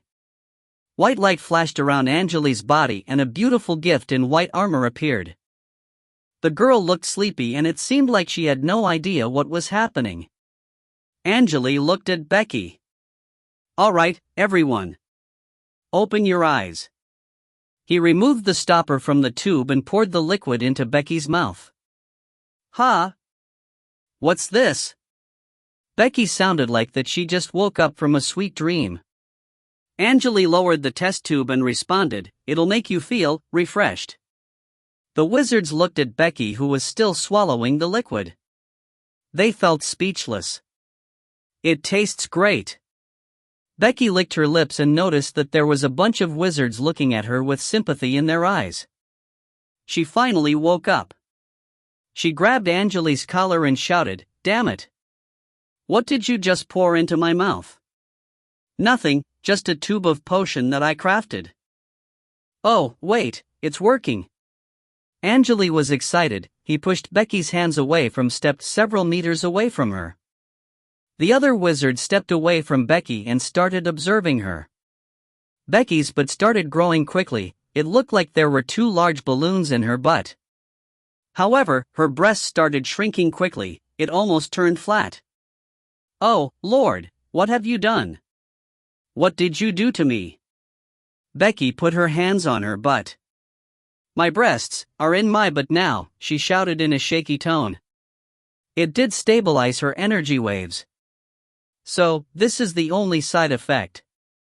Angele rubbed his chin. Your breasts disappeared, but your butt is much larger than before. Maybe I put too much horse rats into that. Alright, Green. Just help her. Vivian decided to help Becky. Vivian was a woman too and felt sorry for what Becky had to experience. The wizards around were trying their best not to laugh. Benny was the only one here who was laughing like crazy, but the first elder covered his mouth. If you find any errors, ads pop up, ads redirect, broken links, non-standard content, etc., please let us know. Report chapter so we can fix it as soon as possible. Chapter 543, Travel, 2. Chapter 543, Travel, 2. Translator, _Leo_editor, Karisu. The first elder and the second elder were speechless, but Mike felt relieved. He was happy that he did not drink the potion. Fine. I'll help her now. Angele had already collected enough data. He felt a bit sorry for what he just did after seeing Becky's expression. Angele took out a gray potion from the mirror and threw it to Becky. Catch it and drink it. It'll solve the problem for you. Becky caught the tube, removed the stopper, and poured the whole thing into her mouth. Around 10 seconds later, Becky's breasts and butt slowly recovered. She sighed with relief, but she was looking at Angele with fear in her eyes. Angele clapped his hands. Alright, let's rest here for a while. I'll use the time to improve my potion. Do you need any help? I'm a potion master. A female wizard stepped forward. Don't worry about it. I'll get it fixed by the end of tomorrow. Angele declined the offer. Just go have some rest. I'll let you know after it's done. Mike nodded. We'll be waiting then. I'll talk to you later, elders. The elders nodded and the other wizards left as well after saying goodbyes. They returned to their carriages. Becky walked to one of the carriages as well. Angele and the elders were the only people left. The first elder's sight fell upon the black mirror on Angele's waist. Green, is that a storage magic device on your belt? You're correct. Angele had not thought that the first elder would notice it. We have something similar too. The first elder showed Angele the silver ring on his middle finger. The elders all have it. They show your position in the organization and they are great for storage. Your mother has one too. Angele looked at Vivian, who showed him the red ring on her finger. Food, water, and our daily supplies are all stored in those rings. The supplies we have will last for years, Vivian explained. You have something else to tell us, right, Green? Did you find something that we need to know about? Angele nodded. Yeah, I have something else to discuss with you and the 2 other elders. He waved his hand. Twitter. A bird with a sharp voice charged down from the sky. A red dot appeared in the gray sky, getting larger and larger. The bird was red and its body was more than 1 meter long. Its long red tail was surrounded by flames, releasing gentle red light. The red bird approached Angele and landed on his right hand. I found an interesting place when patrolling the area. Phoenix, take us there. Angele waved his hand and the bird flew into the air, heading to the left side of the plane. Alright, let's follow after it. Angele started moving first and the 3 elders followed after him. They advanced for several minutes on the plain and saw humongous gray objects ahead. They noticed that the objects were broken vases or teapots. Some of them were gray and some of them were dark red. Each of the objects was over 10 meters tall and they looked like small buildings. The first elder and the second elder looked surprised after seeing those objects. Why are those containers so large? What kind of creature would use them for making tea or soup? They look like garbage from the giants. The second elder said as he walked to a red teapot, rubbing the patterns on its surface gently. The large containers just lay on the plain, some of them were broken into pieces and there was dark liquid inside. Also, there were containers that were covered with moss. The four wizards separated and started exploring the area. Angele walked to one of the large vases and tapped on it lightly. Dong! It sounded like there was nothing inside. Angele's brow furrowed, he sniffed at the air. He glanced around, it seemed like he was looking for something. He walked around the vase and started checking the grass carefully. Who's there? The second elder shouted in a loud voice from the other side. Angele rushed to the source of the voice. He went past several teapots and arrived at a small empty ground. The second elder was confronting a group of people with strange appearances. Ha! Angele was a bit surprised after seeing those people. They stood on the grass, wearing either green armor or long robes. The problem was that they did not look like a normal human beings.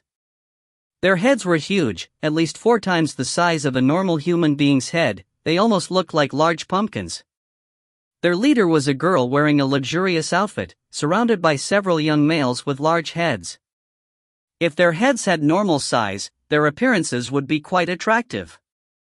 However, their large heads looked a bit funny when they were moving. Rosie, my sister. I didn't expect to meet those barbarians in such a remote area. Do you think we should capture them and send them to the elders, or should we just kill them here? A man with a sapphire spoke in a gentle tone. I'm much weaker than you, brothers, you should be the ones to make the decision. The girl covered her mouth with both hands and chuckled. We should play a game with them. We'll go for them together, but the first one who captures them will get a reward that's prepared by Rosie. What do you think? Another man stepped forward with his hands on his back. Come on, Obsidian. Don't make me do it. The girl sounded a bit anxious. Well, Angele and the 3 elders watched the scene quietly. There were goosebumps rising from their skin. The second elder found the scene a bit disturbing. I'm done. I knew that people from the big head race were narcissists, but I never knew that was like this. Second elder. Can you handle them? The first elder did not like the big heads as well. Vivian walked to Angele with a strange expression on her face. I heard that there were big heads living around the tornado, but... Second elder, please don't kill them. We can make them our guides. Fine. The second elder waved his hands and walked to the big heads after wiping the dust off his robe. One of the big heads' expression changed after the second elder approached them. He saw the badge on the second elder's chest and spoke, Be careful, everyone. I've seen the badge somewhere. You must be joking, this is a remote area with no rare resources. Why would a strong being come here? Let me capture him. A big head jumped forward and charged to the second elder. Kuroto C/, he shouted, turned into a dark shadow, and flew to the second elder.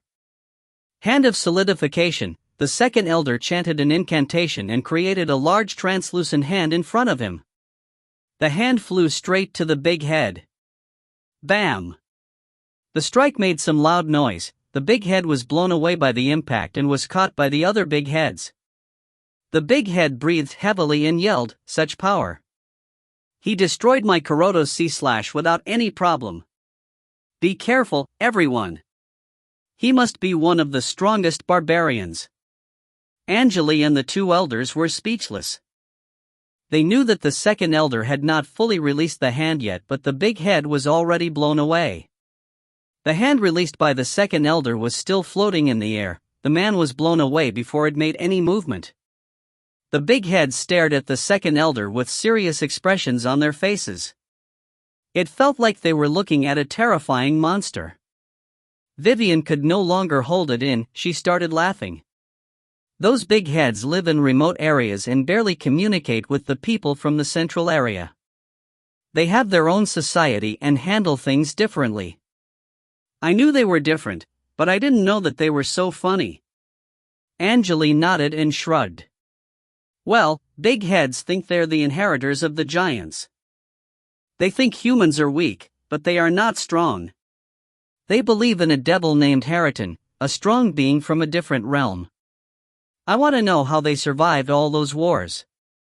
Vivian smiled and explained, their power level is lower than formal wizards but higher than wizard apprentices. The thing is that there are so many of them and they did inherit some of the ancient wizards' bloodlines.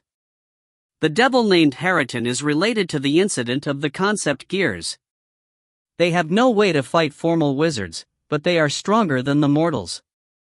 Also, wizards were not interested in the remote areas so they survived.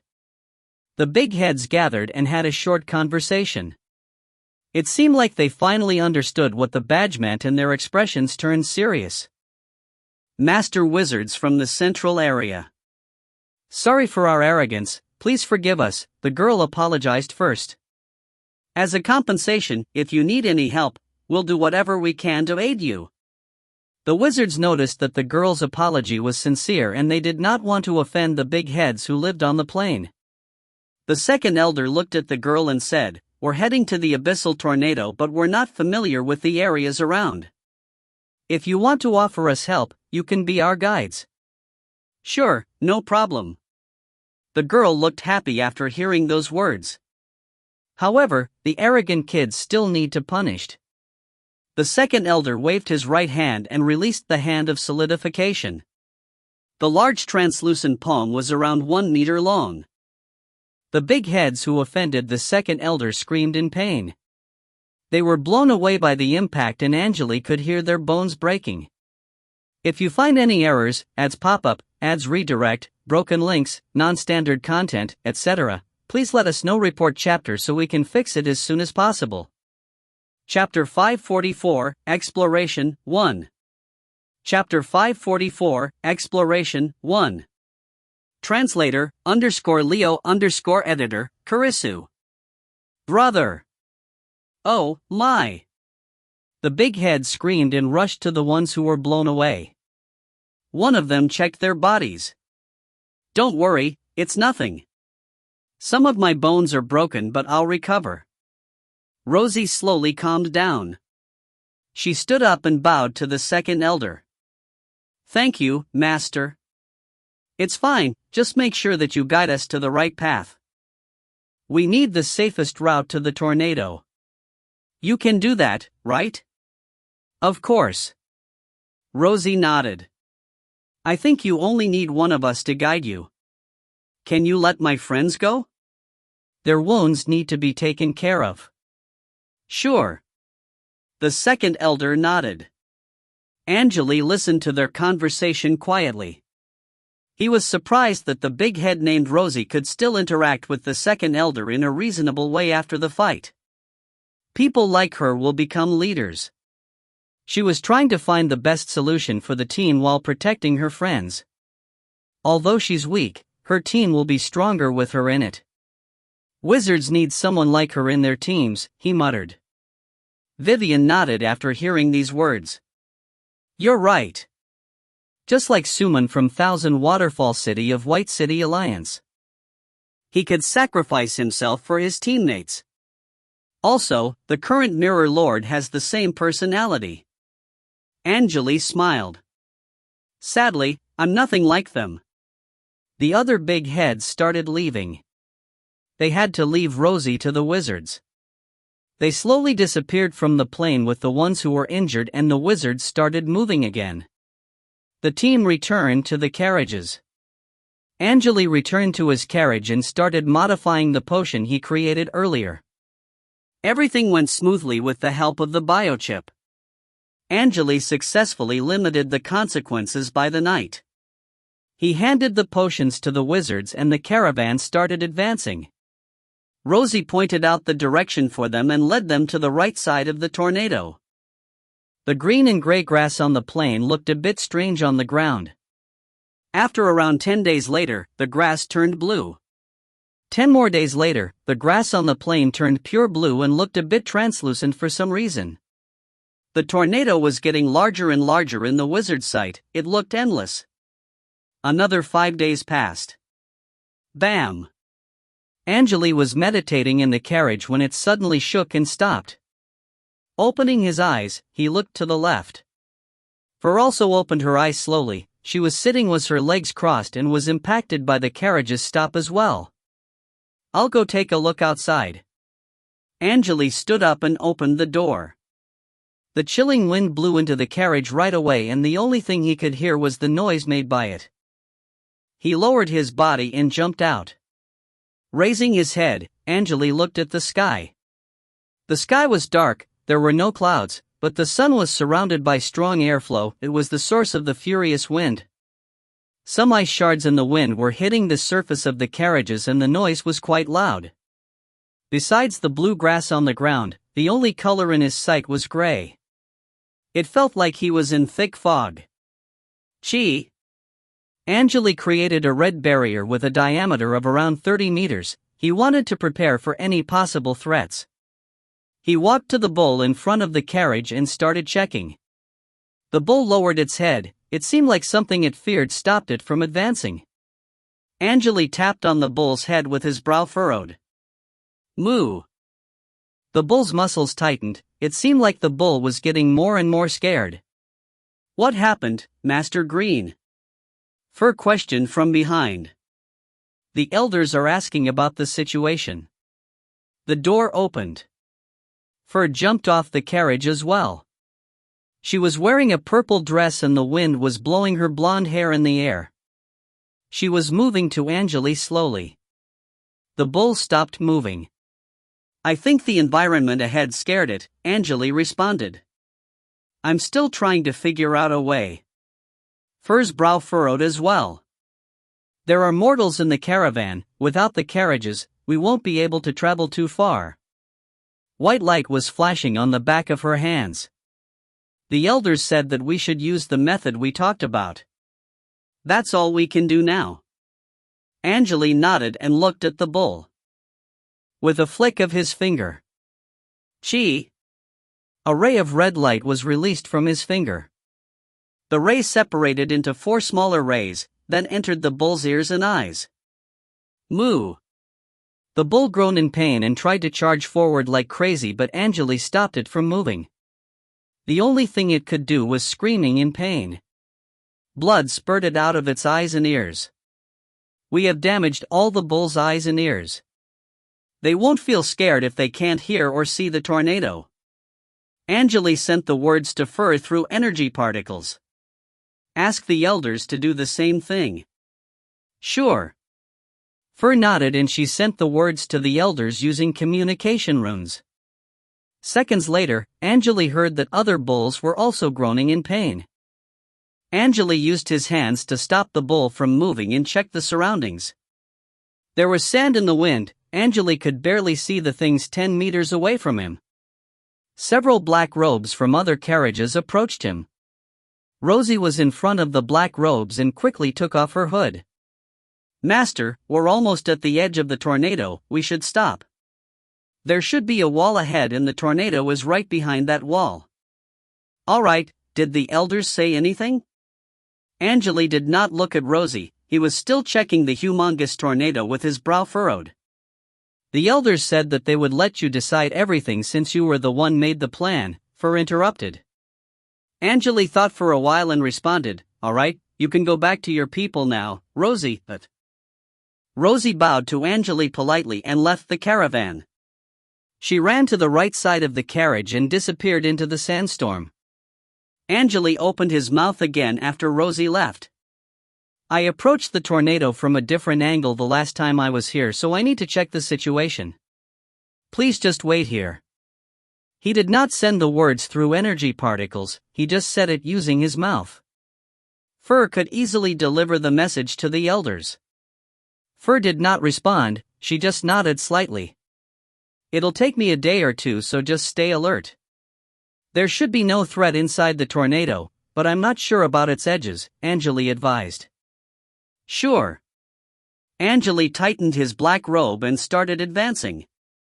The carriages quickly disappeared from his sight. All the objects around were blocked by the sand in the wind. The blue grass on the ground was surrounded by a red glow. It was the only colorful thing here. I made the plan, but it's actually my first time here. Let me check if the path is safe or not. The legendary wizard lords decided to stay away from this area. I want to know what the reason is. Angele waved his right hand and released a ball of red flames. The red flames turned into a lion man. Roar! The lion man roared and released some red light from his wings. He stopped moving and released numerous energy waves. His power level was close to a rank 4 wizard. Red light surrounded Angele's eyes as well. The mentality waves Angele released surrounded the Lion Man and started modifying the energy waves the Lion Man was releasing. Seconds later, the energy waves released by the Lion Man were identical to the energy waves released by Angele. Pa! Angele flicked his finger, the Lion Man's body and face started changing. He turned into another Angele quickly. Walk around the area, don't do anything else, Angele ordered in a light tone. Roar! The Lion Man nodded. Angele's eyes flashed and his body started transforming. He turned into an enormous scorpion monster seconds later. The scorpion was covered with dark red shell and the red light around its body got intense. Angele jumped into the air. Chi! He charged to the tornado like an arrow and entered it right away. All he could see was the sand. The further he advanced, the lower the visibility was. Angele advanced for around 2 hours at full speed in the wind. The sand turned from gray to black and he could no longer see the blue grass on the ground. A strong force was drawing Angele to the right. Without the single-eyed giant's bloodline in his body, his direction would already be changed. It was hard to find the direction in the wind. Let me land on the ground and double-check the direction. Angele started landing. Strangely, he noticed that there was nothing under his feet after flying for a while. He spent several minutes in the air, but he still could not reach the ground. Still, the only thing he could see was the black sand and Angele wondered if he was heading in the wrong direction. Angele overlooked the area ahead. The red light around his eyes got intense and he asked the biochip for help.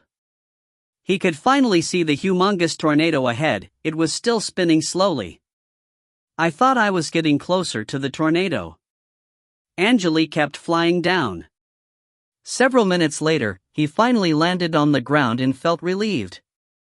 The wind is so strong that its power level is the same as a damage spell casted by a rank 3 apprentice. Also, the wind never stops and I'm still at the edge of the tornado. He stomped the ground and made sure that the land could handle his weight. Angele lowered his body and started running. A tall gray wall appeared in the area ahead. It was the only thing blocking the path to the tornado. If you find any errors, ads pop up, ads redirect, broken links, non-standard content, etc., please let us know. Report chapter so we can fix it as soon as possible. Chapter 545, Exploration 2. Chapter 545, Exploration 2. Translator, _Leo_editor, Karisu. The wall looked endless and was releasing thin white light. Angele could see the dark tornado rotating on the other side through the white light. Angele glanced around. He was standing by the wall and the wind was weaker here than in other areas. He could easily see the things around him. The wall was around 5 meters tall and Angele could not see the end of it. He could only hear some strange noises made by the tornado here that sounded like stones rolling. Angele checked the surroundings. The only eye-catching thing here was the wall. With a plan in mind, he started moving to the left of the wall. Several minutes later, a large black building that was built into the wall appeared. The building looked like a large gate with plated road in the front. Angele stopped in front of the gate and saw two eagle statues on both sides of the gate. Each of the statues was over 2 meters tall and their purple bodies were covered with tiny holes. He rubbed the surface of the statue, it was smooth and cold. The material was hard, it was probably the same as the one used for the road. Angele started advancing and looked at the arched gate. There were 3 spikes on top of the gate and the white light they released was brighter than in other areas. Also, there were 4 symmetrical windows on the surface of the building and there was light flashing inside. Angele's expression changed. There are guards here? He stepped into the gate and entered a dark tunnel. The end of the tunnel was blocked. He could see a dried fountain with a mermaid statue ahead. The statue was holding a silver vase, but there was no water coming out of it. There was a black stone gate on each side of the walls. Angele noticed the moon and sun patterns that were engraved on the surface of the gates. Strangely, he heard that someone was playing harp and singing from inside the gate. It was a crisp male voice, singing in a language that Angele could not understand. Angele looked at the gates and knocked on the gate with the moon pattern.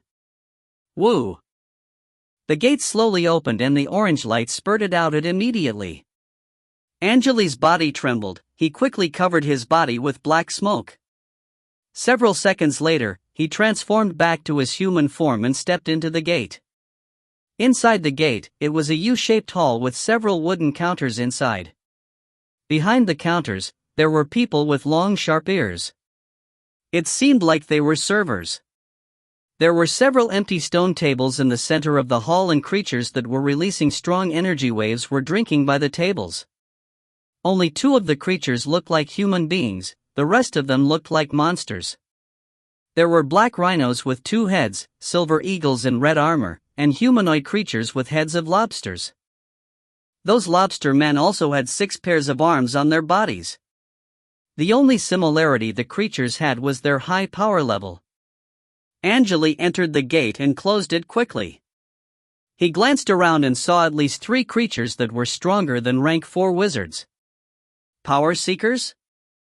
The creatures reminded Angele of the term. There were many wizards in the central continent and some of them were extremely strong. Most of the strong beings were exploring different areas of the world, they wanted to find out the truth about the realms. This was the belief of the ancient wizards. Although the ancient wizards were eliminated when they were exploring other realms, there were still modern wizards who were following the ancient wizards' path. They would rather spend time on improving themselves than enjoying their lives. Those strong creatures feared nothing and the pursuit of power was the only thing that mattered to them. People could only find them in extreme environments, those strong beings all had strong wills. The light in the hall came from the burning candles. The man that was playing the music was sitting by an egg-shaped flower pot. He suddenly stopped and smiled. Welcome to the Doomsday Inn, young blood. The man had silver short hair and an attractive face. He had no pupils, instead, there were blue and red vortexes in his eyes. The man was wearing heavy black armor and looked like an armored robot. The sharp parts on his armor were dark red and there were cracks all over the armor. Also, the man was speaking the ancient language, it was a language that Angele was familiar with. Ha! 2 newcomers in 10 years. Impressive, a man with a red beard shouted behind the counter. Outsider, are you here to hunt or train yourself? The man grabbed his wooden cup and drank some wine. The creatures in the hall heard those words and looked at Angele. However, it seemed like most of them were not interested, only the man with a beard and the man playing harp were still looking at him. Me? Angele was a bit surprised. I'm here to collect something that I need. He walked to the man with a beard and pursed his lips into a smile. For your research, maybe? The man shook his head. This is the Abyssal Gate, you should find somewhere better to collect the things you need. What do you mean? Angele threw a magic stone to the man. Give me a cup of that too, thanks. The man chuckled and grabbed the magic stone. He grabbed a cup, poured some wine for Angele. The abyssal gate is the gate to block the abyss, which means, if you enter the tornado area through the gate, you'll be facing countless terrifying creatures from the abyss. This is an ancient ruin left by the ancient wizards. Without the ruin to stop them, the creatures might conquer the whole world, the man explained and put down the cup on the counter.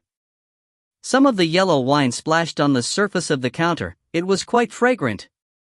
Angele grabbed the cup and sipped some wine. The wine was tasty but strong. The wine is so strong. I've never heard about this place when I was in the central continent. Bam! The handsome man that was playing harp slammed his right hand on the counter, but the counter was not damaged by his heavy armor at all. Central continent? You're from the central continent? The man rubbed the silver harp in his hand. You've never heard of this place. Well, the weak ones are afraid of our names. I've been living here for over 200 years, time really flies. I was a rank 3 wizard when I got here, but I'm a rank 4 wizard now. The environment was alright when the shapeshifting old men were still here, and the tornado was much weaker than now, sadly. The man with beard shook his head again after drinking some wine. I lived here for over 1,000 years and I don't care anymore. Femora, the changes can only be stopped if Colin is here. The handsome man shook his head as well. He already left, there's no point for us to talk about it now. My teacher's decision would never change. Over 1,000 years. Angele narrowed his eyes. He realized that this was not just a random ruin.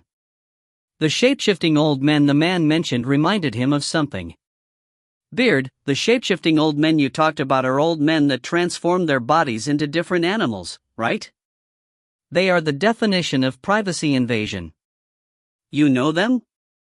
The man sounded a bit surprised after hearing the word. Anyway, you must be strong since you found this place. It's understandable that you know them. You're right, those men enjoying peeking. It seemed like Angele's words reminded him of something. They're also guardians of this world, it's not a secret. Alright, let's change the topic. Newcomer, you're still young, why are you here? Femora looked at Angele, it seemed like he was interested. Angele noticed that Femora's face was covered with strange patterns. He probably cast healing spells on himself too often. The patterns would only appear on a part of his body after he applied the healing effect on his body too many times. Also, when Femora stared Angele with his red and blue eyes, Angele's body trembled slightly. He could sense something dangerous from the man. Angele's human form had the similar power level of a rank 5 wizard, but Femora still scared him for a second, which meant that Femora had a similar power level as his human form. Me? I'm just a traveler that wants to study the tornado. That's why I'm here. Angele dodged the question and drank some wine. Pa. Femora rubbed his harp slightly. Do you really know where this is? He looked at Angele with a strange expression on his face. You can't enter this place using a normal method. The dimension gate was the only way that leads to the dark tunnel. You need to travel through the dark tunnel before you can find the abyssal gate. You can only walk around the edge of the tornado unless you're a rank 5 wizard. Angele finally understood why it took him so long to land on the ground. He glanced at the two and questioned, "Don't tell me this is the bottom of the tornado." "You're correct." Femora chuckled. "This is actually a forgotten area. You might be the strongest being of this area, you might be a wanderer from other realms, you might a wanted criminal, but none of that matters. There's no rules here. The only thing you can rely on is your own power." Femora flicked his finger. Chi. An invisible energy ray hit Angele's shoulder, but it was blocked by a dark red barrier. This is one of the strongest areas of this world. The man with a beard chuckled. He blocked your attack like nothing, Femora, the last one was killed by this. Angele smiled. He knew that Femora just wanted to test his power, so he was not enraged. He was still sipping the wine from the cup and listened to the man's explanation. Strong beings from all the areas are welcomed here. If you can travel through the storm force and enter the underground world in the twisted dimension, you'll be able to reach the bottom of the tornado and find the Doomsday Inn. This place is called Doomsday for a reason. If you find any errors, ads pop up, ads redirect, broken links, non-standard content, etc., please let us know. Report chapter so we can fix it as soon as possible. Chapter 546, Exploration, 3. Chapter 546, Exploration, 3. Translator, _Leo _editor, Karisu. Where did those monsters come from? Angele went straight to the point. He knew that the two that talked to him were probably in charge of the inn. The reason why they tested Angele's power and explained everything to him patiently was that they wanted to become friends with Angele. From the dimension fissure to the chaos realm, the ancient wizards opened it, the man with a beard explained. Those monsters came from the chaos realm or some other realms. I don't really know, but the only thing we need to do is kill them. The bastards that are not from the underground world call this place root of the world. Ha! Angele narrowed his eyes. I've heard of this term. In the ancient times, wizards tried to find a closed space that was in the underground world. It was mentioned that the 3 strongest wizard lords had lived in the area. Do you know that there are monsters from other realms on the ground now? They're here for the resources. Other realms? Are you talking about the sealed forms or just raiders? Just let them do whatever they want, they can't stay in this world forever. I don't care. The man with a beard was not concerned. The strongest wizards of the wizard world lived in the 5th level of the underground world. The wizards on the ground are weak. The creatures from other realms are strong, but the furthest they can get to will be the 2nd level of the underground world. They'll have to return to their own realms after the realms move away from each other. I know someone that is familiar with the invasions, but... Angele felt a bit speechless. He never spent too much on studying the underground world and he did not know that the real wizard world was actually under the ground. The man noticed the change of expression on Angele's face and pursed his lips into a smile. Root of the world refers to the space under the world tree. There are 4 levels in this space.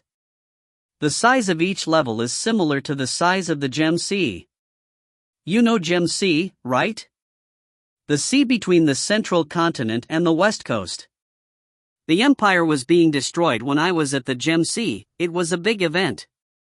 I wonder what happened after that. Can you be more specific?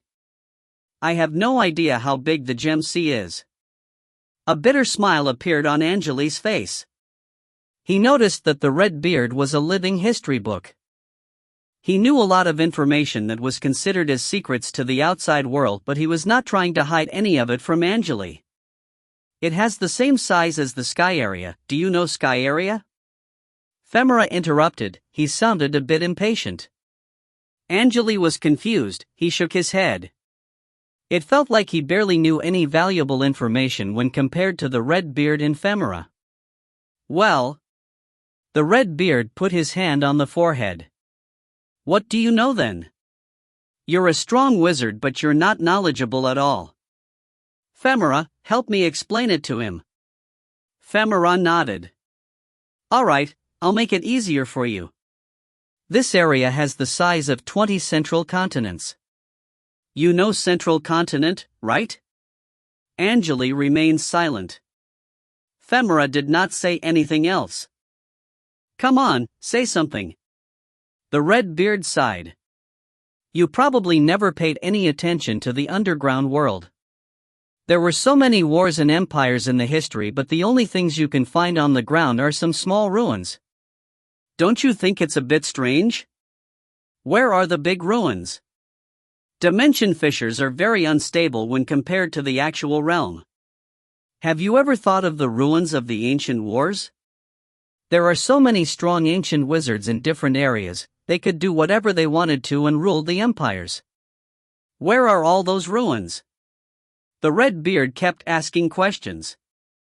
Angele thought the ruins that popped up from time to time were all what the ancient wizards had, but he realized that he might be wrong. You're right. Understand now? Understood. The red beard sighed with relief. Good then.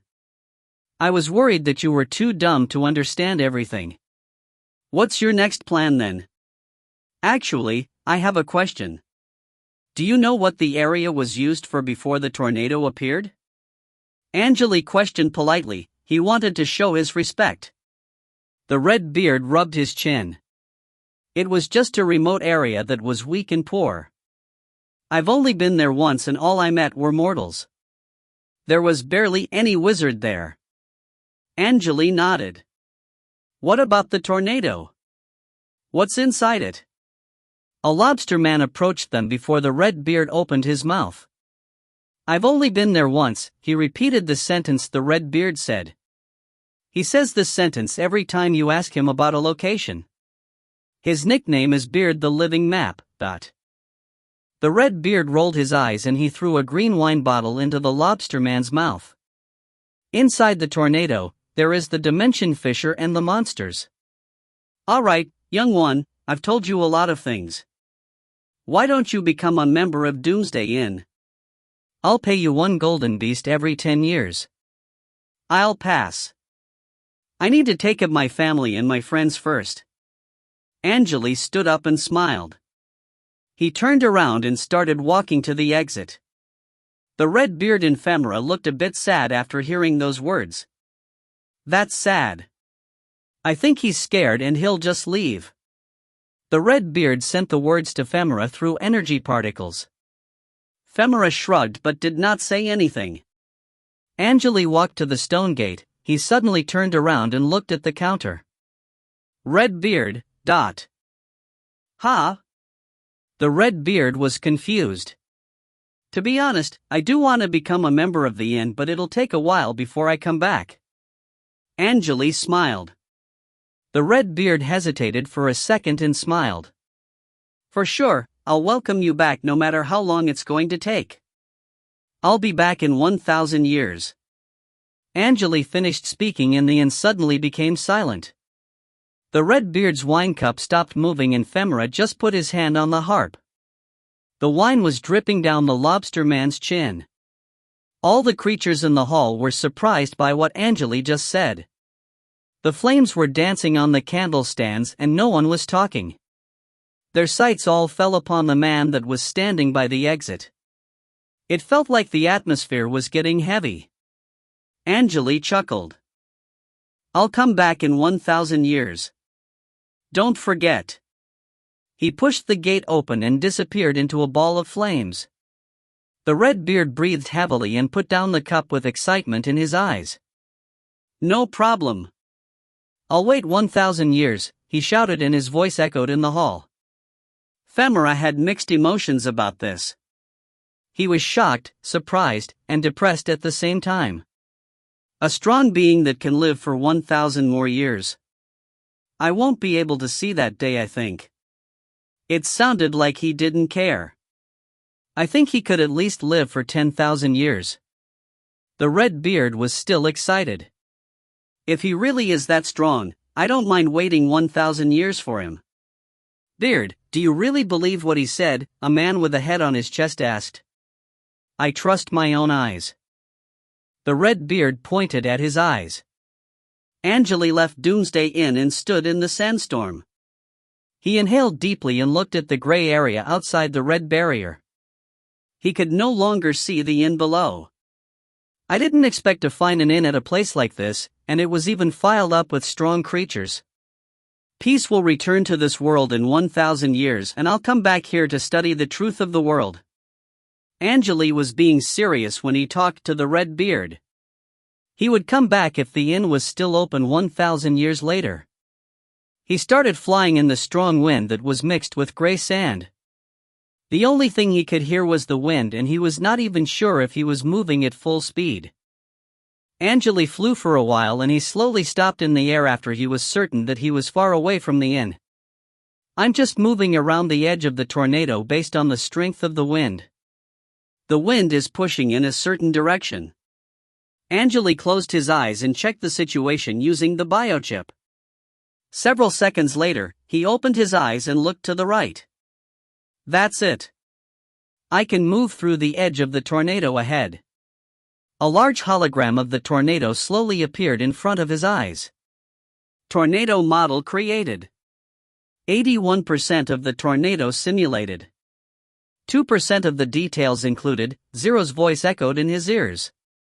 81%, huh? That's good enough. The blue light dot slowly disappeared in front of Angele's eyes. I can't even detect the inn at this range. I think it should be fine. Angele raised his hand and aimed at the entrance to the tornado. He released a lot of thick black smoke from his mouth and nose. The black smoke surrounded his body in the center. More and more black smoke was released. The smoke expanded to all angles and it turned into the shape of an enormous scorpion quickly. The smoke scorpion raised one of its claws and slashed in a certain direction. A strong ray of smoke was released by the claw and quickly turned into a smoke pillar. There were pale human faces rotating around the pillar, singing something. In the name of fear. In the name of fear. Fear is the source of everything. All hail Lord of Terror. Those souls were trapped in the smoke pillar and the energy waves they released were tearing through the sandstorm. The smoke pillar was so tall that it looked endless. The smoke boiled in the pillar and slowly disappeared into the air several minutes later. It was almost like the black smoke had never been here, only a dark tunnel was left behind. The smoke scorpion nodded and its body started shrinking. The scorpion released some more black smoke and recreated its human form. This tunnel can only last for 3 days. I should go back now. Angele muttered as he checked the communication rune. He could locate the caravan using the rune, however, the sandstorm was infused with energy and he could not communicate with others through it. Angele checked the direction and disappeared into a ball of red flames. He started traveling through the sandstorm again. If you find any errors, ads pop up, ads redirect, broken links, non-standard content, etc., please let us know. Report chapter so we can fix it as soon as possible. Chapter 547, New World, 1. Chapter 547, New World, 1.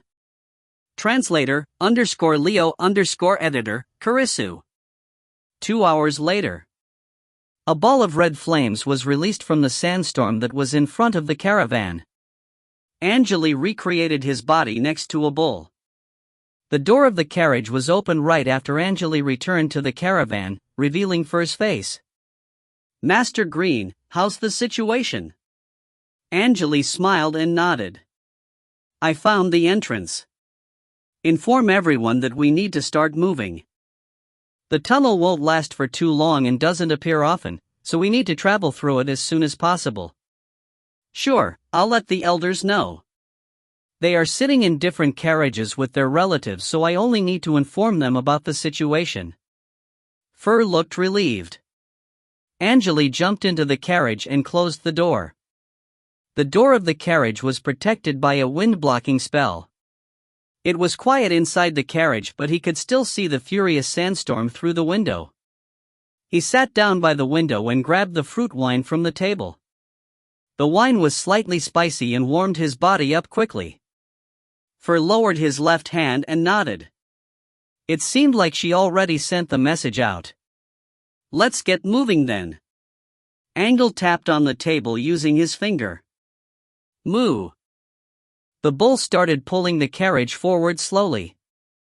The caravan traveled at full speed for several hours and charged into the tunnel that was opened by Angele. The place suddenly became silent after the caravan rushed into the tunnel. The wind and the sand were no longer making any noise. The carriages were connected by a green chain, advancing in the tunnel at full speed. That's the secret path you talked about? Fur looked out of the window, surprised. Yeah. I found this path by accident, Angele responded calmly. He peeked through the closed window and saw that the carriage was surrounded by gray clouds. The deeper they advanced, the darker the clouds became. It felt like the caravan was traveling through a tunnel made of clouds. The dark clouds were boiling around the caravan, but none entered the tunnel. They advanced for around 10 hours.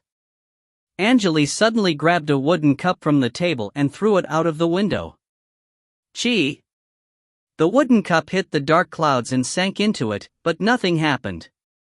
Inform the other carriages, we're already inside the tornado. Tell them not to touch the clouds where they'll be devoured by the wind, Angele spoke in a deep tone. Fur nodded. She was a white robe that had already mastered the communication technique. The energy waves were interrupted by the strong tornado, but she could still contact other wizards. She could even do a better job than Angele, which helped a lot as no one needed to leave the carriages to receive messages. The woman tapped on the table using her fingers and released some white energy waves. It only took her several minutes to finish the job. Keep advancing and increase the speed, Angele ordered. The speed of the carriages started increasing slowly and the noises made by the wheels were getting louder. Vivian was sitting by the window, staring at the dark clouds. I can sense the great power around me. If the energy waves explode, they can easily destroy the whole caravan. There was a serious expression on Vivian's face. I wonder how Green found this secret path. I don't know, but I trust him. The first elder was holding a diamond-shaped badge in his hand. Without this tunnel, it's nearly impossible for us to survive the sandstorm. The energy waves from the tornado have the same power level as a spell casted by a rank 2 wizard, and they are coming from everywhere. I can probably survive 1 glass hour in this environment. The 3 wizard lords didn't find a secret path like this, so they failed to explore the tornado. He spoke in a low voice. You're right. Vivian nodded. I wonder how long this tunnel is. Make sure that no one leaves the carriages. The carriages are protected by defensive spells. They'll last for a while even if something unfortunate happens. Also, pay attention to the chains. It'll be a disaster if they break. A white robe beside her nodded. The wizard was sending messages to other carriages. The energy waves the wizard released looked identical to the ones released by Fur. The second elder said that the chain has been reinforced. Don't worry. Good, then. Vivian nodded. Keep an eye on the surroundings. Although Green said everything should be fine, we still need to be careful. The white robe nodded. The carriages were connected by a green string, advancing at full speed in the tunnel. The path ahead was dark and the green light around the carriages was the only source of light. Time passed, no one knew how long they had been advancing for. The color of the clouds ahead finally turned from black to light gray. The noise made by the wind was not as loud as before. In the leading carriage, Fur looked surprised. Are we on the other side yet? Not yet. Angele shook his head. We're reaching the end of the tunnel. The area ahead is the sandstorm area of the tornado, but we've moved past the dangerous part and the wind won't be too bad. That'd be great. Fur quickly informed the carriages behind. Angele heard people from other carriages cheering after the message was sent out. I hope everything goes as planned. Fur sounded relieved. Everything will go as planned, don't worry, Angele interrupted. This secret path helped me survive during the war. If not for it, I would already have been dead. You're lucky if that's true, Fur joked. I'm always lucky. The carriage's speed increased as they left the tunnel, charging into the endless sand. The strong sand started hitting the carriages hard again loudly. Angele noticed there were evil energy waves behind them as they left the tunnel. The energy waves had the power level of a rank 6 wizard and were hard to detect. The one who released the energy waves was hiding in the dark, and it seemed like he was trying to find the best chance to ambush the caravan. Angele's expression turned cold as red light flashed around his eyes. He released some black smoke from his right ear and the smoke moved through the window, charging to the source of the evil energy waves. Roar! The force field was so strong that the monster hiding in the sand was having trouble handling the pressure. The monster looked like a dog with 3 eyes and was more than 10 meters tall. A scorpion that was formed by some black smoke was roaring above the monster's head. "I'll devour you if you get closer." The scorpion released some terrifying energy waves and the monster could barely move under the pressure. The monster trembled and slowly started stepping away. Its eyes were closed and there was blood running out of them. Finally, the monster left the effective range of Angele's force field, turned around, and disappeared into the sandstorm. The smoke scorpion collapsed and returned to Angele's ear. The elders said that they heard something. Fur suddenly opened her mouth. Angele smiled and explained, "Don't worry. It's normal here. I also heard strange noises the last time I was here." "Alright, I'll send a message to the elders." Fur nodded. 3 days later. A smile appeared on Angele's face as he noticed that the sandstorm was getting weaker and weaker. The noise made by the wheels and the wind mixed together, but it was no longer loud. Angele stood up and opened the window. Some warm golden light appeared in front of the carriage. The sunlight. Fur woke up from the meditation. She looked relieved after seeing the golden light. "We're finally out." "You're right, finally, we're free." Angele nodded. "Moo!" The bull shouted. It seemed like the creature noticed that the area in the front was warm and safe. The bull charged forward and its speed was increasing gradually. Bam! It felt like that the carriage went through an energy barrier. The noise that bothered them for weeks disappeared. There was no noise from the wheels nor the wind. Angele could hear birds twittering and the area looked peaceful. The golden light in his sight was getting intense. Angele narrowed his eyes slightly and it took him a while to get used to the light. There was a land that was covered with green grass in front of the caravan and there were small hills on it. The land looked like a large soft blanket. The land was endless and there were white flowers mixed in the grass. Several black eagles were soaring through the sky. Angele could smell the fragrance of flowers and grass in the air. The caravan slowly stopped. He jumped off the carriage and rubbed the ground. The texture of the mud was wet and warm. Several ants climbed up his finger and moved around his hand. He could also feel the tiny stones in the soft mud. Angele grabbed some mud and his finger turned brown. He put his finger into his mouth. The mud was bitter and fishy for some reason. Comparing the soil. Energy content lower than average. The energy content in the soil of the central continent is 24 times stronger. Rows of data were displayed in Angele's sight. The man didn't lie. The soil here is bad. Angele stood up and glanced around. He was surprised by what he just saw. On the far right of the land, there was an enormous gray scale standing quietly on the ground. The scale was more than 3,000 meters tall and looked like a mountain with its top in the clouds. Also, there were several white birds rotating around the scale. Oh my! More and more people got off the carriages. They also saw the gray scale on the far side and they were all surprised. The scene was so strange that no one knew what to say. Who would build a scale like that for no reason? The first elder wondered. The second elder and Vivian were standing beside him. They were speechless after seeing the scale. If you find any errors, ads pop up, ads redirect, broken links, non-standard content, etc., please let us know. Report chapter so we can fix it as soon as possible. Chapter 548, New World, 2. Chapter 548, New World, 2. Translator, _Leo _editor, Karisu. It might be the giants from the tales, the second elder spoke in a low voice. They are probably related to the teapots and vases we saw earlier at it. You might be right, but this scale is too large even for the giants. The first elder looked surprised as he stared at the scale. There's another one there, one of the wizards shouted.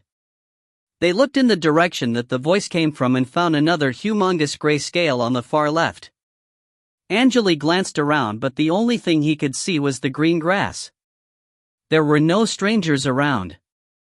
He applied some force to his feet and flew into the air. Angele flew for a while and started observing the area.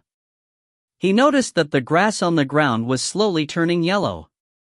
The color turned from light green to dark green and from dark green to bright yellow. It seemed like the color of the grass was changing under the sunlight. The color was shifting back and forth between green and bright yellow. Angele's brow furrowed as he started landing. "Calm down, everyone. I think something is a bit off," he shouted and tried to calm the crowd down.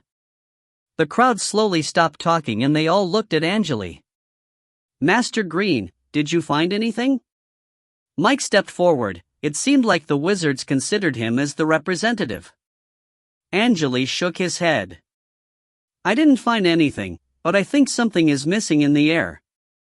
The first elder walked to Angele and nodded. "We noticed that too." Vivian and second elder checked the situation. They had a similar conclusion. "This is probably not our destination." Although the radiation energy is weak here, the energy movements are unpredictable. It means that only a few creatures will be able to live here. This is not an ideal environment for human beings. Angele nodded. "I agree with what First Elder just said. This is not the destination. Turn your heads around and observe carefully." They all turned their heads around and started observing. All they could see was a land that was covered with green grass. There was no trace of the tornado. It was almost like that the tornado was never there. Mike had a strange expression on the face. "The tornado is gone. Will we be able to go back to the central continent in the future?" They looked at Angele as they heard Mike's words. Angele was the one that brought them to this area and they assumed that Angele knew the answer. "I don't know." Angele shook his head. "I think the scales are the answer to the secret. We should check them out." "I agree." The first elder nodded. "The color of the grass is changing," one of the wizards shouted. "The grass was green but it's golden now." Vivian crouched and pulled some grass. "Gee." The grass turned into gray dust in the wind right after it was pulled off the ground. "It doesn't matter. Let's head to the scales," Angele spoke in a deep tone. "Get on the carriages, everyone." They returned to the carriages and the bulls started heading to the scale that the closest to the caravan. The bulls were extremely high in stamina, they just needed to be fed once every couple of months. The bulls were perfect for long travels and relatively fast when compared to normal creatures. They could run as fast as a human knight. The sky was blue and the golden sunlight shined upon the top of the mountain. The green grass glowed under the sunlight. On top of the hill, there was an enormous scale that was over 3,000 meters tall. The scale was black and it looked like that the scale was made of pieces of rocks. Its surface was covered with tiny cracks and green moss. It seemed like the scale had been standing here for years. The two dishes hanging on both sides of the scale were balanced, they were not leaning at all. Gaga. A white shadow passed through the blue sky. It was a bird with no head making some strange noises. The bird slowly landed on the left dish and started drinking water from it. Moo. The caravan slowly stopped by the scale, the bulls were still mooing. The carriages were all painted in black and were barely noticeable by the scale. They looked like tiny black dots when compared to it. A ball of red light was released from the first carriage and the light ball was flying up. The light ball had the shape of an egg and was translucent. There were red flames burning inside the ball. It slowly landed on the edge of the left dish and turned into a human being.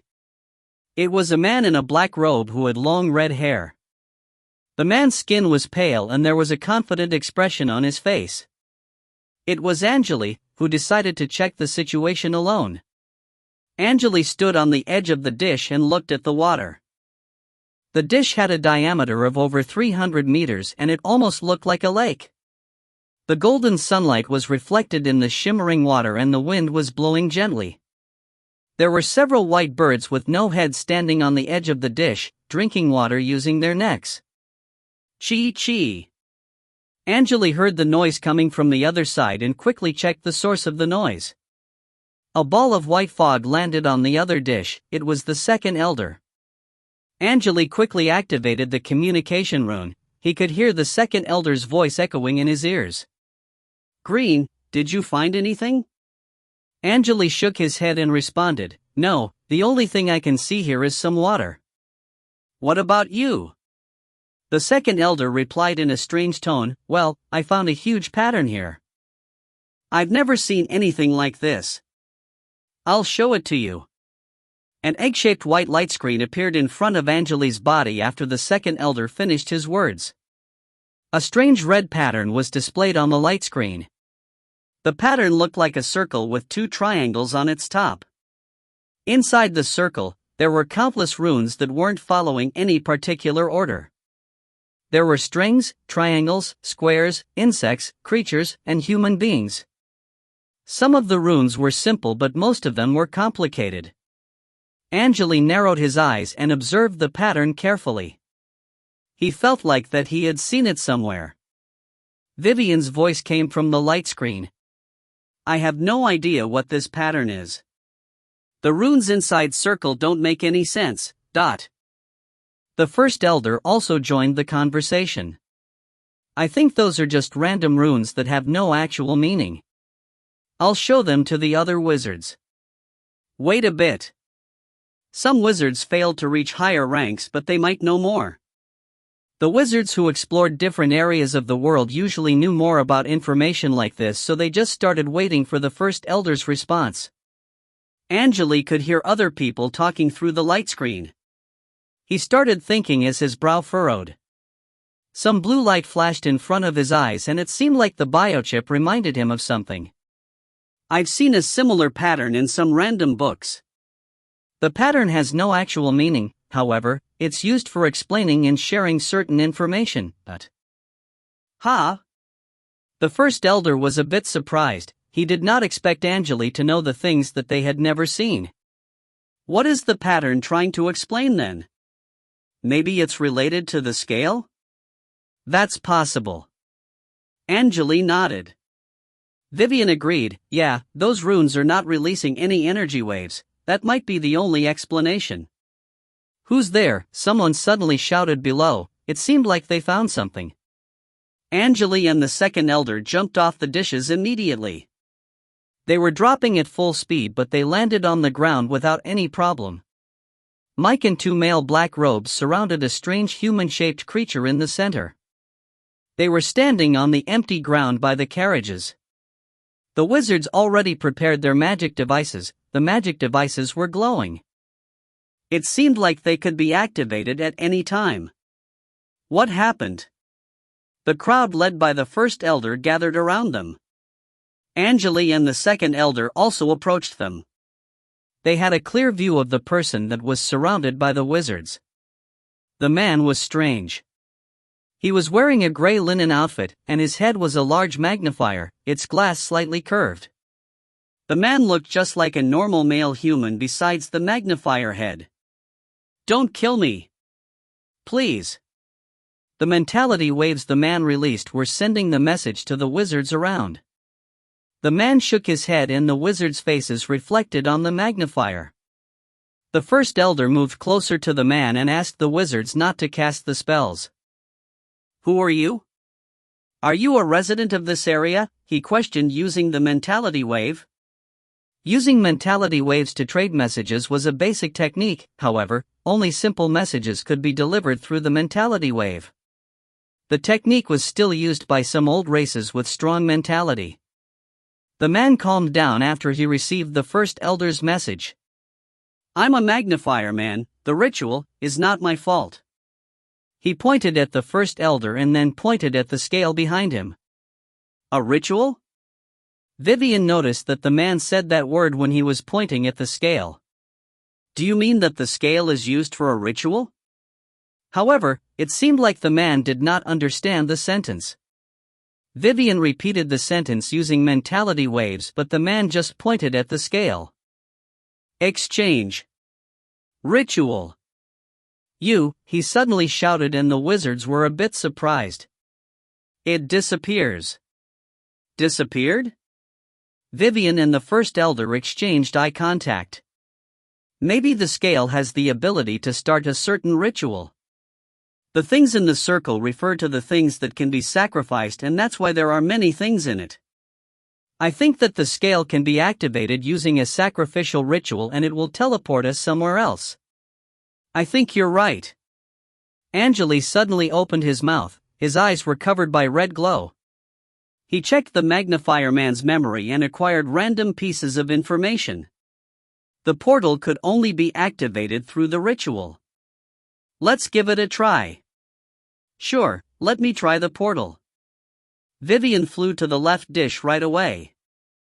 What should we use as the offering then? The Erst Elder wondered. I have a magical heart here. Angele took out a gray heart from the mirror. The heart was still pumping. If you find any errors, ads pop-up, ads redirect, broken links, non-standard content, etc., please let us know. Report chapter so we can fix it as soon as possible.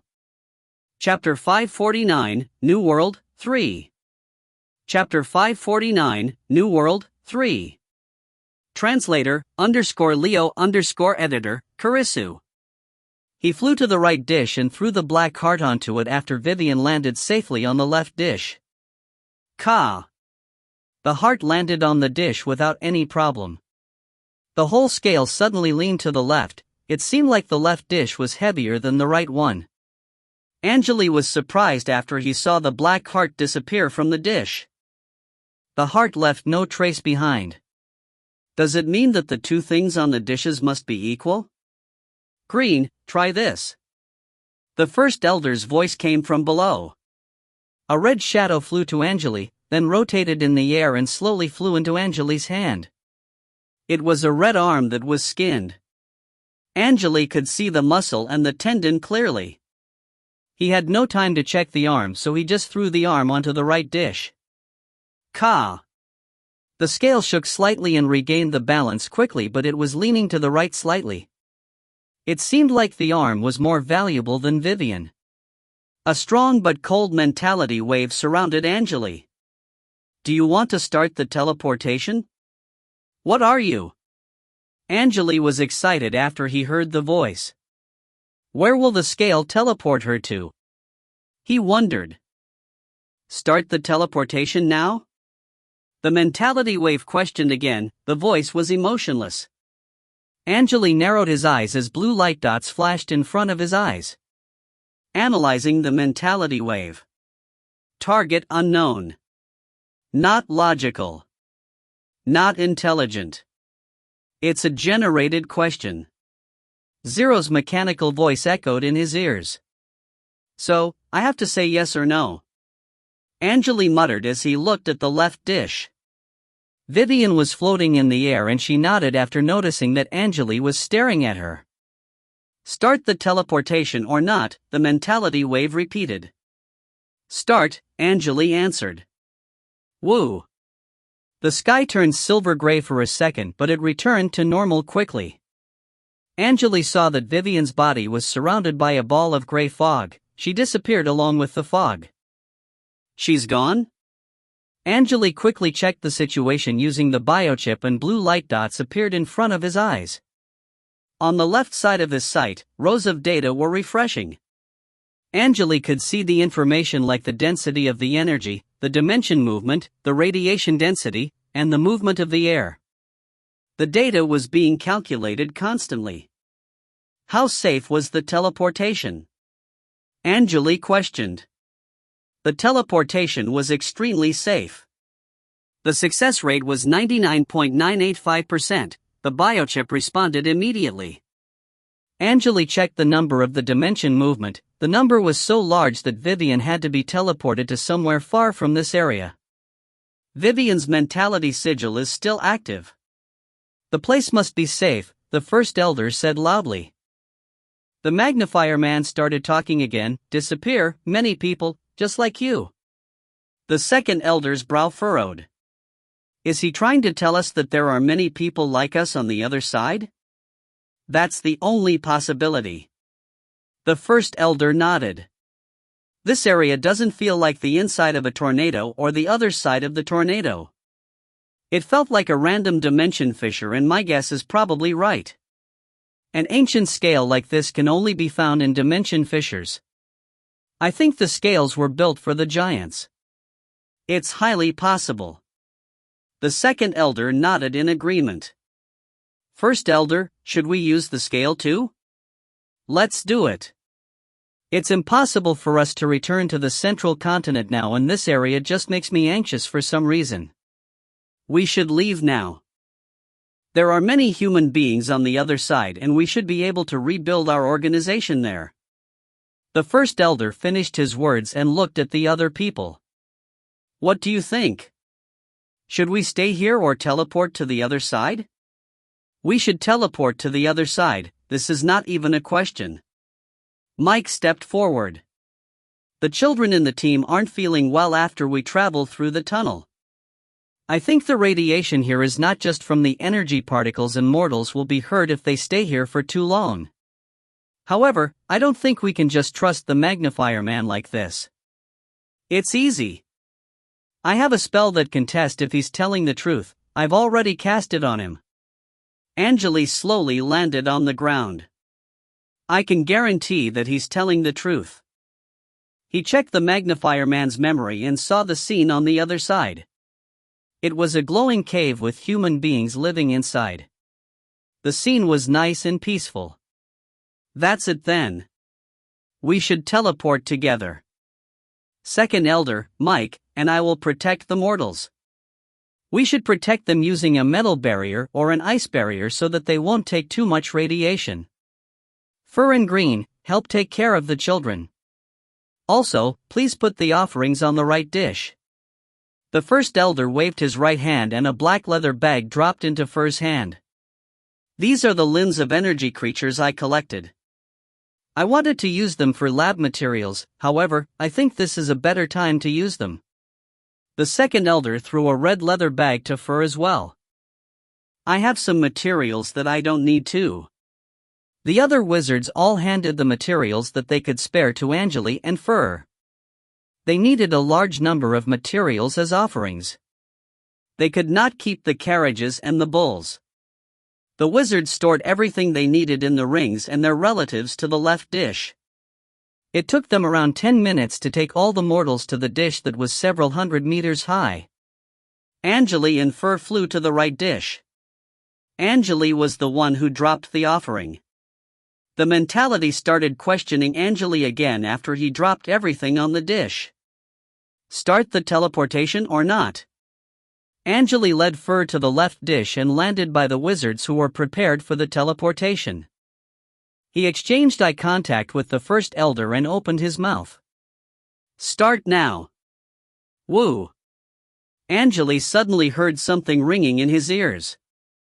It felt like that his body was pulled like noodle and then slowly returned to the normal form. Some bright silver light blinded Angele's eyes and it felt like that his body was soaked in some strange liquid.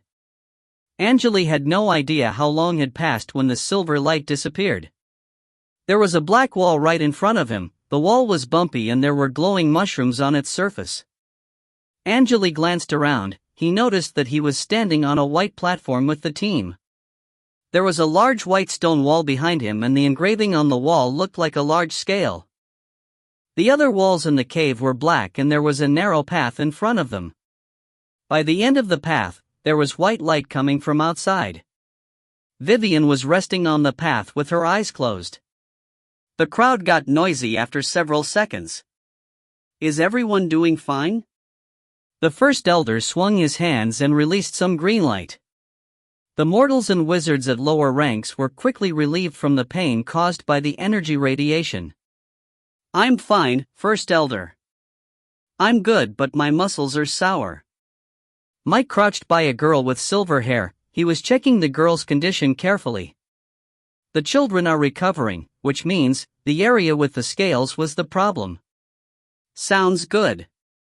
The First Elder was satisfied with the result. Vivian noticed the presence of the team and quickly walked to them.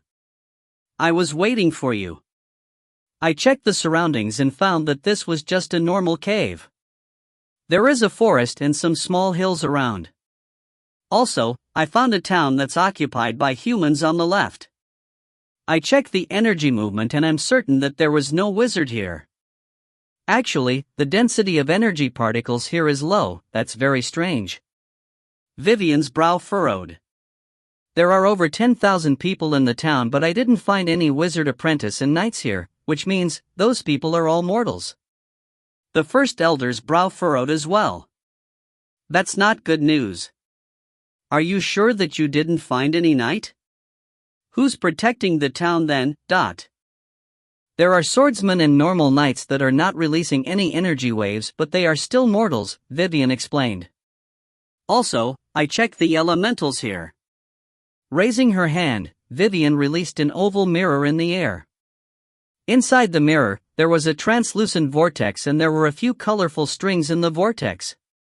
Angele observed the vortex carefully. He noticed that there were only red, blue, and green strings in the vortex.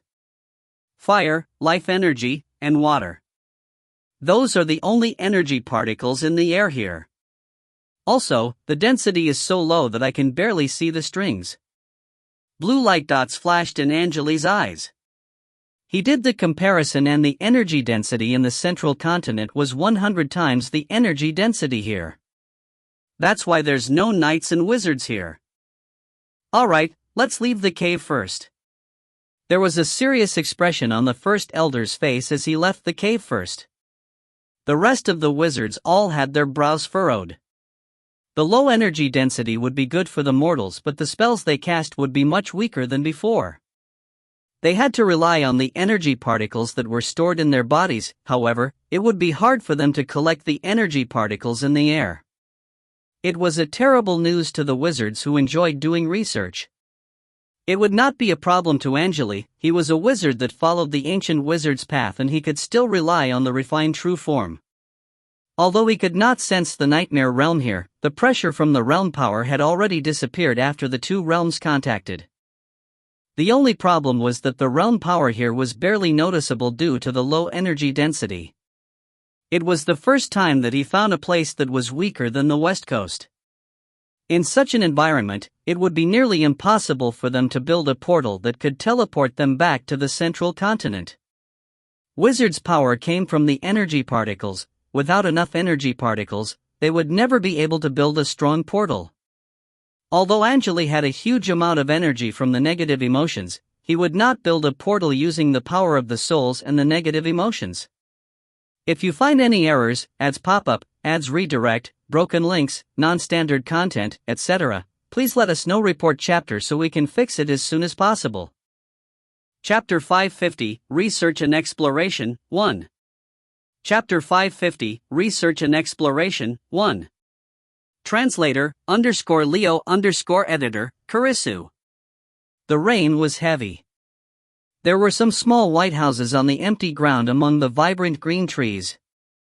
The white houses looked like white flowers lying on a large green blanket and formed a line. They looked a bit blurry in the rain, but one could tell that they were all well organized. There was a cave with its entrance blocked by some vines on a hill by the town. The vines were removed and a group of people wearing either black or white robes stepped out of the cave. The raindrops were hitting their robes hard. The noise was quite loud. Angele overlooked the town below the hill through the gaps between the leaves. That's the town you talked about, Mother? It's a good idea to stay in the town for now. The first elder was walking in front of the team. This is the closest town we can find. We can study the scale when we have time. The only problem is the density of energy particles. Green, thank you for finding us a safe place to live. He nodded. It's my pleasure. My mother and I are both members of the Elemental Hand. I'm doing it for the organization, Angele responded politely. He glanced at Vivian and noticed that she was smiling. Alright, let's build some wooden houses here. We can check the situation of the town. We need to learn more about the environment. The first elder and the second elder started giving orders to other wizards in the team. The wizards were asked to find the safest area around, purchase daily supplies, and learn about the local language. There were also wizards securing food and water sources. Also, numerous runes were set up as an alarm. The wizards all had their own missions, including Fur. Although the first elder did not ask Angele to do anything, he still decided to help Mike, who was asked to find a safe place for the wooden houses. He walked down the hill in the rain and started rethinking the whole thing. He wanted to make sure that the elemental hand could leave the central continent safely and live a peaceful life with his mother. Angele's life expectancy was long and he wanted to spend as much time as he could with his mother. However, he still needed to find a way to strengthen himself. Angele stepped on the grass. He was not actually trying to find a safe location, he was just thinking about the future with his brow furrowed. The nightmare realm will be separated from the wizard world sooner or later. I need to find a way to keep my ability to activate my refined true form. Without the power of the nightmare realm, I'll be restricted by the realm power again. Angele glanced at Mike and the other wizard. They were all checking the surroundings in the forest. This is my chance. I left the central continent with the organization and I'm far from the central continent. I can't be dragged into countless wars by the sealed forms. The realm power of the wizard world will continue to pressure me and weaken me after the nightmare realm left. He knew the situation well. If I want to solve the problem, I'll need to find out the real reason why the realm power is pressuring me and how it works. Maybe I should collect some creatures from other realms and see what happens. He continued to think. 0. Create a research subject and name it as Realm Power, he ordered. Mission created. Collecting data. No information related to Realm Power is found. Do you want to increase the search range? 0 responded. No. Pause the mission but update the progress when new data is collected, Angele responded. Everything returned to normal after some blue light dots flashed in front of his eyes. Mike waved at Angele by a river and shouted, "Hey, I found a good place here. The river is nice and we can collect some food around it." Angele and the other wizard quickly walked to the river. The twisted river was running down broken pieces of black stones like a white blanket. The grass and bushes by the river were vibrant and clean. Everything in the area was refreshing. Angele jumped onto a rock and pointed at the river. However, the flow of the river barely changed and Angele was surprised. Right, I forgot that the density of energy particles here is way too low. Shaking his head, Angele smiled. I was thinking about this too. There was a bitter smile on Mike's face. His robe was soaked in water as he failed to block the splashes. We relied too much on spells when dealing with basic things. What do you think, Air? The other wizard was a female white robe. There was a black scar on her neck. The scar looked like a centipede and it changed Angele's first impression of the woman. It's understandable. The wizards of the central continent made the spells more practical by casting them to help with our daily lives. It's a way to improve ourselves. She stopped for a second and continued, I'm a rank 2 wizard who focuses on water spells but I can barely gather the water on my palm without using the energy particles in my body. She pointed at the river, a string of water left the river and flew to the woman. The water string turned into a small ball of water quickly. In the central continent, if I release an energy-infused water string like this, I can easily destroy a small army.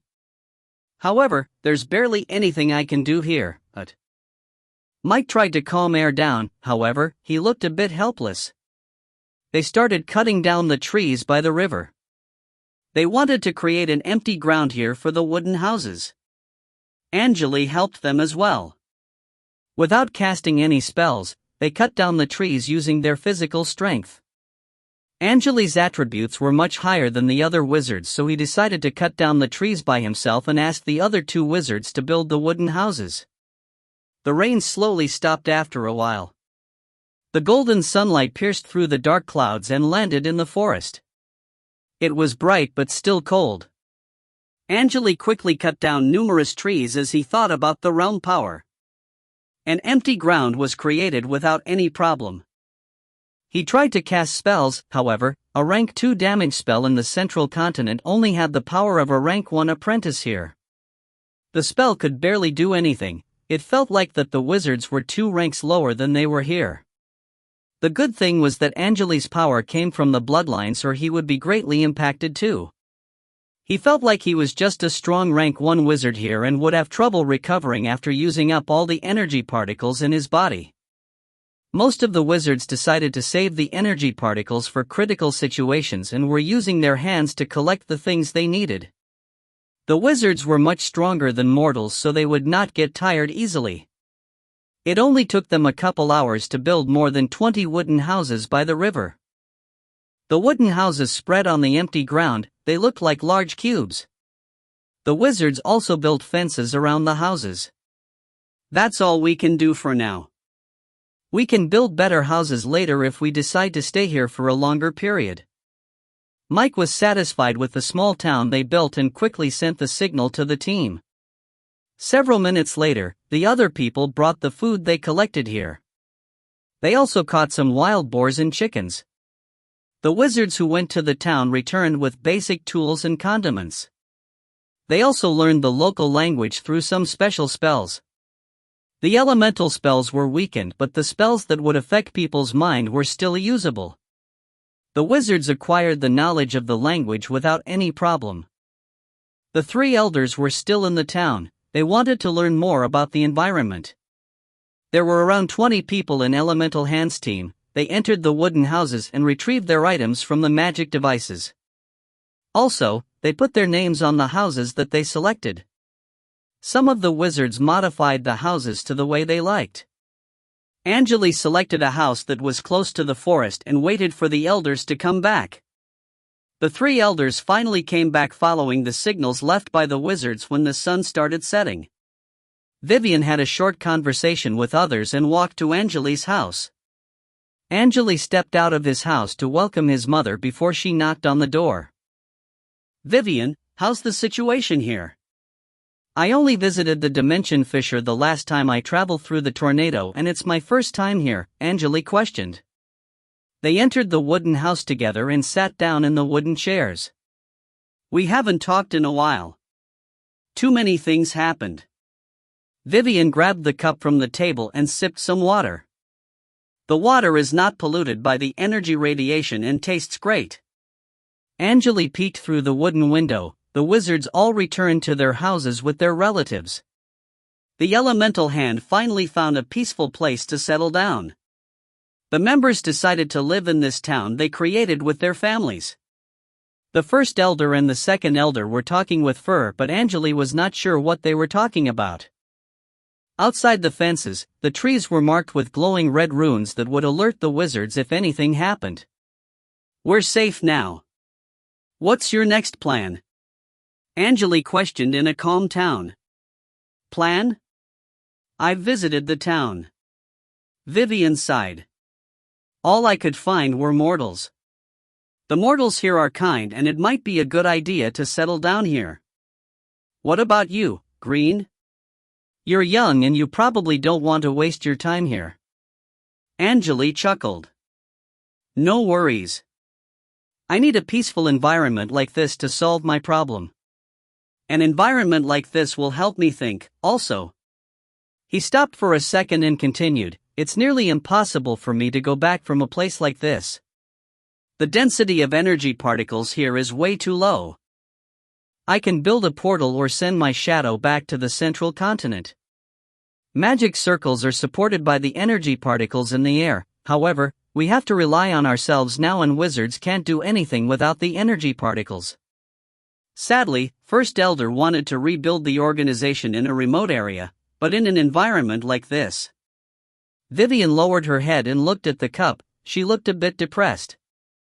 "If you find any errors, ads pop up, ads redirect, broken links, non-standard content, etc., please let us know. Report chapter so we can fix it as soon as possible." Chapter 551, Research and Exploration, 2.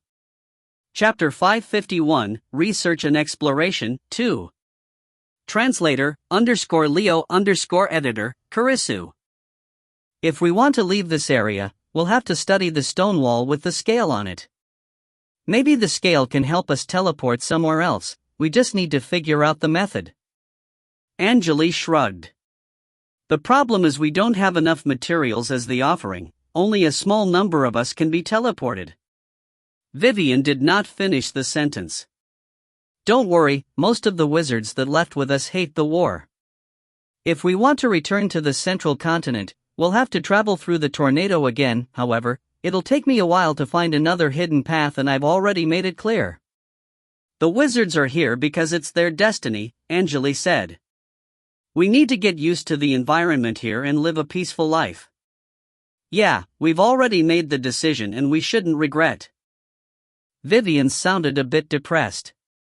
They both knew that it would be nearly impossible for the elemental hand to be rebuilt in a remote area when the Elder Council left the central continent. The first elder, the second elder, and the other wizards who joined the team all knew it. They already gave up everything, but they found a safe place to live. Alright, why don't we find a quiet place and build a 2-level house? We need a good house if we're going to stay here for a while. A smile appeared on Vivian's face. No problem. Angele smiled as well. 9 years later. The gentle sunlight pierced through the forest and reflected on a 2-level house with white walls. The house was built somewhere deep in the forest, surrounded by silver metal bars. There were small flowers that varied in color around the house, and bees were dancing above them. Bam! Some black smoke spurted out of the second floor's window. Cough, cough. A male was coughing hard inside the house. In a dark room on the second floor, Angele, who was wearing a black outfit, was coughing with his hands covering the mouth. His long hair was tied up. There were many white candles on the ground, but all of them had already been extinguished. The green smoke from the candles filled up the room and the ceiling was covered with burnt marks. Again? Angele looked at the floor with his brow furrowed. A moon-shaped red rune circle was drawn on the floor using blood, and the tiny runes looked like ants. It has been 9 years and the power of the nightmare realm is weakened. The realms will be separated from each other in a couple months. I need to figure out why the realm power is weakening as soon as possible. There was dedication in Angele's eyes. As the Lord of Terror, Angele's bloodline power could help him return to the nightmare realm whenever he wanted. However, if he wanted to figure out how realm power worked, he would have to do tests in the main world. He spent 9 years studying time and space. He also checked the condition of the sealed forms that were still in the central continent, and everything was going as he planned. However, Angele had not expected that it'd only take 9 years for the realms to separate from each other.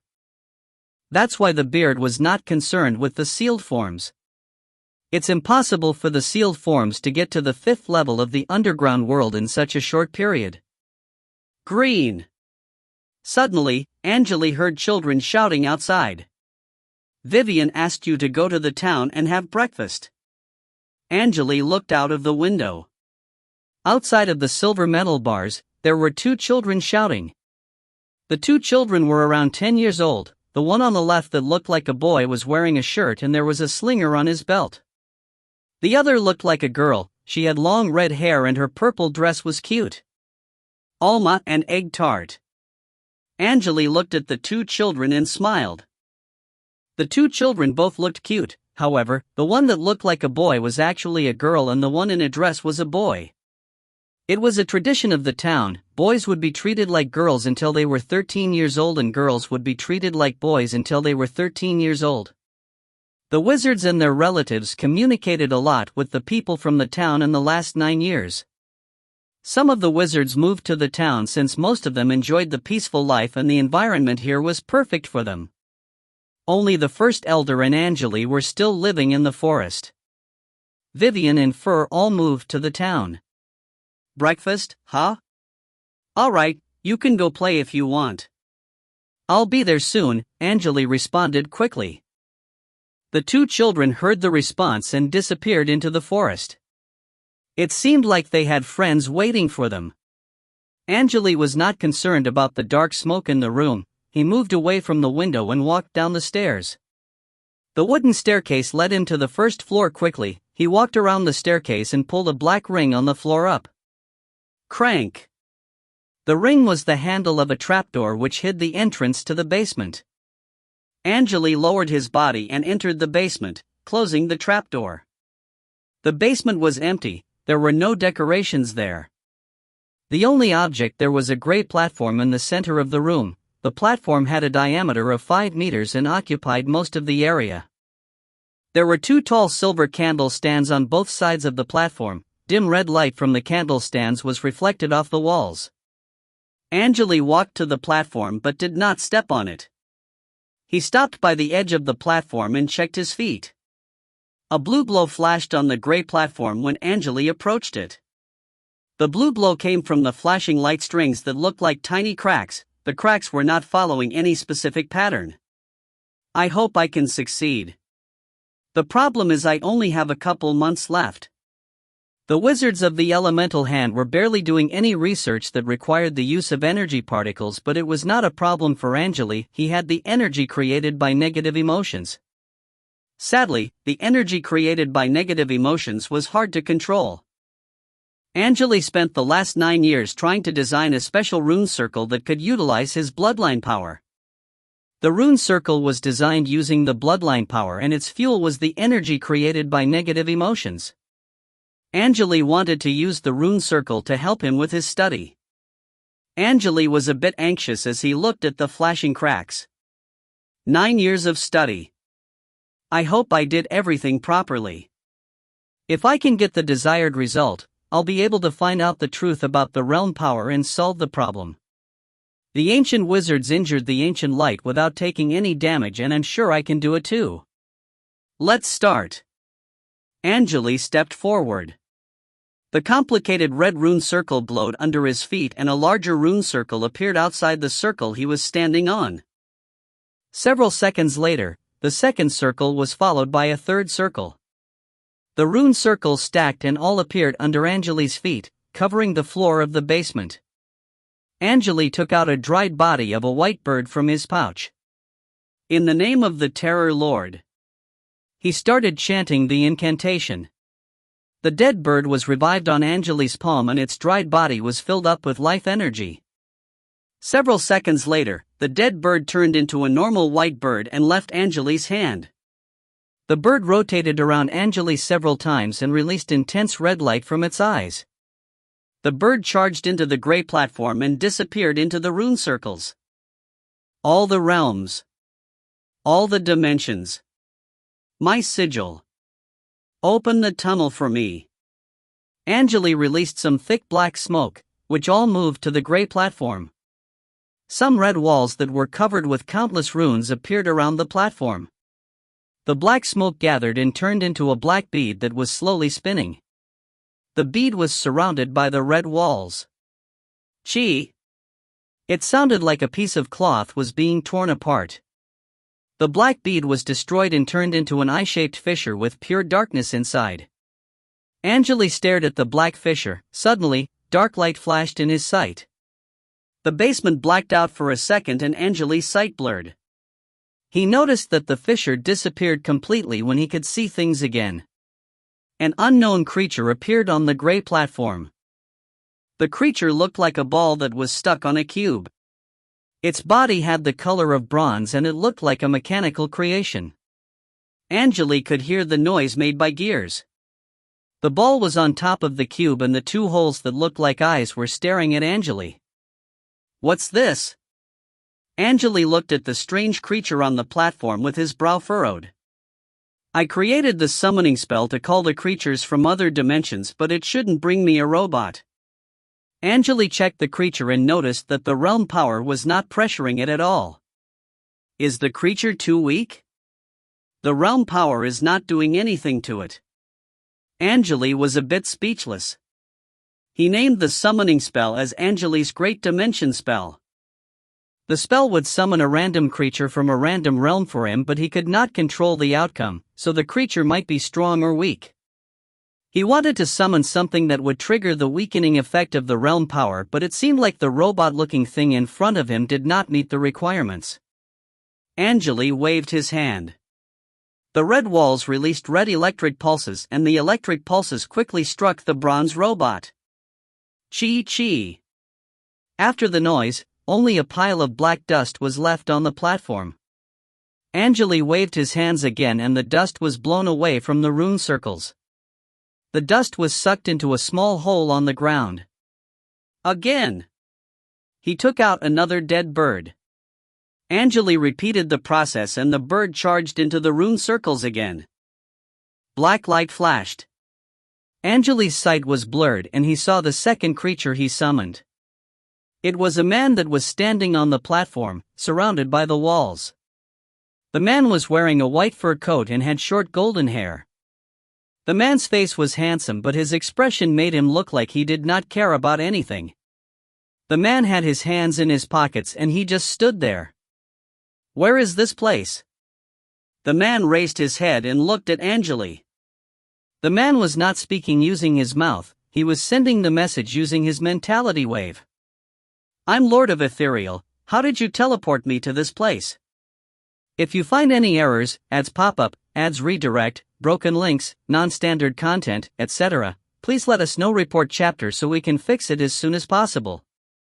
Chapter 552, Research and Exploration, 3. Chapter 552, Research and Exploration, 3. Translator, _Leo_editor, Karisu. Angele's eyes narrowed and scanned the man's body using the biochip. "Lord of Ethereal, huh? Your mentality is strong," he responded to the man's word using mentality wave. However, the man's condition was a bit strange. The man had strong energy movements inside his body, but he was not impacted by the realm power. It felt like that the man could resist the realm power naturally. Angele was interested in this strong being that was from another realm.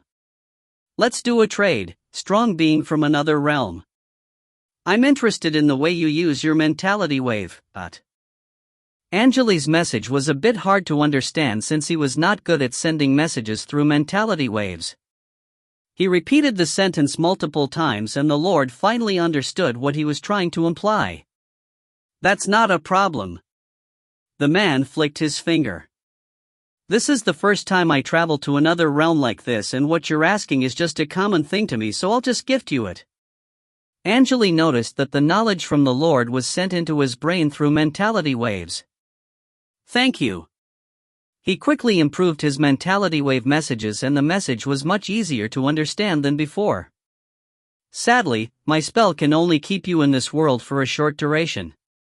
The Lord looked at the rune walls around him as his brow furrowed. "It's understandable, you can't break the truth of the dimensions. Your realm and my realm are way too far from each other. It's a miracle that you successfully brought me here. As a payback, you can have this." Angele threw a purple healing potion to the Lord. The healing potion traveled through the rune walls without any problem and the Lord caught it safely. "That's some strong life energy force." A surprised smile appeared on his face. "Thank you for your potion, my wounds will heal faster now." "You helped me too." Angele smiled. He was not concerned about the healing potion, it was one of the weakest healing potions he had, but it seemed like the Lord did not have something like this in his realm. "Of course." The man chuckled and disappeared into the air. The smile quickly disappeared from Angele's face as he started thinking. "Actually, I don't need to put a lot of resources into this summoning spell, I'm just using the power of my bloodline. However, the creatures I summon will be completely random. The first creature can be killed by a mortal and the second one, named Lord of Ethereal, came from a realm with creatures that all have strong mentality waves. The mentality wave message technique he gave me was practical, but that's it. I want to summon a strong creature that I need. I wish the outcome of my summoning spell was not random." Angele was using the energy created by negative emotions as the fuel for the complicated rune circles. The rune circles changed the dimension rules and summoned random creatures from random realms using the realm power of a random realm. There were so many random factors during the procedure and they were out of his control. "Last time." Angele inhaled deeply and repeated the procedure again. "Chi." Dark light flashed. The fissure that was surrounded by the rune walls was still there. A 1-meter-long tentacle of an octopus reached out of it. The tentacle slowly moved out of the fissure. It seemed like the creature was trying to leave it. A strong and chaotic energy wave filled up the basement. Angele stepped back and there was excitement in his eyes. Rank 6. That's good enough. Pa! One of the suckers on the tentacle exploded and translucent blood splashed on the rune walls. A strong and terrifying force field appeared in the basement. It was the realm power which Angele was familiar with. Great! Blue light dots flashed in front of Angele's eyes as he stared at the tentacle. Pa pa pa. The suckers on the tentacle exploded one by one and the realm power was weakening the octopus every second. Roar! The octopus's voice sounded strange. Its tentacle returned into the fissure. After dark light flashed, the fissure disappeared and everything returned to normal. The blue light dots stayed in front of Angele's eyes for several minutes. A row of information appeared in his sight. Sample collected, analyzing. Behind the sentence, there was a white progress bar that was being filled up slowly. It's about the time. Angele checked the biochip and noticed it took him half an hour to do everything. He could summon 3 random creatures in this specific month of the year. It's great that I activated the realm power during my last attempt, otherwise I'd have to do it again next year. I hope I'll get some valid results. He glanced at the gray platform, turned around, and walked to the exit of the basement. Angele pushed the trapdoor open and flew out of the basement. He checked the house, opened the door, and headed to the town. Most of the wizards were living in the town, but they were hiding their true identity from the local residents. The local residents thought that the wizards were just mortals. The first elder asked the wizards not to do anything suspicious before they could explore all the areas around. Angele walked down the hill and entered the town. The town was surrounded by farms and there were yellow windmills in the farms. There was also a river by the town and the residents built a watermill over the river. There were chubby middle-aged women washing clothes by the river. They chatted as their hands moved. Their children were playing with the water and looked happy. There were also armored soldiers on horses patrolling the area. The muscular soldiers were carrying white shields and had swords or iron bows on their backs. The bridge over the river was the only way that Angele could walk to the town. He stepped on the bridge and headed to the town. Green. Are you on your way to Vivian's place? A boy that was fishing on the bridge recognized Angele. The boy was around 10 years and had short blonde hair. The freckles on his face looked like sesame on a piece of toast. Angele recognized the boy as well. It was a boy that lived close to Vivian. Jack, fishing again? Do you want me to show you the way? Vivian is having a barbecue party on the other side of the town. I think you may need a guide. The boy named Jack quickly organized his fishing equipment. Also, the merchants have arrived. They built a large tent in the town and they brought a circus here. The boy blinked his eyes. That's for you. Angele chuckled and threw a small piece of silver to the boy. He collected the silver piece from a mine. It could be traded for several Empire silver coins. 2 silver coins would get the boy a ticket to the circus and he could purchase some snacks while watching. Jack smiled and caught the silver piece. Thank you, Green.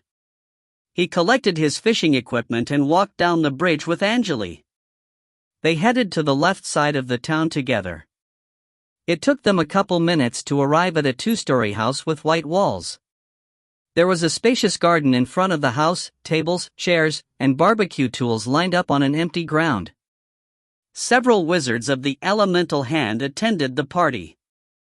Some of them were drinking and some of them were barbecuing. There were also people that were having conversations in small groups. Fur and Vivian were chatting with smiles on their faces. They both noticed Angele's presence. Welcome. Vivian walked to the fence and hugged Angele. Why are you always late? We already started because you were the only one that did not show up. I had something to take care of. Angele looked at Jack. Jack, do you want to have a drink here? Jack looked at Vivian, but he was too anxious to talk. Angele could see his lips trembling. I. Two armored soldiers that were patrolling the street passed by and they shouted, Jack.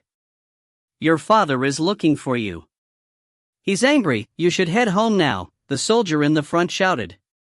Sure, Ham. Jack was surprised by the loud voice and quickly ran to the soldier. Angele smiled as he was dragged into the garden. The soldier named Ham watched the two black robes walk into the garden and talked to Jack in a serious voice, Stay away from the outsiders, they don't look like good people to me. Your father will be mad if he finds out about this. But Green has always been kind to me. Jack objected. No one knows what the black robes are thinking. The other soldiers sounded a bit drunk. The children in this town all like them for some reason, especially you and Ruby. All right, go home now. Your father is worried. Did you catch any fish today? Well, Angele was dragged to Fur by Vivian. He grabbed a glass of green fruit wine from the table and took a sip. The fruit wine was sweet, fragrant, and refreshing. The first elder is back with his group. Vivian spoke to Angele in a low voice. They're in the living room, waiting for you.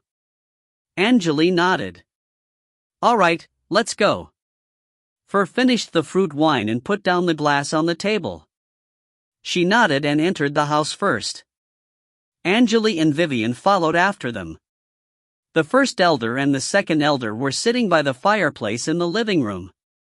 They smiled after seeing the three wizards walking to them. Sorry for interrupting the party. I had to gather you here. All right, let's start.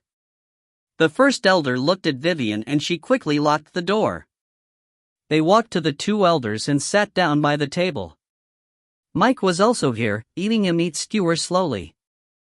You spent years exploring the area, I assume you've got everything sorted out. Yeah.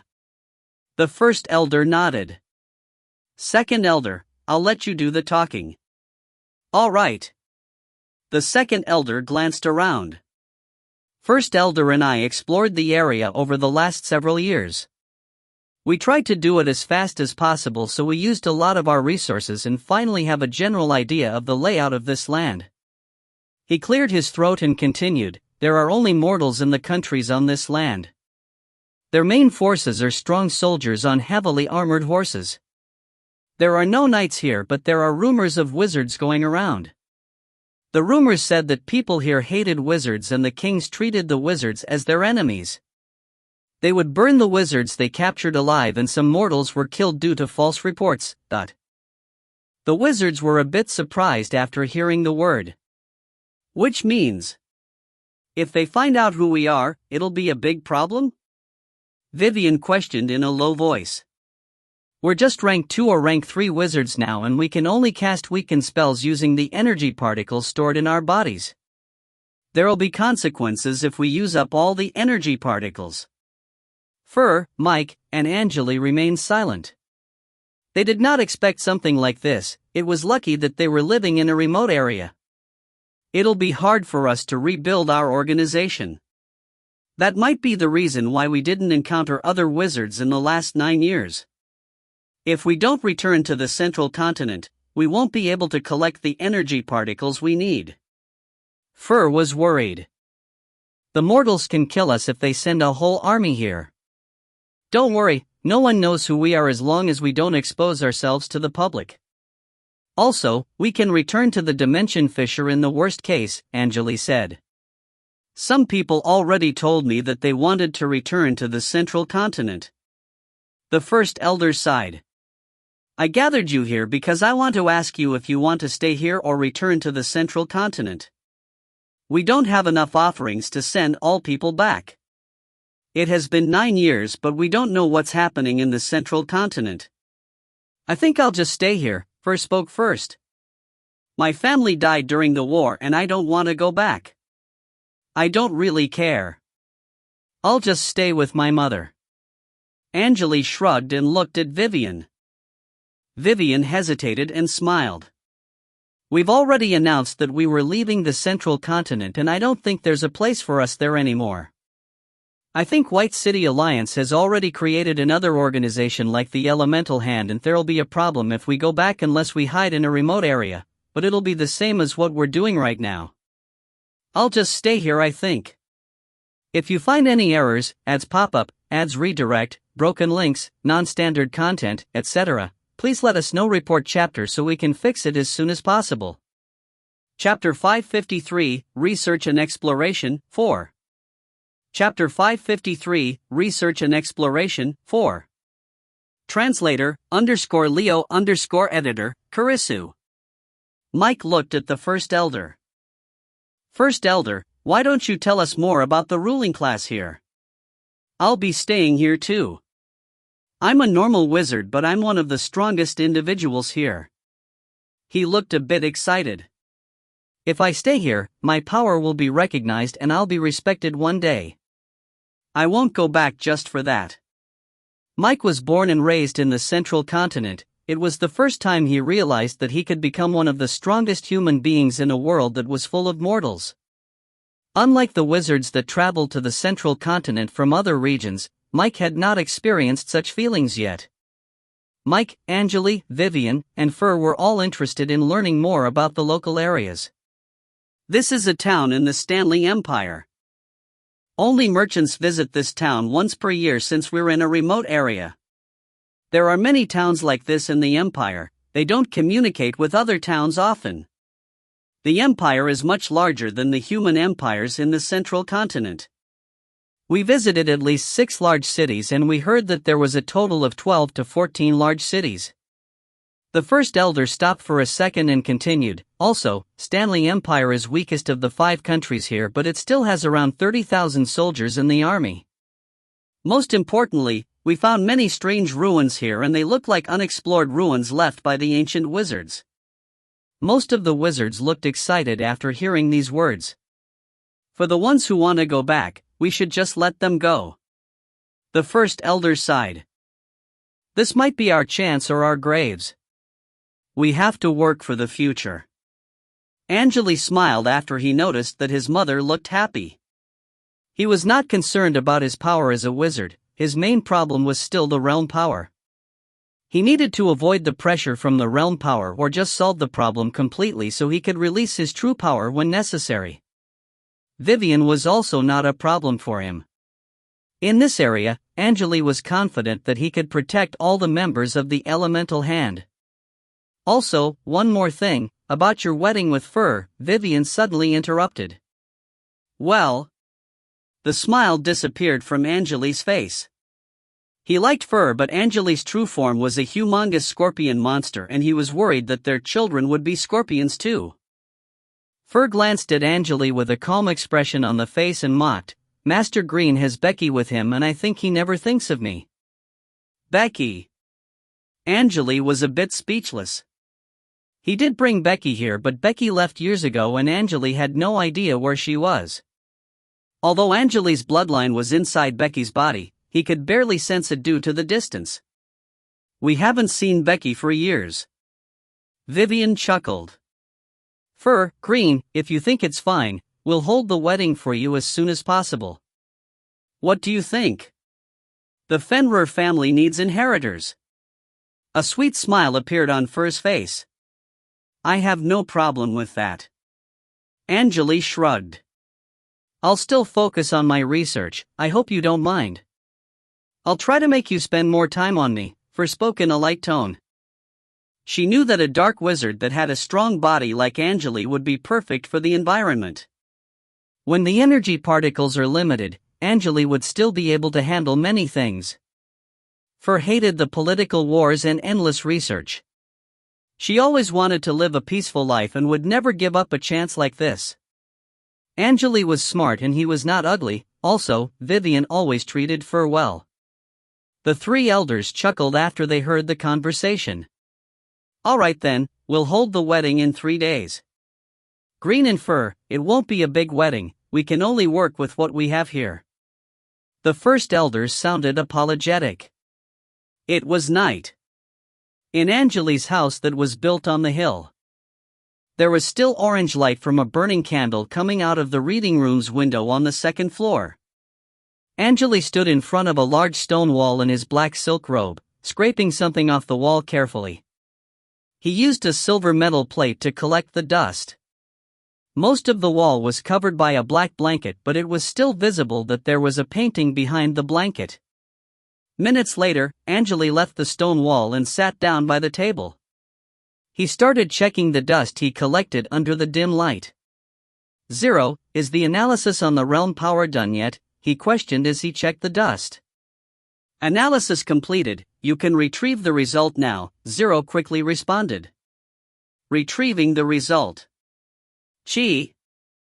A blue screen flashed in Angele's sight for a second as countless rows of data and graphs appeared in front of him. The data and the graphs were the only things he could see at the moment. The data was being calculated and everything merged into a new formula with a lot of runes in it. Angele felt relieved after seeing the formula. The denser the energy particles are, the stronger the realm power will be. According to this formula, most of the energy particles are from a different realm, and that's the reason why the realm power of the wizard world was activated. If I can collect the local energy particles and store them in my body, the local realm power will no longer be a problem.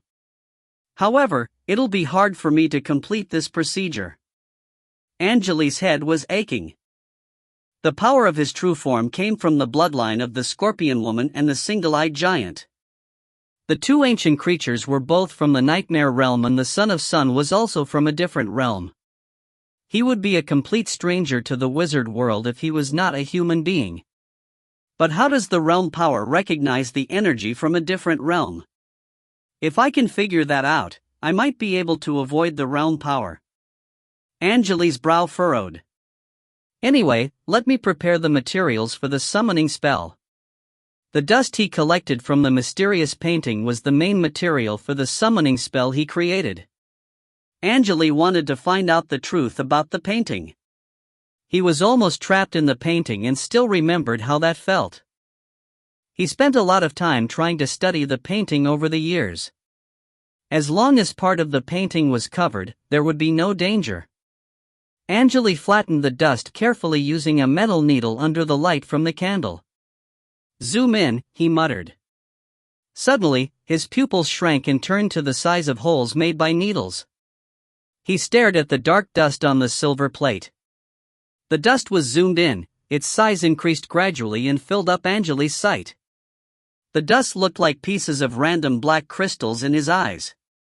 The sharp crystals lined up randomly, and it was impossible for Angele to count them one by one. It felt like the crystals were made of some dense black substances. Magnify them by 100,000 times for me, Angele thought. Chi. One of the black crystals was zoomed in again. The tiny substances on the surface of the crystal turned into a large piece of stone in Angele's sight. The stone was also made of countless tiny black substances. Angele's brow furrowed. It doesn't make sense. The last time I collected the dust, such substances did not appear after they were magnified by 200,000 times. 0. Magnify them by 500,000 times for me. Chi. The substances on the black crystal were zoomed in again, however, he could still see the black substances. The new substances he saw were then zoomed in again. The process repeated several times and it blurred Angele's sight. Several seconds later, there was barely any light left on the new crystal in his sight. Angele's brow furrowed as some blue light brightened up the black crystal, however, he could still see the tiny substances on the surface of the crystal. That's impossible. He was surprised. 0. Analyze the sample for me and tell me how many times I have to magnify this thing. A progress bar appeared in Angele's sight and it was slowly filling up. Several seconds later, a list of data appeared behind the progress bar. Angele is shocked what he just read. Alright, following the result, Magnify this thing by 156 million times. He gave the order quickly. Magnifying. Although the biochip had been upgraded, it still took the system more than 10 seconds to complete the process. Angele's eyes blurred again, but what appeared after was still a large black crystal with tiny substances on its surface. However, he noticed that something was a bit different this time. Keep going. Suddenly, he felt like someone was standing behind him. Who's there? Angele attacked using his elbow, and countless dark flames appeared on his body. A ball of smoke with something screaming inside charged at the person behind him. He quickly turned around, but the only thing he saw was the edge of someone's white outfit. Although Angele moved as fast as he could, the person still disappeared before he could do anything. Angele's body was releasing terrifying and twisted force fields. The force fields filled up the whole reading room. The elbow and the flames all missed. It felt like that he was seeing illusions. It's impossible. Angele glanced around. Someone was behind me, but I failed to detect him. His sight slowly fell upon the painting that was covered by a blanket. Part of the blanket was removed and the face of a woman in a white outfit was revealed. The woman was staring at Angele with one eye. She looked like a living being that was hiding behind a blanket. I'm sure I covered the painting with the blanket. Angele stared at the painting with a serious expression on the face. He walked to the painting and covered it again. The blanket was made of silent stones and it weighs 200 kilograms. Narrowing his eyes, Angele looked at the blanket. You did nothing in the last 9 years. I don't know if you're a powerful artifact or not, but I'm glad that you finally reacted to what I just did. Angele checked the painting and the stone wall carefully. He walked to the table and sealed the dust in the silver plate. He blew off the candles and walked down the stairs, heading to the bedroom on the first floor. If you find any errors, ads pop up, ads redirect, broken links, non-standard content, etc., please let us know. Report chapter so we can fix it as soon as possible.